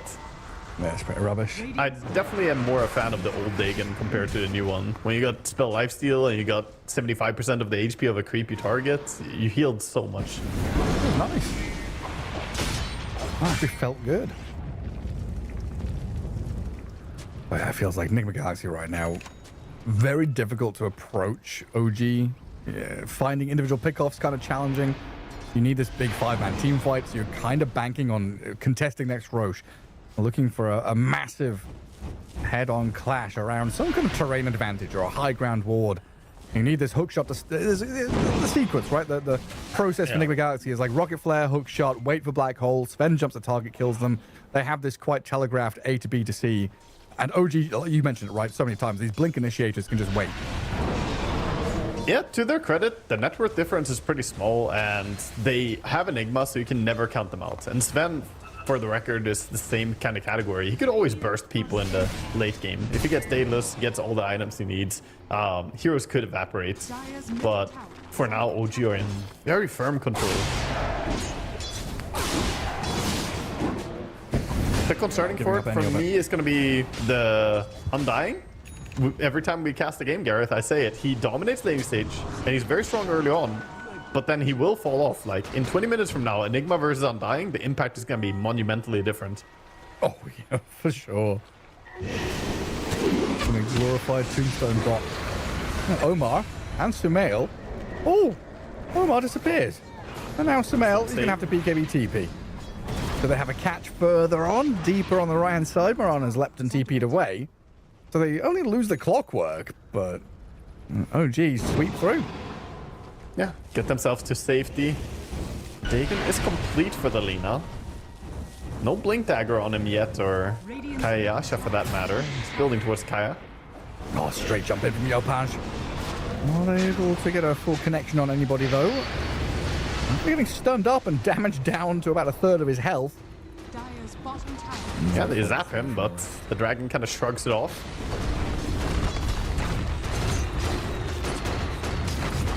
That's tier 2 tower falling. Sooner or later, they need to get some black holes out for value, though. If you just let OG dominate the map like this, taking all the towers, pulling you on the map, you will start falling behind even more in net worth. The pressure is on Nigma, I feel. Despite having a good late game draft, they need to make something happen. And they especially can't let OG get a free Roshan. You know, they can't have one of these whiffed team fights before a Roche take. They need to be able to contest that big objective. And just imagine Gyro with Aegis going high ground is just going to put this game to bed. Yeah, it could. It could. They have fairly good high ground defense with like Lina coming in from Fog of War with a nuke, but no, I completely agree. You don't want to give away a free Aegis here. Moving on, going to smoke up and try and make a play. They see the jump on the DK. Tons of damage. That's the one. The hook shot not going to land. A good attempt from Omar, but doesn't find his man. And Roshan for a +1. Can we get it? Nigma Galaxy. He's going to respawn. He is spawning. He's a top spawn Roche. I don't think they're going for that. Just pushing out lanes, getting whatever farm they can. They don't have Sven ulti for too much longer. Also concerning to take Roche against teams with long range poke, like Power Shot in this game, or even Rocket Flare from Nigma. Difficult to sneak Roche. Oh no, big deal. They didn't expect this. The Sven will try and Stormhammer, harpoon back to tree line. Arrow's going to be off the mark, whiffs it, but Sumail gets force-staffed and moved away from danger until the Gale Force and Raven both come in the nick of time. That's going to be a twofer, and Natsumi gets the double kill. Fantastic by Raven to connect there from the side. Looked like he was about to get the blink out before damage reached him, but Sven gets taken down. And with him dead for 1 minute, they also saw that he, you know, purchased items recently, so most likely won't have buyback. This is definitely a high ground poke. I say poke, but, you know, it could just spell one lane at least. Okay, could, yeah, with double catapults. Well, they do get killed, but that was glyph expended, and one catapult did survive. Just out of range. Another split shot hit. And Dragonite jumps on the Enigma. Light Strike Array, Laguna Blade thrown back in onto Yopaj. He's going to get healed up a touch. Pops the wand, a bit of burst regen there as they take down Both Devi and Omar. You're right. Yopaj and the DK survives. And now they're chasing this Lina down inside the base past tier 3s. Pretty wild stuff from OG because this arrow's going to connect into Light Strike Array and the Undying's going to pay. It's a buyback on the Enigma. They almost need something more. Otherwise, it still feels like a good trade for OG. Arrow scouts them. Did get vision of them a little bit, and they're wrapping around behind. Oh man, Sven just respawned. They want to make sure there's no free access to Roshan, so they come out, they smoke to cut the wave, push things out. Don't allow OG immediate access to the pit.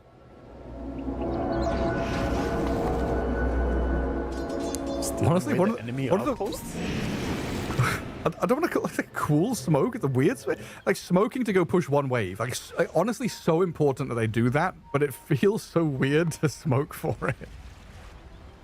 Yeah, I mean, it's just a tentative moment. You don't know who's gonna get the jump on who here, and after the buyback from Nigma, they're looking to get something done. At the same time, OG don't want to lose all the map control. Close to Daedalus now, at 400 gold, and Jarkopter will have it. Radiant's courier has been killed. His courier dies, so gonna have to make it over to Secret Shop if he wants to get it. Unlucko. Radiant's top tower. And a pretty big smoke here from OG. 5 heroes all together. Yeah, they're leaving. Nigma Galaxy starting to TP out. Yeah, full retreat. Do we have another smoke? So it feels like Roche Pit still needs to be defended. Not an awful lot of vision on the map either from either of these teams. And Radiant have an observer ward in enemy triangle. I'm just trying to figure out like what Get the Mirana killing camps. Yay! He's close. This is the thing though. Roche being initiated. Scouted immediately though. The rockets, they know that you know. That we know. But that doesn't matter. Knowledge in itself has never killed Roche. Or kept Roche alive for that matter. Yeah, that's why you can't rely on theorists. You need men of action. You do need someone to try it in practice. Start your revolution one way or the other. Some things require a heavy hand. Nigma Galaxy showing they didn't have it there. Didn't have the stones Honestly, to go and contest Roche. Nigma played incredibly fast in the first game, but OG has literally just taken that pace and brought it to 11 in game number 2 here. They actually just played really, really well from the start. Not at the finish yet, but they're keeping up. I think they've also done a very good job at keeping this tempo, but also not falling into the trap of Black Hole, Stormhammer, getting comboed down by Nigma Galaxy. It's been very deliberate and decisive. Very clean. In a way, I feel like it gets easier to think about the Black Hole when there are multiple heroes on the enemy team that have AoE abilities. If that makes sense. Because now I'm worried about getting Sven stunned as well. Oh, and they should be worried right now. The Invis, Mirana Invis coming around. Who do they find? Who's the first point of contact? They might see Yopaj, and they do. Dragon Knight first up. Where's the save? Nothing comes. Yopaj dead. Raven going to BKB up and try and deal with the Sven, but Sumail hot on his tail, chasing the Undying down into the tree line. Gyrocopter getting focused a little bit, and Sumail's going to reset, run back, knowing that OG still have a lot of tools left in the kit. Delay things out. Fine. Jump again onto the gyro. That's not the target you want to fully go on and commit, though, with the Aegis still in hand. Yeah, 5v4 fight it may be, but not that easy to fight when Sven ulti is down. Even if you did kill the Dragon Knight. Enigma still has to be so worried about the Rubik. I mean, what, we've seen 2 black holes this game? Like a couple of kind of solo black holes and a gyrocopter, but no big team fight black hole yet. And Devi has had a difficult time finding those moments. It's very challenging to find a chance to get that when the Rubik hides so much. Does Undying have Shard, by the way? I think he does have it, didn't he? Yeah, he does. He just was slow. I think, he's not a support player, so he's not only staring at this. It's not Malady on Undying here. This is a core Undying. He's got his own ideas, lofty ideas of an offlaner. And then, I lost my Dragon Knight. Yeah, like his reaction to stuff is to blink in aggressively, not to tombstone defensively. Yeah. That's what he wants to do. And I guess all the eyes are on the gyrocopter, so when the attack comes on the DK, who is, in fog hiding, it was quite a surprise. What is happening with the random pushes? Oh, I think they tried to push the homing missile, but accidentally pushed the gyrocopter instead. Oh no. They could have pushed the homing missile and get the stun quickly. You can accelerate it that way with force stuff. I'll It's try gonna and... arrive late instead. The GH trying to blink back and kill it. Oh, that's not gonna Kind of work. silly they live there on Marana. It feels like something went wrong. An unacceptable Yeah. survival. Unacceptable He was escape. surrounded. I think it's a 2 new lease minutes. on life. Just shy on the ages. If he wants to make something happen, it's about time. This Marine DK finished on the build. Dragon Knight, going for an A on this next. Some burst protection. He's going to be very tanky, very defensive on the tools he's built for himself. A far cry from that Aghanim's Daedalus build that we saw not long ago. The whole Mask of Madness business on this. This Dragon Knight has come and gone, thank God. Yeah. Jara gets held for a while. Lina is thinking about bursting him a bit. Or a lot of it. Ooh, misses the stun though. Now the ulti is on cooldown. That Satanic spent though. Yeah. Cooldown is very low on Lina ulti. Yes, the I talent. was just wondering, like maybe if they had a chance there, they could, burst his first life, get a black hole in a second, knowing he doesn't have Satanic. But I'm always thinking of the too risky play. Nigma Galaxy still got plenty of time. Sven going for the MKB as well. The disciplined play. Every Sven player always wants a Daedalus, but against this gyrocopter, you need the MKB. Good against Wind as well. Can maybe get a kill on her.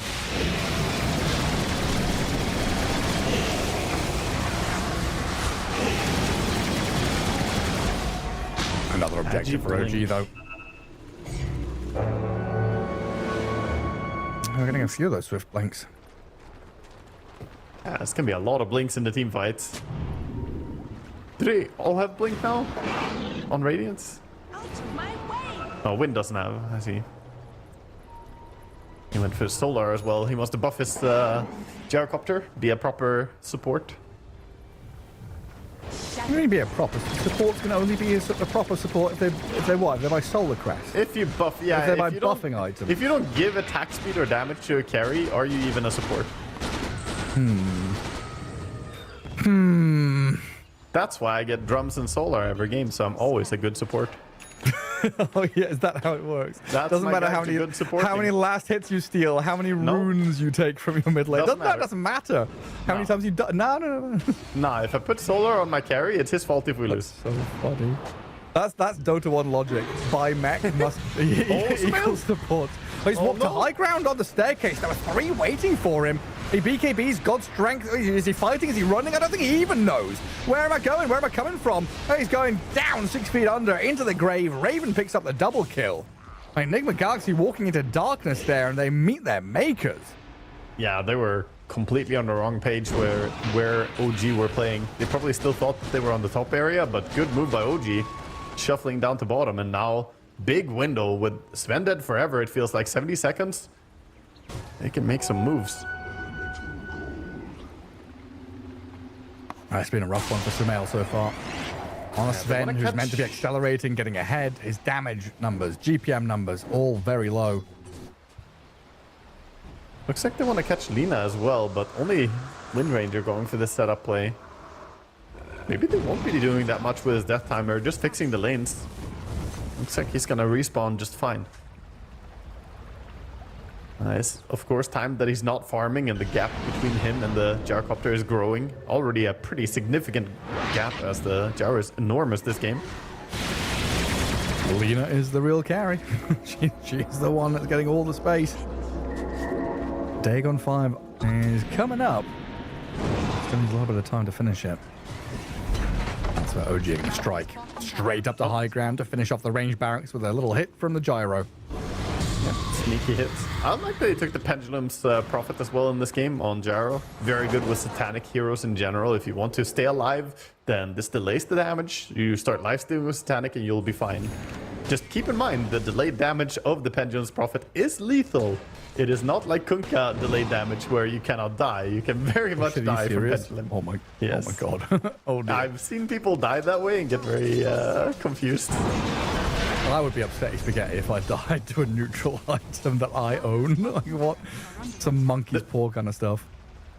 The more upsetting thing was that apparently if you picked that item when you were dead in the previous patch, it just didn't do anything. If you selected the neutral item, like you crafted it while you were dead, it didn't do anything at all. Is that why? Yes, yes. That's why it sometimes felt like it didn't do anything. That's because it literally didn't do anything. Oh my god.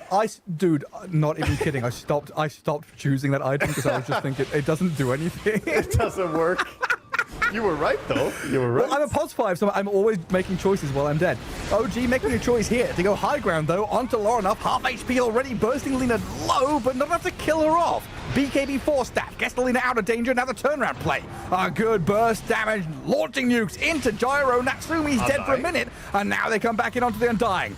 Saved by Tims with the telekinesis left, but a Shiver's Guard and a Black Hole. In comes Divide. He's going to get caught out on a stolen Black Hole. Back in from Tims. The Rubik's got a bigger, better one than you do. Sumail stuck on the low ground, killed off, and Divide Armor going to get shredded by Raven and Yopaj. I feel like he just forgot. Like, the Rubik was just there telekinesis saving. They're still going to get the Yopaj DK with the Laguna Blade out of Lorinov. Coming back off cooldown, and Omar with a good hook shot. Lands it in, but a lift up to high ground puts him out of arm's reach. A power shot forward, the shackle shot onto the two of them. Connects the Clockwork with Alina. Lina's being dragged around now as well. Stolen Stormhammer pops the Lincolns. This Lorinov Lina still going to work, getting moved away from danger to maybe finish off this Undying. But Tims, the Rubik, the grandest of matrices, he's stolen everything and turned it. What am I watching, Gareth? This isn't a fight. This is a Rubik highlight montage. Like, he's just owning in this fight. Look at what he did. That's crazy. Rubik was absolutely cooking. Not only gets a 2-core hero Black Hole, also gets several different stuns out. The Sven stun, the Lina stun, beautiful chain disables, lifting people onto the cliff. He is styling on them. Yeah, chat's going crazy and for good reason. Tims, what a man, dude. He delivered. Oh, incredible. So I think you're right as well. Like, Divide, just a momentary lapse of, oh my god, like, the adrenaline kicked in, right? Oh, we're winning a team fight. We're killing Gyro. Go next. Next move. He goes for that Black Hole, and it's like, slow motion kicks in. Oh, shit. Yeah. You just know you fucked it up. Hey, it's, yeah, I mean, you just are not allowed to Black Hole unless Rubik dies. Well, Gyrocopter, now alive again. Divide dead. Oh! For quite some time, but the GH arrow. The Aghanim Starstorm clips the Rubik. What a funny game. But by now, his teammates are starting to respawn, coming in with a push. Sumail with a setup. Good chain stuns on the Gyro. The Tombstone. That's going to buy a bit of time, force the Sven to hit into it. They've got the Gyro trapped on the wrong side, though. Takedown on Natsumi, and now Raven, he's biting off more than they can chew. Trying to gobble somebody up here with his BKB Undying, getting onto Omar. Finish off the Clockwork. Nigma Galaxy have that Lina respawning in 5, so they can still defend their mid lane of barracks. Yeah, the Cogs, after he came out of the Undying Tombstone, he got pushed immediately by a Cog that was laid on top of him as he spawned out of it. So I think he was unable to get even a single auto attack or Satanic out. And that chain stun was nasty. I was going to ask, what's the fastest time for a Dagon on DK? First time. Wait, that's Sumail. Oh, Sumail just died. Yeah. What is happening? We've got a wild game. Just back and forth. A bit of pinball action. We've got Clockwork in this one doing magic wonders, but I don't know. Natsumi goes high ground, dies, then Sumail walks low ground and dies. Apparently, staircases are dangerous. We're back in DayZ again. Hook shot from Omar, going to catch the Wind Ranger and blown up immediately. That's what Lorinov needed. You're right, Gareth. Whatever elevation level you're at, stay on that one. Don't go up, don't go down. Stay where you are. No Clockwork, don't use your shard. Or maybe that's the solution. You need a jetpack to be allowed to cross into the high ground. No, I don't think mankind's folly was trying to leave the land and go into the sky and into the water. We've seen what happens if you go down too deep in a submarine, too high up as well. It's not happy. Not happy times. This DK is absolutely cooking here. Got the extra bonuses as well, talent from level 25. He is doing some serious work with the Dagon and Octarine. Funny build. Dagon DK. I mean, now he has a Lincoln's cancel while also keeping Hurricane Pike for safety. And yeah, this was a painful moment. This was punished so quickly and so heavily. Positioning the range as well was fantastic. The range on that green black hole is so freaking long. Yeah, it's absurd.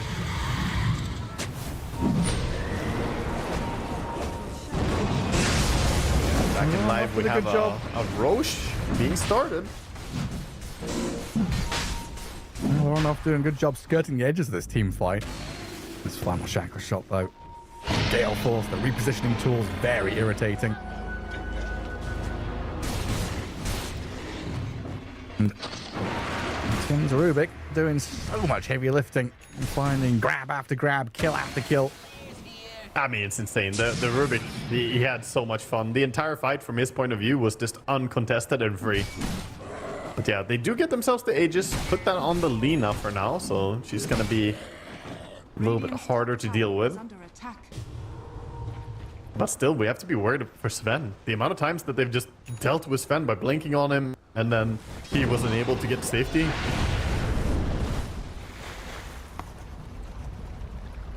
All the BKBs are off cooldown and ready, and right now it's OG who are scared to leave base. Playing against the Aegis, Refresher, Enigma, the double hole being available. That's crazy. Yeah, we're entering late game, and this is like I said, where Enigma is going to start having a major impact on the game, and Undying will struggle to match it. Yeah, series where you're thinking, okay, just forget game one, didn't happen. Device thinking, okay, forget the first 65 minutes of this game, and just, okay, this is where I actually start to play the game. I can actually play my hero. Yeah, he still probably wants to get a few more puzzle pieces for his toolkit to deal with all the stuff he's against. Being against a Rubik's always annoying. And gone are the days when you could just buy BKB and Lincolns and wait, they can't break the Lincolns and steal because most spells can't be clicked on BKB. Yeah. That's not true anymore. No.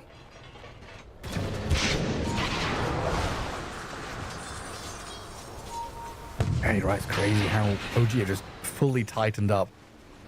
Bit of loose play in the dire base, thinking they had this game in the bag, trying to finish off some buildings and barracks.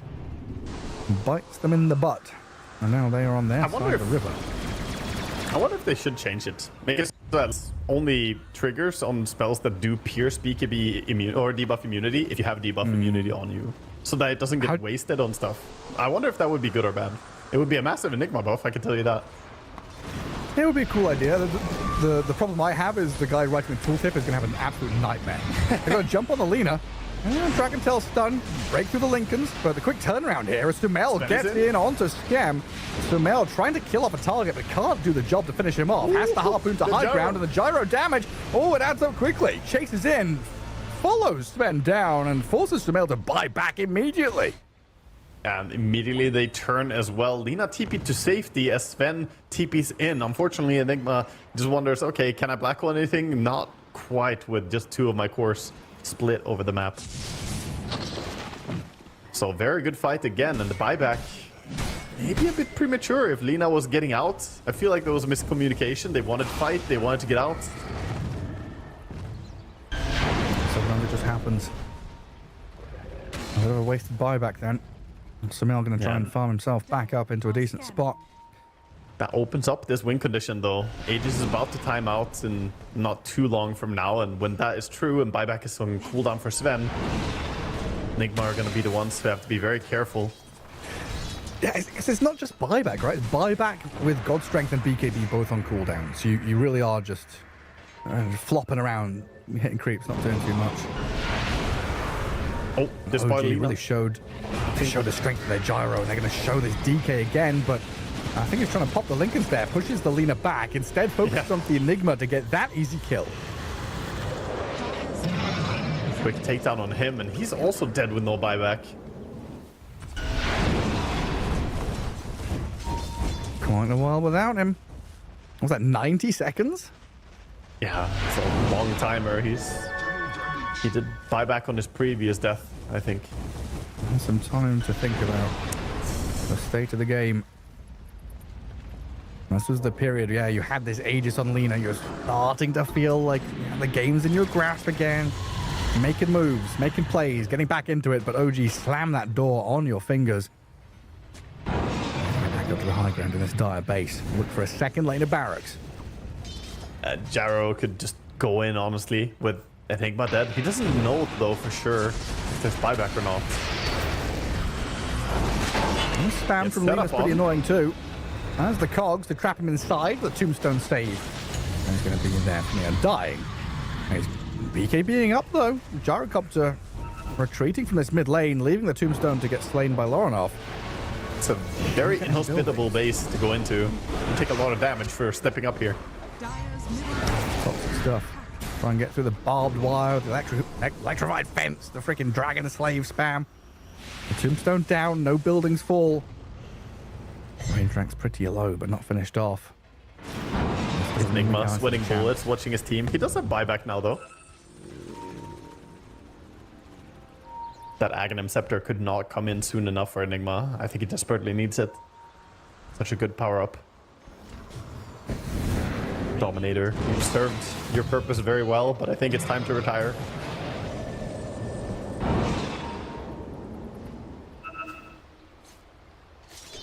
He delicately does it for OG. Don't want to get stuck in that situation again, where you lose your gyro early and you're running back. You need to set up that formation correctly in this high ground triangle area. Immediately finding Mirana. But that's Eon Disc, Lincoln's, Force Staff, Leap. Tons of tools used to disengage. Yep, triggering the Aeon. It's always a minor victory. For now, I think they're saying that the high ground is difficult to push into. With everybody alive and Refresher Shard on Enigma, I think OG probably make the correct choice to just play the map. Try and find them. Try and set up ganks. As Nigma are moving out, they're on the top part of the map. Yeah, try find a way to look for next Roshan, next objectives. Don't give Nigma Galaxy the chance to go sneak from under your nose one more time. What's Omar up to? Hook shot in, TP in. Back to Fountain he safety. goes.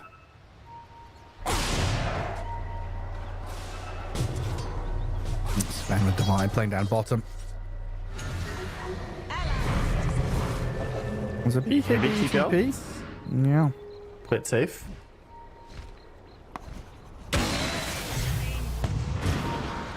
Heading well into late game here. It's all about initiation. At this stage of the game, it's not really so much about which team is stronger late game. It's more about the initiation, who gets the better jump.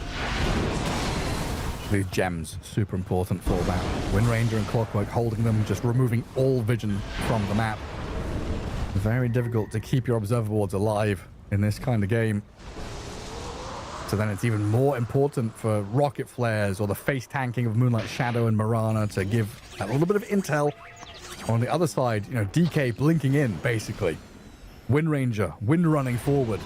They need heroes to go and do the job, with which Nigma Galaxy have spells for. Even the arrows of Mirana, scouting tools to be able to throw forward, give that little bit of info to give Nigma Galaxy the slight upper hand when approaching a team fight. Yeah. This is a significant smoke down bottom, trying to set up. They're holding pretty good positions, though. Just need to not get the Sven jumped immediately. That's all the way back. Oh, he's jump on the Lina. I'm going to TP out. Long off. He's fine. Good disengage by Nigma Galaxy. Clockworks, or Gyrocopter's attack speed right now. Chews through the entire cog.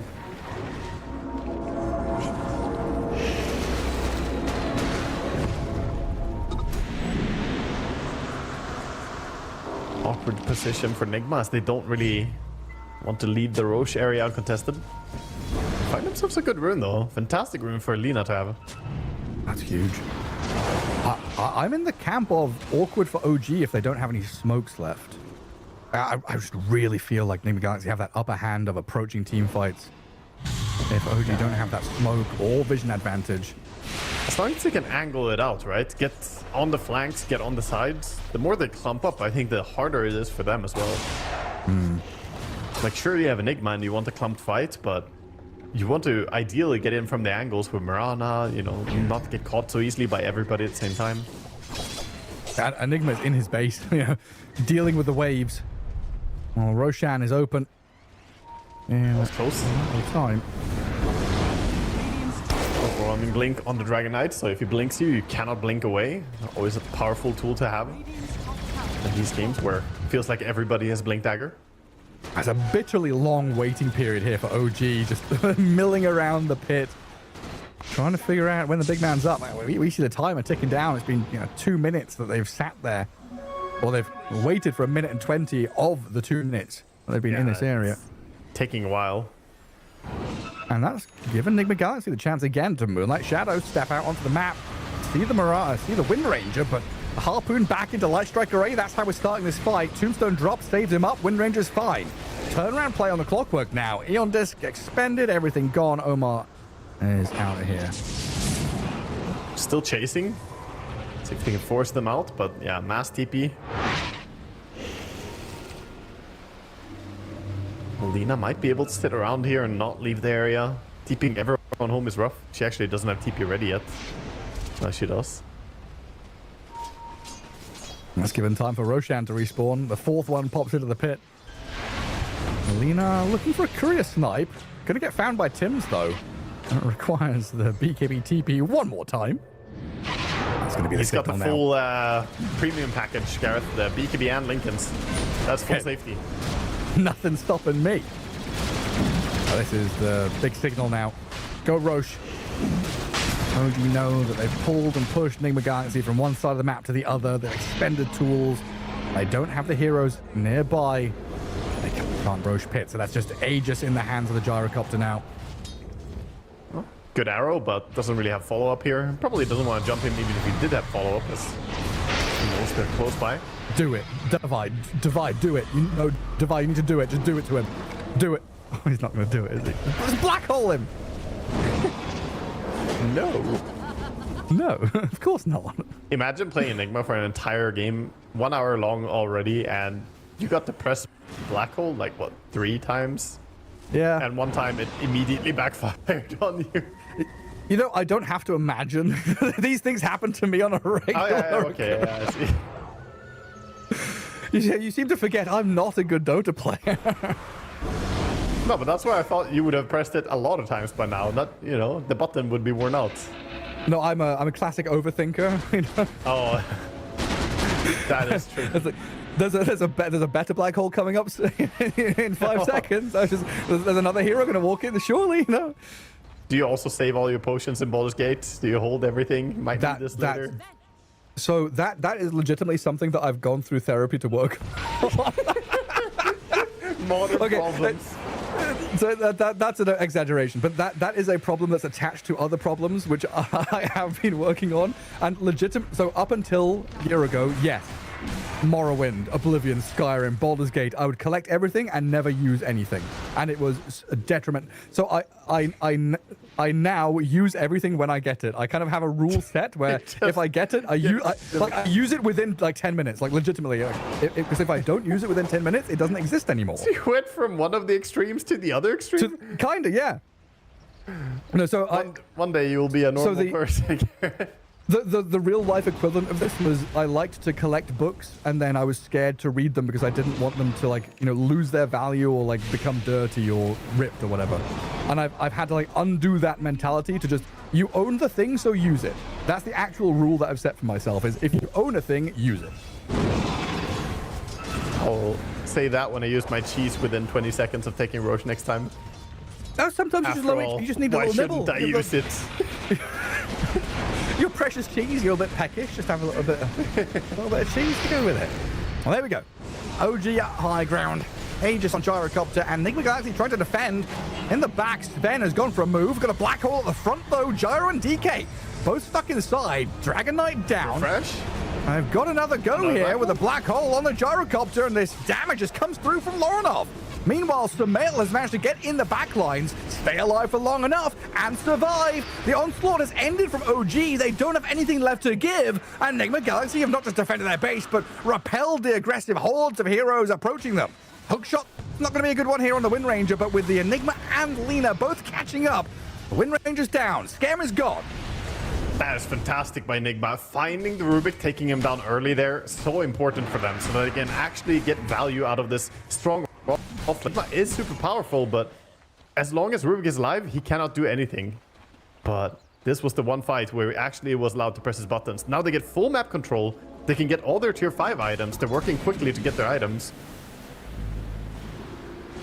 Stygian Desolator on Sven is some serious damage. Got the attack speed as well. I think he still might have to respect the buybacks. He doesn't have BKB ready. If he blinks in, a little bit worrisome. Maybe let Lina push instead. Lina saving up for next game. 11,000. The next generations of Linas. Yes. Will be able to go through college, whichever one they want to. He's the carry now. For life. They can become entrepreneurs and crypto bros. They can do whatever they want with their life. Start up several companies and go bankrupt. It's fine. Lina, a bank of mum and dad, going to bankroll you through it all. 5 seconds for Gyro to respawn, and OG trying to hold on to this mid lane and defend their tier 3. And don't let Nigma Galaxy get anything more out of it. Yeah, now they're in an awkward spot. I'm still surprised that how Sumail was able to get into the backlines of the fight, deal with like 3 heroes on his own, and survive. Yeah. Found a clean angle there. I think, was it the Mirana arrow vision that set it up for him? I'm not sure if it was that allowed him to get in there. You can see the start of the fight. Getting onto the backline. I think he just wrapped around. He just went. Meanwhile, they go on the front line. And he found the perfect jump as well. Mirana Invis providing his value. Oh, for sure. I mean, literally 2 fights happening at the same time. Yeah. Double black hole on the 2 cores, massive from Nigma Galaxy, and then it all slots into place from there on. Yeah, that was such a big move. The fact that they turned it into 2 different engagements and Rubik falling immediately, using buyback as well, so it's still even back in live. The wounds of this fight are still lasting.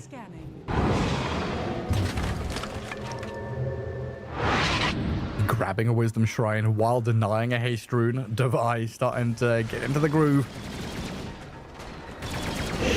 It only took him 60 minutes. But he's got the Dizun Blood right now. Massive, massive item. Has everyone finished off their tier 5s? What do we have actually for the different tier 5s? Have they found them all? Oh my god, I get so scared. they arrowed the Gyrocopter. There's nobody there to follow it up. Just look at the mini-map, bro. Tormentor here for Nigma Galaxy. All the little advantages. Sven Shard. Little addition to have. Maybe not the most important thing, but every bit helps. Has been killed.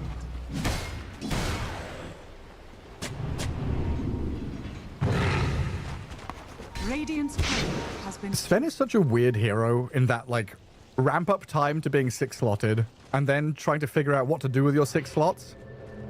And then getting to super late game where you're like, okay, I need to trade out like 3 items here, guys. Like, I need a bit more time to figure out what I exactly need. Because you get to that bridge point, right? Where you go from that mid-game powerhouse trying to then transition into like hyper carry.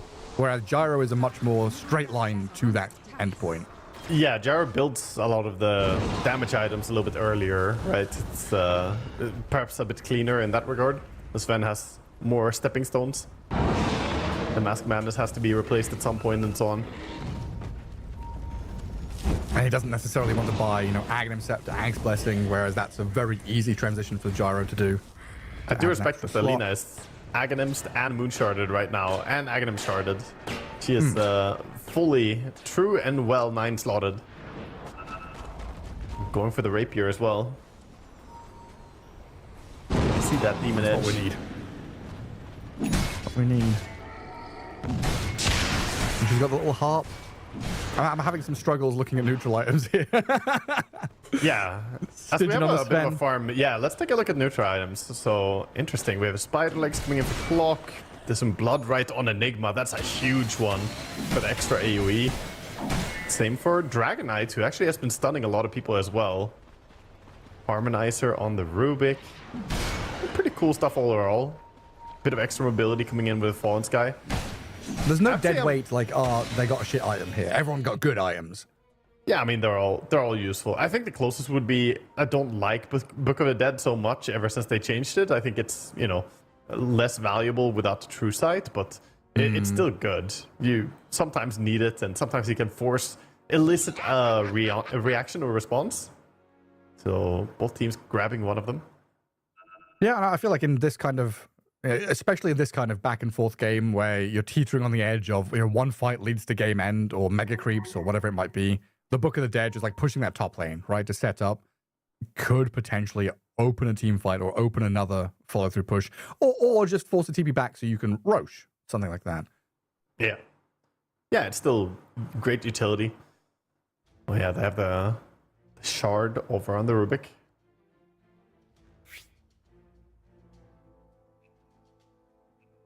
Nobody may as well buy out, because buyback is still on cooldown, of course. Him and Dragon Knight without buyback. Everybody else has their buyback. As we have a little bit of a pause here for anyone in the audience who wonders about buyback at any given point. PSA is that you can see a little yellow line on the left next to the heroes. You can see if they have the yellow line next to their hero icon, it means they have buyback. It's those little things that make the big difference. Little bits of, like, information that's like hidden in plain view, basically. Like, it looks like it's part of the UI, but it gives you valuable information. It's always really nice. Yeah. And that's always a difficulty with games like this, where there are so many parameters and info that you can give at any given time. Trying to make the UI clean, readable, but also include that information is honestly a massive task. Yeah, there's a lot of those little things. I mean, it's also visible on the death timer, right? Being able to see the yellow on the death time border. But gold bar. Yeah, it's nice, because otherwise in Dota you have to click around a lot to see a lot of things. It's, at least when you play. At least when you spectate, it should be a bit smoother. Yeah, I mean, easily remember, don't even have to think that far back of remembering the times when we couldn't see what was inside people's couriers, right? Now we just click on a hero, got all these nice little production additions that show courier. They're still fishing here. See Gyrocopter coming out. He senses something, senses danger. Nice ping to caught him there a little bit with his ward when he dropped it. He knows that they were lurking. Over an hour into the game, and your POS 1 is putting wards and sentry wards. Crazy stuff going on. A classic, isn't it? Yeah. Supports are too valuable. Can't put them out there in harm's way. Right. Clockwork is close to building a block of cheese. Needs a little bit more flowers. After he presses a few more, he can turn them into cheese. That's how it works. Yes. And OG still stuck in their base. The pain of not having buyback on Dragon Knight and Rubik is still haunting them. So that one fight up top, it feels like a long time ago now, but the echoes of that fight still haunt them. Into the Roche pit they go. There is a way. There is a way of making cheese with, I think it's fig leaf. Where you heat up, you do the normal cheese making stuff of heating up milk, and then the fig leaf has some like acid in it or something, which turns it into, it's like fake rennet. They make vegan cheese out of it. So it is actually pressed. It's not flour. It's leaf cheese, I guess. But close enough. I'd try. Anyway, there's your culinary lesson for the day. You can make cheese with milk and leaves. There are items in the Roche pit. They are not branches or magic sticks or wands or observer wards. There's a refresher shard in there. Go get it. Yeah, get yourself a shard. May as well in Mirana. It's pretty nice. Sure, it doesn't refresh your items anymore, but double ulti is pretty good. And arrow, if you land the first arrow, just refresh that, pull it again. 6 arrows? That's insane. I mean, she could do a lot of AoE damage with the refresher shard, actually. That's pretty She does have level 25 as well. Well, the map's starting to get smaller for OG here. Hanging back in their base as Nigma Galaxy have spent a good 50 minutes scraping, clawing their way back into this game. Now, sitting in that position of power. The throne is theirs, but they might get kicked off it in a moment. That big smoke from OG looking to upset the state of the game.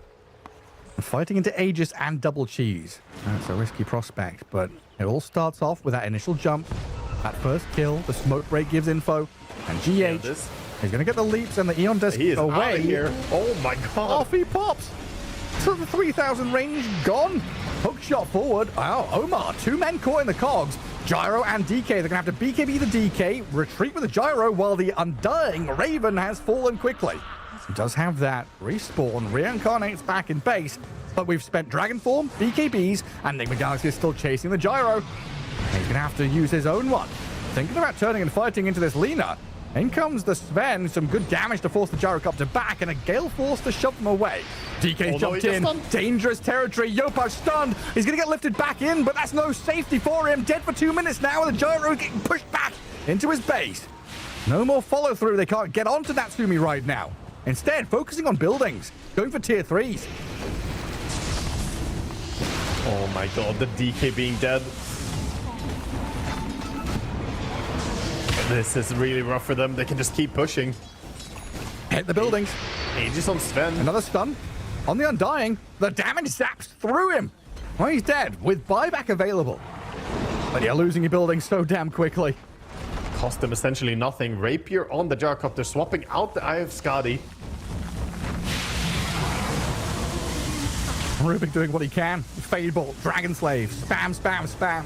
For the Eidolons, they are mass. They duplicate. They're breeding. There's too many of them. There's so many. Oh, they're all gone. One flat cannon. That's all you need. Natsumi drifting forward, trying to deal with this. Lina, Devi threatening maybe with that black hole, the idea of it. They've got Undying to save up the Gyro. Tombstone getting cleared out though. The Sven and the Lina make short work of Natsumi. The Rapier. So much for your Divine Rapier.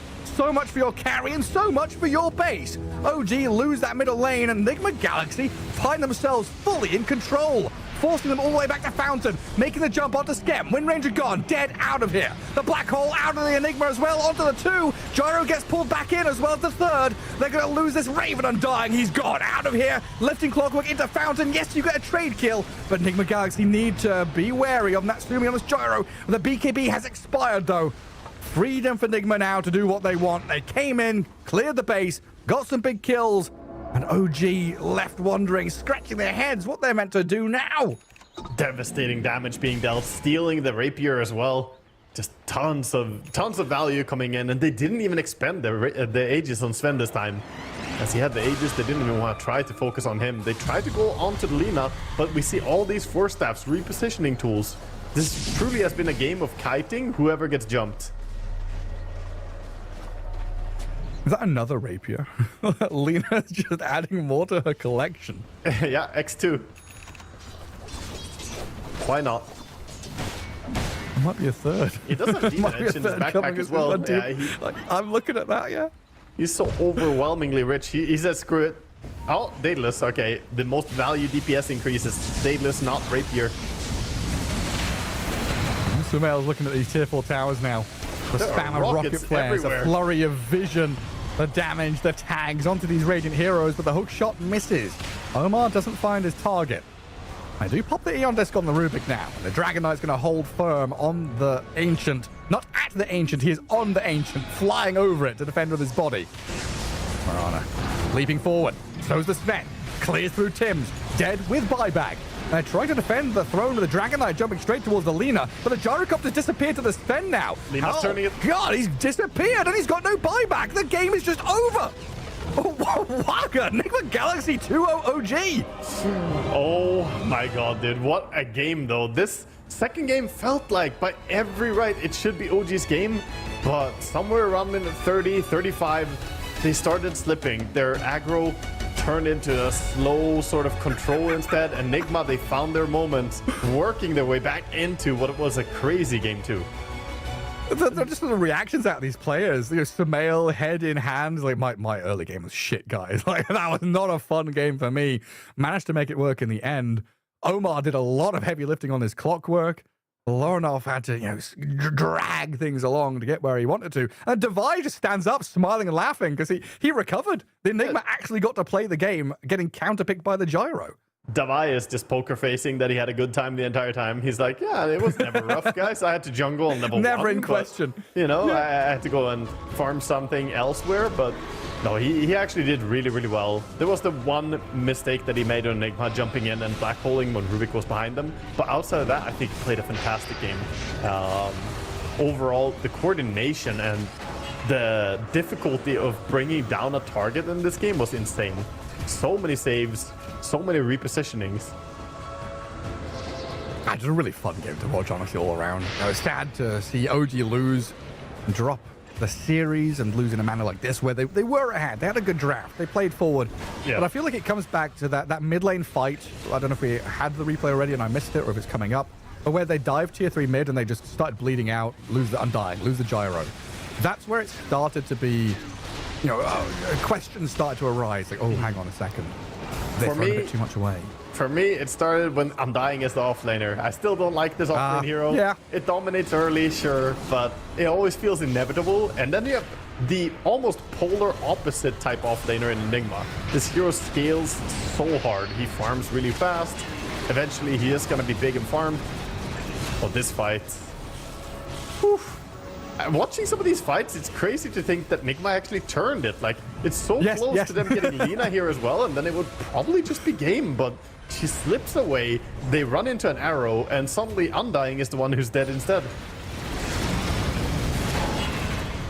Yeah. So then it gets real messy. Then you're losing an additional hero there, another hero here. Yeah, this is the one, right? They lose the Undying, he respawns, comes back, they try again, they lose the gyro, then the Undying again. So they lost 3 cores basically in a row, and Tim's then gets caught out. It starts getting a little bit nasty. It did lead to this good black hole, though. Yeah, it led to this highlight reel. I think they got over eager because Gyro was dead, right? Gyro dead, we can do whatever we want, but Rubik gave them a reality check, and this fight was just pleasant to watch. So many good spells. He immediately gets Sven stun immediately after, and then Lina. I'm pretty sure I saw in the player cam Devi go, yeah, my bad. I legit think that was just, you said it, we both talked about it, he saw Gyro's dead, it's time to go, but there's a Rubik in the game. Yeah, a little lapse there, but fortunately, he and his team managed to pull through despite all that. I love how in our early games we have like 30 seconds of replays because they were like 30-minute games. This game goes long. This is 1.5 minute replay of one fight. It was just non-stop fighting though. This game was sick. Yeah. And then Devi, so happy, finally getting it. Yeah. Sumail gets credit here for this entire fight because he had such a rough game. I actually think Sumail struggled more than anyone in this game, and here he carried this fight on his own. The fact that he got a perfect jump on the backline, killed people alone, didn't die, and prevented the backup from stopping the black hole coming in from Enigma. That was just very, very clean. It's that like perfect, under the hood mechanical unsung hero kind of situation. Like literally off screen, you don't see what he's doing, but he is controlling 3 heroes. He is 1v3ing and making sure the rest of his team can do whatever they want. Oof, that blink in by Dragonite. Painful for Yopash, dead with no buyback immediately after. Just misreading the situation a little bit. I mean, Sumail just the icebreaker in this one. Whether he's at the front of a ship going through the Arctic, or you're the guy at the front of your group of friends at the nightclub pushing through the throngs of crowds of people, Sumail just make sure everyone's safe. Get in there, shove people out of the way, give Mylena all the space in the world. Pretty sure he went from 1-9 to 7-9 on Sven. Like, it looked grim earlier on, but he found his way back in. And despite what the kills said, earlier on, the game is just about who is strongest at the end of the day, and their lineup worked really well together for Nigma. Well, beautiful stuff. Nigma Galaxy getting a win on that board, but OG going 0-2 in a Swiss stage. Not a good sign. Need to try and pick up the pieces and get some victories as the group stage goes on. This was just day one. We've already had Nigma against OG. Day one of the group stage. We've already peaked Waga. Yeah, that was... And what a series as well. I mean, that was crazy. Game number 2 was absolute crazy, the team fights that we had. Yeah, the scoreline says one thing. The witnessing of the glory says another. This team fight's very fun to watch. Good execution. You know, both teams showing that they can draft exceptionally well. They both can execute very crisply. Can we talk about Lorenov's journey, by the way? This was a Spellcaster Lina. Look at his inventory now at the end of the game. It's no longer a Spellcaster Lina, I think. This is very, very efficient DPS Lina at this stage. Crazy, man. 19 and 3 and 8. Lorenov played a very impressive game. The hero may be pretty busted in this patch, but he made it look broken beyond that. Samil with that mustache is giving Freddie Mercury a little bit. He's got that vibe to him. Yeah. They need more mustaches on this team. Omar, you need to join the team. Everyone shave the beard. Yeah, I mean, Divide did it, right? He shaved all his beard. He's got the mustache going. Everyone else is going to join in. We can get it going. Well, there we go. 2-0 victory for Nigma Galaxy, getting themselves a win on the board. OG going 0-2 so far in the group stage. We'll see if their fares change or not, as the groups will continue tomorrow with more Dota 2. For now, it's break time. Go check out the other streams. I'm sure there's more action going on. We'll see you tomorrow.